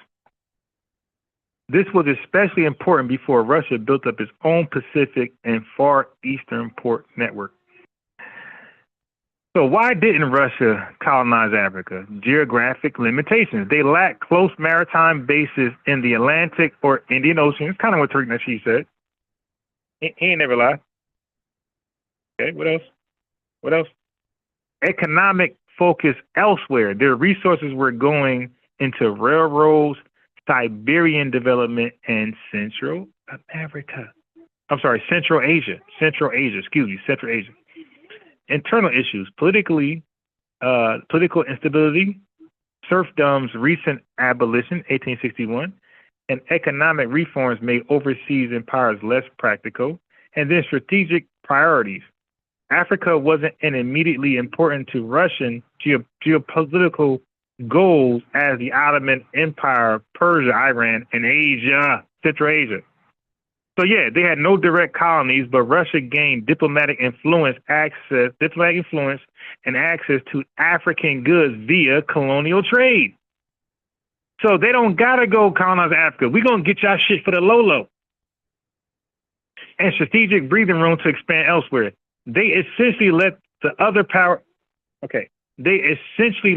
power spend money and lives conquering Africa, while they reaped some of the trade benefits without the colonial headaches. You see? So let's stop the cat. They treated the colonial powers like crackheads. Y'all go steal, loot, and ransack, and bring that shit back to us, and we're going to buy it for the low. Russia ain't innocent. Niggas bought up Africa for the low. So you only see people raging against Russia and China because that is who they've been deputized to rage against, right? But for example, the captain also has relations with. So what I know about Pan-Africanists and Islam, they always been anti-America, and they're pro-America adversaries. Anybody against America, they're pro that person. The Nation of Islam and Pan-Africanists, they are pro-America's adversaries. And they all hate America. With the UAE, right? So how come you never hear any negative propaganda about the captain? You have to understand you are a black man with your own interests with the foreign minister in the capital, right? As a Western foreign policy strategist, you should have the complete polar opposite position at all times. But anyways, man, you're obviously going to continue. Drop that top. That song trash. Yeah, we back. Now today's gonna be a quick video. We out of here. You know, we're gonna be talking about the good brother David Hundain, my brother in arms when it comes to this independent media, independent journalism, and then we're gonna be talking about Tariq, right? So my brother David Hundain, he All right, hold on.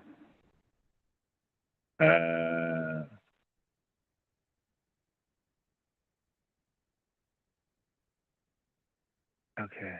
All right. Thank you, Tiger Crane. I just read your message. All right, 1 second. Let me see what else I got here before I play the rest of this. This is the last video of this goddamn troll. Oh, let me do this one first. Great. The Haitian government doesn't want them back. It's asking the United States for a humanitarian moratorium on the deportations. Dale Hurd has the story. The Haitian government don't want the Haitians back. Sherilyn Brown, I will never accept that explanation. Sherilyn Brown? Telling us makes them just as responsible. Yeah, exactly. Sherilyn Brown, click the link so we can, I agree with you, by the way, but click the link so we can dive into that. You know, you don't got to stay on all day, just about, 5-10 minutes. But click the link, or I have a phone number, either one. You don't got to go on camera. Just click the link and pull up. Let's chit-chat about that, about the selling us. The U.S. is flying Haitians camped in a Texas. All right, hold up. Before I do that, because my son go to the bathroom, let me play this one first. Made a video, indirectly but directly calling out Tariq. So, I definitely gotta put my support behind my brother. But anyways, in this clip, the good brother David was essentially talking about divide and conquer. And of course, on my channel, I've discussed historically how divide and conquer has been used to subjugate and subvert and usurp our authority. But in this video, the good brother David actually goes deeper on the topic, and I want to, get my thoughts on the situation as well. So anyways, let me jump into the clip. I'll be right back. What you're actually witnessing is a US secret intelligence operation. As always, you don't have to take my word for it, because the US government itself has done an excellent job of documenting exactly what is happening and why. What you're looking at is a document called Memorandum 46, a confidential memo presented by former US National Security Advisor Zbigniew Brzezinski under President Jimmy Carter on March 17, 1978. Yes, Jimmy Carter, nice guy, Nobel Peace Prize winner, him. So the context behind this document was that at the time, America's racist, hostile, imperial foreign policy towards South Africa, which offered full support to the apartheid regime, had gained attention in America and had become a big political issue among African Americans. Just a decade before that, the US had also suffered great international embarrassment at the UN because of this very issue. The US government feared that political collaboration between black people in Africa and black people in the US would lead to the re-emergence of Pan-African ideals and potentially collective action by the African voting bloc, which made up 1/3 of the UN. US imperial policy toward Africa, according to this document, could not be allowed to change under any circumstances, because the status quo of black Africa is, I quote, important for US political, economic, and military interests. His words, not mine. As a result, Brzezinski's memo stated that, quote, appropriate steps need to be taken inside and outside the country in order to inhibit any pressure by radical African leaders and organizations on the US black community for the latter to exert influence on the policy of the administration toward Africa. So what were these appropriate steps? I'll just read them out without adding or subtracting anything. This is the highest level of the US government in its own words. Specific steps should be taken with the help of appropriate government agencies to inhibit coordinated activity of the black movement in the United States. Special clandestine operations should be launched by the CIA to cause division among black African radical national groups and their leaders, to encourage division in black circles. To preserve the present climate which inhibits the emergence from within the black leadership of a person capable of exerting nationwide appeal. I take special note of the next two. To work out and realize preventive operations in order to impede durable ties between US black organizations and radical groups in African states. To support actions designed to sharpen social stratification in the black community, which would lead to the widening and perpetuation of the gap between successful educated blacks and the poor, giving rise to growing antagonism between different black groups and a weakening of the movement as a whole. Now, does any of this sound strangely familiar to you? Has American foreign policy in Africa recently become a political issue among African Americans? Maybe an issue so big that it led to protests and the unprecedented spectacle of the US African commander bumbling and stumbling over himself on Kenyan TV. Has the US government recently suffered great international embarrassment over racial discrimination in the US and its support for foreign apartheid regimes? Has the Palestinian issue increasingly become a front-burner topic both in Africa and in the African American community? Is an African country leading the genocide case against Israel at the ICJ? Are African countries asserting their sovereign right to not support Israel? Are African American activists leading aid expeditions to Gaza, creating negative publicity for Humbusan's Middle Eastern love child? Is there increasing political awareness on both sides of the Atlantic that Africans struggling with artificial deindustrialization and non-representative leaders who don't answer to them, and African Americans struggling with systemic poverty, discrimination, and exclusion from the American economy share the same ultimate imperial enemy? And if, as it was in 1978, the answer to all these questions is yes, then what preventive measures and actions could the CIA be taking to impede durable ties between US Black organizations and radical groups in African states, and to sharpen social stratification in the Black community, giving rise to growing antagonism between different Black groups and a weakening of the movement as a whole? Sometimes we have more answers than questions. But anyways, I want to jump into this next clip of the good brother Benjamin Dixon, who actually confirms every single thing that my brother David just said. Confirmed it. Ain't no way around it. Now, I'm sure some of y'all probably seen this clip before, but for those of y'all that haven't, I'm going to run it back because, listen, it confirmed everything my good brother David just said. Run the clip. I'll be right back. Here's Tariq Nasheed out of his own mouth, saying how he got offered a huge bag from white supremacists to disparage Africans and immigrants. Listen to him. They would love for me to join with them to dump on some Black immigrants. There's a huge bag for that. Let me tell y'all something. I've gotten calls from these white networks wanting to put me on and give me a real big bag to get. Okay, so let me stop that right there. Y'all catch that? So a tether, listen, family, listen, stop typing, stop arguing, stop whatever you're doing. Listen, a tether always try to redefine what a tether is. And they try to redefine a tether to mean all immigrants. All right? So what Tariq Nasheed is talking about right now, the context is immigrants, not tethers. He makes a distinction. He draws a line. He delineates between immigrants, tether immigrants, rider immigrants. So he said there's a big bag for white supremacists, for FBAs to go against immigrants, Black immigrants, right? Not tethers. So he's trying to spin that to, see, there's a big bag to go against immigrants, and right now, in 2025, he's going against immigrants. No, you goddamn Haitian tether. He's going against tethers, not immigrants. We rock with the riders. It's y'all tethers. That's why George Macon said, those immigrants, they know they're tethers. When they ask what's a tether, they know they are exactly who we're talking about. And the immigrants who are not tethers, they already know they're not tethers. You dig? And when he said it like that, that makes so much sense.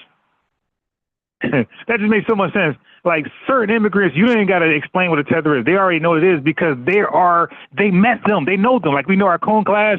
Well, immigrants know their cone class, which are tethers. So that's like a tether trying to explain to us what a cone is. They're like, okay, bro, stop.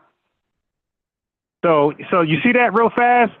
So Tariq is talking about a bag to go against immigrants in general, collectively, the riders with the tether class. And he's trying to conflate that with, he's calling out tethers. Yo, this is a piece of shit dude, whoever channel this is. This is a piece of shit dude, man. Get on TV and get out here and start throwing Black immigrants under the bus with them. Listen, I'm not going to say he took the offer from. Okay, so now, so he killed himself. Thank you, Cheryl Brown. She said just subscribe. Yes, make sure you hit the like icon. Jamaica Dream. I had to mute you.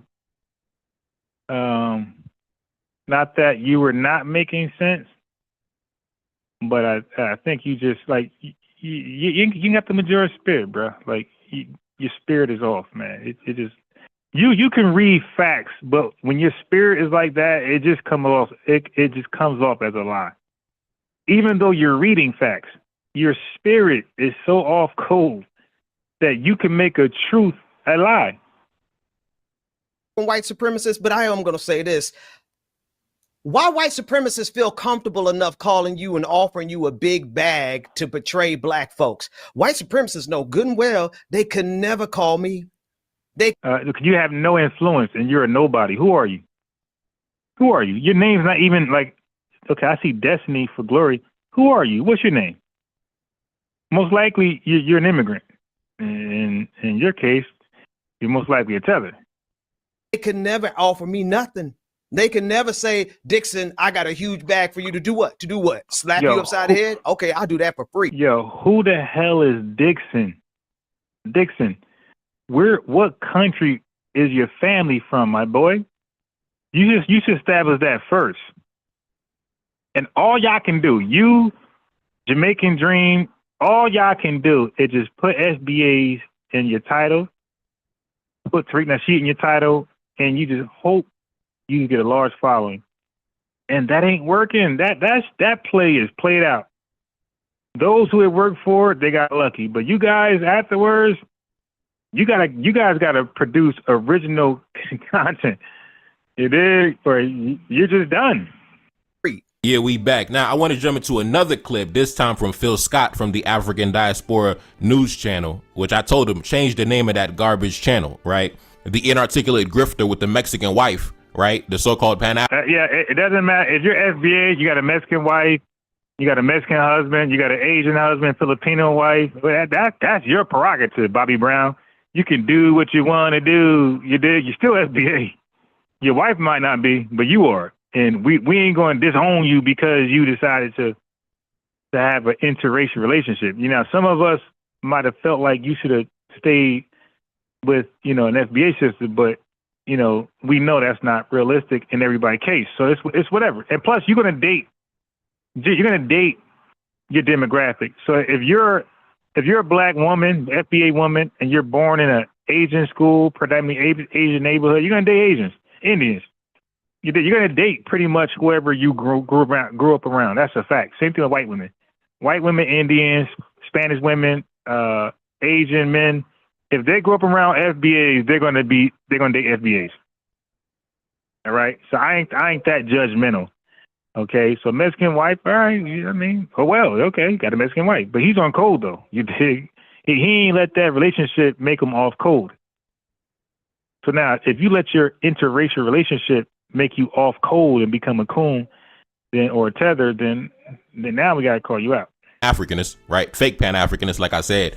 About 8 years ago on his channel, and the video is still up actually. I knew he actually spoke on this exact same document that David was just speaking on. Now, back during this time, he was still on his Pan-African hustle. He was still masquerading as a fraudulent Pan-Africanist, right? So back during this. Now, this is slander. Tariq Nasheed never claimed to be a Pan-Africanist. I never claimed that shit either. You dig? I was interested. I was rocking and supporting some Pan-Africanist shit. Well, I really RBG. Really, to be real, I never knew what Pan-Africanism was. I was representing, I was buying a lot of RBG shit. Because Dr. Khalid Muhammad was with the Panthers. He had the red, black, and green, and Malcolm X, all that bullshit. So I was doing that, but I didn't know the RBG is not Pan-Africanist, by the way. So a lot of us were not Pan-Africanists. We were supportive of RBG, but I ain't joined none of them shits though. So you can never say I was down with either one. I was down with the Nation of Islam, the 5%ers. You dig? I was never down, and you can even say Hebrew Israelites, but I was never down with RBG and the Pan-Africanist shit. I was entertained. I was inquisitive. I looked into it, but I was never down with it. This time he was like, oh man, look at the adversary trying to divide us. But now, of course, fast forward to today, he has now followed the trends of the algorithm, and he has now also jumped on the same bandwagon as Tariq. But anyways, run the clip. Now keep in mind, this was about 8 years ago, right? When he was a fake Pan-Africanist. Let's go. Yo, he's mad as hell. Man, I'm going to fast forward to slander. He's mad as hell. We are on code, man. Niggas, drop that Pan-Africanist shit, bro. It's okay. Some of us you heard George Macon. He said, yeah, I was a Pan-Africanist, and some of us were. And we time heals all wounds. You dig? Niggas start to realize that, you know what? This some bullshit. That's all of us have an awakening. We like, you know what? This some bullshit. Advisor back in the 70s, and he's dead now. So as you can see, that was a long time ago. And I believe that it first came to light. I think it was Farrakhan that actually. Yeah, my awakening was revisiting the history of Marcus Garvey. When I looked at that from a American perspective, that's what totally dispelled me from any Africa but I remember, family, when I was trying to be that bullshit. I said, you know what? I'm going to research Black American history in the United States, and I'm going to research Black history globally. Man, when I seen how many books I had to read for that global shit, I said, nah. I said, you know what? It's a little easier just to learn Black American history. And that was like a simple conclusion for me. But you know what? I'm never going to accomplish this shit trying to learn global Black or global African history, because they ain't Black. Global. I'm never going to go nowhere trying to learn global African history. Okay? I'm going to get somewhere learning national FBA history and just American history in general. Actually was the first person, you know, in the Black community to actually speak on this document. I think he actually published it in the Final Call newspaper, the publication of the Nation of Islam. And you already know back in those days, Farrakhan was actually making connections with leaders on the continent, and his efforts were actually sabotaged by the United States government. This article from the LA Times came out back in 1996. Oh my God. Yo, what are we talking about? Farrakhan and Libya. What does this got to do with the FBA and Tariq Nasheed? This dude's all over the goddamn place, man. And where's that guy? Hold on. Where's that guy that was supposed to be checking? I sent him the Zoom number. I sent the phone number. Okay, look, he never responded. Look, this African booty scratcher right here.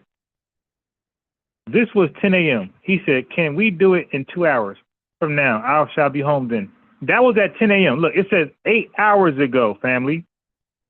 That was 10 a.m. We were supposed to talk at 12 p.m. I gave him to 1.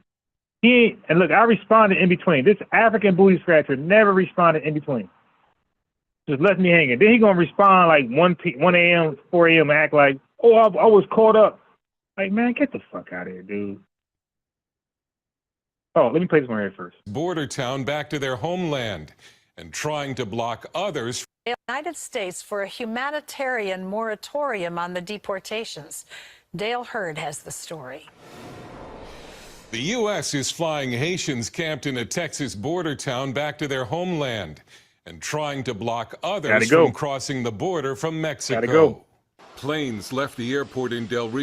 By the way, this is during the what's this? Ain't this during the Biden administration? This is 2021. Ain't that when the Biden administration took over? Okay, so y'all gotta stop. Rio, Texas. On board, some of the estimated 13,000 people, mostly Haitians, who were living in camps underneath this bridge on the border. We've never seen anything like this. This is completely and totally out of the norm of anything that we've ever seen. Crowds so massive they could be seen from far away. The Haitian migrants who had already been living in Central and South America before converging on the border do not want to return to their home country, which has been rocked by political violence and natural disasters like the... So you gotta go fight to build this shit back. Shit, yo, you should put a natural disaster. Your earthquake was nowhere near what folks from Thailand suffered from that tsunami. And they didn't flee the country and live somewhere else. They fought back to rebuild that shit, man. So many, I don't even know how many Thailand people died. I don't even want to Google it, but it was a lot. Recent earthquake. The White House expects to transfer 3,000 of the migrants away from the bridge by the end of today, saying they'll use a Trump-era health policy which permitted the expulsion of migrants without allowing them to seek asylum. We have authorities by reason of that special circumstance, and we will exercise those authorities. The Haitian government does not want them back. The New York Times reports the Haitian government does not want them back.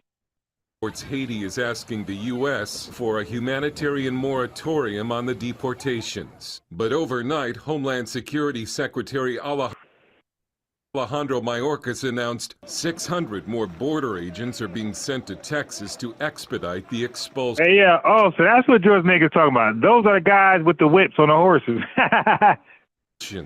Texas Senator Ted Cruz went to the Del Rio Bridge and tweeted this video of the thousands of Haitians. Damn, Border thousands. officials are now patrolling the river and stopping migrants from crossing into the U.S. Oh, that's what they were doing. Okay, so the media, see liberal media act like they were just whipping them for no reason. They were preventing them from crossing the border. Wow. Humanitarian disaster under the bridge. We are bringing additional resources to assist with security, migrant care, transportation, and processing. We are providing food, water, portable toilets, towels. Emergency medical technicians are available for first aid. The Haitian migrant crisis comes as the border has already been swamped by the highest number of migrants in 20 years, reaching over 200,000 in both July and August.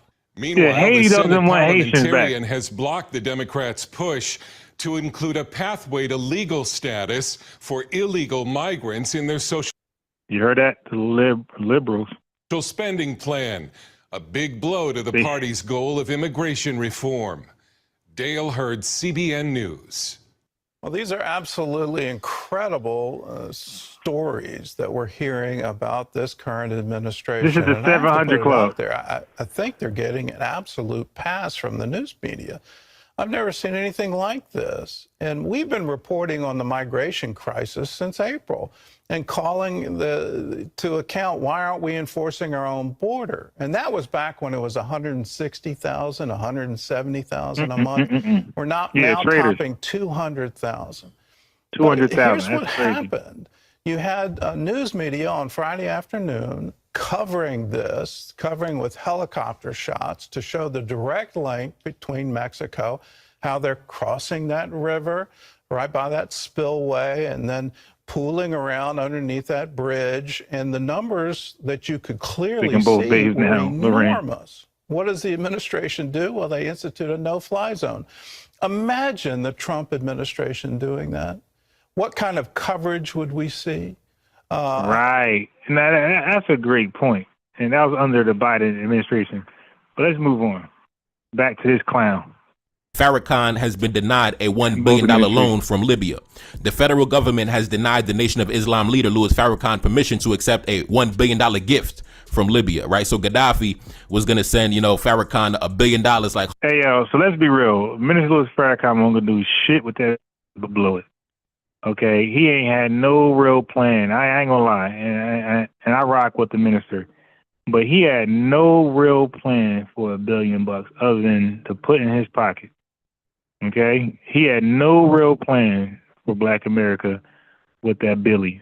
So our American government seen that play from miles away, like, nah, hell no. Dude, all you're going to do is get a bigger house, more cars, and more kids. Hold that, partner. And the white man came through and said, listen, we cannot let that happen. The white man was like, listen, ain't no way we letting that happen. Take a look up on the screen from the New York Times back in 1996.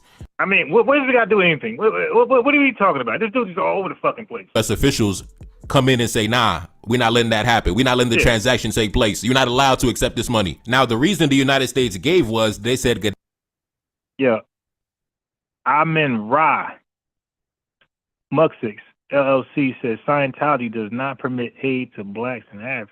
Sheesh. Nikki Wells says those Haitians lived in South and Central American countries since 2010. When Biden opened our border, they decided it was racist to live there and came back to our border. Yeah, these guys opportunists, man, straight scammers.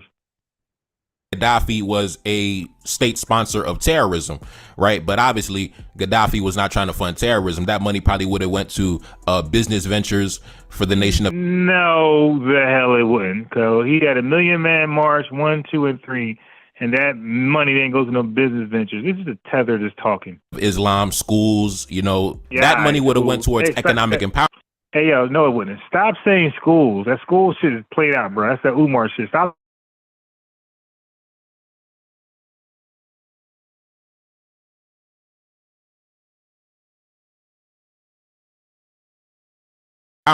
For the black community. And keep in mind, he didn't have to pay it back. Farrakhan, that wasn't something he had to pay back with interest. Gaddafi said,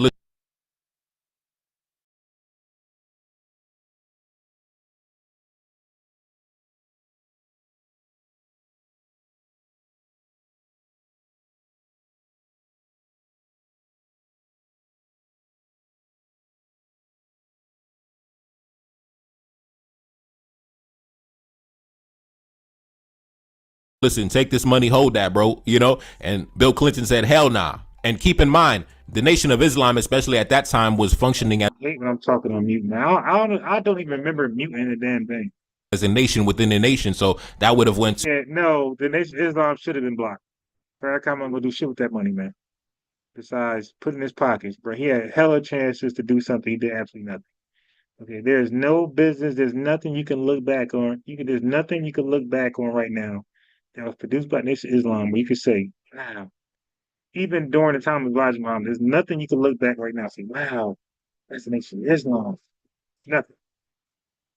To, you know, self-defense, you know, arming themselves, things like that. So that would have. Nah, they don't believe in arms, stupid. They don't believe in arms. You see? You let this guy talk long enough, you make a fool of him. So this Islam do not believe in arms, stupid. Went towards economic empowerment and also self-defense, and obviously Bill Clinton and his, you know, his allies did not want that to happen. You know, a typical Pan-Africanist, just dumb, don't know history.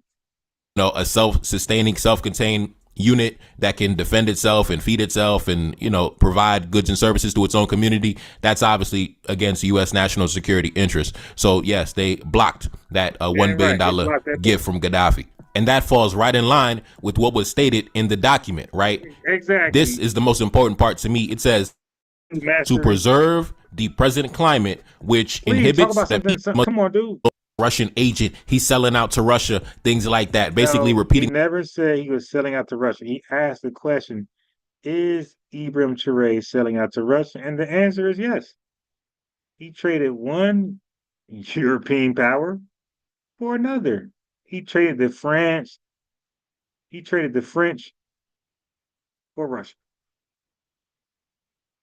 They act like he got rid of if you listen to these Pan-Africanists, they act like he kicked the French out and went independent on some old Master P type shit. Dude, stop.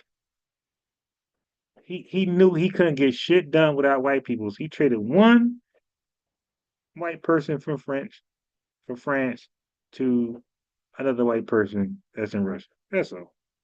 Still, but the bottom line, the common denominator, is that he felt he needed white people support to be successful. That's it, man. That's undeniable. The lines from the State Department, as you can see, he's obviously in service, whether directly, voluntarily, or indirectly, involuntarily. Exactly. The actual quote, bro, is they don't carry as much as a penknife. Okay, that's the actual quote. He is in service of the State Department because he's trying to undermine that connection with the family on the continent and those of us in the diaspora, and also trying to undermine the credibility of our brothers, our radical African brothers on the continent as well, by insinuating that word radical. I'm not rocking with nothing radical. That they're agents of the Russians. Radical, so I'm not going to confirm. Radical to me means unpredictable. When you're unpredictable, I can't call it. You think I can't rock with folks I can't call. Or deny whether he to on classical Kemet and Haiti, because in both of hell is that guy.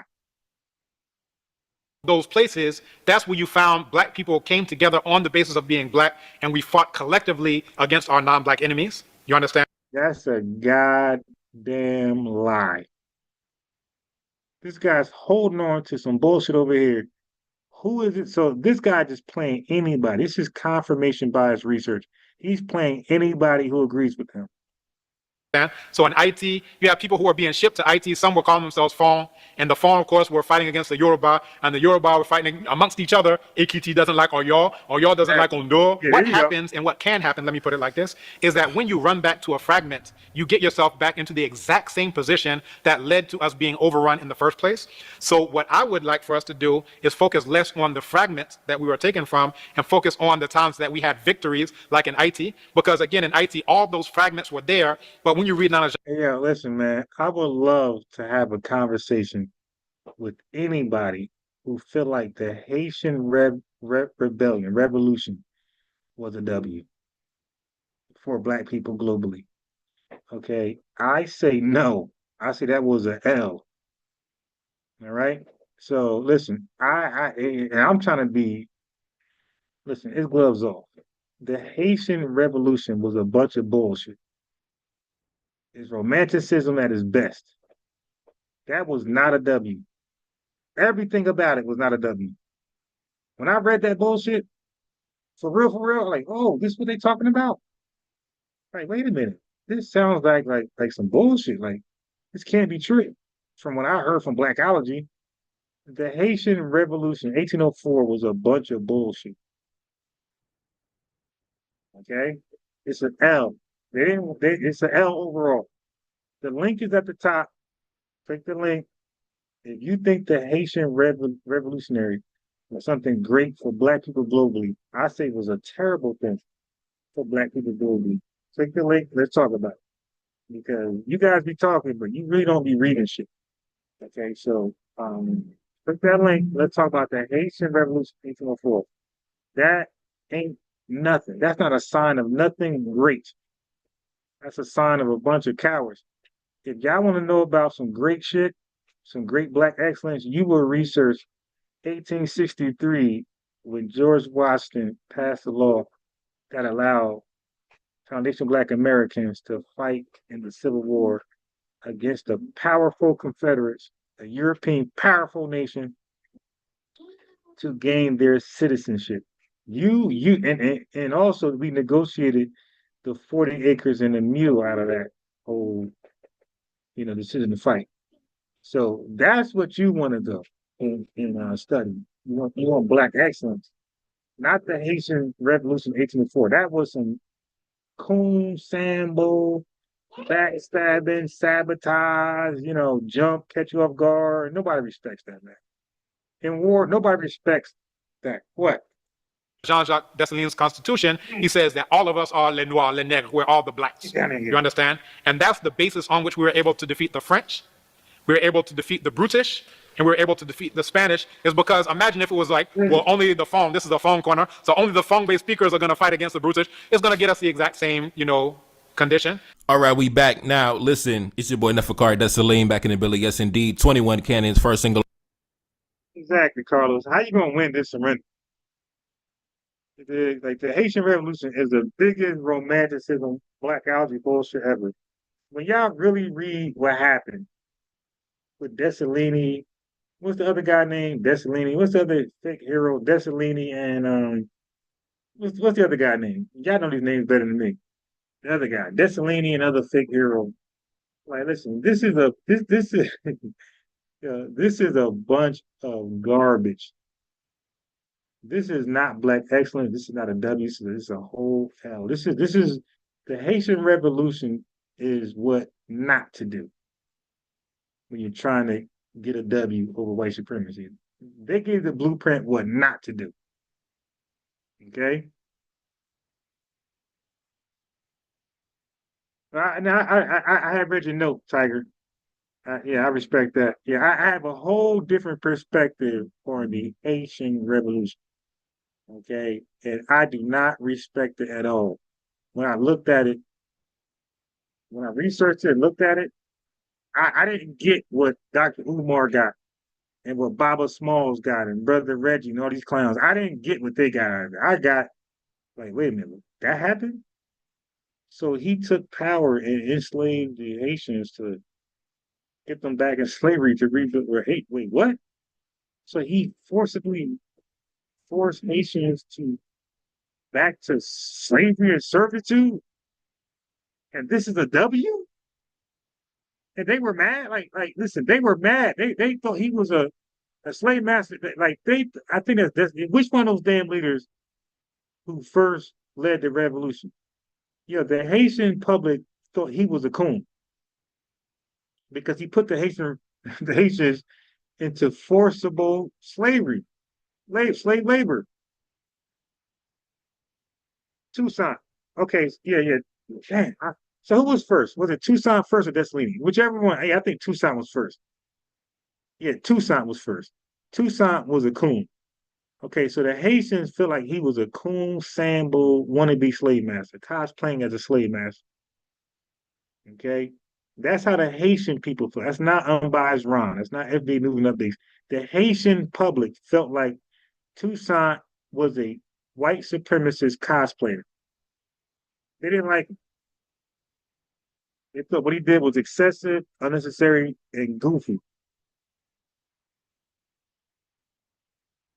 And yeah, you're right, YouTube master. They've been paying ever since. Yeah, he went back to France and they locked his dumb ass up because he's coon. Wait, so which one is that? That's Toussaint.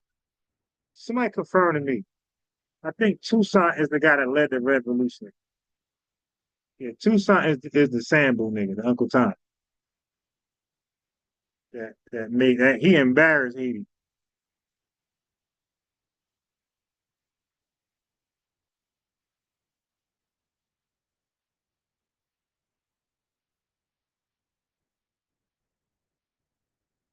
Okay, so what's this right here? This is a news and update. I don't know what this is. What is this? Mary, thank you so much. Let's get to our top story now at 7:02. President Donald Trump once again threatening a federal takeover of the nation's capital in an alleged effort to stomp out violent crime. Now, the president has been suggesting this federal takeover in recent days after a former DOJ official was caught up in recent violence in D.C. Now, this weekend, the president posted on his Truth Social platform that he will hold a news conference tomorrow on his efforts, again, to stop crime in the district, stating that D.C. is one of the most dangerous cities anywhere in the world. Now, this does go against D.C. police crime numbers, which show violent crime is down 26% this year so far. Overnight, the White House deployed 450 federal law enforcement officers across the 4 D.C. quadrants to patrol district streets. Yesterday, we heard from Ward 5 council member Zachary Parker in response to the president's comments. He says, quote, "What will the history books say about this moment? We have to resist. This moment demands courage." Hey, listen, family. I have a revolutionary perspective on the Haitian rebellion when I research it. Now, I understand that most of you got a different view, but sometimes your view needs to be challenged and updated, and criticized and scrutinized. Okay, stop. Okay, so some of you guys, it's okay to have a viewpoint that's old, it's outdated. Your viewpoint stems from the 1980s and 70s and 60s and 90s. Okay, but sometimes it's good to challenge your viewpoint. Even George Macon, some of his viewpoints he needs to bring here and challenge. That's why I challenge a lot of it. He has a good heart. He's an activist. He got boots on the ground. But I had to challenge some things he said because debating is very civil. Debating is never going away. Debating is what keeps you civilized and civil. Without debating, you're just fighting physically, beat each other's ass and killing each other. So debating is a civilized way to fight and without violence. You dig? So I disagree with that. See, because a lot of times boots on the ground guys, they kind of disrespect the intellectual aspect of it. It's like, yo, both can exist and both can be right at the same time. Like, I'm not a boots on the ground. I can be. I already been. I have a reputation of being boots on the ground. I done that shit. Like I said, I joined Islam. We were boots on the ground in the projects and all terrible parts of my city and other cities. So I have a history of being boots on the ground and in the office box, in the box office. So I got both. And right now I'm in the office. I'm in the box office, debating there. And you can be boots on the ground and we both still accomplish the goal. but it don't have to be one or the other. Like, that's crazy. Okay, so that's why I'm like, oh no, we're going to debate. We're not going to let lies foster and dominate the internet. That's not going to happen on my watch. Not at all. I got a calling, and my calling is research and the ability to be witty, debate, and debunk. Okay, I have and I'm not going to disrespect my calling to be boots on the ground. My calling is to be witty, ready, educated, and debunk folks on the fly. You dig? And and provide thorough, real research in a real way. I'm not going to disrespect my gift. That's my gift. I could be boots on the ground too, but my real strength is in those books and disseminating before an audience in a way where we all can receive it, right? And like I said, I debate and debunk in real time. Anybody can call in and get it on the topic of FBA. On the topic of FBA. I'm never going to lose. I never lost, and everybody witnessed it. And you've seen chaotic truths. You've seen all type of tethers come over here, all type of white supremacists come over here, trolls and get kicked and booped around. Ditso came over here trying. Latino guy got embarrassed. Revenue, aka Kwame, came over here, got destroyed. American Dream can't get no W's over here. So yeah, no. So yeah, no. There's a place for debate. There's a place for conversation. Everything can't be boots on the ground. Some folks want to learn why this stuff is necessary. And that's my role right there, is to do that. And I'm going to defend our lineage. So when people attack Tariq Nasheed, of course, they're not just attacking him, they're attacking the lineage. Now, they claim they're attacking Tariq Nasheed. But low key, they're in their mind, low key, they're attacking the entire lineage. Just like a white supremacist. They'll attack BLM, but really they're attacking FBA in general. So you got to be careful. Yeah, no, just BLM. Just Tariq. Yeah, all right. You're attacking everybody under the banner of BLM and Tariq Nasheed. Not listening. We must rise to the occasion. End quote. We'll be sure to update you on what the president announces come Monday. All righty then. What's this?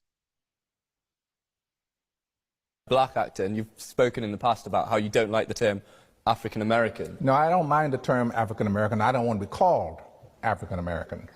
Why is that? Okay, so now I'm gonna run this back.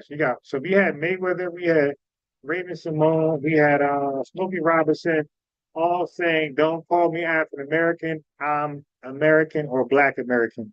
All right. So now we got Morgan Freeman. I never seen it. So now we got Morgan Freeman saying, "Nah, African American, and that ain't it." But we try to tell tethers, African American. Even though Jesse Jackson campaigned for that, he had the Jewish community backing him, the media backing him, liberals backing him. The masses, the grassroots, never took in that terminology. Yeah, we'll check in on the application, but we never say, "Hey, this is called the African American Party." We said Black Party. We never said, "Yeah, we got power. It's African American power." We said Black power. You dig? Yeah, man, we were rich and had thriving cities, man. Those cities were called African American cities. No, they were called Black Wall Street, not African American Wall Street. So we never really embraced the term African American. And tethers get confused because you're dumb. You're not one of us. You don't know. You gotta ask us. Won't you ask us? Do we favor Black or African American, or is it either or? And majority of Black folks are gonna say Black. All right. I even said Black folks. One more time, Morgan Freeman. You just mentioned there kind of a Black actor, and you've spoken in the past about how you don't like the term African American. No, I don't mind the term African American. I don't want to be called African American. Why is that? I'm not African. Very strong. What's up, guys? Welcome back. Oh, Morgan Freeman is divisive. Oh, he hates all Black immigrants. Oh my God, he's anti-Pan-Africanism. Oh my God, he hopes Ibrahim Traoré fell. Oh my God, he's pro-Western European powers. Oh my God, Morgan Freeman is stop. That dude knew nothing. And when he said that the term FBA, I guarantee was not in thought or ADOS. When that happened, I guarantee you that video was like it was like 2000 and early 2000, 2005, 7, or even 1990s. He knew nothing about FBA or ADOS. And he said, man, I don't want to be called African American. Why not? I ain't African. Yo, that hurts. That hurts. My channel Yano Show KE. Hope you are good, hope you are fine. I just want to appreciate you, my new subscribers, for the support you are showing my channel. So, guys, today I just want to talk about something very shortly here. Hey, man, peace, AJ. Real quickly, brother, we just want to know what you are. Are you FBA? Are you a supporter? Or you non-FBA? Are you a critic? Just be honest, bro. We ain't gonna block you, Tommy. Out. We want to know where you stand. That's all, man. Just make it plain, like Malcolm makes it. About why are these African Americans or the Americans who are there in America against Africans? This is that they are not happy to be called Africans. They are not happy to be associated with this African culture, and they are now people are saying that they are anti-Africans. They are against Pan-Africanism. So here are some of the reason of some of the things that these African Americans of the FBA are. Yeah, I'm starting to believe all tethers are slow. Like they're dealing with some type of mental illness. You dig?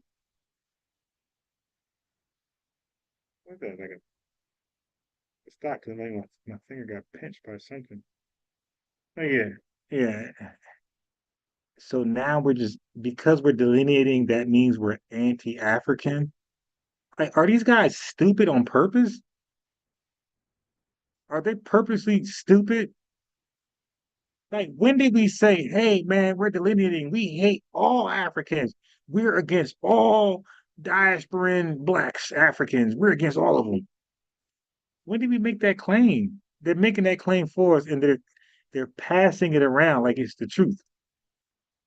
They are not happy to be called Africans. So what I don't know what is your take after you watch this video, but just if you have any comment, let us meet there in the comment section. Let us see, let us view your reaction. What are you saying on this reaction of African Americans He are played not happy? Yeah, he played Nelson Mandela.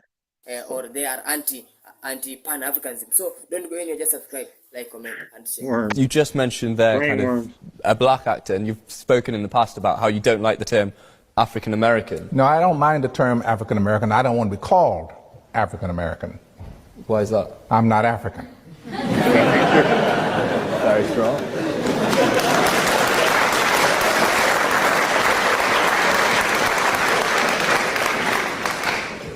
Okay, so I don't think that most. Okay, African dude. What the fuck is your okay, Africans. Listen, man. We're trying to just focus on the tether class. All right. But y'all keep making these videos. I'm trying to tell you, man, you're gonna get what you don't want. At some point, we're gonna say all of y'all. Okay, because y'all playing dumb and y'all disrespecting us as though we're not saying what we're saying. So now you're playing clips, and let's see your dumb ass. Now look, I'm going to write this guy. I think it's his channel. I'm going to invite him to a sit down. Like I do everybody.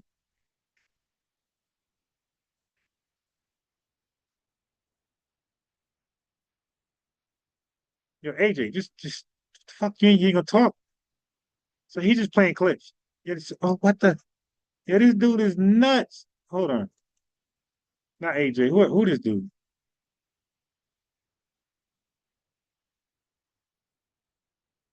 All right. Okay, all right. I got it. I got it. I got it. I don't mind the term African American. I don't want to be called. Let me get this guy on the channel.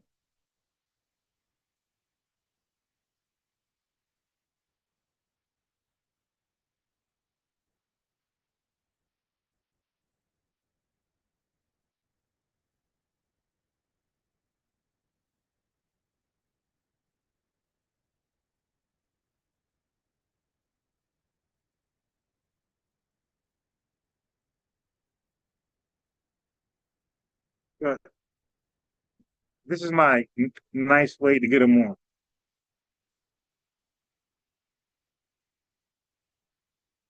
So that look, this piece of shit right here never replied back. 8 hours ago. Can we do it in 2 hours from now? I shall be home then. This is 8 hours ago. This piece of shit Tether. Just flaked out. Okay. The leader of the group is. Okay. Wait, let me see what else I got here. Let me see. Yeah, so all right. So what I got next is which is gonna be tomorrow morning. Because I went live from what 10 a.m. all the way to 7 o'clock, which is good. Almost 7:30. Yeah, so I'm gonna shut it down for now, family. I'm going to either address mail babble tomorrow morning, or we're gonna address this let me tell you. So somebody, damn, it's gonna be a long show tomorrow. What is this? Oh, so a caller said Africans are more influential than American than FBA. All right. So a caller said Africans are more influential than FBAs. So that's going to be the chat for tomorrow. You dig? And I don't expect it to be long as today. We wild out today. I ain't gonna lie. We straight wild out. So tomorrow it might be a 10 a.m. to about 12 or 1. Then I'm gonna end it and pick up at 7 o'clock, and then it'll be mail babble, most likely. All right, family. So for those YouTube Mastery, Majestic, Jaquan, Chandra, all you folks out there. And now listen, because I'm seeing like Instagram requests, right? If you want me to accept your request, you gotta let me know you sent the request, because I'm gonna think you're Tether trying to cosplay and some BS. All right, family. But yeah, YouTube Master, of course, man. Salute to you. Salute to the family, Chandra, everybody. Tune in tomorrow morning if you can. And we're back on their next, man. We're back on their next. Debunking, educating, criticizing, scrutinizing, roasting, whatever we gotta do. You did, because it's education and entertainment. Peace to the family. I love all y'all. Make sure you like the video. Make sure you like the video before you leave. And if you guys are feeling emotional in a good way, you feeling all, oh my God, oh, I feel so good. Okay, if you feel like that, that's the Cash App right there. Okay. All right, so the Cash App is pinned to the top, and that's for those who do that. You feel oh my God, I feel so good. This live made me feel so good. I feel so motivated. I feel like I got something out of this. I feel like I learned. Okay, there's for you. That's for you. All right. Peace. We won. We, the pronoun, the plural pronoun, we won. We won with the lineage. And be, the verb, like be, and it is be, or to be, or not to be. Be, be one, be one.